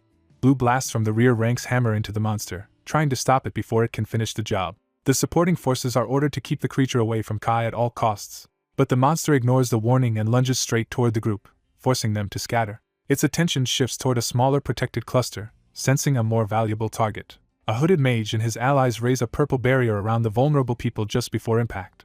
The monster crashes into the shield with full force, but the barrier holds for the moment. Inside the barrier, the red-haired guard warns his master that he cannot maintain this defense much longer. As the shield strains under repeated blows, the hooded mage orders Chris to take over the next phase. The mage admits the resistance is harder than expected, but commands his side to endure a little longer. Another heavy strike batters the barrier and pushes it closer to collapse.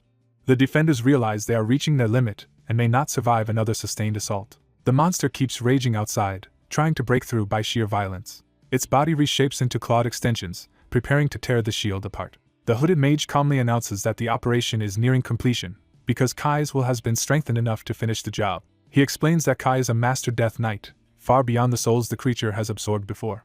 Because Kai is linked to the mage's followers and to Richard, the mage is certain Kai will stay conscious inside the monster and destroy it from within. Purple cracks spread through the creature as Kai begins tearing it apart from the inside. The monster screams in agony as its control starts to fail. Seeing the creature collapse, the mage declares victory. The red body starts to unravel and lose cohesion, as if its life is being ripped away from the core. It bursts apart in a final spray, signaling the end of the abomination. The masked necromancer praises Kai for carrying out the impossible. Kai stands stunned, still processing that he survived and won. Then he notices his brother nearby and rushes to him in alarm. His brother is already crumbling away, and even as Kai begs for help, death is visibly overtaking him.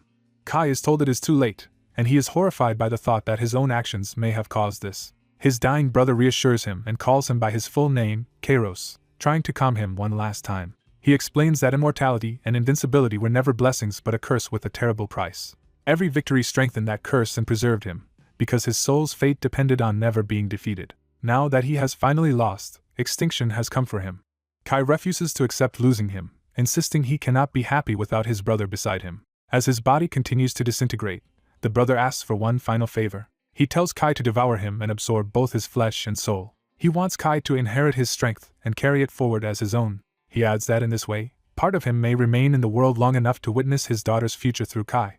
With his last strength, he pleads for Kai to grant that wish. Through tears and clenched resolve, Kai agrees. Red energy rises around Kai as he begins absorbing his brother's remains. While fading away, the brother entrusts his happiness to Kai and asks that it live on in him. The others can only watch in silence as the last traces of him vanish into Kai.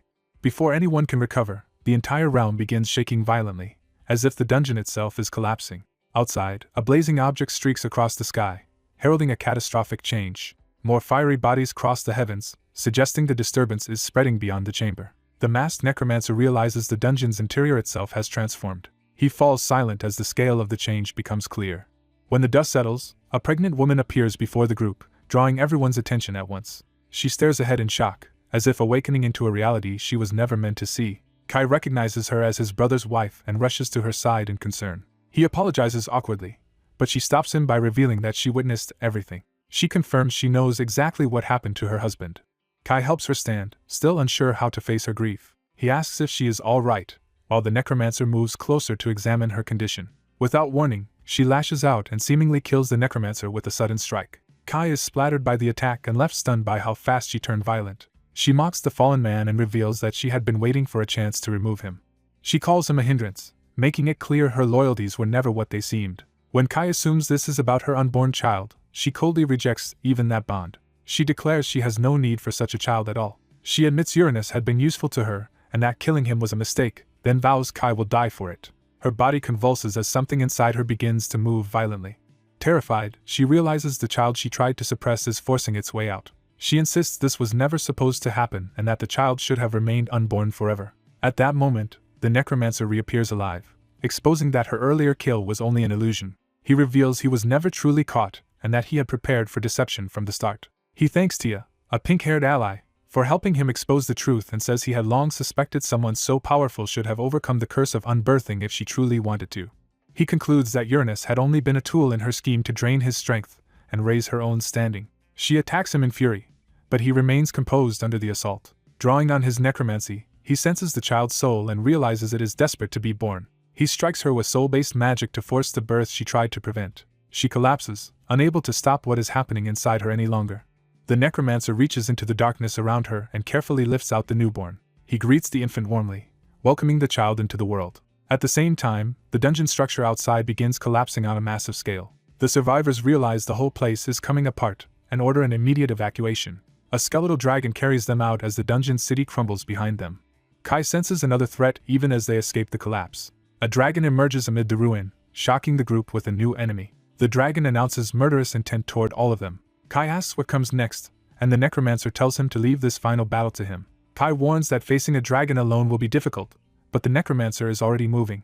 He answers that he is not alone and summons a host of elite spectral warriors to his side. The red-haired ally recognizes them as the elite ghosts Kai has gathered. The necromancer identifies them as the independent undead army, phantom undead of many talents. He names that force Legion as it descends around Kai like a personal army. Empowered and resolute, Kai vows to show the demonists no mercy even in death. The dragon unleashes a devastating purple blast to annihilate them all. Legion meets the attack head-on, turning the battlefield into a clash of spectral blue and violent purple power. Kai presses the counterattack and declares that this ends now. The spectral army pierces through the dragon's assault and tears into its body. The dragon panics and begs not to die, revealing fear beneath all its threats. Kai refuses to grant it a pointless death and instead chooses a harsher fate. He orders Legion to devour the dragon alive, and its screams are swallowed with it. Kai condemns the demoness to suffer to her last breath, and says her death will only become the seed of what comes next. Her final resistance is erased in a blinding burst of blue power. When the light fades, the necromancer and his companions stand over the remains in silence. With the dragon overhead and the battlefield cleared, the expedition is officially declared complete. 15 days later, the story shifts to a hospital where the survivors are recovering. An older man checks on the necromancer's condition after his injuries. Though heavily bandaged, he says he is recovering. The older man reminds him how badly he was hurt, and asks what he plans to do next. He decides to return to Korea because there are matters at his base that need his attention. The older man offers to help him relocate to the United States with government support if he wants a fresh start there. He says he does intend to work with them, but he will not abandon the base he built back home. The older man is delighted to hear that and clearly sees long-term value in keeping him close. Their conversation is interrupted by a visitor arriving at the room. A silver-haired man enters with a little blonde girl and formally introduces Iris Kiona to Kai. The child is told to greet the Lord, and she does so with bright, eager respect. It is revealed that in just 15 days Iris has grown physically and mentally to the level of a 5-year-old, as if making up for the years she spent trapped in her mother's womb. As evening comes, she is gently told it is bedtime and obediently agrees. The silver-haired man leads Iris away, leaving Kai and the older man watching them go. The older man pities the child's fate, and Kai quietly promises to raise her as his own. Kai reflects on the wider world and learns that there are 36 known rank C dungeons globally, with only a few cleared so far. He had thought slow progress was natural given the danger, until new information changed that view. He discovers that 12 more rank C dungeons have already been cleared elsewhere, especially across Europe. Asia has also produced multiple successful clears, showing that powerful groups are emerging all over the world. He learns the United States was not alone in clearing its dungeon, because another government-backed team called the Golden Black Hole also succeeded, creating a new rival. When he asks for details, he is told the group is highly secretive and little is publicly known. What is known is enough to unsettle him. They have existed since the very beginning. He presses for more, sensing that this hidden group may matter greatly to what comes next. Then he realizes the group's leader is tied to the Korean division of the Dungeon Management Department. Soon after, he boards a plane and heads back toward Korea. He arrives at the airport, returning home after everything that happened in the dungeon. No sooner has he landed than someone greets him like an old acquaintance. He is surprised to find a retired former president waiting for him in person. The man reminds him that they parted before he ever revealed his real name, hinting that an important new conversation is about to begin. A mysterious man introduces himself as Yun Bukyuk and approaches with deliberate confidence. After noting his unusual name, Wanhyo asks what business brought him here. Yun reveals he has a commission, explaining that the higher-ups' newly empowered chosen people have become a serious problem. Wanhyo realizes this likely concerns the key figures from the Rank C dungeon incident, and Yun asks him to train the rookies. To secure his cooperation, Yun offers rare books on the world's strongest factions and geomantic data on the United States, correctly guessing Wanhyo's interest in American ley lines. Wanhyo studies the offer in silence, recognizing how valuable it is. Yun insists the American data will be useful, but Wanhyo presses him, sensing that this is not the full price. Yun confirms that the real offer goes beyond books and information. He promises a one-time glimpse into the worst possible version of Wanhyo's future. That promise shocks Wanhyo, who immediately fixates on what such a vision could mean. Yun admits using that power would cost him a significant portion of his lifespan, and Wanhyo is startled that he would still put it on the table. Yun says the sacrifice is necessary for both of them, making clear that he sees this deal as urgent and mutually important. Before the conversation can continue, Yun notices hostile pursuers approaching and calmly predicts they will meet again. He vanishes in a burst of talismans, leaving Wanhyo alone with the encounter unresolved. Wanhyo summons Nidhogg and decides it is time for his own side to withdraw as well. The arriving men try to stop him, but they are already too late. Wanhyo departs overhead, leaving the onlookers staring after him. The story shifts to a later scene at a new location. Wanhyo gathers his companions, including Iris, for the training he has decided to begin. He tells Iris to start, while the others react with a mix of support and concern. Wanhyo reassures Kai that Iris is stronger than he thinks, and Iris eagerly agrees with him. Kai reluctantly admits that learning to control her powers is in Iris's best interest, even if he still worries. With Kai's consent finally secured, Iris happily accepts the chance to train. The group stands before a massive vessel of swirling water as Iris prepares to use her ability. Iris places her hand against the water and concentrates. Her power surges outward, violently reshaping the water into a portal-like phenomenon. The others watch closely as the transformation stabilizes. Wanhyo is visibly surprised by the scale of what Iris produces. Iris gleefully welcomes everyone into the dungeon she has just manifested. One of Wanhyo's allies marvels at her talent and asks how he knew she could do something this extraordinary.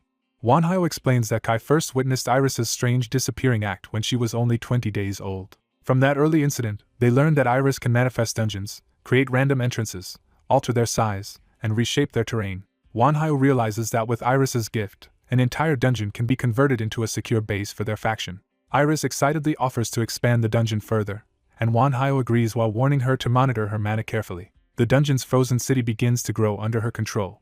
She then changes the environment again, replacing the icy setting with a dense forest. Wanhyo notes that the forest now functions like a labyrinth and asks whether she has considered what monsters should inhabit it. Iris laughs proudly, pleased that her work is being taken seriously. Kai then asks Wanhyo for permission to take Iris sightseeing in Seoul once they return to Korea. Wanhyo agrees, seeing it as a good chance for Iris to experience the city. Iris lights up with gratitude at being promised that outing. Later, while waiting in a quiet street, Wanhyo wonders whether Kai and Iris are enjoying themselves. Over coffee with his companions, he reflects on how drastically the world has changed. A familiar voice interrupts and addresses him by his former military contact's rank. The man reveals he already knew Wanhyo was there and corrects him that he is no longer a colonel but now a general. The general says he has heard about Wanhyo's achievements in the United States. Wanhyo downplays his role, crediting his comrades and American government support for the success. The general responds with envy, hinting that such foreign backing has political consequences. He explains that Wanhyo's growing reputation, loyal following, and recent promotion have placed him under intense scrutiny. After acknowledging how much pressure that creates, the general formally asks whether Wanhyo would consider serving his country. Wanhyo refuses immediately, and the general admits he expected that answer. One of Wanhyo's allies presses the general, pointing out that he was clearly sent to recruit them. The general insists he does not support his superior's manipulative approach and refuses to hide behind patriotism. Wanhyo notes that honesty makes the situation less unpleasant and softens slightly toward him. As a practical gesture, Wanhyo gives the general a pouch enchanted with spatial expansion magic and suggests it will be useful if studied properly. The general accepts the gift gratefully and promises to repay the favor someday. As he leaves, a sharply dressed woman arrives, replacing him in the conversation. She directly asks whether Wanhyo is the disciple of the god of life and death, the necromancer Wanhyo. Wanhyo confirms the identity, but waits for her true purpose. The woman introduces herself as Helena Scarlet, 9th-ranked mage of the Magic Association and a member of the Scarlet Witches under the Crimson Lord. The mention of the Magic Association catches Wanhyo off guard, since he did not expect them to approach him personally. Helena presents a formal invitation to a grand banquet hosted by the Magic Association's supreme ranks, the 6 members of the High Road. She explains that it will be held at Buckingham Palace in 1 week and that the new generation of heroes is expected to attend. Wanhyo's ally immediately recognizes the significance of that phrase and the scale of the gathering. Wanhyo recalls Yun's warning that the higher-up's recent picks had become troublesome, and begins to see a larger pattern forming.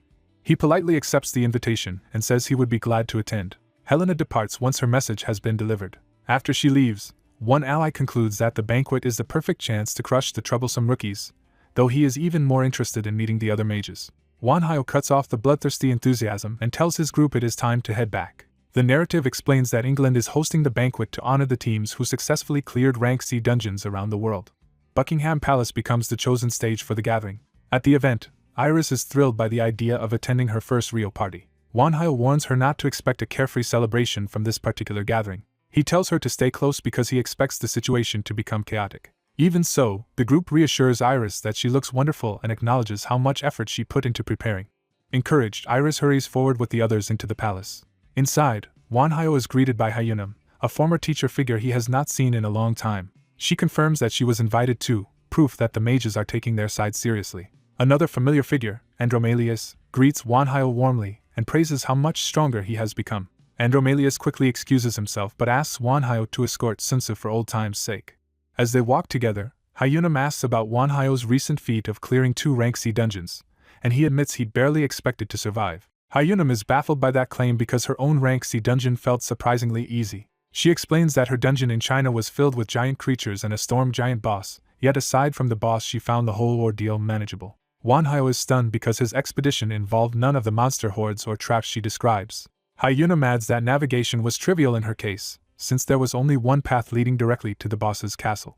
Wanhyo realizes their Rank C dungeon experiences were completely different, and begins to suspect something is deeply off. He turns to Richard for confirmation, asking whether traps, ambushes, and monsters are not supposed to be standard in every dungeon. Richard can only say that Wanhyo's experience was personal, while Wanhyo wonders if the dungeon his team cleared was some kind of anomaly. Richard dismisses that possibility and suggests Hyunam was probably just lucky, and Wanhyo outwardly lets the matter drop. Their discussion is interrupted when the host's arrival is announced. Alistair Crowley introduces himself grandly as Alistair of Space, the first-ranked member of the Magic Association. He tells the guests that the other members of the High Road will appear one by one over the course of the event. He demonstrates his power with a sudden spatial display that stuns the crowd. Wanhyo and Richard both recognize from that display that the Magic Association is an overwhelming force. The spectacle frightens Iris so badly that Kai scoops her up protectively. Richard remarks that even a child as unusual as Iris was shaken by the demonstration, and Kai agrees completely. Alistair approaches and lightly excuses the overwhelming display as too much for a young child to process. The group is caught off guard by how directly he addresses them. As an apology, Alistair deliberately offers a drop of his own blood. He lets the blood touch Iris, making the gesture intensely personal and risky. Iris immediately becomes dizzy and euphoric from the contact. Alistair casually explains that Iris has become intoxicated by his blood, while Kai responds with stiff courtesy rather than gratitude. Wanhyo instantly realizes Alistair identified Iris as a damper on sight, and Alistair jokes away the significance of what he just proved. He withdraws with a smile, leading the group to process the implication that he saw through Iris immediately. Alistair vanishes just as abruptly as he appeared.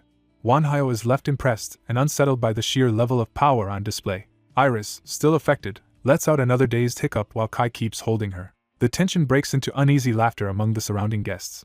Wanhyo decides they have seen enough for one day and starts leading his group out. The banquet is revealed to be a 6-day affair, with a different member of the High Road appearing each day. The next announced figures include Tesla of Lightning, Mach of Earth, Gaia of the Woods, and Arya of Healing. At a later point, Alistair resumes addressing the assembled guests and asks whether they have enjoyed the banquet so far. He then shifts from hospitality to policy, announcing that he now intends to discuss the real purpose behind the gathering. Alistair explains that the Magic Association's influence spans Europe, the Middle East, and Africa, but claims Africa has long been neglected under foreign occupation, and declares that the association has reached a major decision. The audience begins murmuring as they sense a political announcement rather than a celebration. Alistair admits the problem is difficult because the human realm is protected by many dungeons that act as frontline defenses against invading forces. He says the association has therefore decided those dungeons must be cleared first to ensure the success of its campaign in Africa, and asks for active cooperation. He pressures the gathered heroes by warning them not to let rivals surge ahead, then reveals that the association has prepared a gift for humanity's strongest fighters. That gift is unveiled as the association's newest creation, a set of magical armor. The crowd erupts in excitement at the promise of such a prize. Alistair immediately adds that there is a condition attached. Anyone who wants the armor must first prove their worth. He announces a public showcase of abilities 15 days later, stressing that participation is technically optional but will be broadcast to the world. He frames the event as a way to reassure humanity by displaying the strength of its protectors. As a final gift, he prepares one more demonstration for the guests. He unveils a massive construct enhanced with subspace, anti-gravity, and sustaining magic, urging everyone to use it wisely. The construct activates in a violent burst of spatial power. Wanhyo's ally realizes the association has effectively created the perfect stage for the confrontation they were already planning. Wanhyo agrees to take part, seeing both a formal commission and a valuable opportunity for his side. Around them, the other participants silently size each other up, already treating the coming event like a contest. Wanhyo decides they should return and begin preparing immediately. News of the banquet's revelation spreads rapidly, exposing the existence of mages, elementalists, alchemists, psychics, and exorcists to the wider world. The entire world becomes obsessed with the coming clash between superpowered factions and waits for the showdown in suspense. Applications flood in from around the globe for a chance to witness the event, while the participants themselves focus on using it to display their strength. A month passes as anticipation builds. When the time comes, the association transports attendees by plane and ship, while others are guided by coordinates to the hidden venue. As the travelers reach the destination, they are confused to find nothing but open ocean. The gathered fighters and spectators begin murmuring in confusion.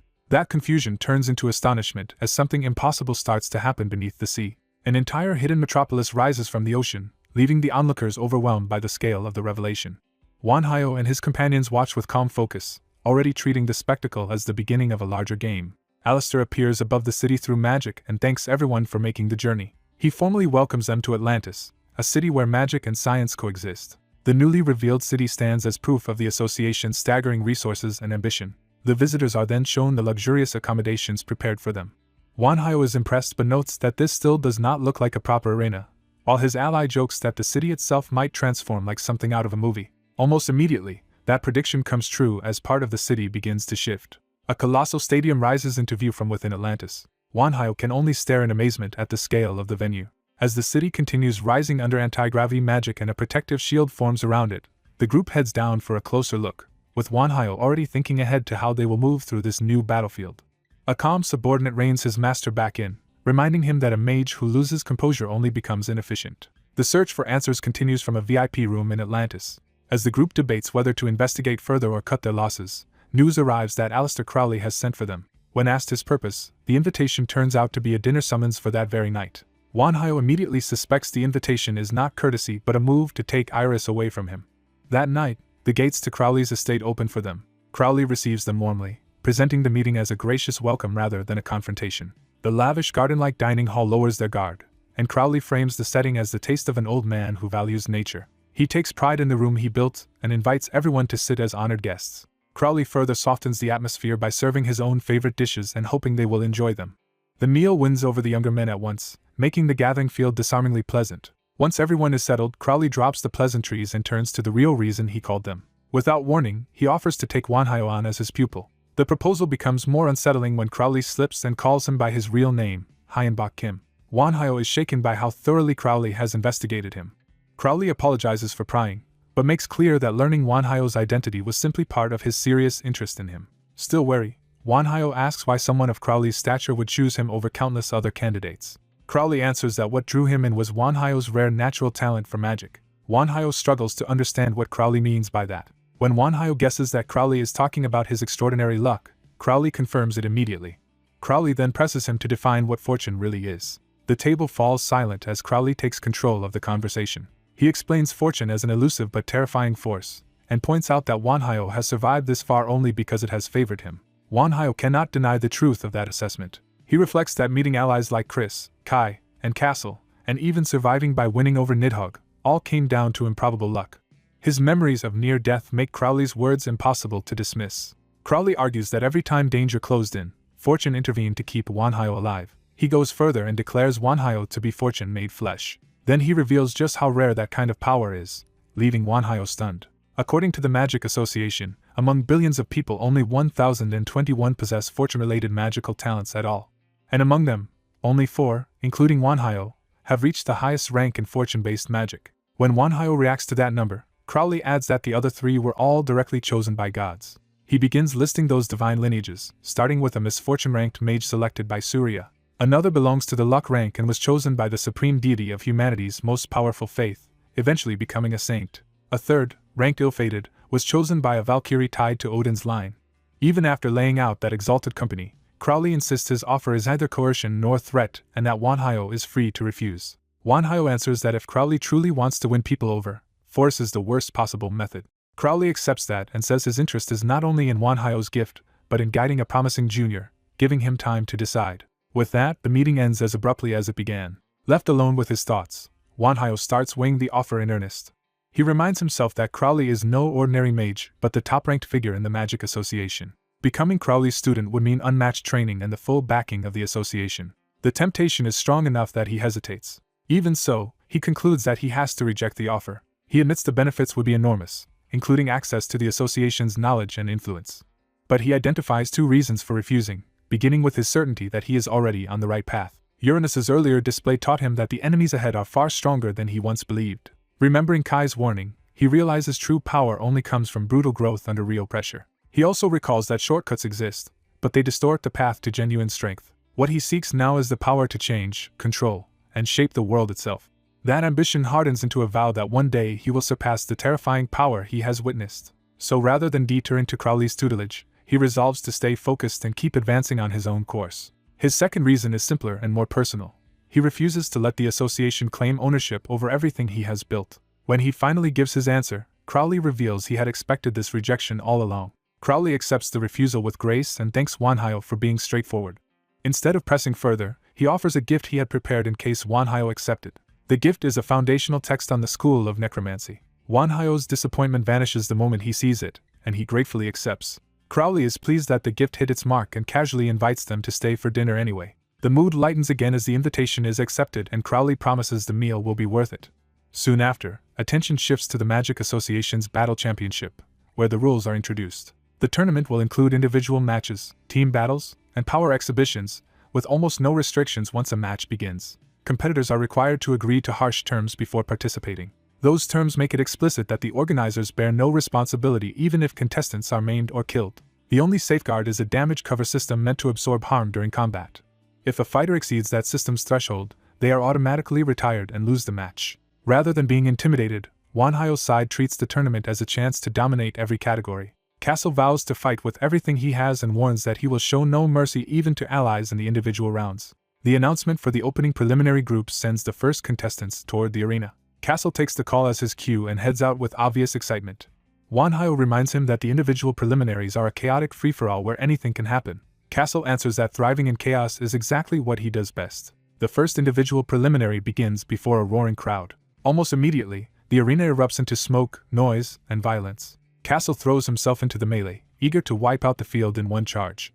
Commentary hypes him as Wanhyo's holy knight, though his blood-soaked fighting style is anything but holy. Watching from the lounge, Wanhyo dryly notes that Castle being called holy is news to him. A companion explains that Castle gained that title automatically when Wanhyo became an apostle, though his public image has drifted into something more modern and unruly. Castle's reputation now resembles that of a reckless tech-age celebrity more than a sacred warrior. In the arena, that reputation proves justified as he stands over a field of broken opponents.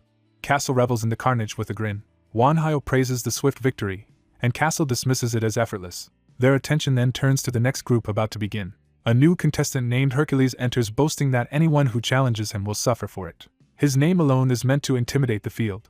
Wanhyo's side is told that Hercules is protected by divine power. More specifically, he has been blessed by the gods in a way that makes him effectively immune to attacks. Wanhyo compares his performance to Castle's and notes that this round may not end nearly as quickly. As more groups cycle through, the announcement finally calls Group 9. Wanhyo realizes it is his turn and rises to enter the arena, while his companions see him off.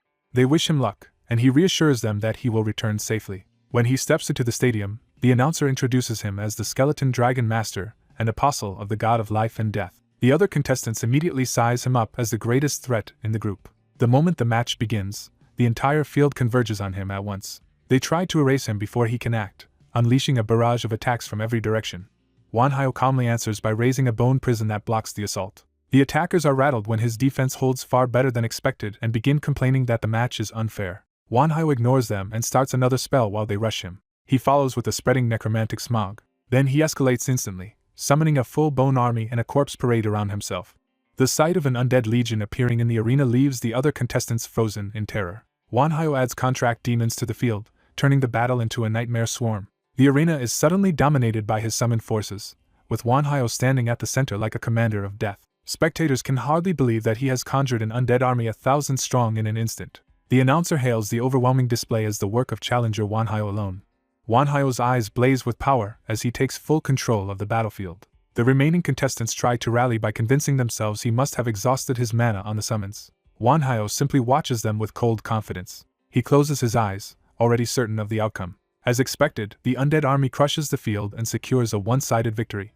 By the end of the day, 30 groups have fought through the individual preliminaries. The tournament becomes a public spectacle as the matches are broadcast to the wider world every few hours. Wanhyo worries that while publicity has benefits, it also hands valuable intelligence to their enemies. He can only wonder what those enemies will do with the information they are gathering. Before long, someone unexpected enters the lounge.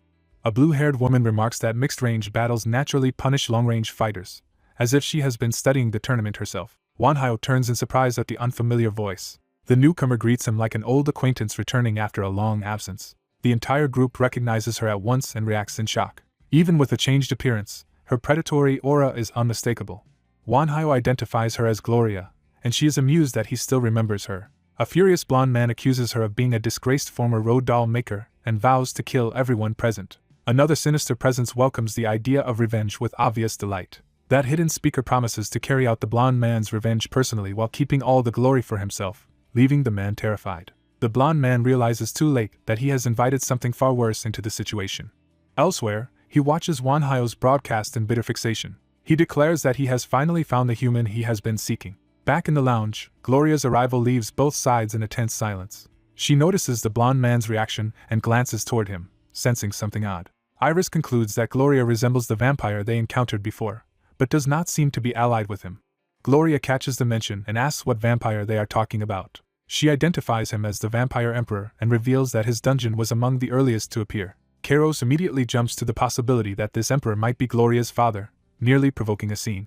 Wanhyo cuts him off before he can push the question further. Kairos reluctantly backs down, promising that if Gloria turns hostile he will protect Iris at any cost. Wanhyo accepts the warning but chooses to keep the conversation going. He asks Gloria directly why she came to see him. Gloria claims she was simply bored, and adds with a smirk that she had already reserved him for herself. Wanhyo answers her provocation without flinching. Gloria admits she never expected him to survive this long, and is impressed by how much stronger he has become. She encourages him to keep crushing lesser opponents until he is ready to face her as a true enemy. When Wanhyo asks whether she really sees him as an enemy, Gloria says yes, because almost no one else is strong enough to challenge her. She boasts that her own power has left her without rivals and therefore without anyone who can push her higher. Wanhyo shifts the topic and asks how she managed to leave her dungeon at all. Gloria reveals the trick by showing a stone hand and says she found a loophole. She explains that her true body remains trapped in the dungeon, so she linked her mind to a golem and came out through that vessel. Wanhyo realizes there is no point attacking her current body, since harming the golem would barely inconvenience her real self. A waitress interrupts the standoff by asking for their order. Gloria immediately decides to order nearly everything on the menu, bullying the server into accepting it. As the tension turns absurdly domestic, Gloria admits that the one thing she truly likes about this world is its variety of food. A ravenous demon woman makes Wanhyo pay for the meal and offers information in return. When he agrees, she hints that what she knows could change how he prepares for what is coming. She reveals that another being escaped the dungeon as well, and that the one Wanhyo once marked is still active. She warns him that this enemy's hatred for him is intense, and he quietly accepts the warning. Before leaving, she says she will be watching the tournament and expects him not to disappoint her.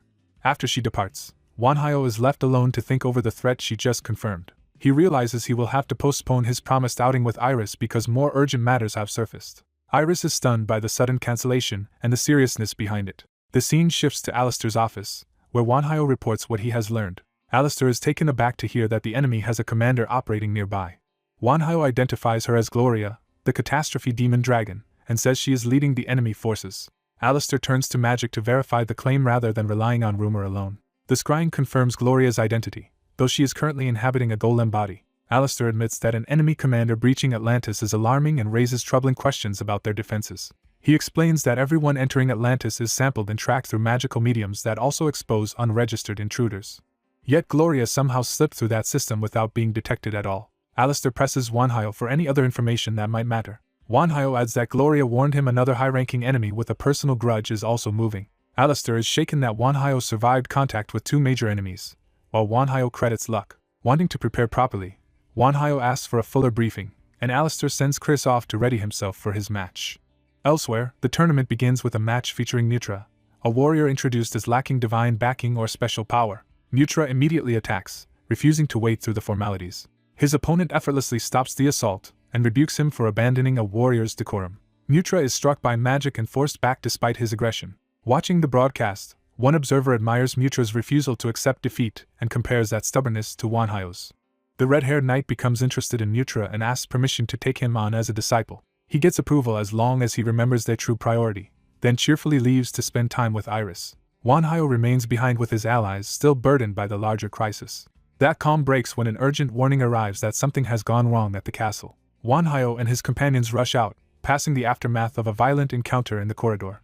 They find Nutra collapsed and demand to know what happened. The red-haired knight explains that he found Nutra being attacked by 2 mages on his way to meet him. Wanhyo is shocked that members of the Magic Association could have been the attackers. The knight says he collected physical evidence from the scene in case it became important. Wanhyo struggles to understand why association mages would target a tournament fighter. Before they can sort it out, officials arrive and accuse Wanhyo's group of murdering the mages.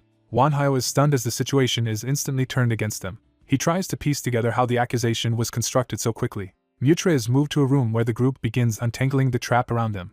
Alistair intervenes personally and buys Wanhyo time by vouching for his innocence. Even so, he warns that the matter is politically dangerous. 2 important association mages were found dead at a place Wanhyo was seen passing through. The red-haired knight concludes that the men who ambushed them must have been the dead mages. Alistair confirms that this is only the start of the problem, because the victims were former pupils of Rode. That means the dead were not ordinary members but highly distinguished figures within the association. Nutra insists that whatever else is true, he really was attacked. Alistair says he confirmed that by reviewing memories, but he could not summon the victim's spirits afterward. He suspects a powerful necromancer may have intercepted the spirit summoning, though he sees no reason Wanhyo would do that. Alistair believes Wanhyo had nothing to gain, but he also knows the association will need someone to blame for its failure. Wanhyo bitterly realizes Alistair is the only reason he has not already been branded a criminal. As he starts to thank him, he suddenly senses something far more disturbing. Wanhyo realizes that a contractee's soul is being dragged away against its will somewhere nearby. He immediately asks Alistair to cooperate in finding the real culprit. Elsewhere, the true mastermind boasts that corrupting Atlantis' security guard has helped her gather a growing collection of dolls. She fixates on Wanhyo and vows to tear apart his body and imprison his soul forever. Her superior notices the murderous outburst and is startled by her intensity. Alistair then appears before him in private, making clear this visit is deliberate. He remarks that the man looks worn down and diminished by recent events. The man admits a younger person once warned him that bodies shaped by a low mana age would not endure the new world. After the deaths of his pupils, he finally accepts that warning and regrets not understanding sooner. Alistair offers condolences but urges him to remain strong for the students he still has. He brings 2 updates, first revealing that Wanhyo has been cleared of all charges. Then he says he has found clues that may point to the real murderer. The man is shocked because he believed no evidence had been left behind. Alistair invites him to come see the lead for himself. The 2 head deeper into Atlantis together. As they walk, the man explains that the city center contains a place of immense power he has never been able to breach. Alistair's reaction tells him he is finally being shown something long hidden. He is brought before a colossal artifact and told it is an ancient inheritance of Atlantis. Alistair identifies it as the Magic Stone. He explains that the stone converts many forms of power into mana and steadily feeds Atlantis, serving as the city's core. Outwardly the visitor follows along, but inwardly he covets the stone for himself. They arrive before a large gathering assembled beneath the artifact, with the victims' bodies laid out at the center. The crowd includes many powerful figures, all waiting for the investigation to begin. Wanhyo stands among them with his allies, ready to force the hidden enemy into the open.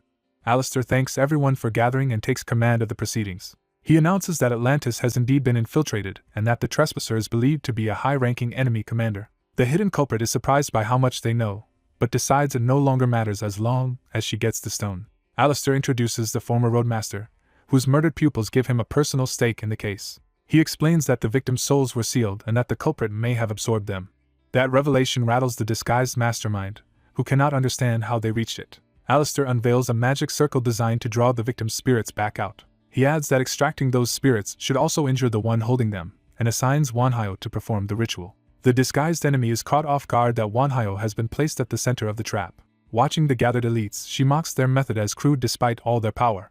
Privately, she decides that if Wanhyo is exposed in the process, she will simply seize his soul too. Alistair gives the order to begin. The assembly braces itself for whatever the ritual might reveal. Mages and attendants channel power into the circle in coordinated support. The victims' bodies rise within the spell as the extraction starts.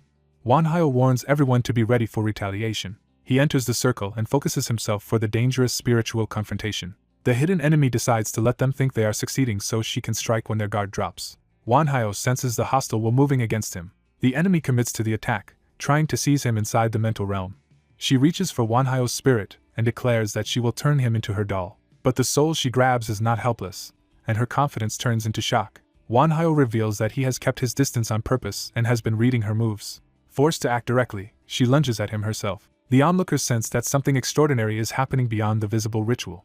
Inside the mental realm, Wanhyo finds himself in a desolate wasteland shaped by his enemy's mind. He recognizes it as a barren inner world built for domination and isolation. The enemy appears before him, delighted that she has dragged him into her territory. She boasts that because he is inside her head, this world makes her invincible. She unleashes an army of dolls and enslaved creatures to overwhelm him at once. Wanhyo stays calm and asks her name instead of reacting with fear. She grandly identifies herself as Enjit, a commander obsessed with dolls and eternal ownership of souls. Wanhyo dismisses her theatrics and answers by summoning his own forces. His undead and monstrous servants crash into her army, turning the battlefield into chaos. The clash immediately becomes brutal as both sides tear through each other. Enjit drives her dolls forward with murderous commands, trying to erase him through sheer pressure. Wanhyo realizes her soldiers are dangerous because they are strengthened by the enslaved souls bound into them. One of his stronger undead smashes through a doll, proving her forces can be broken. Wanhyo arms himself and prepares to intervene directly rather than only command from behind. He gathers power and studies the flow of the battle for an opening. His presence hardens as he takes control of the field around him. He tells the trapped souls that once the battle ends, he will free them from Enjit. He orders them to fight for that chance at liberation. The enslaved souls respond and begin turning their strength toward his cause. Enjit rages that the dolls belong to her alone and cannot bear losing control. Wanhyo explains that in a battle of minds, victory belongs to the stronger will. He realizes that if he can seize the souls before Enjit reclaims them, he can overturn the whole realm. As one of his undead tears into a doll, he sees that chance opening. Enjit senses the shift and decides she must end the struggle immediately. She drives more dolls up from the ground to bury him under numbers. Then she raises a towering giant from the wasteland to crush his resistance outright. The giant looms over the battlefield as the centerpiece of her power. Through it, Enjit declares that Wanhyo and his side are doomed. Wanhyo answers that the situation is sealed, but not in the way she thinks. The giant detonates in a violent burst of sand and force. The explosion tears open the mental landscape itself. When the dust clears, Wanhyo stands with a larger host behind him, and Enjit realizes he has changed the battlefield. Wanhyo remains composed, already certain the advantage is his. He explains that in the mental realm, whoever holds the advantage controls the world, and that control has shifted to him. The shattered wasteland transforms into a realm shaped by Wanhyo's own consciousness. Back in the real world, the red-haired knight sees that the plan is unfolding as intended. Enjit's human vessel suddenly finds herself in an unfamiliar place and realizes death did not free her. Wanhyo identifies the figures around her as souls Enjit had stolen and bound. She erupts in fury, demanding to know what he has done to her. Wanhyo tells her he has released both the souls of her victims and the many souls she kept enslaved. He explains that he used himself as bait and exploited her connection to the murdered pupils. Then Kai infiltrated her soul and hijacked the spirits she possessed, crippling her control from within. Wanhyo's allies reveal that Kai alone could do this because he is a legion made of many souls. Wanhyo asks Kai how many of Enjit's stolen souls he managed to recover. Kai answers that even this is only a fraction, but he has already taken back 300 million souls. Njit explodes with hatred and vows revenge despite the scale of her loss. For the first time, Wanhyo is visibly shaken by just how vast her crimes were. Back in Atlantis, a burst of light signals Wanhyo's return from the mental struggle. Alistair wakes him and says there is no time to rest because the enemy is now lashing out in the real world. As a monstrous hand tears into Atlantis, Alistair warns that Njit is trying to force her way across into their world while screaming for Wanhyo. A monstrous severed hand still rampages inside Atlantis while human fighters struggle to contain the aftermath. As some prepare to intervene, the old man decides their help is unnecessary. Instead, a blue-haired enemy woman calmly steps forward as if she already owns the battlefield. Her arrival shocks the survivors, who recognize Gloria and immediately suspect betrayal. Gloria makes it clear she has not defected on a whim but is acting under direct orders. That explanation only deepens the others' alarm. Gloria coldly blames their suffering on their own weakness and unleashes a punishing attack to teach them their place. Her power detonates through the hall with overwhelming force. Afterward, she tells them to remember this pain and use it to prepare for the next time they must fight. Before leaving, she warns that humanity only won this round because the enemy allowed it, and that complacency will lead to defeat. With that warning delivered, she vanishes from the scene. The battle is over, but Wanhyo is left unsettled by what her message implies. He realizes their enemies may have been holding back all along. Soon the world is told that the enemy commander who invaded Atlantis has been defeated, though the witnesses remain haunted by what they saw. Even so, the crisis ends better than expected, because the souls stolen by Njit are restored to their original bodies and revived. The only bitter note is that Wanhyo's side is blamed for the deaths and loses the next round by default without even entering the team battles. The red-haired swordsman fumes that they would have crushed the team event if they had been allowed to compete. Wanhyo reassures him that he can still go all out in the coming power struggle, then asks his master whether they truly intend to enter with only their tiny group. The master admits the participant cap is 500, but insists their 5 are worth far more than their numbers suggest. The red-haired fighter agrees, adding that Kai's control over hundreds of souls also counts as part of their strength. Wanhyo reflects that he had hoped to keep Iris out of danger, but she is already listening in. Iris angrily rejects being treated like a helpless child and threatens to run away if they keep overprotecting her. Wanhyo relents internally, deciding her involvement is acceptable as long as she stays away from the front lines. The master still warns that raw power is not enough against overwhelming numbers and strongly recommends recruiting more allies, but Wanhyo reveals winning is not his only goal. That answer makes the others realize he entered the tournament for something beyond simple victory. The master understands that Wanhyo wants to test their limits while the match's safety rules still protect them. Satisfied with that explanation, the master leaves to make preparations. The others also excuse themselves one by one, determined to get ready in their own ways. Left alone at last, Wanhyo sits in silence and begins to meditate. He settles his breathing and clears his mind. Then he closes his eyes completely and sinks deeper into concentration. Time passes in stillness. When he opens his eyes again, he finds an unexpected guest waiting with a drink and joking about how long he has been meditating. Wanhyo recognizes the visitor as young Bukyuk. Bukyuk praises the Magic Association's lavish hospitality while making it obvious he has come for business, not pleasure.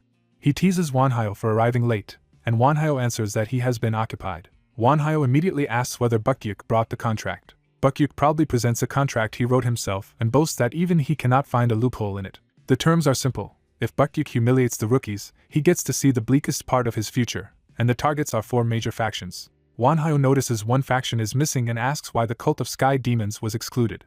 Bukyuk explains that the cult only respects veterans and has no interest in bullying rookies, so Wanhyo only needs him to put the other 4 groups in their place. They finalize the deal, and Bukyuk says he will come to collect his reward at the end of the year once the commission is complete. Not long after, the Magic Association announces a dramatic change. The power struggle will be a 5-way battle royale with all teams fighting at once. As the competitors enter the arena, the crowd's excitement surges.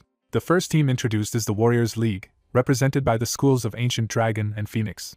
Next come the Asgards, champions of the North. Then the Yin-Yang Masters of Japan are presented as Asia's great magical force. After them arrive the Argonauts, whose grandstanding entrance plays to the crowd. Their supporters loudly chant for Alexandros. Finally, the smallest team of all enters, Wanhyo, the necromancer and disciple of the god of life and death, with his 4 companions. Wanhyo plants his staff as if claiming the arena for himself. Behind his team, a colossal skeletal dragon manifests, instantly announcing the scale of his power. The rookies watching from the stands are thrilled and expect chaos. An association elder appears on a floating screen to address the arena. He explains that this match has been highly anticipated, so a special arena has been prepared for it. Before the battle begins, however, he notes that one competitor wants to say something.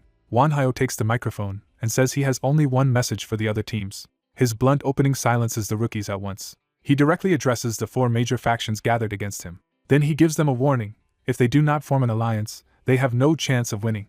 To prove how little he fears them, he offers to stand still for the first 30 minutes, so they can at least have a fighting chance. The announcer tries to spin the insult as confidence, but the provocation is unmistakable. The officials move on and formally start the match. A massive barrier seals the arena and activates the battlefield. The space inside begins to distort and expand far beyond its original size. The arena transforms into a vast wilderness of forests, cliffs, rivers, and open ground. The elder declares that there is no time limit and the battle will continue until only one team remains. Wanhyo's 5 immediately set out through the new terrain. Elsewhere, a Inyan commander receives word that Wanhyo's team is approaching. She acknowledges the report and prepares to intercept them. Her force gathers with a host of yokai and summoned creatures, turning the forest into a killing ground. Confident in their numbers, the commander dares anyone to attack them. Wanhyo answers by addressing the rookies as if he were their instructor rather than their opponent. He tells them to proceed with a clear understanding of both their own abilities and those of their enemies. To make the lesson practical, he floods the area with a marching army of undead. He remarks that even low-ranking undead alone could give him 5,000 troops, and reminds them that the dead are not his only summons. Stronger monsters and constructs join the horde, proving he has barely begun. The Inyan commander realizes too late that enemies are descending from above as well. Wanhyo singles her out as the first unlucky team and mockingly offers a rematch if they can survive 10 minutes. His undead surge forward and crash into the Yin-Yang formation from every side. Their frontline fighters cut down some of the attackers, but the pressure only grows. The defenders quickly realize the undead are endless and impossible to exhaust. Wanhyo's own companions hold position behind the horde, noting that his summons and subordinates leave no opening to reach him. The Yin-Yang side keeps fighting, but they are being steadily overwhelmed. Their commander finally breaks composure and shouts in frustration.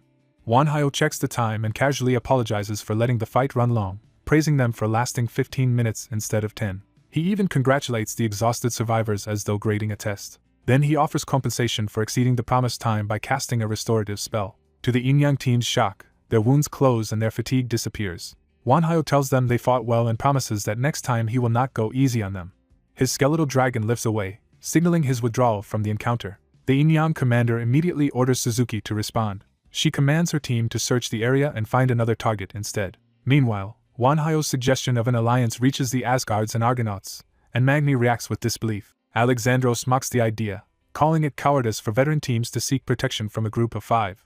Magni rejects the insult and tells Alexandros to back off. But Magni's bloodlust rises, and he admits he would gladly crush Alexandros if not for the lion pelt that reminds him of a hero he respects. One of the Argonauts senses the hostility and tenses for battle. Before the argument can explode, another voice calls out to them from a distance. The red-haired swordsman arrives, taunts their failure to form an alliance, and asks permission to deal with them alone while the rest of Wanhyo's team moves on. Magni immediately realizes what that means and is stunned. He cannot believe one subordinate intends to challenge both factions by himself. The swordsman lands before them without hesitation. At once, thorny vines erupt from the ground and try to bind him in place. Magni declares that the match no longer matters because he intends to kill this fool outright. The swordsman answers by igniting himself in flame and burning through the trap. He dismisses the attack as weak and taunts Magni for needing better roots and sharper thorns. Magni swings in close, but the swordsman slips under the blow. The red-haired fighter laughs that Magni and Alexandros together might have been dangerous, but separately they are manageable. He unveils triple threat fury, splitting himself into 3 simultaneous forms of smoke, fire, and solid steel. The 3 versions dive on the enemy line, eager to turn the fight into a game. The assault leaves the Asgard Argonaut force scorched and scattered across a burning battlefield. Defeated and singed, Magni reluctantly calls out to Alexandros. Swallowing his pride, he asks whether the alliance offer still stands, and Alexandros accepts. The Asgards and Argonauts formally join forces. Their new alliance advances together until a lone skeleton blocks their path. The skeleton delivers Wanhyo's final warning that anyone who goes farther will be treated as an enemy, while promising a reward to whoever reaches him. Magni is enraged by the taunt and vows to blow Wanhyo's head off if he sees him again. Atlanta steps in with a calmer assessment. She reveals that the route ahead is packed with magical and mechanical traps and offers to clear a safe path. One of the Argonauts kneels and begins a divine invocation. He calls on Poseidon and requests permission to use the sacred vessel blessed by Hera. His prayer summons Argo, the ship of the gods. The divine ship materializes above the desert, and the Argonauts order it forward at full speed. The alliance rushes after the airborne vessel, using it as their spearhead through the trap field. Wanhyo's gun-armed skeletons spot the incoming ship and prepare to respond. They open fire in disciplined volleys. The bullets tear into the advancing alliance, dropping fighters before they can close the distance. The survivors are thrown back to the recovery area and realize they were eliminated almost before the battle truly began. Wanhyo escalates further by sending titanic constructs after the divine ship. The Argonauts recognize them as the titans of the deities and charge anyway, determined to reenact the old myths of heroes slaying giants. They hurl themselves into the clash despite the overwhelming size of their opponents. Elsewhere, Wanhyo catches his breath while keeping control of the battlefield. He notes that the Alliance's original 1,000-man force has already been reduced to roughly 900. Though tired, he judges the exchange of victory for his side. Then he raises the stakes again, proposing that if the enemy can knock him down, his team will surrender on the spot. To make himself easy to find, he stands alone atop a rising wave of sand. On the ship, Sharon is told it is his turn to act, and he accepts without hesitation. Sharon leaps from the vessel with his pole, descending toward the desert below. He lands and sends a rolling surge of sand across the battlefield. As monsters converge on him, Sharon cuts through them while threatening to erase them completely. A small orb draws the monsters in, baiting them into a trap. The red-haired swordsman bursts in laughing, refusing to be left out of the fight. He finds himself facing Magni and Alexandros together again. Still arrogant, he insists the rookies cannot beat him and assumes they should have learned that by now. But Magni and Alexandros charge together, determined to prove this time will be different. Their combined assault collides in a violent explosion of fire and blue power. Back with Wanhyo's side, the hooded master rebukes the others for taking their freedom too far. At that same moment, enemy assassins launch a surprise attack toward him. Without even turning, the master uses blink and makes the strike miss in an instant. A sudden disturbance makes the gathered group realize something has gone wrong. Dark power surges up before them, confirming the threat is already manifesting. A blonde girl is seized by that darkness, and someone immediately suspects foul play. Elsewhere, a female archer drops into battle as arrows rain down around a ship. A hooded mage calmly avoids the barrage with effortless precision. The archer curses how close she came to hitting him and prepares to press the attack. The hooded figure identifies the newcomers as a force from above the clouds and narrows the culprit to one possibility. The heroes are recognized as Perseus and his ally, and Perseus dryly accepts that his fame has exposed him. Their opponent reveals he knows Perseus by the harp sword tied to the slaying of the Gorgon. Perseus answers that such knowledge should make it obvious he will not submit easily. A red-armored warrior charges in to strike before the enemy can settle the field. He commits to a full power slash, trying to end the fight in one blow. A man floating overhead applauds the attempt, showing he has been watching the clash from above. He praises the challengers for reaching him, making clear he is the true power behind the trial. One of the defenders responds by invoking Charon's prayer, calling on a force from hell. The summoning brings forth Cerberus, who is offended at being called for something beneath its dignity. Once told the enemy serves one who meddles with life and death, Cerberus decides the matter deserves serious attention. Before the beast can act, it is abruptly trapped in ice. The enemy explains he has frozen the summon for the rest of the battle, instantly neutralizing that advantage. With the defender's strongest summon removed, he invites them to finish things if they still can. He activates a spell called Death Dread, spreading a field of supernatural terror over the battlefield. He explains that the spell forces everyone who sees it to confront overwhelming fear of their own mortality, though he has reduced it enough not to kill them. He openly reveals that the spell needs 3 minutes to complete and that he will be defenseless while casting, daring them to stop him through his army. Ezen volunteers to break through and strike the caster himself. He orders the fleet to split apart, creating room for an attack line. A soldier on the ship readies a massive spear launcher for the opening. At Ezen's command, the weapon fires with tremendous force toward the caster. The projectile smashes into one of the giant stone guardians protecting him. The caster catches the impact through his defenses, stopping the attack before it can reach him. The attackers briefly celebrate the apparent hit, believing they found their mark.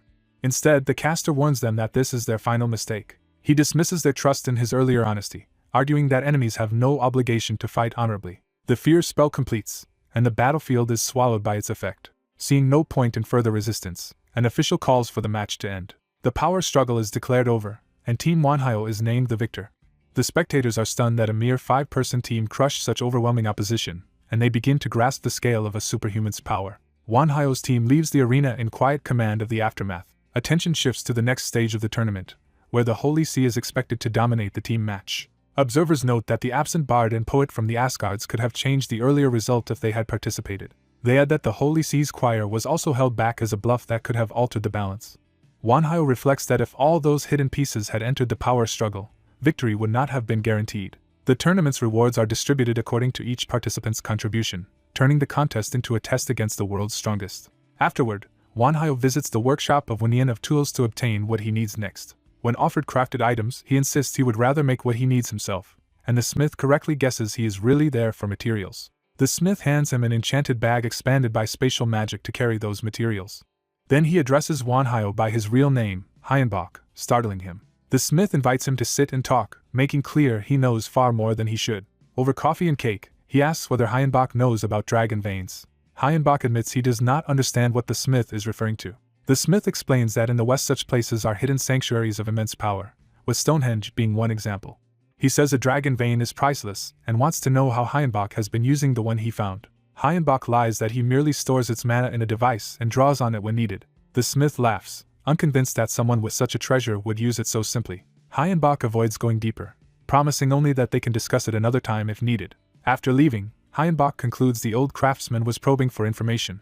His floating scout confirms it detected an eavesdropping device nearby and notes that Wunian built something impressively subtle. Hyenbach orders the materials checked for further enchantments, relying on his companion to verify they are clean. The hidden listening device is destroyed before it can follow them any farther. Back in the workshop, the smith clicks his tongue and grudgingly admits the young man is sharper than expected. After the successful tournament, the group returns to their base.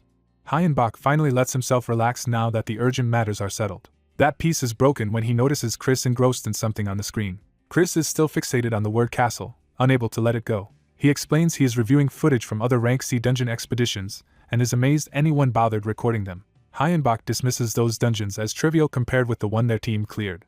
Chris agrees the ordeal still paid off because he and Kai achieved their goals, leaving only the skeleton's unfinished business. The skeleton admits that in his previous life he was only an ordinary mage and had no personal vendetta driving him. His only regret, he says, was never reaching a higher level of magical mastery. Chris presses him on why that ambition mattered so much. The skeleton can no longer remember the reason, which surprises the others. He can only trust that there must have been a meaningful cause behind that lost desire. Chris suggests the skeleton may simply have found his true calling now, and promises they will eventually uncover the root of his urge to ascend. The skeleton accepts that answer for the moment. Their conversation is interrupted by an urgent report that a visitor has arrived. The visitor is identified as a representative of Straggler, the dwindling alliance of non-human creatures. Hyenbach immediately suspects the visit concerns Iris. He voices the fear that they may have come to claim her. The messenger confirms that suspicion and adds that the visitor has revealed ties to the Noblesse organization. Chris recognizes Noblesse as vampires pretending to be aristocrats, and concludes the matter is exactly what it seems. The skeleton agrees and warns that Iris is almost certainly their target. He turns the decision over to Iris herself rather than deciding for her. Hyenbach assures her that whatever she chooses, they will stand with her. Iris silently weighs the burden of that choice. She decides she wants to meet the other vampires directly. The story shifts to explain that Noblesse, the vampire force, ranked third in the global power hierarchy. It is further revealed that Straggler itself was founded by a dragon who once united Earth's creatures and now sleeps in seclusion. Among the three factions that form Noblesse, the delegation arriving today belongs to the ancient bloodline clan. Their leader appears with attendants, representing that ancient lineage. Hyenbach introduces himself to them as Wanhyo, Iris's guardian and godfather. The ancient vampire leader immediately rebukes him for making them wait without apology. Wanhyo answers that they are unwelcome guests, and only gained entry because Iris wished it. He calls Iris forward to face them directly. The old vampire softens at once when he sees her, apologizing for his outburst and revealing intense excitement. Wanhyo cuts through the theatrics and demands to know what they want from Iris. Iris answers for them herself, stating that they came seeking her blood. That blunt admission nearly triggers violence from her protectors. The old vampire hurriedly clarifies that they need only a portion of her vital fluid because their true goal is survival. He introduces himself as Galleon, the sole awakened survivor of the ancient bloodline, and explains that dwindling mana has pushed his kind toward extinction. As the world's mana faded, even the mana in human blood thinned generation after generation, leaving vampires weaker and weaker. He pauses before revealing the desperate hope that remains to them. Their recent discovery is that a transfusion from a high-ranking vampire of another lineage could restore their lost strength and former glory. Kai rejects the plea outright, insisting Iris owes them nothing and should not be sacrificed for their survival. Chris goes further, saying their bloodline would be better off ending with Galleon than demanding anything from Iris. Iris stops the argument, believing the vampires would not have come this far if they had any other option. Wanhyo decides they should at least hear the full proposal before judging it. Galleon offers another path. One of his own people can be sacrificed in Iris's place. He kneels and begs Iris to devour him and make him her kin instead. Wanhyo asks Iris whether such a transformation is even possible. Iris explains that devouring a stronger vampire would place a crushing burden on her and force her into a long sleep, though a weaker target would be easier. Galleon insists there is no time for caution and that only the strongest of his bloodline will suffice if they are to avoid extinction.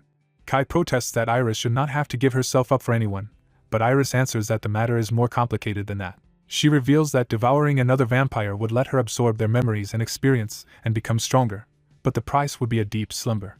Kai argues that asking this of someone already forced into centuries of sleep is intolerable. Wanhyo refuses to decide for her and leaves the choice entirely in Iris's hands. Iris realizes from his tone that he already understands what she intends to do.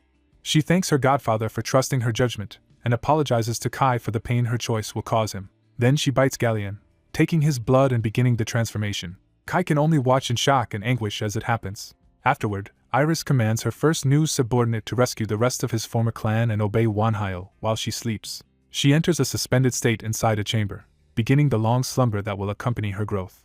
Her newly made kin remains behind, and Chris questions why he is not rushing off to save his people. He explains that Iris gave him more than one order, and he intends to fulfill them all. Chris remarks that changing kin has made him seem like an entirely different person, and the transformed vampire agrees that the rebirth is profound. Wanhyo accepts him as one of theirs and immediately orders him to save his former kindred and assume control of Noblesse. The new subordinate gratefully accepts that first command and departs under Wanhyo's authority. Chris questions whether sending him alone against Noblesse is really wise. Wanhyo answers by asking how strong Galleon truly is and notes that he stands on the level of the Magic Association's top figures. He adds that when Iris wakes, this ordeal will have tempered her into someone far stronger and more formidable. Wanhyo expects her to awaken around the time the operation to restore Africa begins, but before that there is other work to do. He accepts a new Rank C dungeon expedition request, signaling that the team is moving straight back into action. Across the world, humanity launches simultaneous campaigns to eliminate the last remaining Rank C dungeons, leaving only 6 in Africa untouched. Wanhyo joins the Golden Black Hole Guild for one such expedition and finds the dungeon disappointingly weak. Others agree that ordinary Rank C dungeons are trivial by comparison, and within 4 months everyone outside Africa is cleared. Later, Wanhyo receives another visitor and politely invites him to sit. The newcomer apologizes for arriving without warning. He quickly states that the SNU wants Wanhyo's cooperation. Wanhyo asks what kind of cooperation they mean. The man explains that his SNU faction seeks to make body modification through genetic engineering a reality. But they have concluded that changing the body alone is insufficient and now need a necromancer to alter the soul as well. He presents records of their genetic experiments and failed body modification attempts, including catastrophic side effects like brain death and loss of consciousness or speech. Wanhyo is interested but refuses to become publicly entangled in such a dangerous and visible project. He declines direct involvement, to the envoy's disappointment. Still, Wanhyo offers to help recover the patients they have already damaged. The envoy eagerly accepts that narrower form of assistance. Wanhyo decides this limited cooperation is the best way to keep good relations with the SNU without provoking the other powers. Attention turns to Operation Restore Africa, a campaign named as a restoration because the continent has effectively fallen outside humanity's control. To reclaim it, humanity prepares to enter the African dungeons directly, with Atlantis already sailing toward the continent as the operation's base. 4 days after the global Rank C clearances, the war to restore Africa begins in earnest. Human forces clash at sea with monstrous creatures from the dungeons, turning the campaign into a full-scale war. The opening battle erupts in explosions as aircraft and warships engage flying and aquatic monsters on every side. A hostile dragon dives straight into the battle. A young archer answers immediately, loosing an arrow at the incoming beast. Her shot only grazes the dragon as it sweeps past the ship, leaving the threat unresolved. Elsewhere, a necromancer calls for hidden prey to emerge and be devoured. He declares himself a seeker who studies life by passing through death and begins a summoning ritual. Standing inside a magic circle, he commands the dead who long for life to rise. Undead horrors gather around him as he announces that the war has begun. The scene shifts to the African continent, where the Allied expedition has established a major encampment. The coalition is so broad and varied that Supreme Commander General Hyun Wukong is expected to struggle to keep everyone aligned. Wanhyo notices a blonde woman beside him and feels guilty that she has been dragged into action so soon after awakening. He nearly treats her with old familiarity before catching himself, and wondering if her vampiric allure is affecting him. He warns her to use that seductive power carefully, and she teasingly accepts the warning while calling him her godfather. Night falls over the continent. In the darkness, a lone blonde vampire is surrounded by hulking monsters. One of the brutes charges her, expecting an easy kill. She tears through the attacker with dark power before it can touch her. Instead of fear, the bloodshed excites her. She whirls through the pack, carving the monsters apart in a frenzy. Watching from hiding, vampire agents admire their blood lord's beauty and ferocity. They decide it is time to move as well, planning to gather only the finest victims for her first feast in their queen's honor.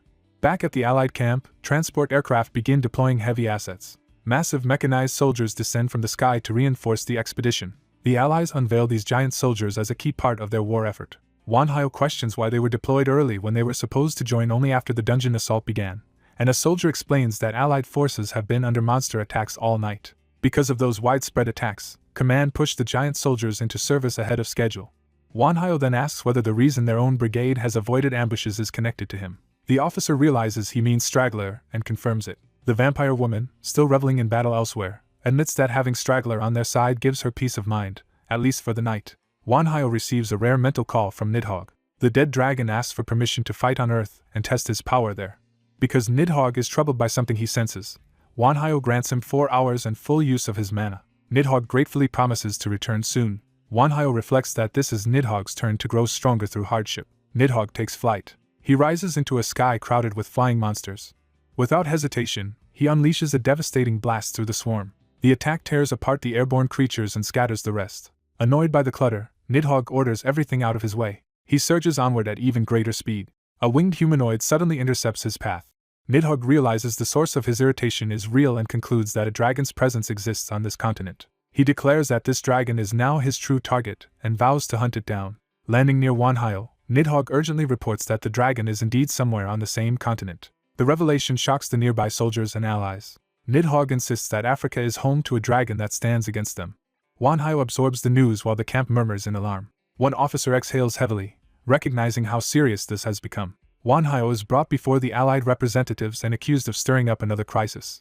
He answers carefully that nothing is confirmed, only that Nidhogg's suspicion cannot yet be proven. Others counter that the instincts of a being as powerful as Nidhogg cannot be dismissed, especially by Wanhyo. A mage adds that even a dead dragon may perceive truths beyond ordinary human senses. Wanhyo realizes the room is ready to treat Nidhogg's warning as credible. He presses them to admit that openly. Several representatives silently agree. The military side decides the information must be relayed to headquarters immediately. Outside, Castle hurries after Wanhyo to ask what happened. Wanhyo explains that they are informing higher command about Nidhogg's claim, though he doubts how seriously it will be taken. Their hooded ally argues that belief is secondary because even the possibility should force precautions. Chris agrees that headquarters cannot ignore a warning coming directly from Nidhogg. Wanhyo concludes they must prepare quickly for a dragon war on an enormous scale.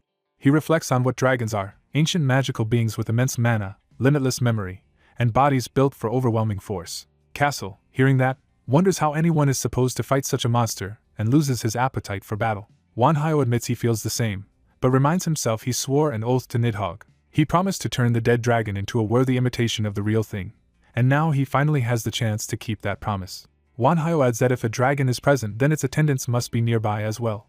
He identifies those attendants as the guardians who protect a dragon's lair. Far away, a white-haired guardian named Sierra asks the Great Eyes whether their master truly opened his eyes. Eyes confirms the awakening was brief, which means the new enemies are formidable enough to draw the master's notice. Eyes begins to say that the master is drawn to the strong in every world. Sierra cuts that thought off, insisting their master has no such desire and that any such impulse is only a passing weakness. She vows to persist in her duty as the first guardian personally chosen to defend the domain. Eyes answers that this unwavering devotion is exactly why they follow her as the first guardian. Sierra states her sole directive is to destroy the master's enemies and secure victory. Meanwhile, the Allied forces fortify their Egyptian base with 3 defensive barriers and enough infrastructure to sustain a prolonged campaign. Watching the construction, Castle remarks that the Allies are clearly trying to profit from war through advanced technology. Wanhyo replies bluntly that money wins wars. Castle agrees, noting just how much money is being poured into the operation. Their conversation is interrupted by a sudden disturbance. Realizing something is wrong, they rush toward the source. They arrive to find a convenience store entrance glowing with unnatural light, while soldiers and Allied members gather around it.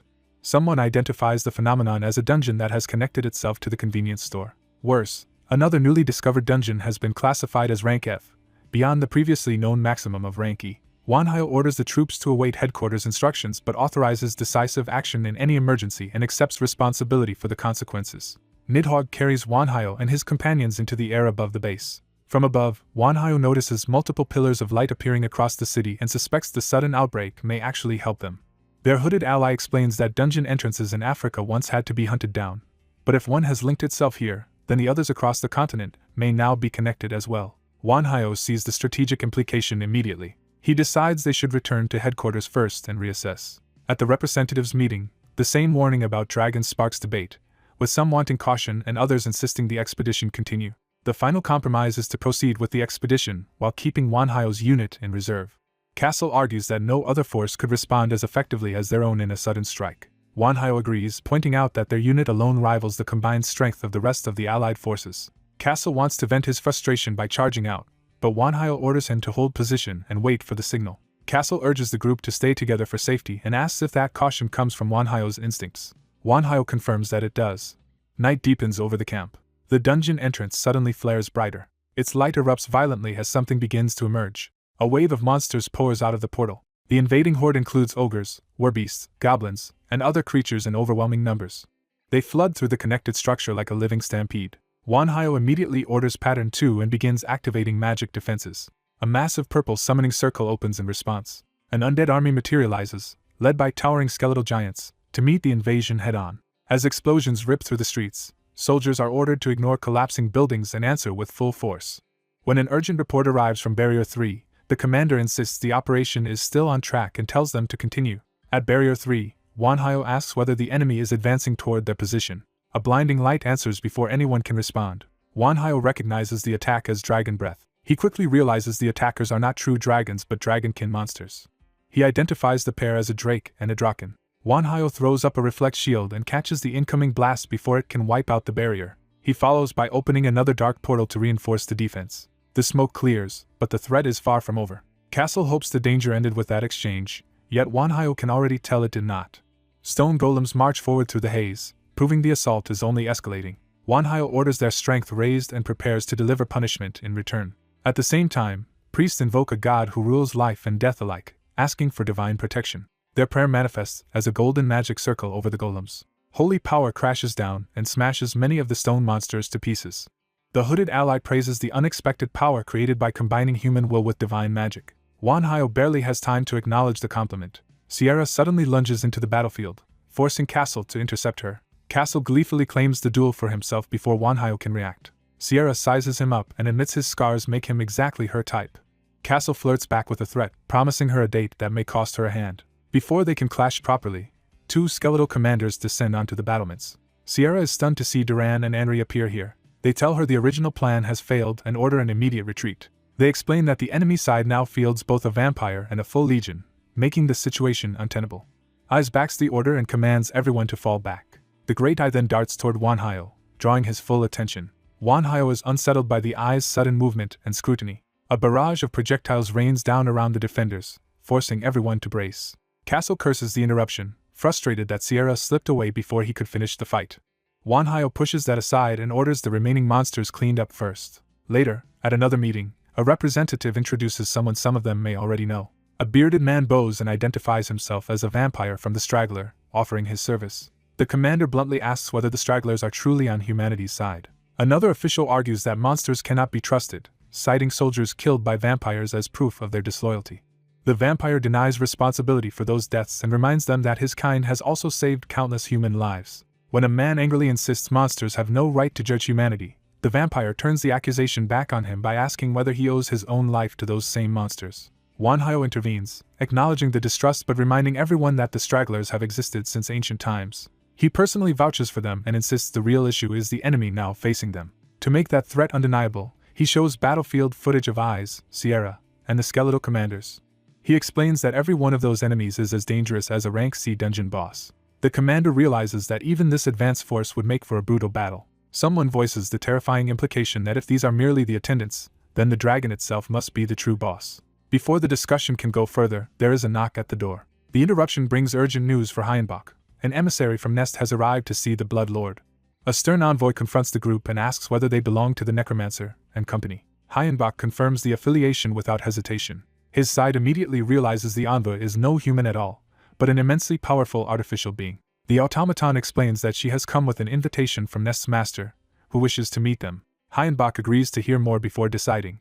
He first secures a promise that the meeting will be brief, and the envoy guarantees his return within a day. Satisfied enough with that assurance, he accepts the invitation and prepares to go. The envoy casually reveals her mechanical nature by exposing machinery beneath her torn sleeve. What had seemed merely inhuman is confirmed to be a true automaton. She then activates a hidden mechanism to open the way forward. A portal blooms into existence, and she calmly directs them through it. The group follows her into the gate, while the others remain behind to watch. On the other side, they find Nest's master in the middle of a game, loudly lamenting yet another defeat. The room itself reveals his strange tastes, filled with carefully displayed figures and collectibles. The automaton, called Otto, immediately scolds him for breaking their agreement on gaming time and cuts his allowance in half. The boy protests like a spoiled child, then suddenly notices the visitors and recognizes the silver dragon among them. Remembering he had guests, he drops the tantrum and turns his attention to them. With a snap of his fingers, he shifts the mood of the room in an instant. A burst of destructive power erupts, making it clear that his childish act had concealed something dangerous. Hyenbach is caught off guard by the sudden display. The pressure forces the group to brace themselves as they realize they are facing a monster in human form. The boy praises them for reading his strength so quickly, confirming that the display was a deliberate test. His companions begin to suspect that if this dragon is so strong, Gloria may have hidden far more power than she ever showed them. Even the veteran knight concludes that the boy's power is far beyond what a mere rank C boss should possess. The boy reveals the truth directly. There is another dragon in Africa, and as a fellow dragon he expects the silver dragon to believe him. The hooded mage confirms the implication, and the boy admits he truly is a dragon, though not yet an adult one. The boy boasts that child or not, he is still the only dragon currently active on Earth. When asked whether all dragons are as strong as he dismisses the idea and insists he is exceptional. He explains that he alone stayed behind when the other dragons fled Earth. But Otto cuts through his pride by reminding him he is still just a child. He warns them that the enemies they recently faced are merely dragon guardians, and that the group is not yet strong enough to defeat such opponents. Using that weakness as leverage, he offers them a path to greater power if they become his guardians. The proposal shocks Hyenbach, who had not expected to be recruited rather than threatened. He tests the offer by asking what would happen if they refused. The dragon insists he is not forcing them and frames the arrangement as a friendly opportunity. He begins listing the benefits, starting with vastly extended lifespans for anyone who serves a dragon. His second promise is a 5-fold increase in power, which immediately captures Kai's interest. Hyenbach guesses the third reward before it is spoken: access to the knowledge left behind by the dragons who abandon Earth. The dragon confirms that such knowledge could indeed be shared, but only with those who join him. He adds a fourth reward that sounds grotesque at first: the corpse of a dragon. He explains that dragon flesh, blood, and bones are priceless resources for nourishment, equipment, and future use. Finally, he offers direct access to his immense reserve of mana. Faced with such overwhelming incentives, Hyenbach asks for time so his group can discuss the matter privately. The dragon agrees, leaving the 4 companions to weigh the offer among themselves. Kai immediately sees the proposal as an unbelievable windfall. Chris also judges it to be a rare and tempting opportunity. But Hyenbach surprises them by admitting he is leaning toward refusal. The others cannot understand why he would reject what looks like a once-in-a-lifetime chance for a mage. Hyenbach explains that his pursuit of strength was never about comfort or privilege, but about surviving impossible battles. Chris argues that this is exactly why he should accept help from a dragon. Hyenbach counters that living under a dragon's protection would make him complacent. He reflects that every time he thought he had become strong enough, a stronger enemy proved him wrong. To him, abandoning hardship would mean giving up the very pressure that might one day let him defeat the final boss. Chris respects that conviction and, despite his own fearfulness, refuses to pressure Hyenbach into betraying his path. He even turns that support into a command, insisting the others honor Hyenbach's choice. Kai follows by reaffirming that he will not break the contract that binds him to Hyenbach. The knight goes further, declaring that Hyenbach is the one lord he chose and will always serve. Their loyalty softens Hyenbach, who quietly thanks them. The dragon returns and tells them to decide in whatever way suits them best. Before the group answers, the dragon's companions begin considering their own choices. Kai asks what Hyenbach would do if the other 3 accepted the dragon's offer, and Hyenbach says he would simply focus on regaining his own strength. That answer leaves the matter hanging in tense uncertainty. Iris, Otto, and the dragon wait to hear the final decisions. At that moment, Nidhogg asks Hyenbach for permission to speak first. He reminds Hyenbach that he once promised to make him stronger than a true dragon, and says his goal is to surpass dragons, not serve one. Even so, he chooses Hyenbach as the master he truly wishes to follow, hoping they can continue growing as mages together. Hyenbach gratefully accepts that declaration of loyalty. He then turns to Iris and asks what she intends to do. Iris smiles and announces that she will become the dragon's guardian. Though surprised, Hyenbach accepts her choice and asks what led her there. She answers simply that the dragon is a child like her, and that kinship matters to her. She adds that staying with Hyenbach and her uncle would keep her trapped as a little girl in their eyes, while she still has much growing to do. The dragon protests being called a kid, and Iris teasingly offers to call him Appa instead. That playful remark completely flusters him and leaves him reeling with unfamiliar feelings. Otto dryly warns everyone not to encourage Iris's obsession with games and comics. Recovering himself, the dragon decides that if Iris is joining him, he cannot ignore the danger facing Hyenbach's remaining companions and offers them help anyway. He says he has 3 gifts for them. The first is his blood, freely given and guaranteed to be free of the deadly curses normally attached to dragon blood. That mention of curses immediately catches Hyenbach's attention. The dragon explains that ordinary dragon blood grants immense power but also carries a curse that can bring agony and death, unlike the blood he is offering them. He concludes that they have everything to gain and nothing to fear from accepting it.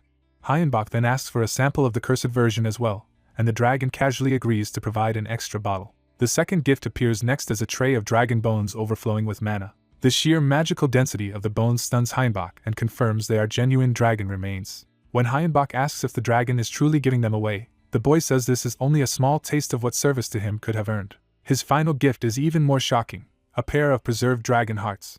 Hyenbach is overwhelmed by the value of what he has just received. The dragon tells them to use the gifts well and survive until he reaches adulthood.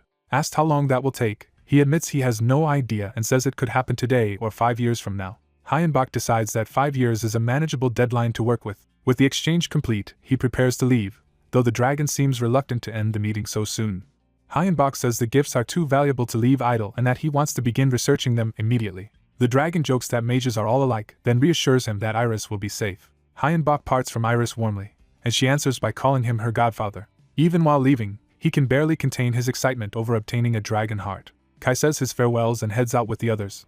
Back with Hyenbach, Chris promises to use every dragon bone they possess to make Nidhogg stronger. Nidhogg is thrilled by the promise, and vows to become stronger than ever. As Hyenbach's group throws itself into research, the wider world begins to shift around them. The monster offensive is eventually contained, but rumors spread through the military in its aftermath. Public anger at the military gradually turns into anger at the war itself, and many begin demanding a decisive end to the conflict.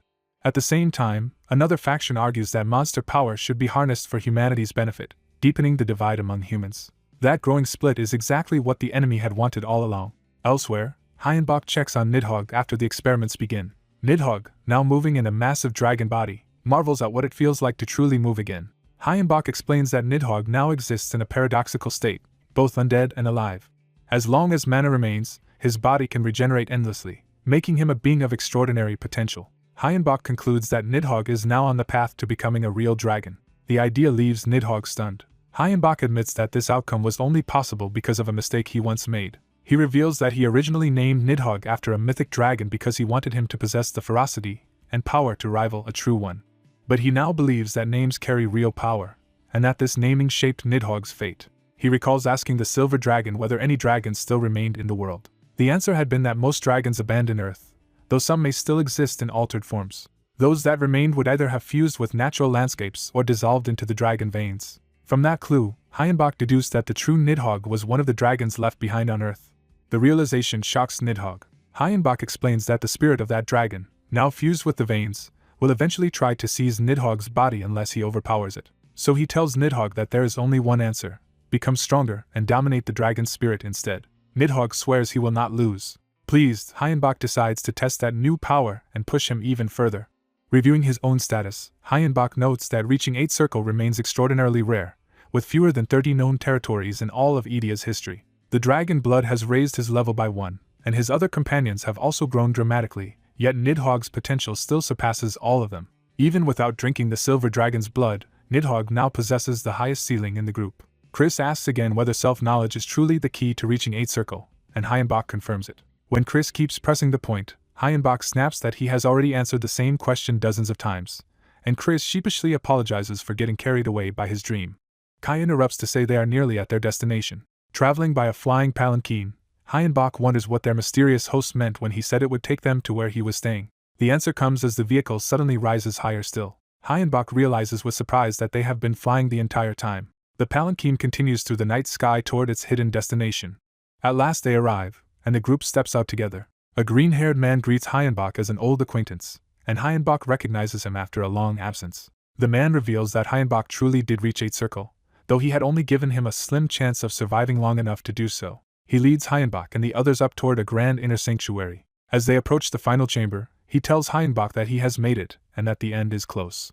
He congratulates Hyenbach on taking his first step into the Supreme Realm, and Hyenbach accepts the praise calmly. The man then asks what future Hyenbach believes awaits Earth. Hyenbach answers honestly that he expects things to grow worse. He points to the spreading conflicts among nations, allies, and ordinary people, yet argues that democracy at least gives everyone a chance to live with dignity. The green-haired man rejects that view, insisting the world now needs rule by a powerful minority strong enough to impose order. Hyenbach agrees that such harsh rule might be effective, but warns that modern society would erupt in unrest under it. The man accepts that resistance is inevitable, since people always fight change. He ends the debate by saying the time has come. Hyenbach realizes they have reached an altar where sacrifices are offered, and understands that his host intends to climb it personally. The man produces a rope and explains that glimpsing the future demands a terrible price. When Hyenbach asks if he is being told to hold on for dear life, the man does not deny it. He says that by himself he may not be a worthy enough sacrifice, but promises Hyenbach will not be harmed. With no better option, Hyenbach grips the rope and accepts the risk. The ritual begins. Bound together by the rope, Hyenbach and the man stand facing one another as the sacrifice is set in motion. The vision begins with him jolting in alarm as he is thrown into a disastrous future. In that future, a monstrous dragon bears down on his group, making clear they are already on the verge of being overwhelmed. One of his red-haired allies struggles to hold the line despite being battered and exhausted. The rest of the team is likewise bloodied and cornered, with even the civilians beside them unable to escape the danger. The dragon unleashes a horrifying power meant to consume them all and absorb them into itself. That attack sweeps forward like a devouring tide, erasing everything in its path. Watching it, he realizes this is not simple destruction but an all-consuming force that swallows whatever it touches. As the vision expands, he sees his companions and even a hooded figure caught within the same doomed battlefield. He understands the future's warning. After their battle with Nidhogg, every one of them is fated to die once that body is fully overtaken. The revelation hits him hard as he grasps that this is the worst possible outcome awaiting him. Even in despair, he refuses to accept that all their efforts were meaningless, and concludes they must become stronger. The foresight ends with the green-haired man before him visibly injured from the strain. Their companions rush in, relieved that their master has finally moved after standing motionless long enough to frighten them. Still disoriented, he asks if he had truly been frozen the entire time. The green-haired seer explains that his soul left his body while peering into the future, and admits the process badly damaged his own internal organs. He agrees to receive treatment, and is immediately enveloped in healing magic. Before leaving, the seer reminds him that the future he witnessed is not fixed and can still be changed. He accepts that hope, asks Castle to help the injured man, and promises to explain everything once they return. The scene shifts away from the battlefield to the quiet of their home base later that night. Lying awake, he bitterly reflects on the vision and the possibility that they could all die so easily. He steadies himself by treating it as only the worst-case scenario and decides they must prepare completely to avoid it. His undead companion dryly agrees that their lives are about to become much busier. He decides to stop delaying and finally spend the points they have been saving to strengthen the group. Chris immediately volunteers to go first, eager not to remain the burden of the team. Chris admits that unlike Kai and Castle, he has not received any dramatic leap in power and fears he can only hold them back. The leader bluntly agrees that Chris is currently the weakest link, but accepts his request without hesitation. Chris undergoes the upgrade as magic gathers around him. His status reveals that Christina, a lich still evolving, has reached a high level and still has a large reserve of points to spend. The upgrade pushes Chris into the 7th circle, earning immediate praise from the others. Though Chris remains humble about still trailing the strongest two, the others stress that reaching 7th circle is an extraordinary achievement. Chris gratefully accepts the praise and the chance to keep growing. With Chris improved, the red-haired ally impatiently demands that his own stats be raised next. When asked what he wants, he chooses to boost everything except divine magic and black magic. Power floods into him as his body adjusts to the increase. His status identifies him as Castle, a gray spirit with already formidable physical and magical attributes. Seeing those numbers, the leader notes that Castle was impressive even before the upgrade. Kai goes next and asks for all remaining investment to be focused solely on his magic power. He too is strengthened as the same energy surrounds him. Kai's status shows why he made that choice. As a legion, he already surpasses Castle in nearly every category, and now pushes his magic to an overwhelming level. Castle reacts with comic frustration at losing the comparison once Kai's numbers are revealed. Kai calmly points out that his edge, especially in magic, comes from the power of his legion. Once the upgrades are done, their leader warns that even with all this strength, they still may not be enough against what is coming. He urges them to stay ready, survive the coming battle, and win instead of surrendering to the future he saw. His 3 companions silently accept that resolve and stand with him. Alone with his thoughts, he reflects that humans often waste time and destroy themselves by turning on one another. He wonders whether choosing a safer path under greater masters might have changed the outcome ahead. But he reminds himself that he chose his comrades of his own will, and that decision was never forced on him. Even so, he admits he constantly doubts himself despite already knowing what answer he wants to believe. He thinks that people survive in this dangerous world only by believing they are moving along the right path. So he resolves that the only way forward is to trust himself, and keep fighting for what he believes is right. With that conviction, he vows to face whatever horrors the future holds without retreating. His resolve is tested at once as he stands before the red dragon itself. Rather than fear it, he declares that he will confront the threat head-on and prevail.